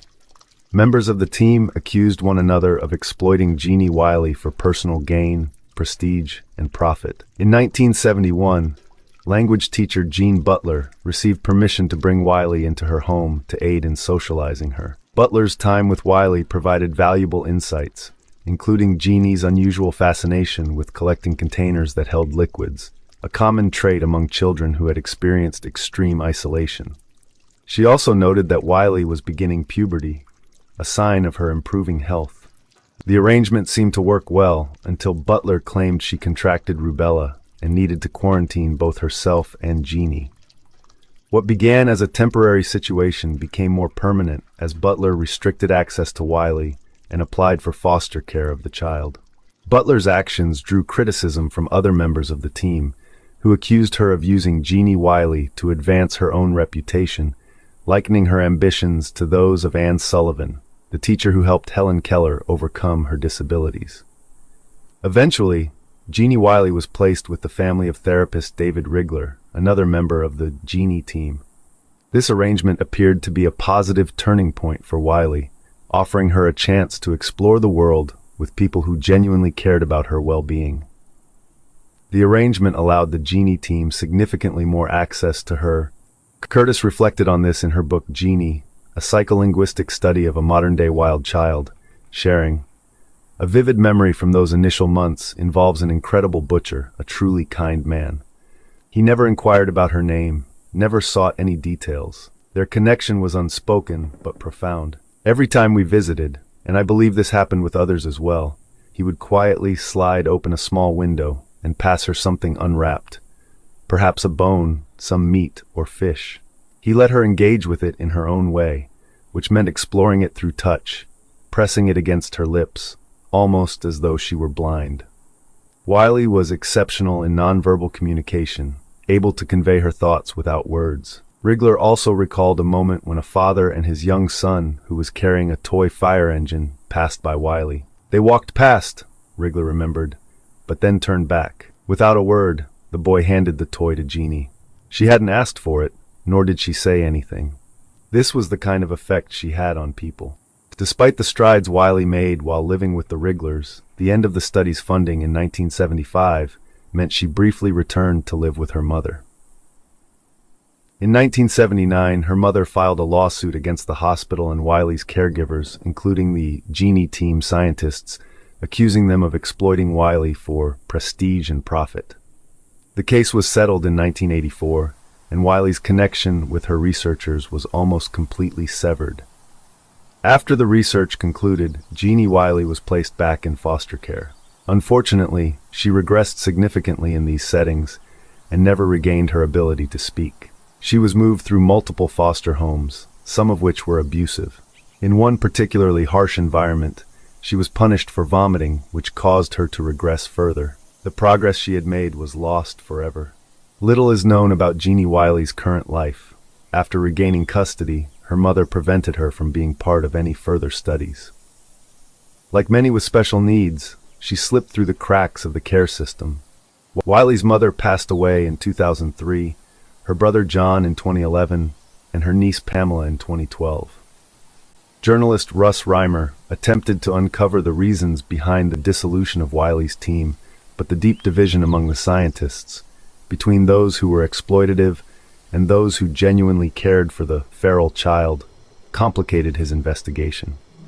"The severe divide made my reporting difficult," Reimer admitted.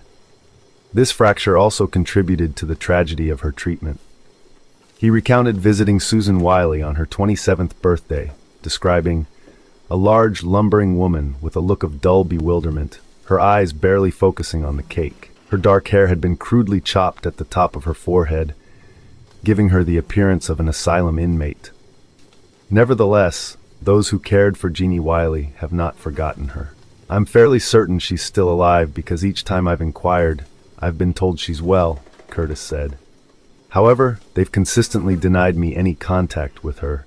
My efforts to visit or write to her have been fruitless. I believe my last interaction with her was in the early 1980s. Curtis also mentioned in a 2008 interview, "I've spent the past 20 years searching for her.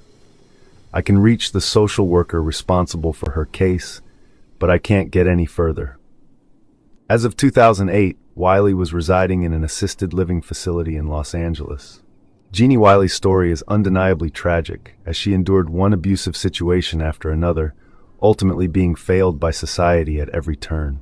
Yet, one can still hope that wherever she is, she continues to find some joy in exploring the world, and perhaps still inspires the same wonder and affection she once did in her researchers.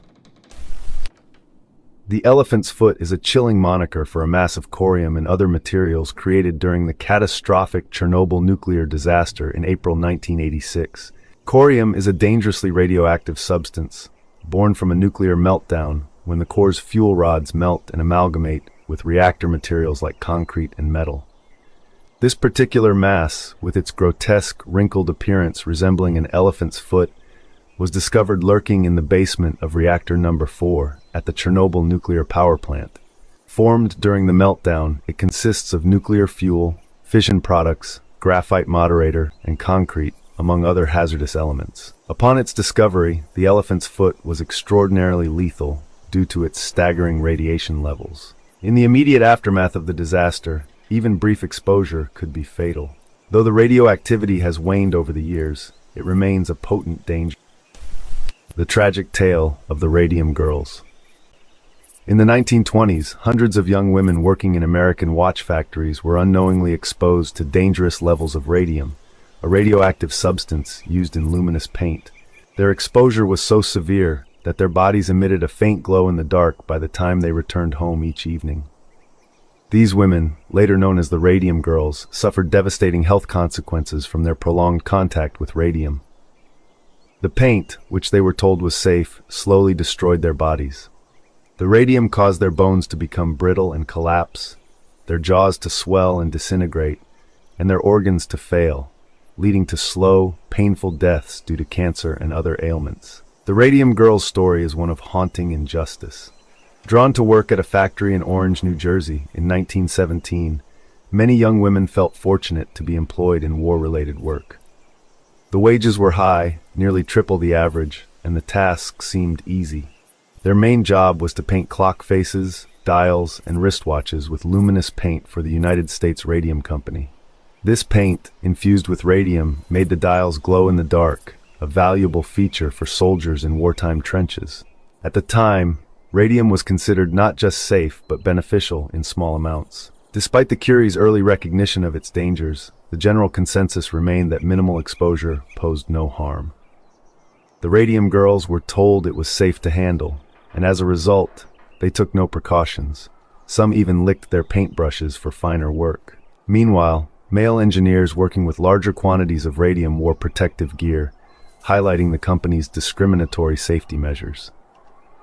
Ignorance of radium's dangers was widespread. Products like radium-infused tonic water, toothpaste, and cosmetics were popularized for their supposed health benefits. Radium's ability to luminesce after light exposure made it a scientific marvel of the time, used not only in watches but also in consumer goods. However, the element's dark side soon became apparent to the Radium Girls. Unlike other forms of radiation, the alpha particles emitted by radium-226, with a half-life of 1,600 years, are harmless outside the body, but when ingested, they become deadly. The particles lodge in tissues, emitting radiation that damages and mutates cells over time. The young women unknowingly inhaled and ingested these particles, which then acted like tiny, relentless weapons within their bodies. Male workers were given lead aprons to shield them from radiation, acknowledging the cumulative dangers. Yet the Radium Girls, reassured of their safety, licked their paintbrushes to ensure precision in their work. They came home covered in radium dust, which caused their skin and clothes to glow. They were so unconcerned that some even used the paint to adorn themselves, painting their nails, sprinkling it in their hair, or dabbing it on their teeth for a glowing smile. For years, the work seemed fun and well compensated, drawing entire families into the factories. By 1920, the workforce numbered around 300 women. Then the suffering began. One of the first to fall victim was Molly Maggia, who in 1922 started experiencing a toothache. Soon, multiple teeth had to be removed, yet her wounds failed to heal, and a painful abscess developed on her jaw. When her dentist examined the bone, it crumbled to dust under his touch, a gruesome sign of the radium's impact on her body. Within months, Molly died in excruciating pain as her body deteriorated from the inside out. Molly's death was not an isolated case. As other women developed severe health issues, including collapsing vertebrae, cancer, and decaying bones, their conditions were initially misdiagnosed or attributed to unrelated causes. The company went as far as to claim that Molly had died of syphilis, hoping to deflect blame as lawsuits and accusations began to mount. By 1924, the United States Radium Company, USRC, was facing serious scrutiny. An independent study confirmed the dangers of the radium paint, but USRC funded its own research to counter these findings. However, the truth could not be suppressed forever. In 1925, Dr. Harrison Martland conducted his own investigation, exhuming bodies and proving beyond doubt that radiation poisoning, not syphilis, had caused the radium girls' deaths. Despite Martland's conclusive findings, the fight for justice was long and bitter. Many of the radium girls did not live to see their day in court, dying in pain and fear. Those who survived often faced years of declining health, with fragile bones, lost teeth, and various cancers. The protracted legal battles resulted in some compensation, but for many, it was too little, too late. However, the radium girls' legacy was not in vain. Their suffering led to stricter safety regulations in handling radioactive materials. Lessons learned from their exposure informed safety protocols for future generations, including workers on the Manhattan Project during World War II. Today, their bravery in fighting for recognition has protected countless others from similar fates. The fatal endeavor of Robert Overacker. Many have attempted to conquer Niagara Falls, but Robert Overacker had a noble motive behind his effort, raising awareness for the plight of the homeless. Tragically, his attempt in October 1995 ended in disaster. Overacker's plan was to navigate the treacherous waters on a jet ski, deploying a parachute as he hurtled over the edge, allowing the vehicle to plunge into the abyss below. However, his parachute malfunctioned, and instead of a daring escape, the 39-year-old Californian plummeted 180 feet to his death. "It's like hitting cement," recalled Niagara Park's police officer Thomas Dittenbeck, describing the moment Overacker met his end. "I don't think people truly grasp the raw force of the falls." The Stanford Prison Experiment, an unsettling insight into human behavior. On August 14, 1971, Stanford University's psychology professor Philip Zimbardo initiated an experiment that would forever change the field of social psychology. By dividing 21 student volunteers into two distinct groups, 11 guards and 10 prisoners, Zimbardo aimed to observe their behavior in a meticulously constructed mock prison environment. His objective was to probe the depths of human nature. How swiftly and severely would these intelligent, educated individuals transform into cruel tormentors or submissive victims when placed in positions of unchecked power or powerlessness? The experiment's supposed 2-week duration was abruptly halted after just 6 days due to escalating abuse and degradation inflicted by the guards on the prisoners. Among the documented cruelties were the use of fire extinguishers to assert dominance and forcing the prisoners to clean toilets with their bare hands. The harrowing images and accounts from those 6 days provide a disturbing window into the darker facets of human nature. Conducted under Zimbardo's supervision, the Stanford Prison Experiment became a chilling demonstration of how ordinary people, granted authority, can quickly adopt behaviors that defy ethical norms. In October 2004, Zimbardo's findings took on new relevance when he was called as a defense witness for U.S. Army Staff Sergeant Ivan Chip Frederick. Frederick was implicated in the notorious abuse scandal at Iraq's Abu Ghraib prison. Zimbardo argued that Frederick's actions, which included acts of severe physical and psychological abuse, were not merely the result of his individual character, but rather the outcome of a toxic environment fostered by the military command. According to Zimbardo, under the right circumstances, anyone could be driven to commit similar acts of brutality. Zimbardo's authority on this matter came from his own experience. Between August 14 and 20th, 1971, he served as the warden of the mock prison set up in the basement of Stanford's Jordan Hall. Funded by a grant from the U.S. Navy and Marine Corps, the experiment was designed to investigate the psychological impact of incarceration and power dynamics between guards and inmates. Zimbardo selected 24 psychologically healthy young men for his study, rigorously screened to exclude those with any record of violence or psychological disorders. These men were randomly assigned to either the role of guard or prisoner. The night before the experiment commenced, Zimbardo conducted an orientation for the guards, instructing them on their roles and restrictions. Each guard received a military-style uniform, mirrored sunglasses, and a wooden baton, underscoring their authority over the prisoners. They were prohibited from using physical violence, but were given broad latitude in their treatment of the inmates. The experiment's first day was relatively uneventful, but by day 2, cracks began to show. The guards' behavior became more aggressive, employing methods such as stripping prisoners of their mattresses and forcing them to sleep on the cold, hard floor. Guards also disrupted prisoners' sleep with loud noises, searched their cells repeatedly, and compelled them to perform menial and degrading tasks. One prisoner, number 8612, began to exhibit signs of severe emotional distress and was subsequently released after a staged parole hearing. The other inmates, already angered by the guards' arbitrary punishments, grew increasingly defiant, culminating in a rebellion that further intensified the guards' cruelty. By the third day, the environment had deteriorated into a grim spectacle of escalating abuse. Zimbardo reported that around a third of the guards had begun to show signs of sadistic behavior, inventing new ways to torment the prisoners and encouraging others to join in. The psychological strain on both sides was palpable. Prisoners went on hunger strikes, while guards volunteered for extra shifts without pay, seemingly relishing the power they wielded over their charges.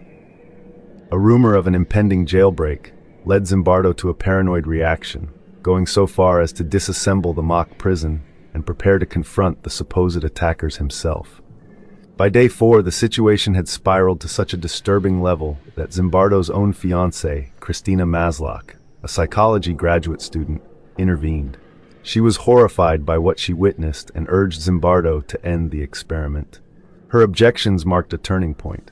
Zimbardo abruptly terminated the study on the 6th day, even as the guards expressed disappointment that their newfound authority was being curtailed. The Stanford prison experiment's abrupt end did not diminish its profound implications. It highlighted how rapidly and completely people could internalize roles and adapt to authoritarian structures, losing sight of their previous identities and moral compasses.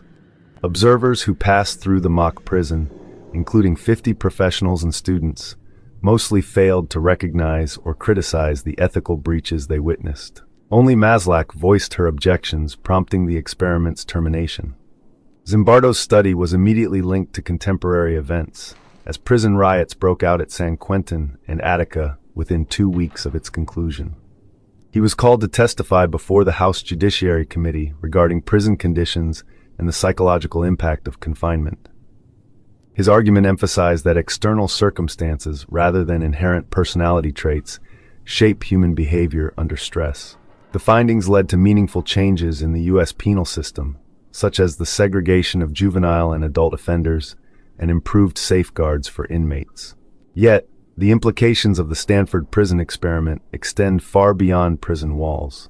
Like Stanley Milgram's earlier work on obedience to authority, Zimbardo's study suggests that situational factors can compel ordinary people to commit extraordinary acts of cruelty. It challenges the conventional distinction between criminals and law-abiding citizens, hinting that under certain conditions, anyone might become a perpetrator of atrocities. In both Milgram's and Zimbardo's experiments, the actions of ordinary individuals were heavily influenced by the context in which they found themselves, raising unsettling questions about human nature and the potential for evil that lies within us all. These insights force us to reconsider how we judge those who commit crimes, from Nazi executioners who claim to be just following orders, to modern-day soldiers who perpetrate abuse in the name of duty. The eerie image of a mutant piglet from the Chernobyl disaster. The nuclear disaster at Chernobyl on April 26, 1986 in Pripyat, Ukraine, remains the most devastating event of its kind in human history. While the Chernobyl exclusion zone today seems to be gradually transforming into a sanctuary for wildlife, the initial inhabitants of the area in the late 1980s were not as fortunate. An example of this is a piglet on display at the Ukrainian National Chernobyl Museum in Kyiv. Known simply as the mutated piglet, this creature was born with dipygus, a rare congenital condition causing a bifurcation of the body along the torso, leading to duplicated pelvis and legs. Nearly 4 decades later, this remains a stark reminder of the destructive power of nuclear radiation. Surprisingly, Chernobyl, the site of the world's deadliest nuclear catastrophe, has become a haven for a wide range of wildlife. From common species like deer, wolves, and dogs, to more unusual ones such as lynx and the rare Przewalski's horse, the animals in and around Chernobyl and the infamous Red Forest are thriving. The disaster itself occurred in Pripyat, Ukraine, in April 1986, when a nuclear reactor exploded, releasing radioactive material and necessitating the creation of a 30-mile quarantine area known as the Chernobyl Exclusion Zone. Within this zone lies the Red Forest, named for the reddish hue the pine trees took on after they died en masse from radiation exposure. Over the last 3 decades, the exclusion zone has expanded to encompass approximately 1,600 square miles, housing numerous radioactive animals.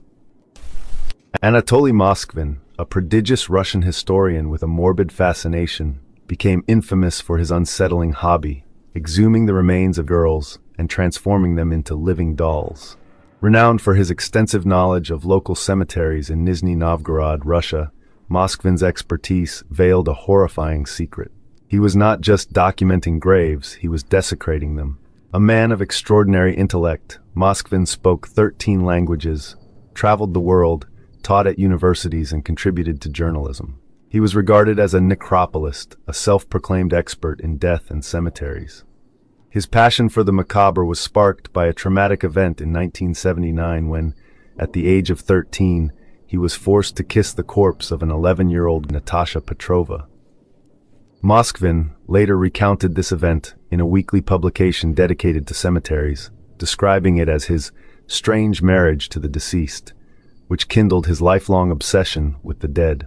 This grim fascination led Moskvin to spend his life wandering cemeteries, meticulously studying burial sites, and eventually earning an advanced degree in Celtic studies, a culture deeply intertwined with death and the afterlife. Between 2005 and 2007, he claimed to have visited 752 cemeteries, compiling detailed notes and histories of the graves he encountered. His explorations were documented in a series of publications, Great Walks Around Cemeteries, and What the Dead Said, which continued to appear in local newspapers. However, Moskvin's studies went far beyond academic interest. By 2009, local authorities began noticing a disturbing pattern of desecrated graves, but initial investigations led nowhere. It wasn't until after a 2011 terrorist attack in Moscow that investigators began to connect the dots, eventually leading them to Moskvin's apartment. What they discovered inside was shocking. 29 mummified corpses of girls, dressed as dolls, scattered throughout the small living space.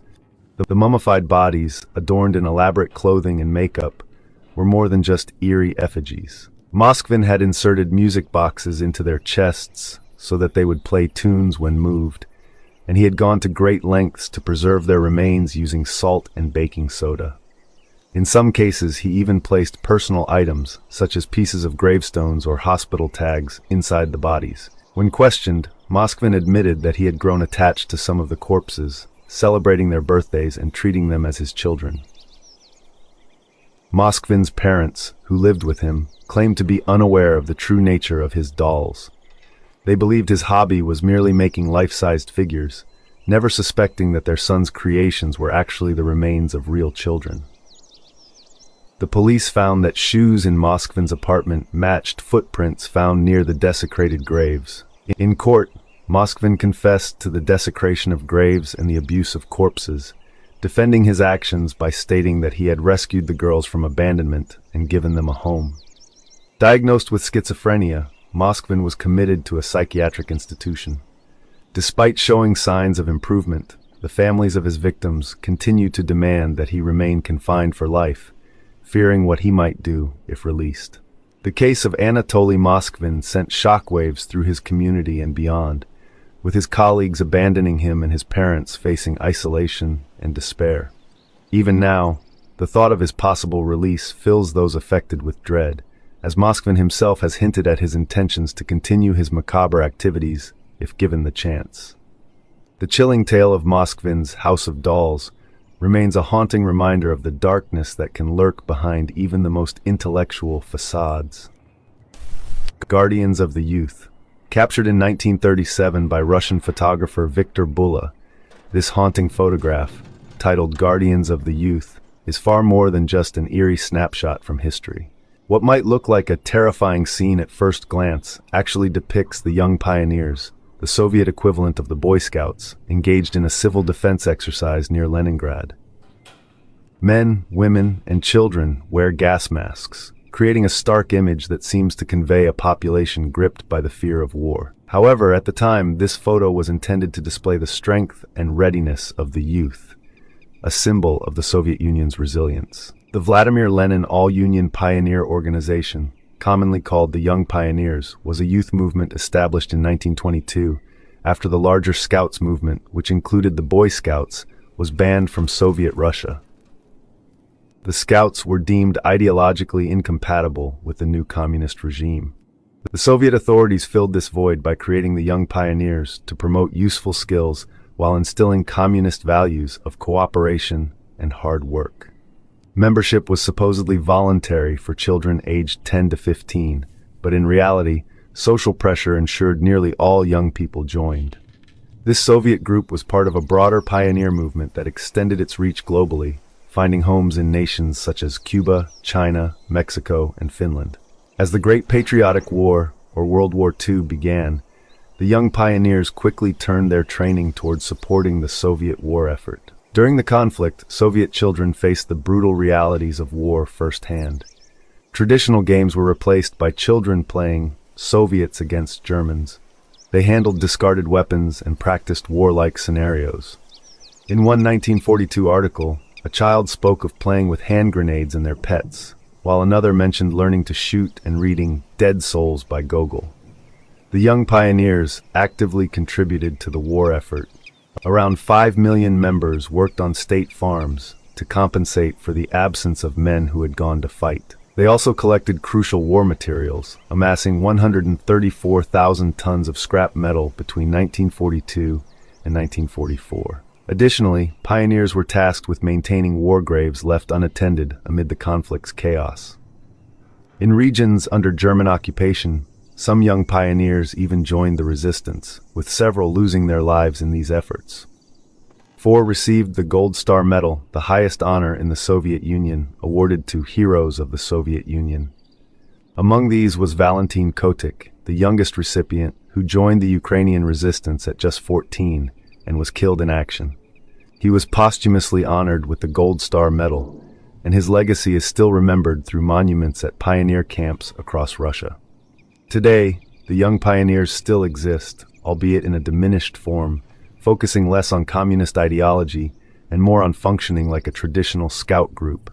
Images like Guardians of the Youth remind us that children are never entirely insulated from the horrors of war, and the decision to engage in conflict inevitably impacts society's most vulnerable. The unexplained burning of Mary Reeser. On July 2, 1951, in St. Petersburg, Florida, an eerie incident unfolded when Mary Reeser's landlady arrived at her apartment to deliver a telegram. Noticing that the door handle was hot, she called the police. When officers arrived, they found a small pile of ashes where Reeser's chair had been. Among the remains were the chair's coil springs, part of Reeser's spine, her left foot in a slipper, and a skull shrunken to an improbable size. Reports described a white-hot blaze that had reduced the 67-year-old woman to ash. Despite the intensity of the fire that destroyed Reeser, much of the apartment remained unscathed. A nearby candle had melted into a puddle of wax, some plastic light switch covers were warped, and soot had settled on the upper half of the room. Yet the bed sheets, just feet away, were still pristine. Only Reeser's body and the immediate area around her chair showed any signs of combustion. Cremation requires several hours at temperatures exceeding 1400 degrees Fahrenheit, leaving investigators puzzled over how Mary Reeser's body was incinerated without more widespread damage.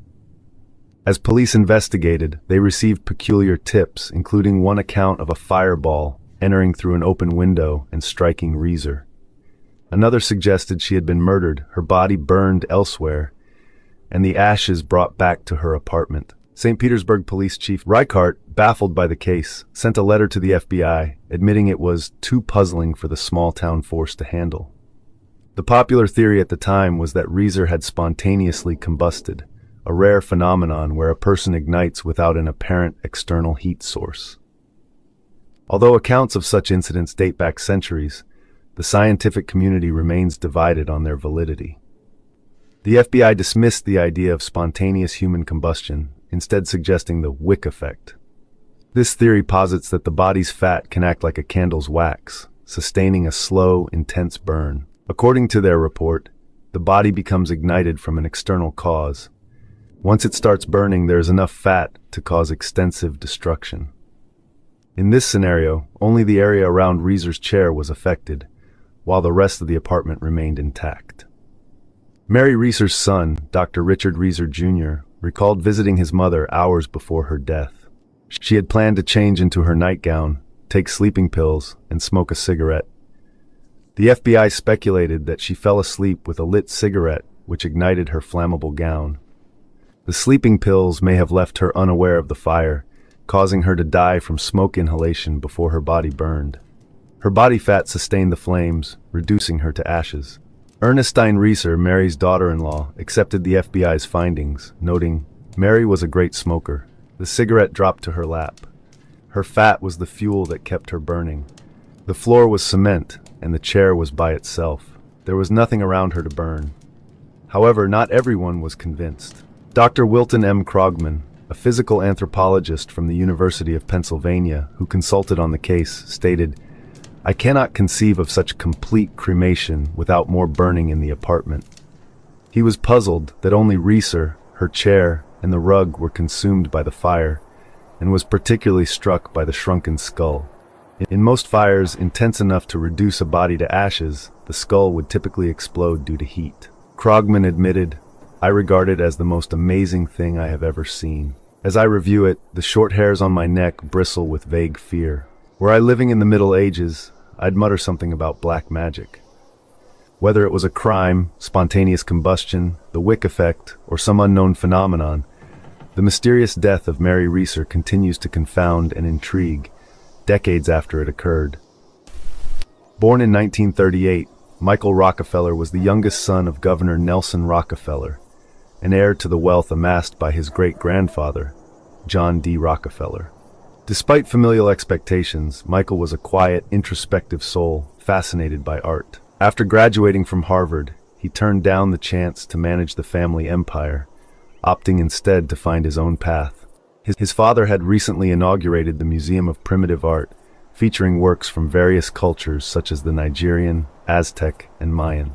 Michael became captivated by these artifacts, especially those labeled primitive art, a term now considered outdated, but then used to describe the creations of indigenous peoples. He joined the museum's board, determined to make his mark by acquiring rare pieces from isolated communities. Inspired by conversations with officials from the Dutch National Museum of Ethnology, Michael Rockefeller embarked on a reconnaissance mission to Dutch New Guinea.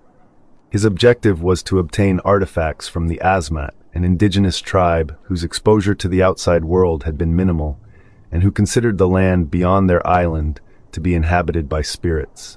For the Asmat, white outsiders seemed supernatural, and Rockefeller's team became a subject of fascination, but not necessarily welcome. The team faced resistance. The Asmat people tolerated their presence but refused to sell cultural artifacts, such as the sacred bisht poles.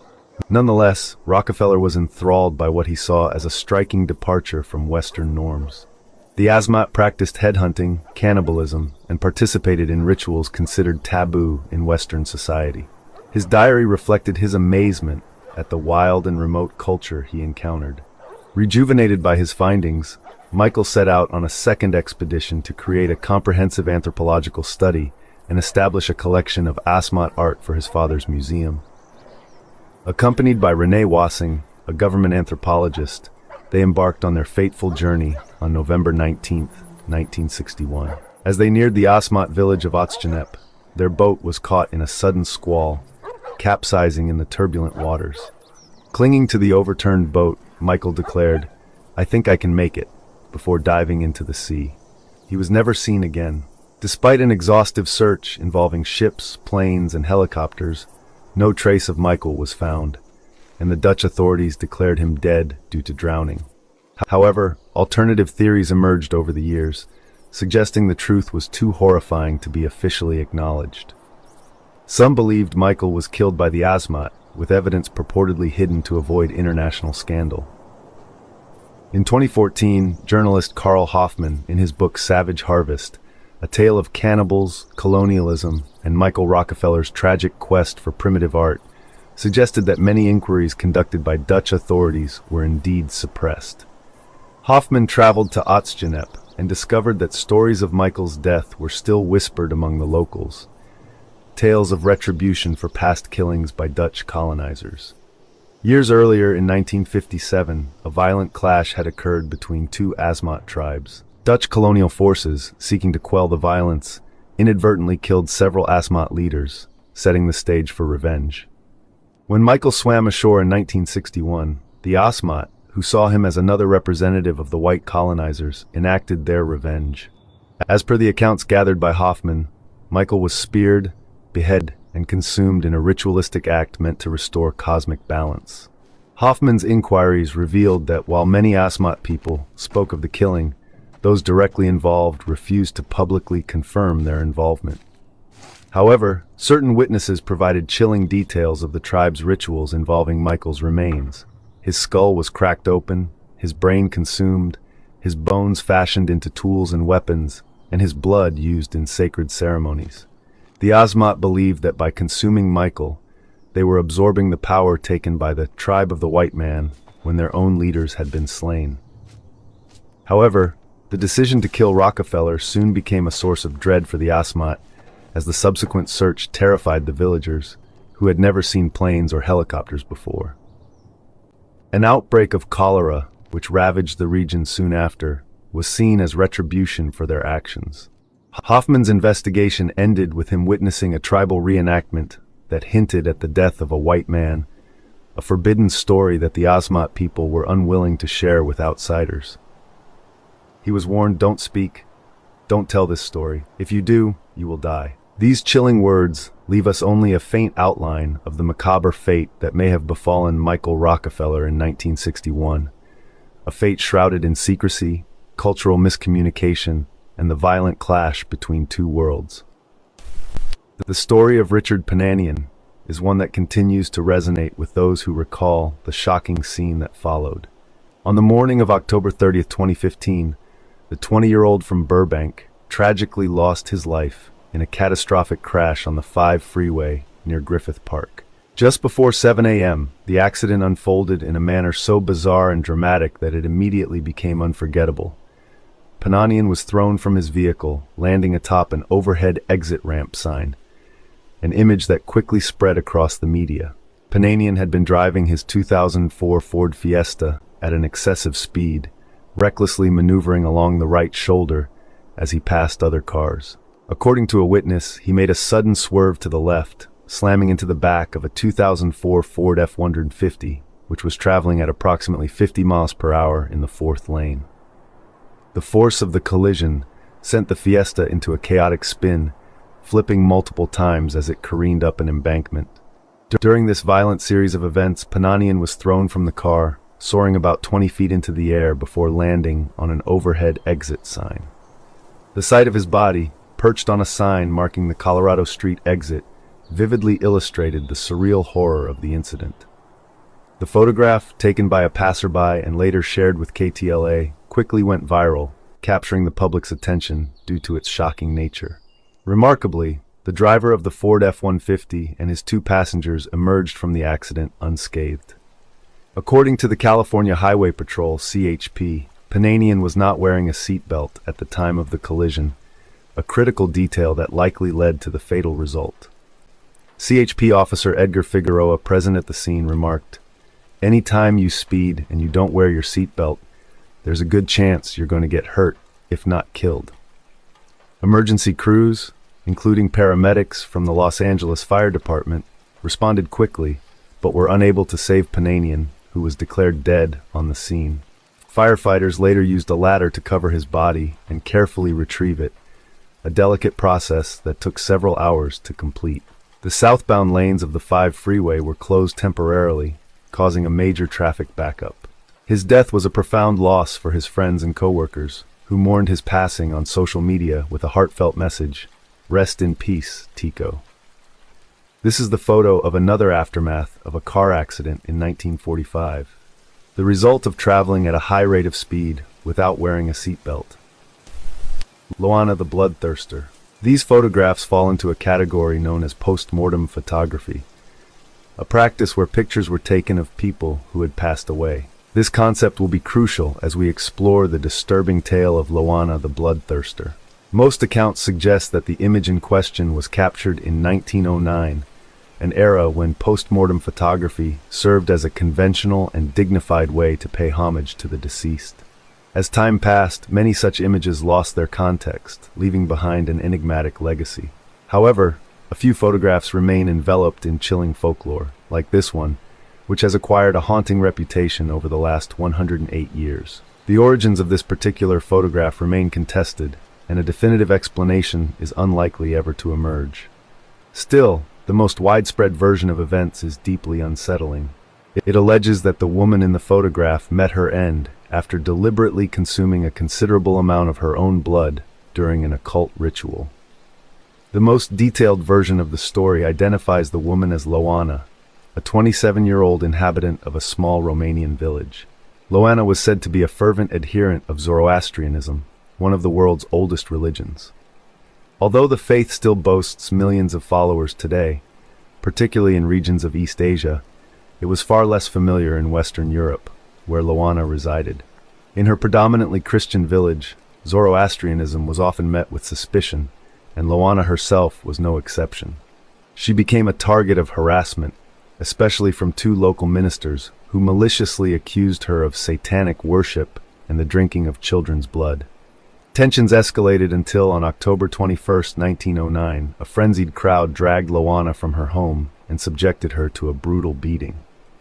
Although she survived, her injuries were severe enough to require hospitalization. Mysteriously, Loana discharged herself from the hospital just 2 days later, only to be found dead at home the following morning.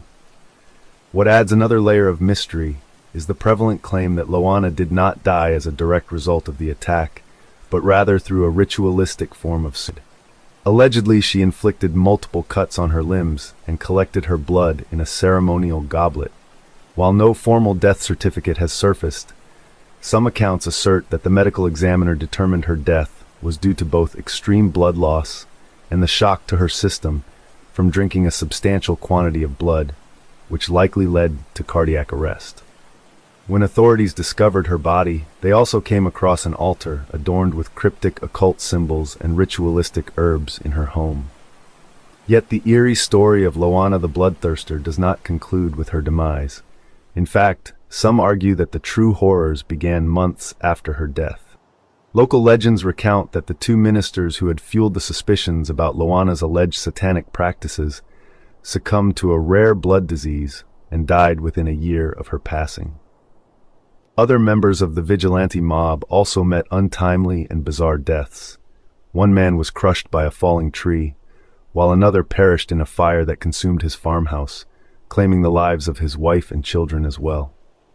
In more recent years, reports have surfaced suggesting that the curse surrounding Loana's death might not have ended with the deaths of those directly involved.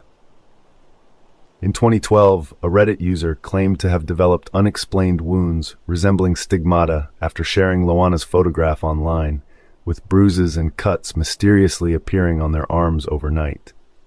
A few years later, a Pinterest user reported episodes of lucid dreaming and severe sleep paralysis after pinning the image. In these dreams, a spectral, pale figure resembling Loana stood over her, making slicing gestures in the air. Remarkably, the dreams only ceased after she removed the image from her board. These are just a few of the unsettling stories that continue to circulate. On October 13, 1972, Uruguayan Air Force Flight 571, transporting 45 individuals, including an entire rugby team, met a tragic end in the Andes Mountains while en route to Chile. This image shows the aircraft moments before the disaster. The crash, which was later attributed to a mistake by the pilots, marked the beginning of an unimaginable struggle for survival for the 33 individuals who initially survived. confronting not only the severe -30°C cold of the Andes, but also a series of unimaginable challenges to stay alive. In the immediate aftermath, the survivors, surrounded by the remnants of the plane and the icy peaks, initially clung to the belief that a rescue mission would arrive soon. They scavenged through the wreckage, using whatever they could find to stay warm and melting snow to stay hydrated. But as days dragged into weeks, their optimism began to fade. Despite their best efforts to signal for help, including crafting an SOS in the snow, no rescue was forthcoming. With their meager food supplies dwindling, starvation became a dire threat. The desolate, high-altitude environment provided no sources of food or water, forcing the survivors to confront a horrifying choice: to view the remains of those who had died in the crash as their only source of nourishment. 9 days in, with all food gone, they made the excruciating decision to consume the preserved bodies of their deceased companions. An act of survival, not cannibalism in the conventional sense. The first to take this step was a young medical student, Roberto Canessa, who reasoned that human flesh, like any other meat, could keep them alive. Yet the psychological and spiritual toll was immense. The survivors wrestled with the nightmare of consuming their friends, but ultimately, they concluded that the deceased would have wanted them to survive, even if it meant resorting to such a desperate act. The situation grew even more desperate on the 17th day, when an avalanche buried the crash site, killing 8 more survivors and wiping out the bodies they had been relying on for sustenance. This left the remaining group with no choice but to turn to the newly deceased in order to continue surviving. Despite these unbearable circumstances, the survivors were not entirely cut off from the outside world. They managed to use a transistor radio to follow the news about the search efforts. However, on October 23rd, they heard the devastating news that the search had been abandoned, leaving them to survive on their own. Facing this grim reality, Canessa, along with Nando Parado and Antônio Tintin Vizintin, embarked on a perilous journey across the mountains in a desperate bid to find help. After 10 grueling days trekking through the harsh wilderness, Canessa and Parado finally reached civilization and secured the rescue of the remaining survivors. On December 22, 1972, after 70 days of isolation and unimaginable suffering, the 16 remaining survivors were finally rescued. The world's reaction to their story was mixed. While many saw their survival as nothing short of a miracle, others were horrified by the lengths to which they had gone. The survivors faced significant scrutiny, especially from the church, until they explained that they had viewed the act of consuming their friends as a solemn, almost sacramental act. Over time, public perception shifted, and the survivors were eventually cleared of any wrongdoing by the church. In the years that followed, Canessa, who had been instrumental in ensuring the group's survival, made a point to meet the families of those who had died.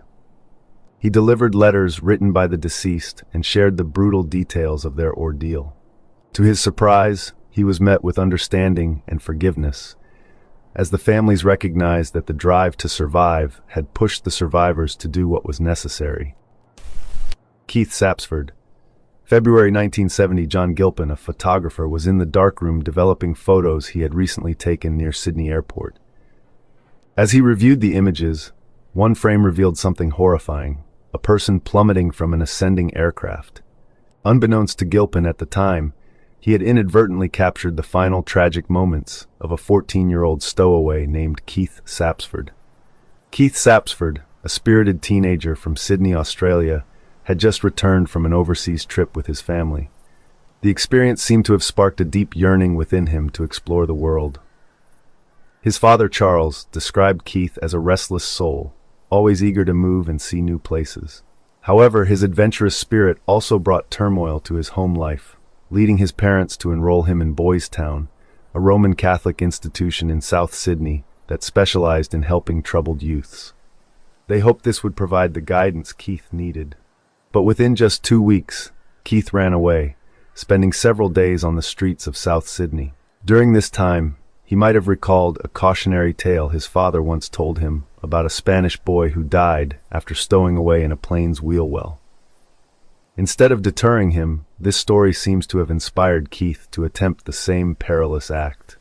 On February 22, 1970, Keith made his way to Sydney Kingsford Smith International Airport, sneaking through the fence and onto the tarmac. Security measures were much more lax in those days, allowing the determined teenager to cross the airport grounds undetected. He found a Japan Airlines Douglas DC-8 and climbed into the wheel well, hoping to hitch a ride to a new destination. A few hours later, as the plane took off, Keith tragically fell to his death. The moment was unknowingly captured by John Gilpin's camera. Experts believe that Keith had no idea the wheel well would reopen to retract the landing gear after takeoff. Even if he had managed to stay inside the compartment, he would likely have succumbed to hypothermia and lack of oxygen during the flight, as most stowaways on high-altitude flights do. Clad only in light summer clothing, he was ill-prepared for the sub-zero temperatures found at cruising altitudes. Tragically, from the moment he climbed into that plane, Keith's fate was sealed. Looking at this photograph, one cannot help but feel a deep sense of dread. It's a haunting image of someone's final moments, a young life snuffed out in a reckless pursuit of adventure. It's hard to imagine what Keith must have been thinking or feeling at that precise moment. We all make reckless decisions in our youth, often escaping the consequences.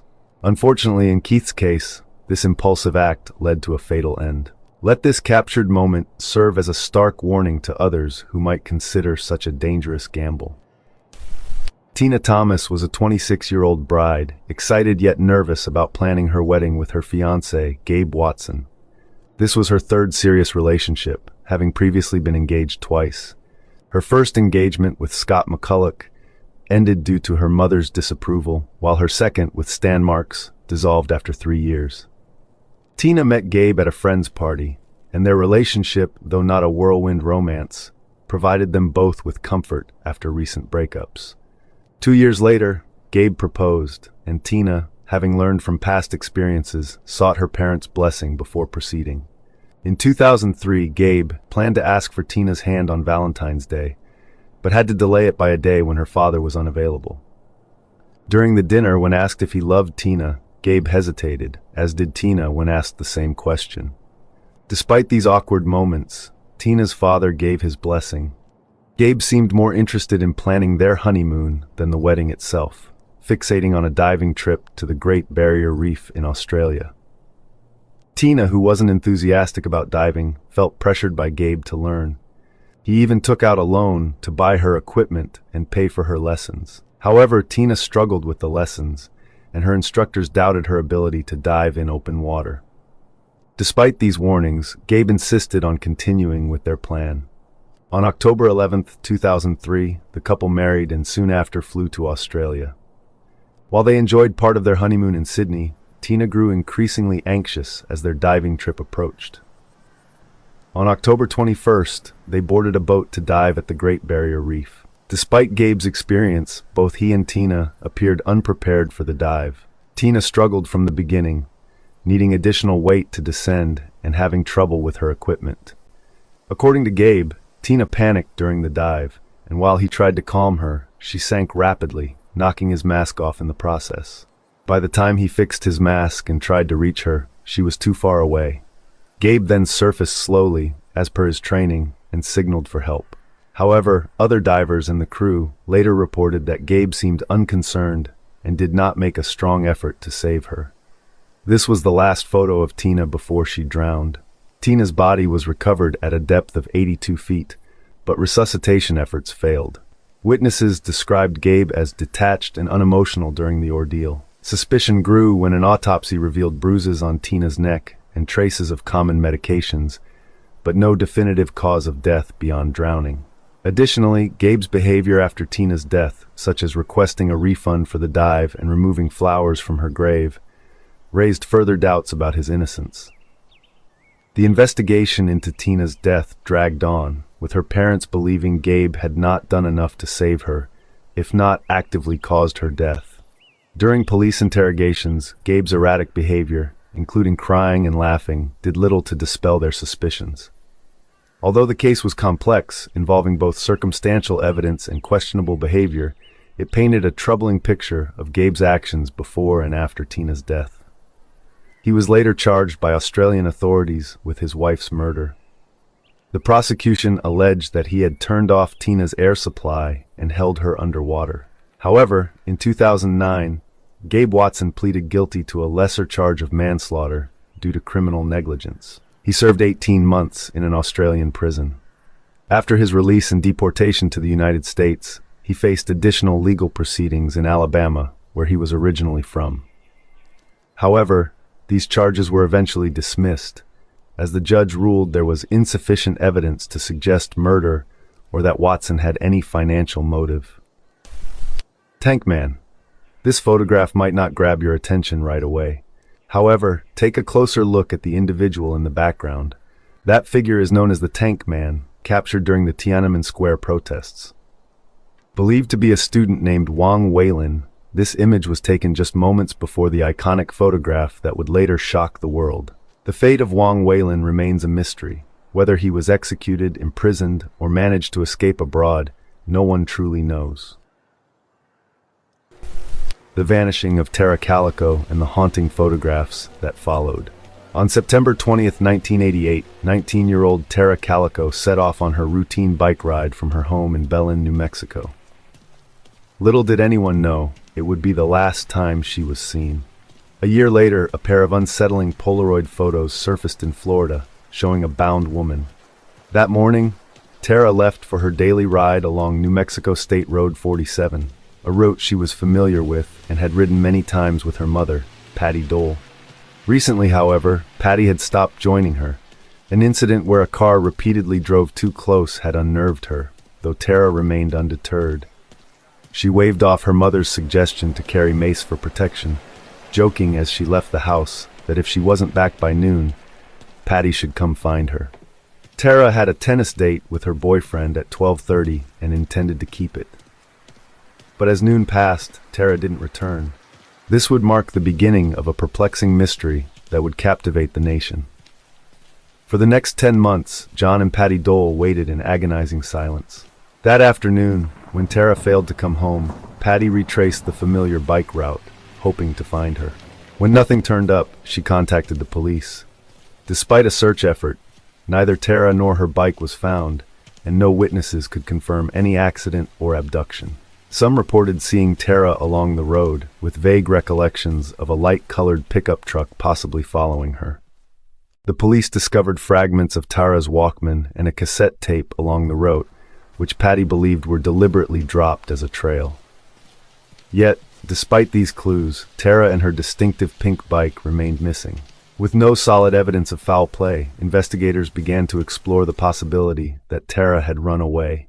Her family, however, vehemently denied this, insisting Tara was happy and full of life. Her stepfather, John Dole, described her as a whirlwind of energy, always eager to fill her day with activities. As days turned to months, Tara's parents could only wait for answers that never came. Then, on June 15, 1989, nearly 9 months after her disappearance, a chilling discovery was made. A Polaroid photograph was found in a convenience store parking lot in Port St. Joe, Florida, roughly 1,500 miles from where Tara had gone missing. The image showed a young woman and a boy, bound and gagged with duct tape, lying on a blanket. The woman who discovered the photograph recalled seeing a white Toyota van driven by a man with a mustache in his 30s just moments before. Despite efforts to track down the vehicle, it was never found. The eerie Polaroid was soon featured on America's Most Wanted, and viewers quickly reached out to Patty, urging her to take a closer look. At first, Patty wasn't sure, but as she studied the image, she grew convinced. The girl had a scar on her leg that resembled one Tara had received in a car accident years earlier. There was also a paperback book visible in the photo by one of Tara's favorite authors. To Patty, these details were too coincidental. She believed without a doubt that the girl in the Polaroid was her daughter. Law enforcement, however, wasn't as convinced. The Los Alamos National Laboratory reviewed the image, but doubted it was Tara. The FBI couldn't conclusively identify the girl either.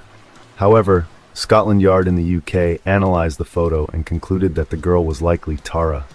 While experts debated, they all agreed the photo had been taken recently, no later than May of that year, as the film stock used wasn't available before then.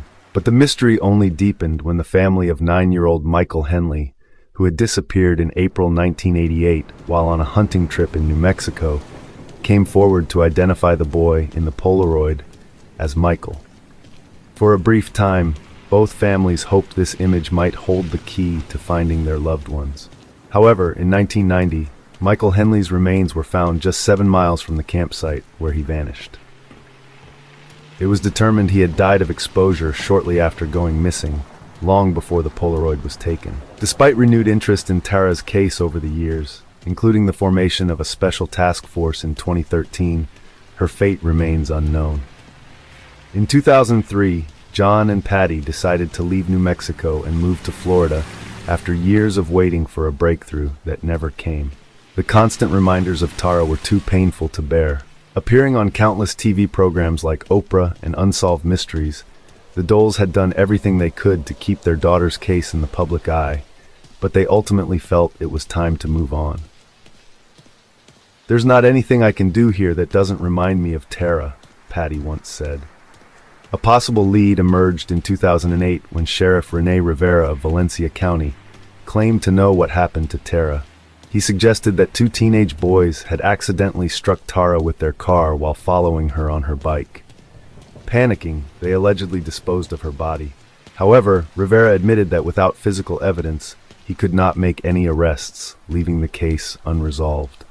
John Dole expressed frustration, questioning why the sheriff would announce such claims without being able to act on them. He believed there was enough circumstantial evidence to at least pursue the case. Over the years, 2 additional Polaroids surfaced that some speculated could be connected to Tara.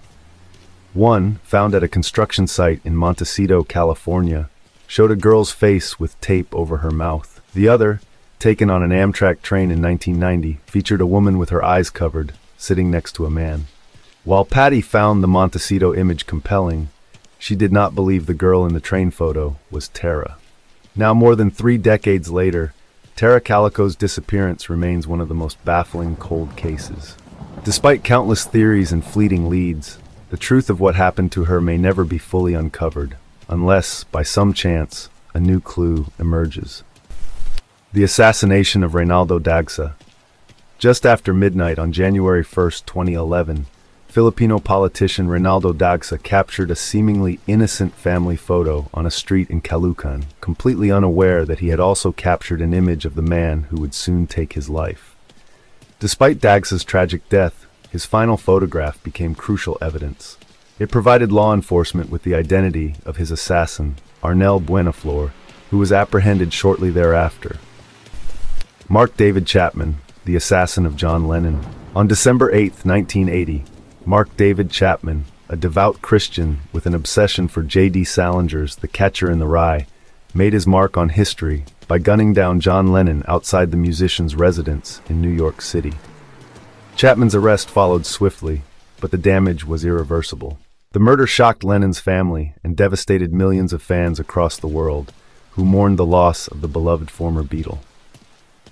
During the 1970s, John Lennon sought refuge in the relative anonymity of New York City.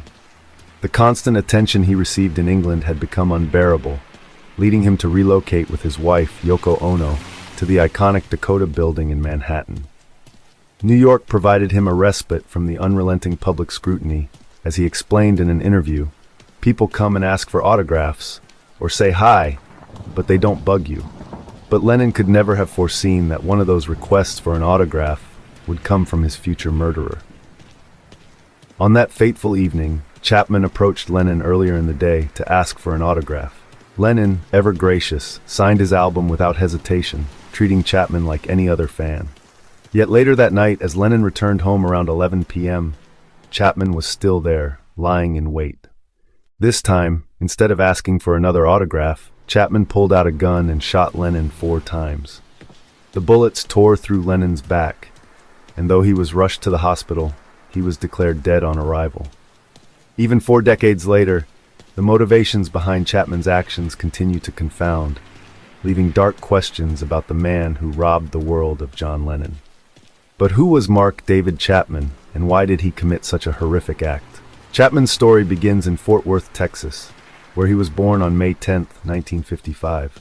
His father, a U.S. Air Force staff sergeant, was known for his violent temper and regularly abused Chapman's mother, a nurse. In interviews, Chapman recounted how he often heard his mother calling his name as his father beat her, describing how he would rush to her defense. In a chilling confession, Chapman revealed that he had once contemplated killing his father in the months leading up to Lennon's murder. Chapman's list of potential victims wasn't limited to his father.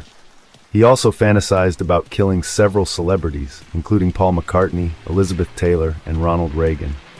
His descent into darkness was marked by a history of drug abuse and feelings of alienation, which began as early as his teenage years. By 14, he was regularly skipping school, experimenting with drugs, and even lived on the streets for a brief period. Ironically, Chapman had once idolized Lennon and the Beatles, and even professed to friends that he dreamt of becoming one of the band members. But his admiration turned to resentment after a 1966 interview in which Lennon remarked that the Beatles were more popular than Jesus. Chapman's disillusionment deepened, and he began to direct his anger towards Lennon, rewriting the lyrics to the song Imagine to say, "Imagine if John were dead." Chapman's mental state continued to unravel as he sought solace in religion and literature. In 1971, he became a born-again Christian and developed a fixation on Holden Caulfield, the protagonist of Salinger's The Catcher in the Rye. Chapman identified with Caulfield's feelings of isolation and societal rejection. By 1977, his deteriorating mental health led to a suicide attempt, though he would go on to marry Gloria Abe, a travel agent, 2 years later. Chapman's obsession with Lennon reached its peak in 1980 after reading Anthony Fawcett's John Lennon, One Day at a Time. He grew to believe that Lennon was a hypocrite who preached peace and love while living a life of luxury. By October of that year, Chapman had quit his job and traveled to New York City with one goal: to kill John Lennon. Armed with a copy of The Catcher in the Rye, which he would later claim was his statement, Chapman spent the day of December 8th waiting outside the Dakota Building. After obtaining an autograph from Lennon earlier that evening, Chapman returned to the scene just before 11 p.m. As Lennon and Ono arrived home, Chapman stepped out of the shadows and fired 5 rounds at Lennon, 4 of which struck the musician. After the shooting, Chapman made no attempt to flee.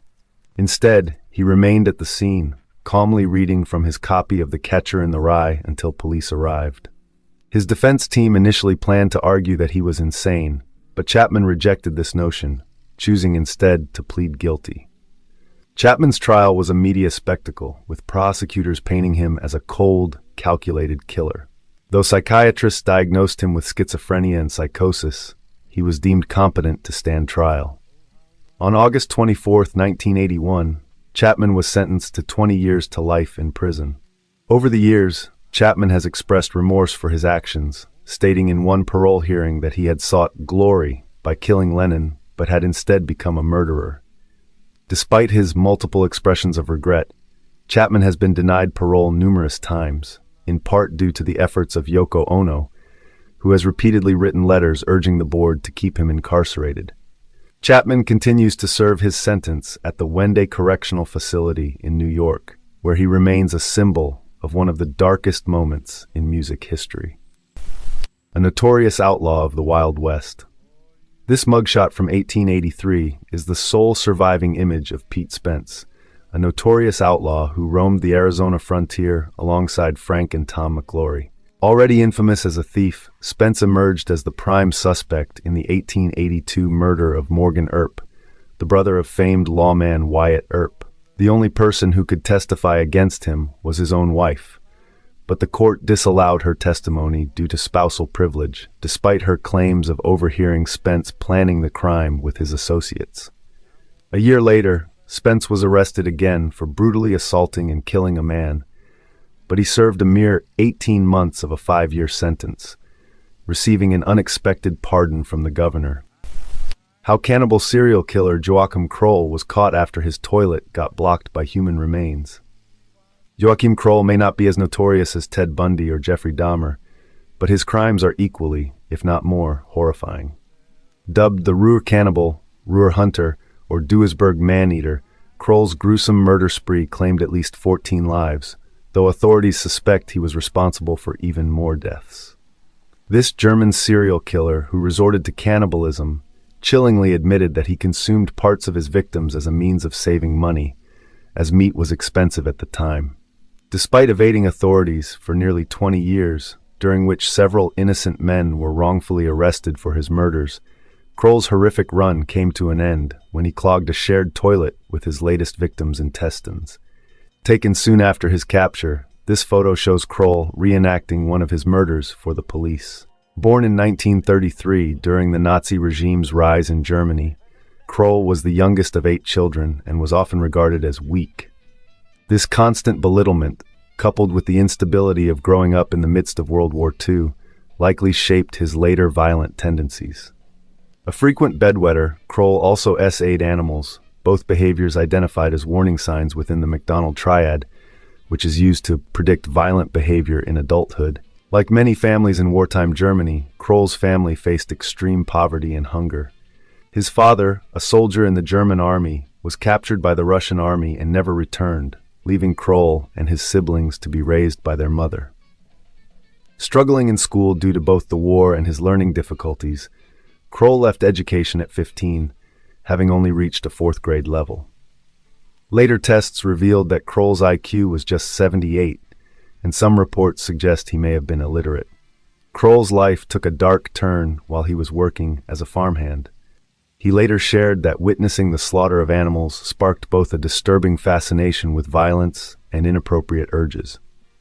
His attempts to form a romantic relationship with a woman were unsuccessful, leaving him feeling socially awkward and inadequate. In his twisted mindset, he concluded that he could only have control in situations where the other person was no longer alive. In 1955, the same year his mother passed away, Kroll began his violent acts. His first known victim was 19-year-old Irmgard Strahl, whom he abducted from the village of Wallstede. Kroll ended her life through strangulation and then committed unspeakable acts afterward. Authorities believe that after this incident, Kroll continued his violent behavior over the years, although the exact number of his victims remains unclear. On June 16, 1959, Kroll's next known murder took place when he took the life of 24-year-old Clara Frieda Tesmer. This incident was just as brutal as his first crime, but this time he began incorporating cannibalism. He removed flesh from her body and took it home to cook and eat. Tragically, another man, Heinrich Ott, was wrongfully accused of the crime and took his knife while awaiting trial. Despite this, Kroll continued his spree without being caught. Psychologists studying Kroll believe his actions suggest a higher level of planning than his IQ of 78 might indicate. He managed to avoid capture for many years, carefully selecting his victims. Unlike many serial killers, Kroll didn't target a specific type of person. Though he primarily preyed on women, he also murdered men, such as Hermann Schmitz in 1965. After tabbing Schmitz, Kroll tried to attack Schmitz's fiancée, Marion Veen, but she narrowly escaped by driving her car toward him. Despite her providing a description to police, Kroll remained unidentified. The investigation was further complicated by the fact that Kroll didn't practice cannibalism with every victim. Additionally, other killers were active in West Germany at the time, leading to confusion. Authorities even arrested 6 innocent men for murders Kroll had committed, 2 of whom, like Ott, tragically died by the S-word. Kroll's cannibalism wasn't driven by the typical motivations of control or gratification seen in other killers. He explained to investigators that his actions were more practical, claiming meat was expensive. Shortly after, a neighbor asked Kroll if he knew what was causing the plumbing issues in their building's shared bathroom. Kroll casually replied, "Guts," which the neighbor initially took as a joke. However, upon checking the toilet, the neighbor discovered small human organs and immediately contacted the authorities. When police entered Kroll's apartment, they made a grim discovery. Marion Kettner's body had been disassembled, with some parts stored in the refrigerator. A hand was found cooking on the stove, and other remains had caused the plumbing to back up. Upon further inspection of the shared bathroom, authorities found organs like Kettner's liver, lungs, kidneys, and heart. Kroll was swiftly arrested. He confessed to Kettner's murder, along with 13 others, including the killings of Irmgard Strail and Clara Frida Tesmer. He also admitted to cannibalism. While in custody, Kroll cooperated with authorities, believing that he would receive treatment for his violent impulses and be released. However, after years of incarceration, he was formally charged with 8 murders and 1 attempted murder. His trial lasted an exhausting 151 days. Ultimately, instead of the treatment he hoped for, Kroll was sentenced to life in prison in April 1982. He passed away in 1991 at the age of 58 due to a heart attack. Among the most chilling photographs of the past are those taken inside the mental asylums of the early 20th century. This unsettling image depicts a patient restrained in a French mental institution in 1900. The details surrounding the individual's condition remain unknown, reflecting the limited understanding of mental health at the time, when people were institutionalized for a wide range of conditions, from depression and war trauma to schizophrenia and cognitive impairments. Given the often secretive nature of these institutions, the full extent of the mistreatment and suffering endured by patients may never be known. The prelude to the Jonestown Massacre. Before the September 11 attacks, the Jonestown Massacre represented the largest deliberate loss of American civilian life in history. On November 18, 1978, Jim Jones, leader of the People's Temple, convinced his followers in a remote Guyanese settlement that the U.S. government was coming to harm them and take away their children. He urged them to consume a fatal dose of cyanide-laced fruit punch as the only escape. That day, 918 people perished in what has become one of the darkest chapters of American history. A chilling photograph captures Jim Jones, Senna, and his followers at Jonestown, seemingly enjoying a peaceful life, mere days before the mass suicide murder. On that fateful day in November, over 900 members of the People's Temple, under the direction of Jim Jones, were coerced into taking their own lives by drinking poison, with armed guards ensuring compliance from those who hesitated. Today, the event is often remembered in the popular imagination as the time when the followers of the People's Temple drank the Kool-Aid, a phrase that fails to capture the complexities and horror of what truly transpired. Nearly 1,000 individuals isolated in a remote jungle compound in Guyana embraced death under the spell of a charismatic leader's conspiracy theories. The question remains, how could so many people fall so deeply under the sway of a cult leader that they were willing to follow him to such a tragic end? To understand why nearly 1,000 people lost their lives at Jonestown, we must consider the context of the 1970s, a time when many sought an integrated, equitable society free from racism and inequality. For the followers of Jim Jones, the People's Temple promised this vision. Jones himself, once a respected figure in the civil rights movement and founder of one of the first racially integrated churches in the Midwest, had gained a reputation as a social justice warrior. His early work earned him the support of influential leaders and the admiration of a diverse congregation. However, Jones's ambitions extended beyond religious leadership. To attract followers and funding, he delved into faith healing, performing elaborate hoaxes that he rationalized as necessary for a greater good. These early deceptions set a precedent for the manipulation and control that would only grow more dangerous over time. As the 1970s progressed, Jones's behavior became increasingly erratic and paranoid. He spoke frequently of an impending doomsday, often blaming a corrupt government for the looming catastrophe. Despite his paranoia, Jones retained the support of prominent political figures, including First Lady Rosalynn Carter and California Governor Jerry Brown. However, a series of defections from the temple brought intense media scrutiny, revealing scandalous behavior and abuses of power. Faced with mounting criticism, Jones decided to relocate the People's Temple to Guyana, drawn by its socialist government and lack of an extradition treaty with the U.S.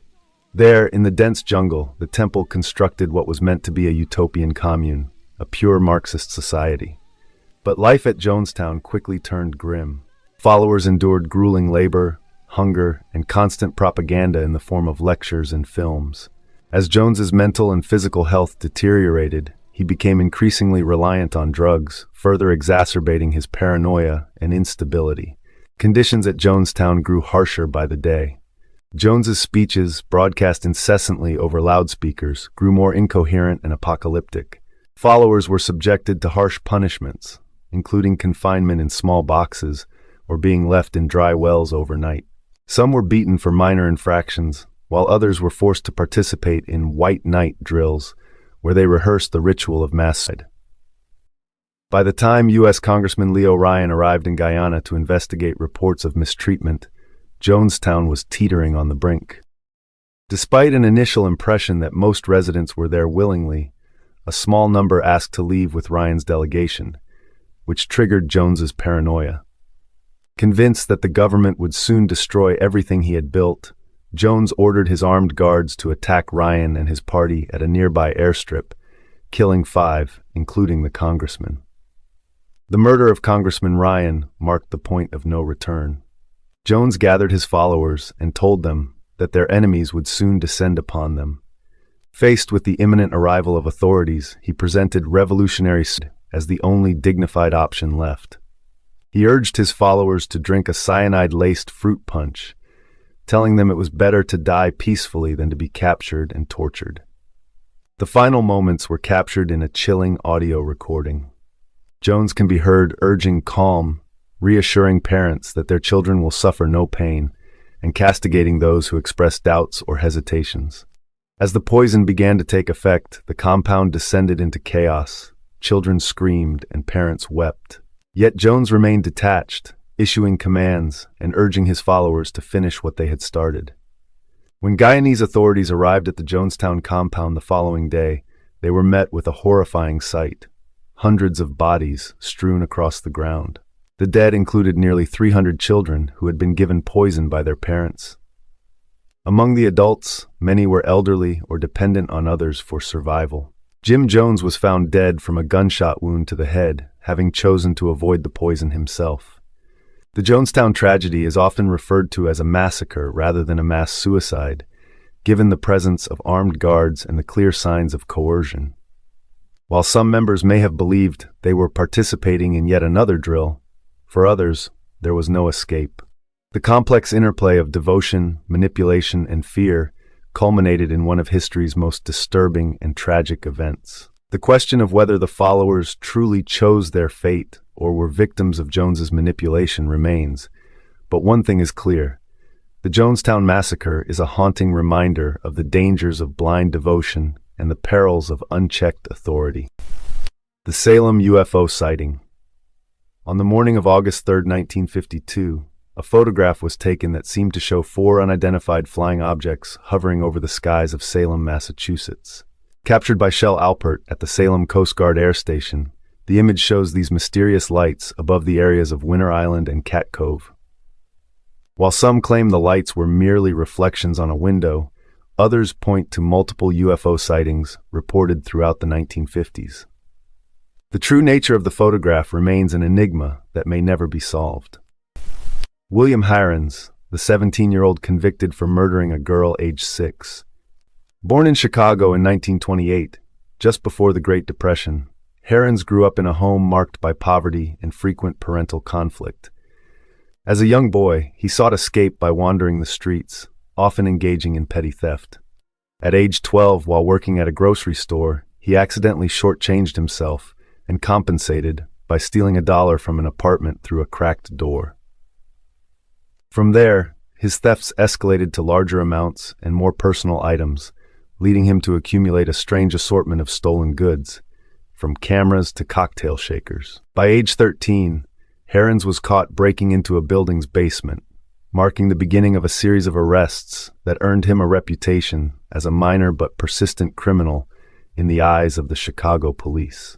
To him, theft was merely a hobby, a distraction from his troubled home life. His behavior landed him in a semi-correctional school in Indiana, but his criminal activities continued. He was later sent to a private institution in central Illinois, where, despite his mischief, he demonstrated exceptional academic prowess, earning top grades and qualifying for courses at the University of Chicago by age 16. Despite his achievements and aspirations of becoming an electrical engineer, Helens couldn't resist his old habits.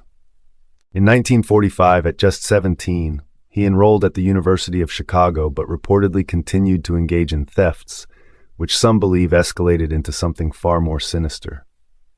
While the infamous murder of Frances Brown, due to its grisly scene and the eerie lipstick message, is the most well-known, it was actually the second murder attributed to Helens. 6 months prior, in June 1945, 43-year-old Josephine Ross was discovered dead in her home, her neck stabbed multiple times. A skirt had been wrapped around her neck, and her wounds had been taped shut. Police investigated her fiancé and former boyfriends, but they all had alibis. It was believed Ross had surprised a burglar and was killed in a panic.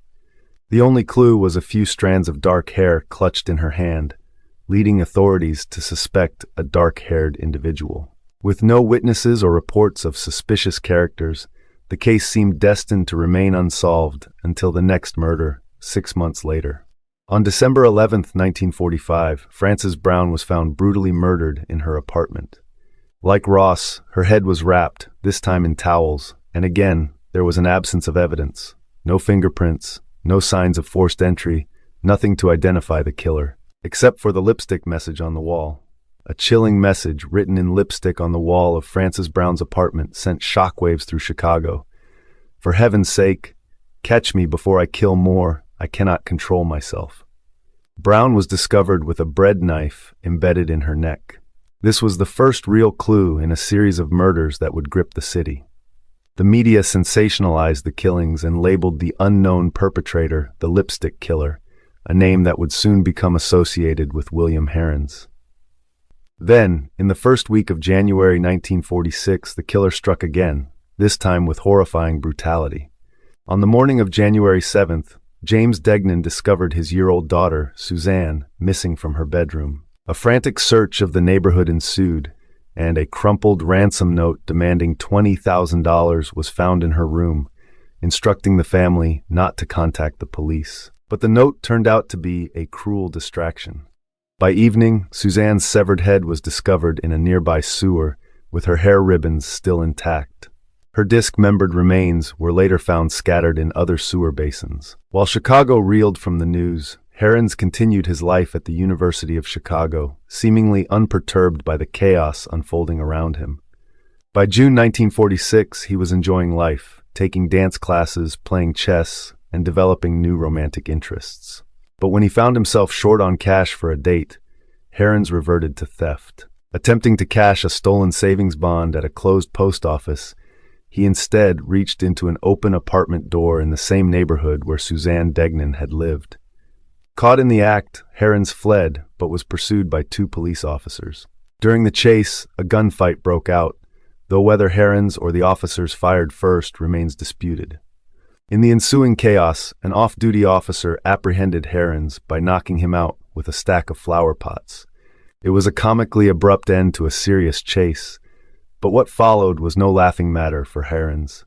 Helens was taken to the hospital wing of the Cook County Jail, where he endured days of intense interrogation, often teetering on the edge of consciousness due to a combination of pain, drugs, and sheer exhaustion. After searching his living spaces, police claimed a partial fingerprint match to the ransom note found in Suzanne Degnan's room, a match that would later be contested.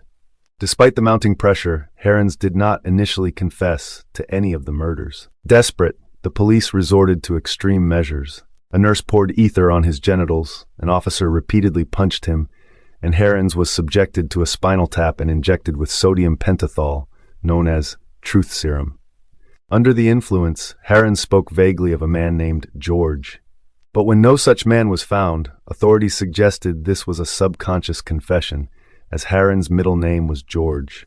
Even though his handwriting didn't match the lipstick message, and the fingerprint evidence was questionable, police charged Helens with the murders. On July 12, 1946, he was indicted on numerous charges, including 3 counts of murder. Despite clear procedural flaws, such as warrantless searches and dubious interrogation tactics, Helens agreed to a plea deal to avoid the death penalty. Faced with the prospect of the electric chair, Helens pled guilty to all 3 murders, later stating he only did so out of fear for his life. This decision spared him execution, but condemned him to life imprisonment. For the next 65 years, Helens remained incarcerated, becoming Chicago's longest-serving prisoner and maintaining his innocence until his death in 2012 at age 83. Helens would die with the label of the lipstick killer, but questions about his guilt linger to this day. Unit 731, Japan's secret biological warfare division. During the years before and throughout World War II, Unit 731, a covert branch of the Japanese military, committed some of the most horrifying human rights abuses in history. Dedicated to advancing biological and chemical warfare capabilities, Unit 731 carried out barbaric experiments on Chinese civilians. These included exposing prisoners to extreme cold, conducting live dissections on conscious individuals, testing weapons on human subjects, and committing acts of sexual violence. The photograph shows personnel of Unit 731 conducting a bacteriological experiment on a live subject in November 1940. The mountain of skulls that made America what it is today. A single photograph captures the chilling reality of the mass buffalo slaughter carried out by settlers during the westward expansion of America. The image serves as a stark reminder of the brutal lengths to which settlers went in their quest to claim and colonize the American West. The American bison once stood as a powerful emblem of the vast, seemingly infinite expanse of land and possibility that characterized the United States. But as settlers moved westward, driven by the doctrine of manifest destiny, the bison came to represent something darker: the cost of a nation's expansion at any price. Before European settlers arrived, the Great Plains were home to an estimated 30 to 60 million bison. Native American tribes lived in harmony with these great herds, using them as a sustainable resource for food, clothing, shelter, and tools. The relationship was one of balance, a mutual existence rooted in respect for the natural world. However, when American settlers surged westward, they brought with them an insatiable hunger for more land and resources, including the bison. Hunters riding cross-country trains would lean out of windows and shoot at the bison as they passed, killing numerous animals in a matter of minutes. The trains would then stop to allow passengers to strip the hides for fur coats or carve out the tongues to be served as delicacies back east, leaving the carcasses to waste. Unlike the Native Americans, these hunters had no intention of using the entire animal. They only wanted the parts that could be easily sold or consumed. This unrestrained exploitation led to a staggering decline in the bison population. From around 30 to 60 million in the early 19th century, the numbers fell to just 325 by the end of the 1800s. Though it's difficult to find exact figures for the total number of bison killed, one railroad company reported shipping over 500,000 hides to the east between 1872 and 1874 alone, a number that gives a glimpse into the scale of the destruction. To the settlers, however, this was merely a stepping stone in the pursuit of manifest destiny, a widely held belief that Americans were divinely ordained to spread across the continent from the Atlantic to the Pacific. The eradication of the bison was also a calculated tactic in the campaign against Native American populations. By wiping out their primary food source, settlers aimed to weaken and displace indigenous communities. In 1873, Columbus Delano, then Secretary of the Interior, wrote, "I would not seriously regret the total disappearance of the buffalo from our western plains in its effect upon the Indians." Echoing this sentiment, General Philip Sheridan, a prominent figure in the Indian Wars, told the Texas legislature the following year that bison hunters were destroying the Indians' commissary and that the extermination should continue until the buffalo were gone. These ideologies and conflicts can often feel abstract and hard to grasp. Yet, in the case of manifest destiny, the near-total annihilation of the bison offers a stark, concrete representation of the doctrine's impact. Today, after more than a century of conservation efforts, the bison population has slowly recovered to around 500,000. However, the haunting legacy of the buffalo slaughter still lingers as a testament to the ruthless pursuit of expansion that helped shape America. The prayer of the doomed Apollo 1 astronauts. This seemingly playful photograph of the Apollo 1 crew, Roger Chaffee, Virgil Grissom, and Ed White, praying over a miniature model of their spacecraft, took on a grim significance in the aftermath of their tragic deaths. On January 27, 1967, all 3 astronauts perished in a fire during a test launch. The crew had previously expressed concerns to Joseph Shea, the Apollo spacecraft program office manager, about the hazardous materials on board their craft. Shortly before the disaster, they had given Shea the photo with a handwritten caption. "It isn't that we don't trust you, Joe, but this time we've decided to go over your head." The Dyatlov Pass mystery, a chilling 1959 tragedy that claimed 9 lives. On a frigid night in February 1959, 9 young Soviet hikers embarked on a journey into the northern Ural Mountains, an expedition that would end in tragedy and spark decades of speculation. The group's goal was to reach Otorten, a remote peak in Soviet Russia, led by 23-year-old Igor Dyatlov, an experienced hiker and student from the Ural Polytechnical Institute. Dyatlov had promised to send a telegram upon their return, but that message never came. None of the 9 hikers would ever be seen alive again. This ill-fated expedition, known as the Dyatlov Pass Incident, has since been one of the most baffling mysteries of the 20th century. The group set out on January 27, 1959, trudging through the snow toward Otorten. By February 1st, they found themselves on the slopes of Kholat Syakhl, ominously named Dead Mountain by the indigenous Mansi people. They set up camp on a barren mountainside, unaware that this would be their final resting place. When weeks passed without any communication, search parties were dispatched. On February 26th, rescuers discovered a scene that would leave investigators horrified and perplexed for decades. The tent was found first, torn open from the inside, its contents abandoned in haste. Footprints, some barefoot, others in socks or a single shoe, led down the slope toward the forest, nearly a mile away. At the edge of the woods, beneath a large cedar tree, lay the bodies of 2 hikers, Yuri Krivonishenko and Yuri Doroshenko, shoeless and clad only in underwear despite temperatures that had plunged well below freezing. A makeshift fire had been lit nearby, and branches were broken up high in the tree, as if they had frantically climbed to escape something. The search continued, and soon the bodies of Dyatlov, Zinaida Kolmogorova, and Rustam Slobodin were discovered between the cedar and the camp, seemingly trying to return to the tent. The grisly scene grew even more disturbing when, 2 months later, the remaining 4 hikers were found in a ravine further into the forest. These victims, Lyudmila Dubanina, Semyon Zolotaryov, Alexander Kolovatov, and Nikolai Thibault-Brignol, had sustained severe internal injuries, including skull fractures and massive chest trauma comparable to the force of a car crash. Dubanina's body was missing her tongue, eyes, and parts of her facial tissue, adding to the grotesque nature of the discovery. Despite an official investigation, Soviet authorities quickly closed the case, attributing the deaths to a compelling natural force and suggesting that an avalanche might be to blame.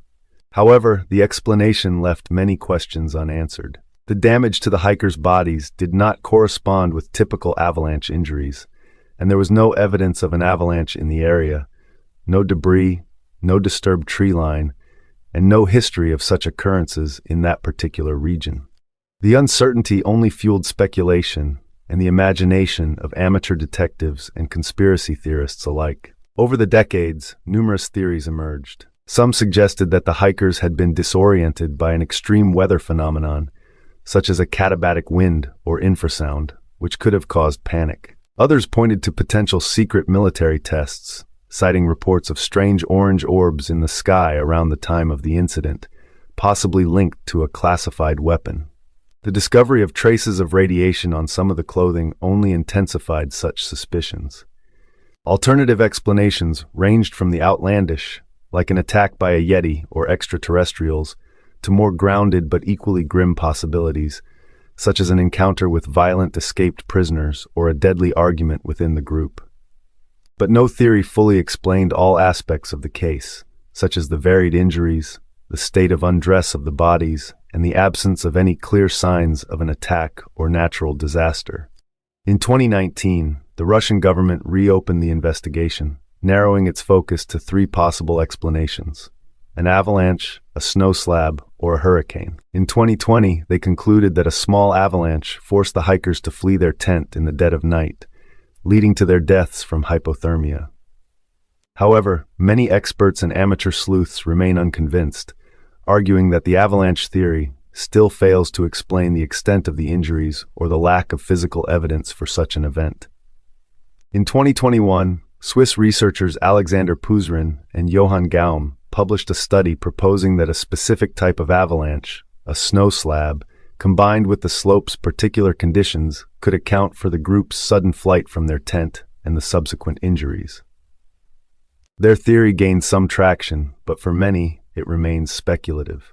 As of today, the Dyatlov Pass incident is officially considered solved, but many questions remain unanswered, leaving it a mystery that continues to captivate and confound.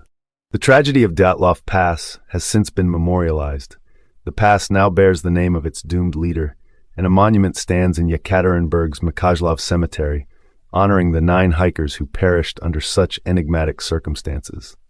To this day, the true nature of what happened on that desolate mountainside remains locked in the frozen expanse of the Ural Mountains, a puzzle that may never be completely solved. The Hilo Tsunami of 1946. On April 1, 1946, an earthquake measuring 8.6 on the Richter scale erupted near the Aleutian Islands in Alaska, unleashing a colossal tsunami that spanned the Pacific. The powerful quake generated massive ocean waves that surged to heights equivalent to a 13-story building. The tsunami swept across the Pacific, ultimately crashing into Hilo, Hawaii. The impact was catastrophic, claiming over 170 lives and cementing its place as one of Hawaii's deadliest natural disasters. This haunting photograph captures the final moments of an unknown individual in the lower left corner. The Stanley Hotel, the real-life inspiration behind The Shining's Overlook Hotel. Though the terrifying Overlook Hotel from The Shining seems too nightmarish to exist, it was actually inspired by a real place, the Stanley Hotel in Estes Park, Colorado. This grand hotel, located at the foot of the Rockies, became the muse for Stephen King's iconic horror novel after he spent a night there in October 1974. At the time, the Stanley was preparing to close for the winter season, and King, an emerging horror novelist, along with his wife, found themselves the only guests in the massive hotel. After dining in an eerie, empty dining room, where chairs were stacked on every table except his own, and wandering through the deserted hallways, the seeds of a new story began to form in King's mind. Later that evening, King had a vivid, frightening dream. He saw his young son being chased through the hotel's endless halls by a fire hose. Upon waking, King felt a surge of inspiration. He recalled, "I got up, lit a cigarette, sat in the chair looking out the window at the Rockies, and by the time the cigarette was done, I had the bones of the book firmly set in my mind." This dream laid the foundation for The Shining, which would go on to immortalize both the fictional Overlook Hotel and the real-life Stanley Hotel. Although the 1980 film adaptation of The Shining, now considered one of the greatest horror films of all time, was filmed at Oregon's Timberline Lodge for exterior shots and drew some design inspiration from California's Ahwahnee Hotel, it is the Stanley Hotel that holds the true claim to being the Shining Hotel. Yet the Stanley Hotel wasn't always linked to tales of horror. Built in 1909 by the wealthy entrepreneur Freeland Oscar, the hotel was intended to be a luxurious retreat for affluent travelers. It offered a variety of amenities, including a casino, a trap shooting range, a billiard room, a grand veranda, and even its own airfield. Stanley, a man of high standards, went as far as personally sitting in the hotel's lobby to screen guests, turning away those he deemed unsuitable. He was known to enforce this policy even during World War I, despite the difficulties the hotel and the tourism industry faced at the time. Despite his strict standards, Stanley's methods seemed to pay off, as the hotel became a favored destination for high-profile visitors, including President Theodore Roosevelt and Japan's Emperor Hirohito. However, after Stanley's death in 1940, the hotel's prestige began to decline. By the time Stephen King visited the Stanley in 1974, the once glamorous resort was struggling. Yet, after The Shining was published and a new management team took over, interest in the hotel was reignited. Tourists flocked to stay in what was now known as the real-life Overlook Hotel, drawn not only by its connection to King's novel, but also by its reputation as one of the most haunted places in America. Although The Shining's movie adaptation wasn't filmed at the Stanley, the hotel's association with the story grew. Horror fans, eager to experience the inspiration behind the Overlook, were particularly interested in Room 217, the room where King had stayed, and the one featured in his novel. According to the Stanley Hotel's website, Room 217 remains one of the most requested rooms today. However, as visitors soon discovered, King was not the only one to have experienced something strange at the Stanley. Guests began reporting various paranormal encounters, solidifying the Stanley's reputation as a hub for ghostly activity. From claims of F.O. Stanley's spirit roaming his old billiard room to tales of a ghostly thief in room 401 stealing guests' belongings, the hotel's haunted legacy only grew.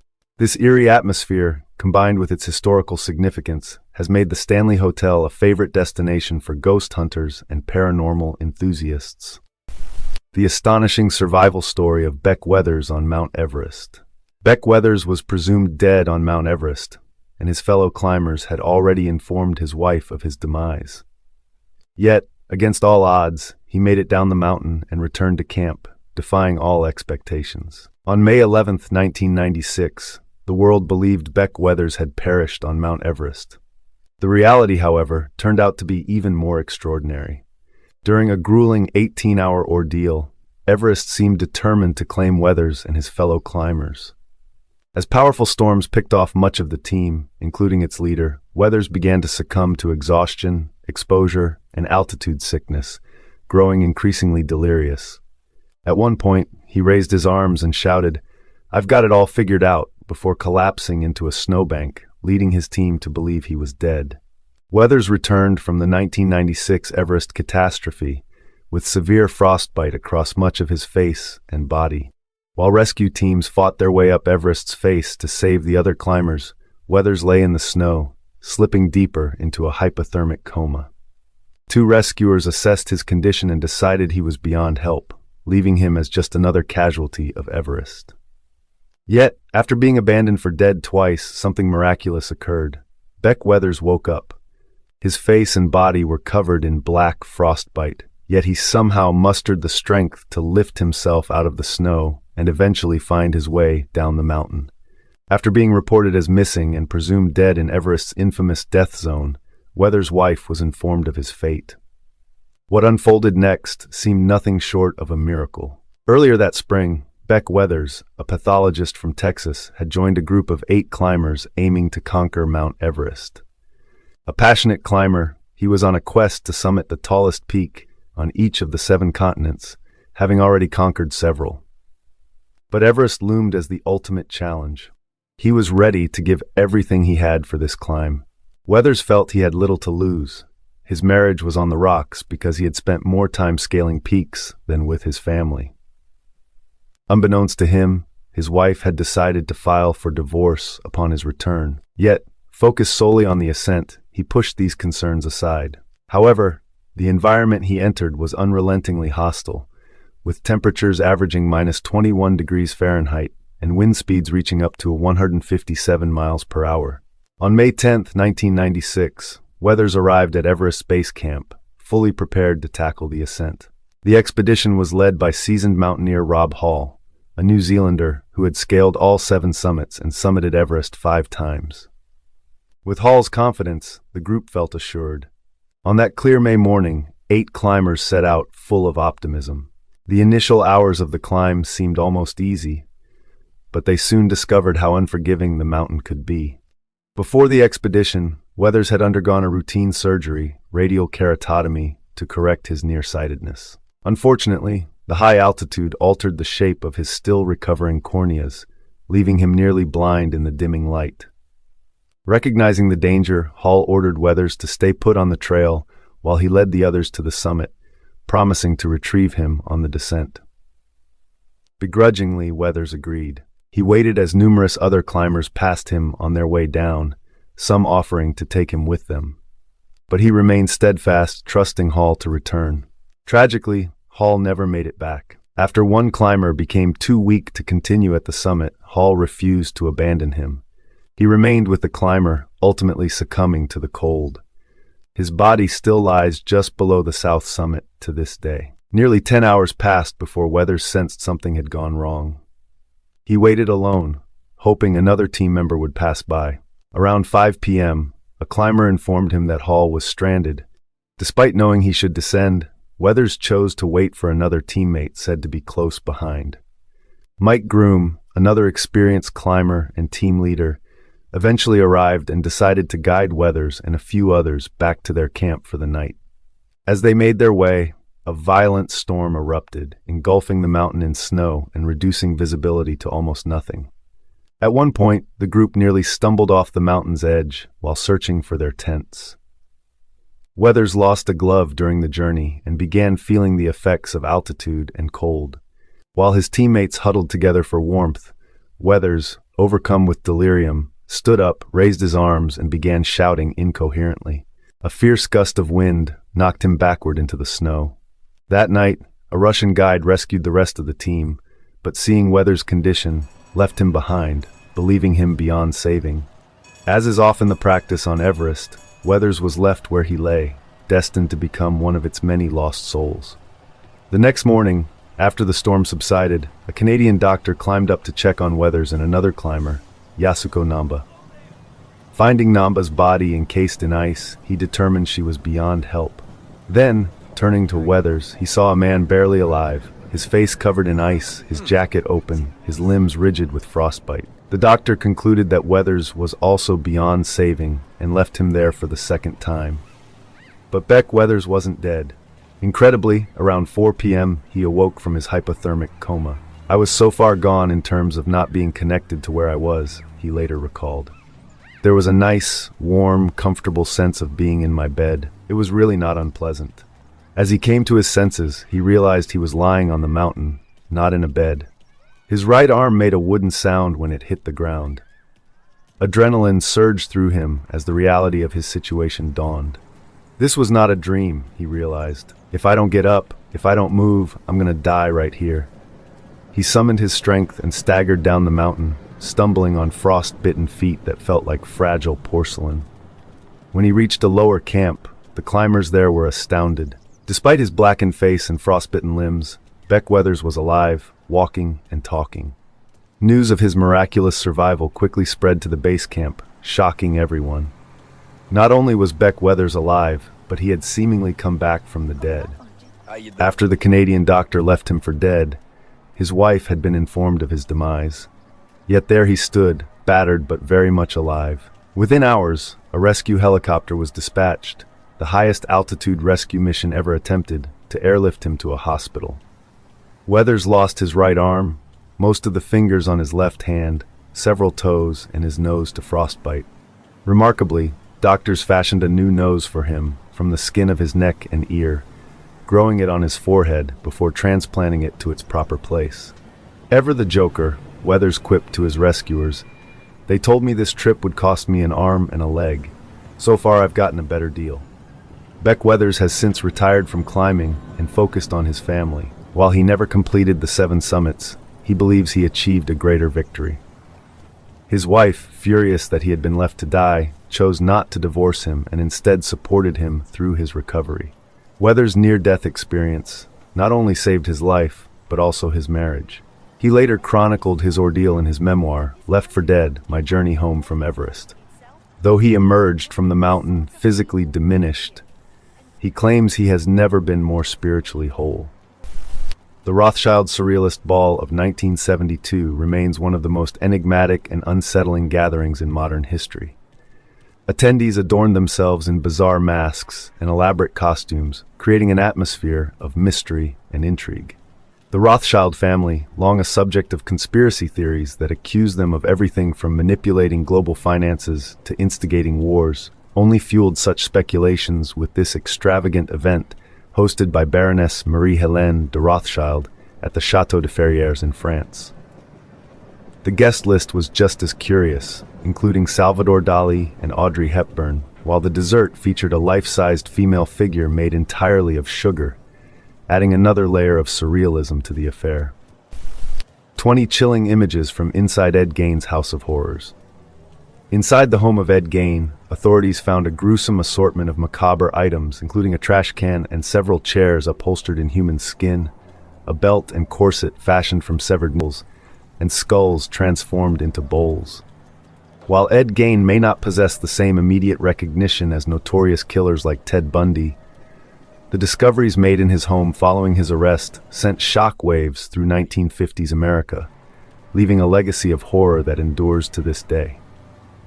Gain's morbid obsession with his deceased mother served as a direct influence on Robert Bloch's 1959 novel Psycho and its subsequent film adaptation. His penchant for memorment and the crafting of grotesque items such as skin-covered chairs, masks, and lampshades became essential elements in the visceral horror depicted in movies like The Texas Chainsaw Massacre and The Silence of the Lambs. Yet, before Gain's atrocities found their way into the pages of world-renowned literature, silver screens, and the collective memory of a post-war nation basking in the glow of perceived innocence, he was merely another resident of Plainfield, Wisconsin. It wasn't until authorities breached the walls of his house of horrors that the full extent of his derangement was revealed. The contents of Ed Gain's house become even more disturbing when one considers his life story. Like many serial killers, Gain's gruesome interests took root early, often stemming from abusive, sexual, or masochistic tendencies. To truly understand Gain, one must first explore his formative years, marked by a toxic upbringing under the harsh rule of an overbearing religious mother. Born Edward Theodore Gain on August 27, 1906, in La Crosse, Wisconsin, he was raised in a deeply dysfunctional household. His father, George, was a heavy drinker, leaving young Ed primarily under the control of his mother, Augusta, a religious zealot. Though Ed had an older brother, Henry, the siblings were no match for Augusta's fanatical Puritanism, which dominated their home. She regularly shamed her children and preached endlessly about sin, carnal desire, and lust, while their father, often in a drunken stupor, looked on without objection. In 1915, Augusta moved the family to a remote farm in Plainfield. 9-year-old Ed rarely left the property except for school. This farmhouse would be his home for decades and the site of his monstrous crimes. Though Gain had likely already been shaped by his mother's oppressive doctrines, his psychological issues didn't fully manifest until both of his parents passed away. After George died in 1940, 34-year-old Ed remained at home with his mother and brother, taking on odd jobs to support Augusta. In 1944, a supposed accident further reduced the family. While Gain and Henry were burning brush on their property, the fire reportedly grew out of control, resulting in Henry's death. After Gain's later crimes were exposed, some began to suspect there was more to the story of Henry's death. Regardless, with Henry gone, Gain had his mother all to himself, remaining in their isolated home, where Augusta continued her domineering ways until her death in 1945. This period of Gain's life, his intense devotion to his mother and psychological unraveling, directly inspired Alfred Hitchcock's Psycho. Gain never dated, nor did he socialize, instead dedicating himself entirely to caring for his mother. Following her death, Gain's mental health deteriorated rapidly. He left Augusta's room untouched, preserving it meticulously, while the rest of the house descended into filth. Trash and discarded objects accumulated everywhere, while Gain's curiosity about human anatomy led him to amass a collection of books on the subject. During this time, several local residents mysteriously vanished. One was Mary Hogan, a tavern owner, and another was Bernice Worden, who disappeared on November 16, 1957. The hardware store where Worden worked was found empty, with the cash register missing and a trail of blood leading out the back door. Frank Worden, her son and a deputy sheriff, immediately suspected Gain, who was soon found at a neighbor's house and taken into custody. The investigation revealed an unprecedented scene of horror. In addition to Worden's decapitated and gutted corpse, authorities discovered jars of preserved organs, skulls repurposed as bowls, and various other gruesome trophies. Gain quickly confessed to the murders of both Worden and Hogan, as well as to numerous grave robberies from which he had procured body parts for his grotesque crafts.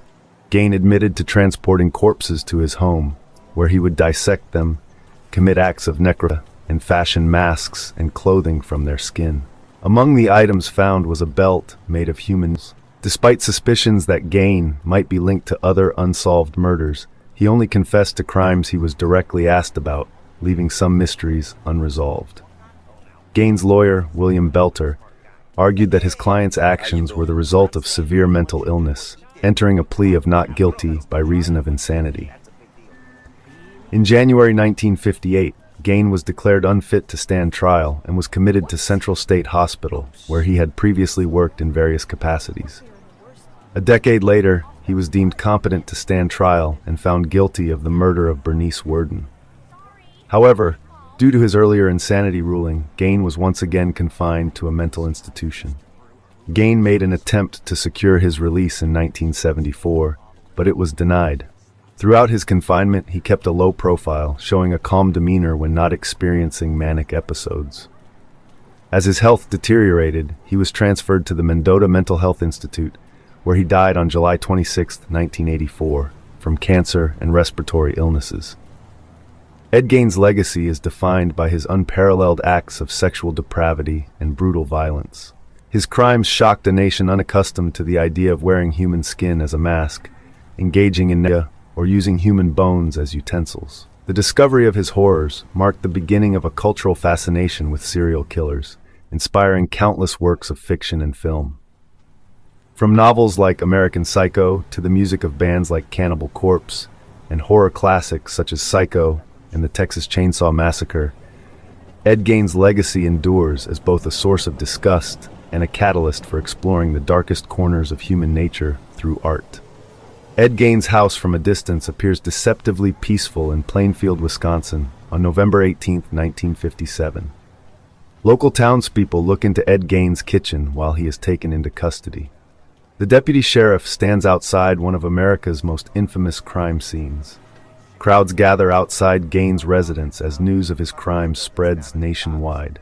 The crime lab works at Gain's residence following his arrest. A wreath found inside Gain's home. Trooper Dave Sharkey inspects instruments found in Gain's home, including skulls and a newly sutured corpse. One of the few tidy rooms in Gain's house, kept spotless in memory of his mother. The chaotic kitchen, where body parts of Gain's victims were discovered. The eerie, cluttered living room of Ed Gain. A chair made of human skin found in Gain's home. Neighbor Bob Hill looks around in shock. He visited Gain the day of Mrs. Worden's murder. Investigators search for clues on Ed Gain's unsettling property. A police officer removes a chair from the house, which was covered in human skin. Officers dig for evidence in Gain's garage. Investigators relocate a car to thoroughly clear the area for any potential evidence, of which Gain's House of Horrors had an abundance. Although Ed Gain lived in squalid conditions, he kept several rooms in pristine condition, sealing them off after his mother's death in 1945. An officer inspects the cluttered kitchen where human skulls, membered body parts, and the mutilated body of Mrs. Bernice Worden were found. A crowd of about 2,000 people sift through Gain's belongings during an auction after his arrest. The remains of Gain's house, reduced to smoldering rubble after a fire of unknown origin destroyed it,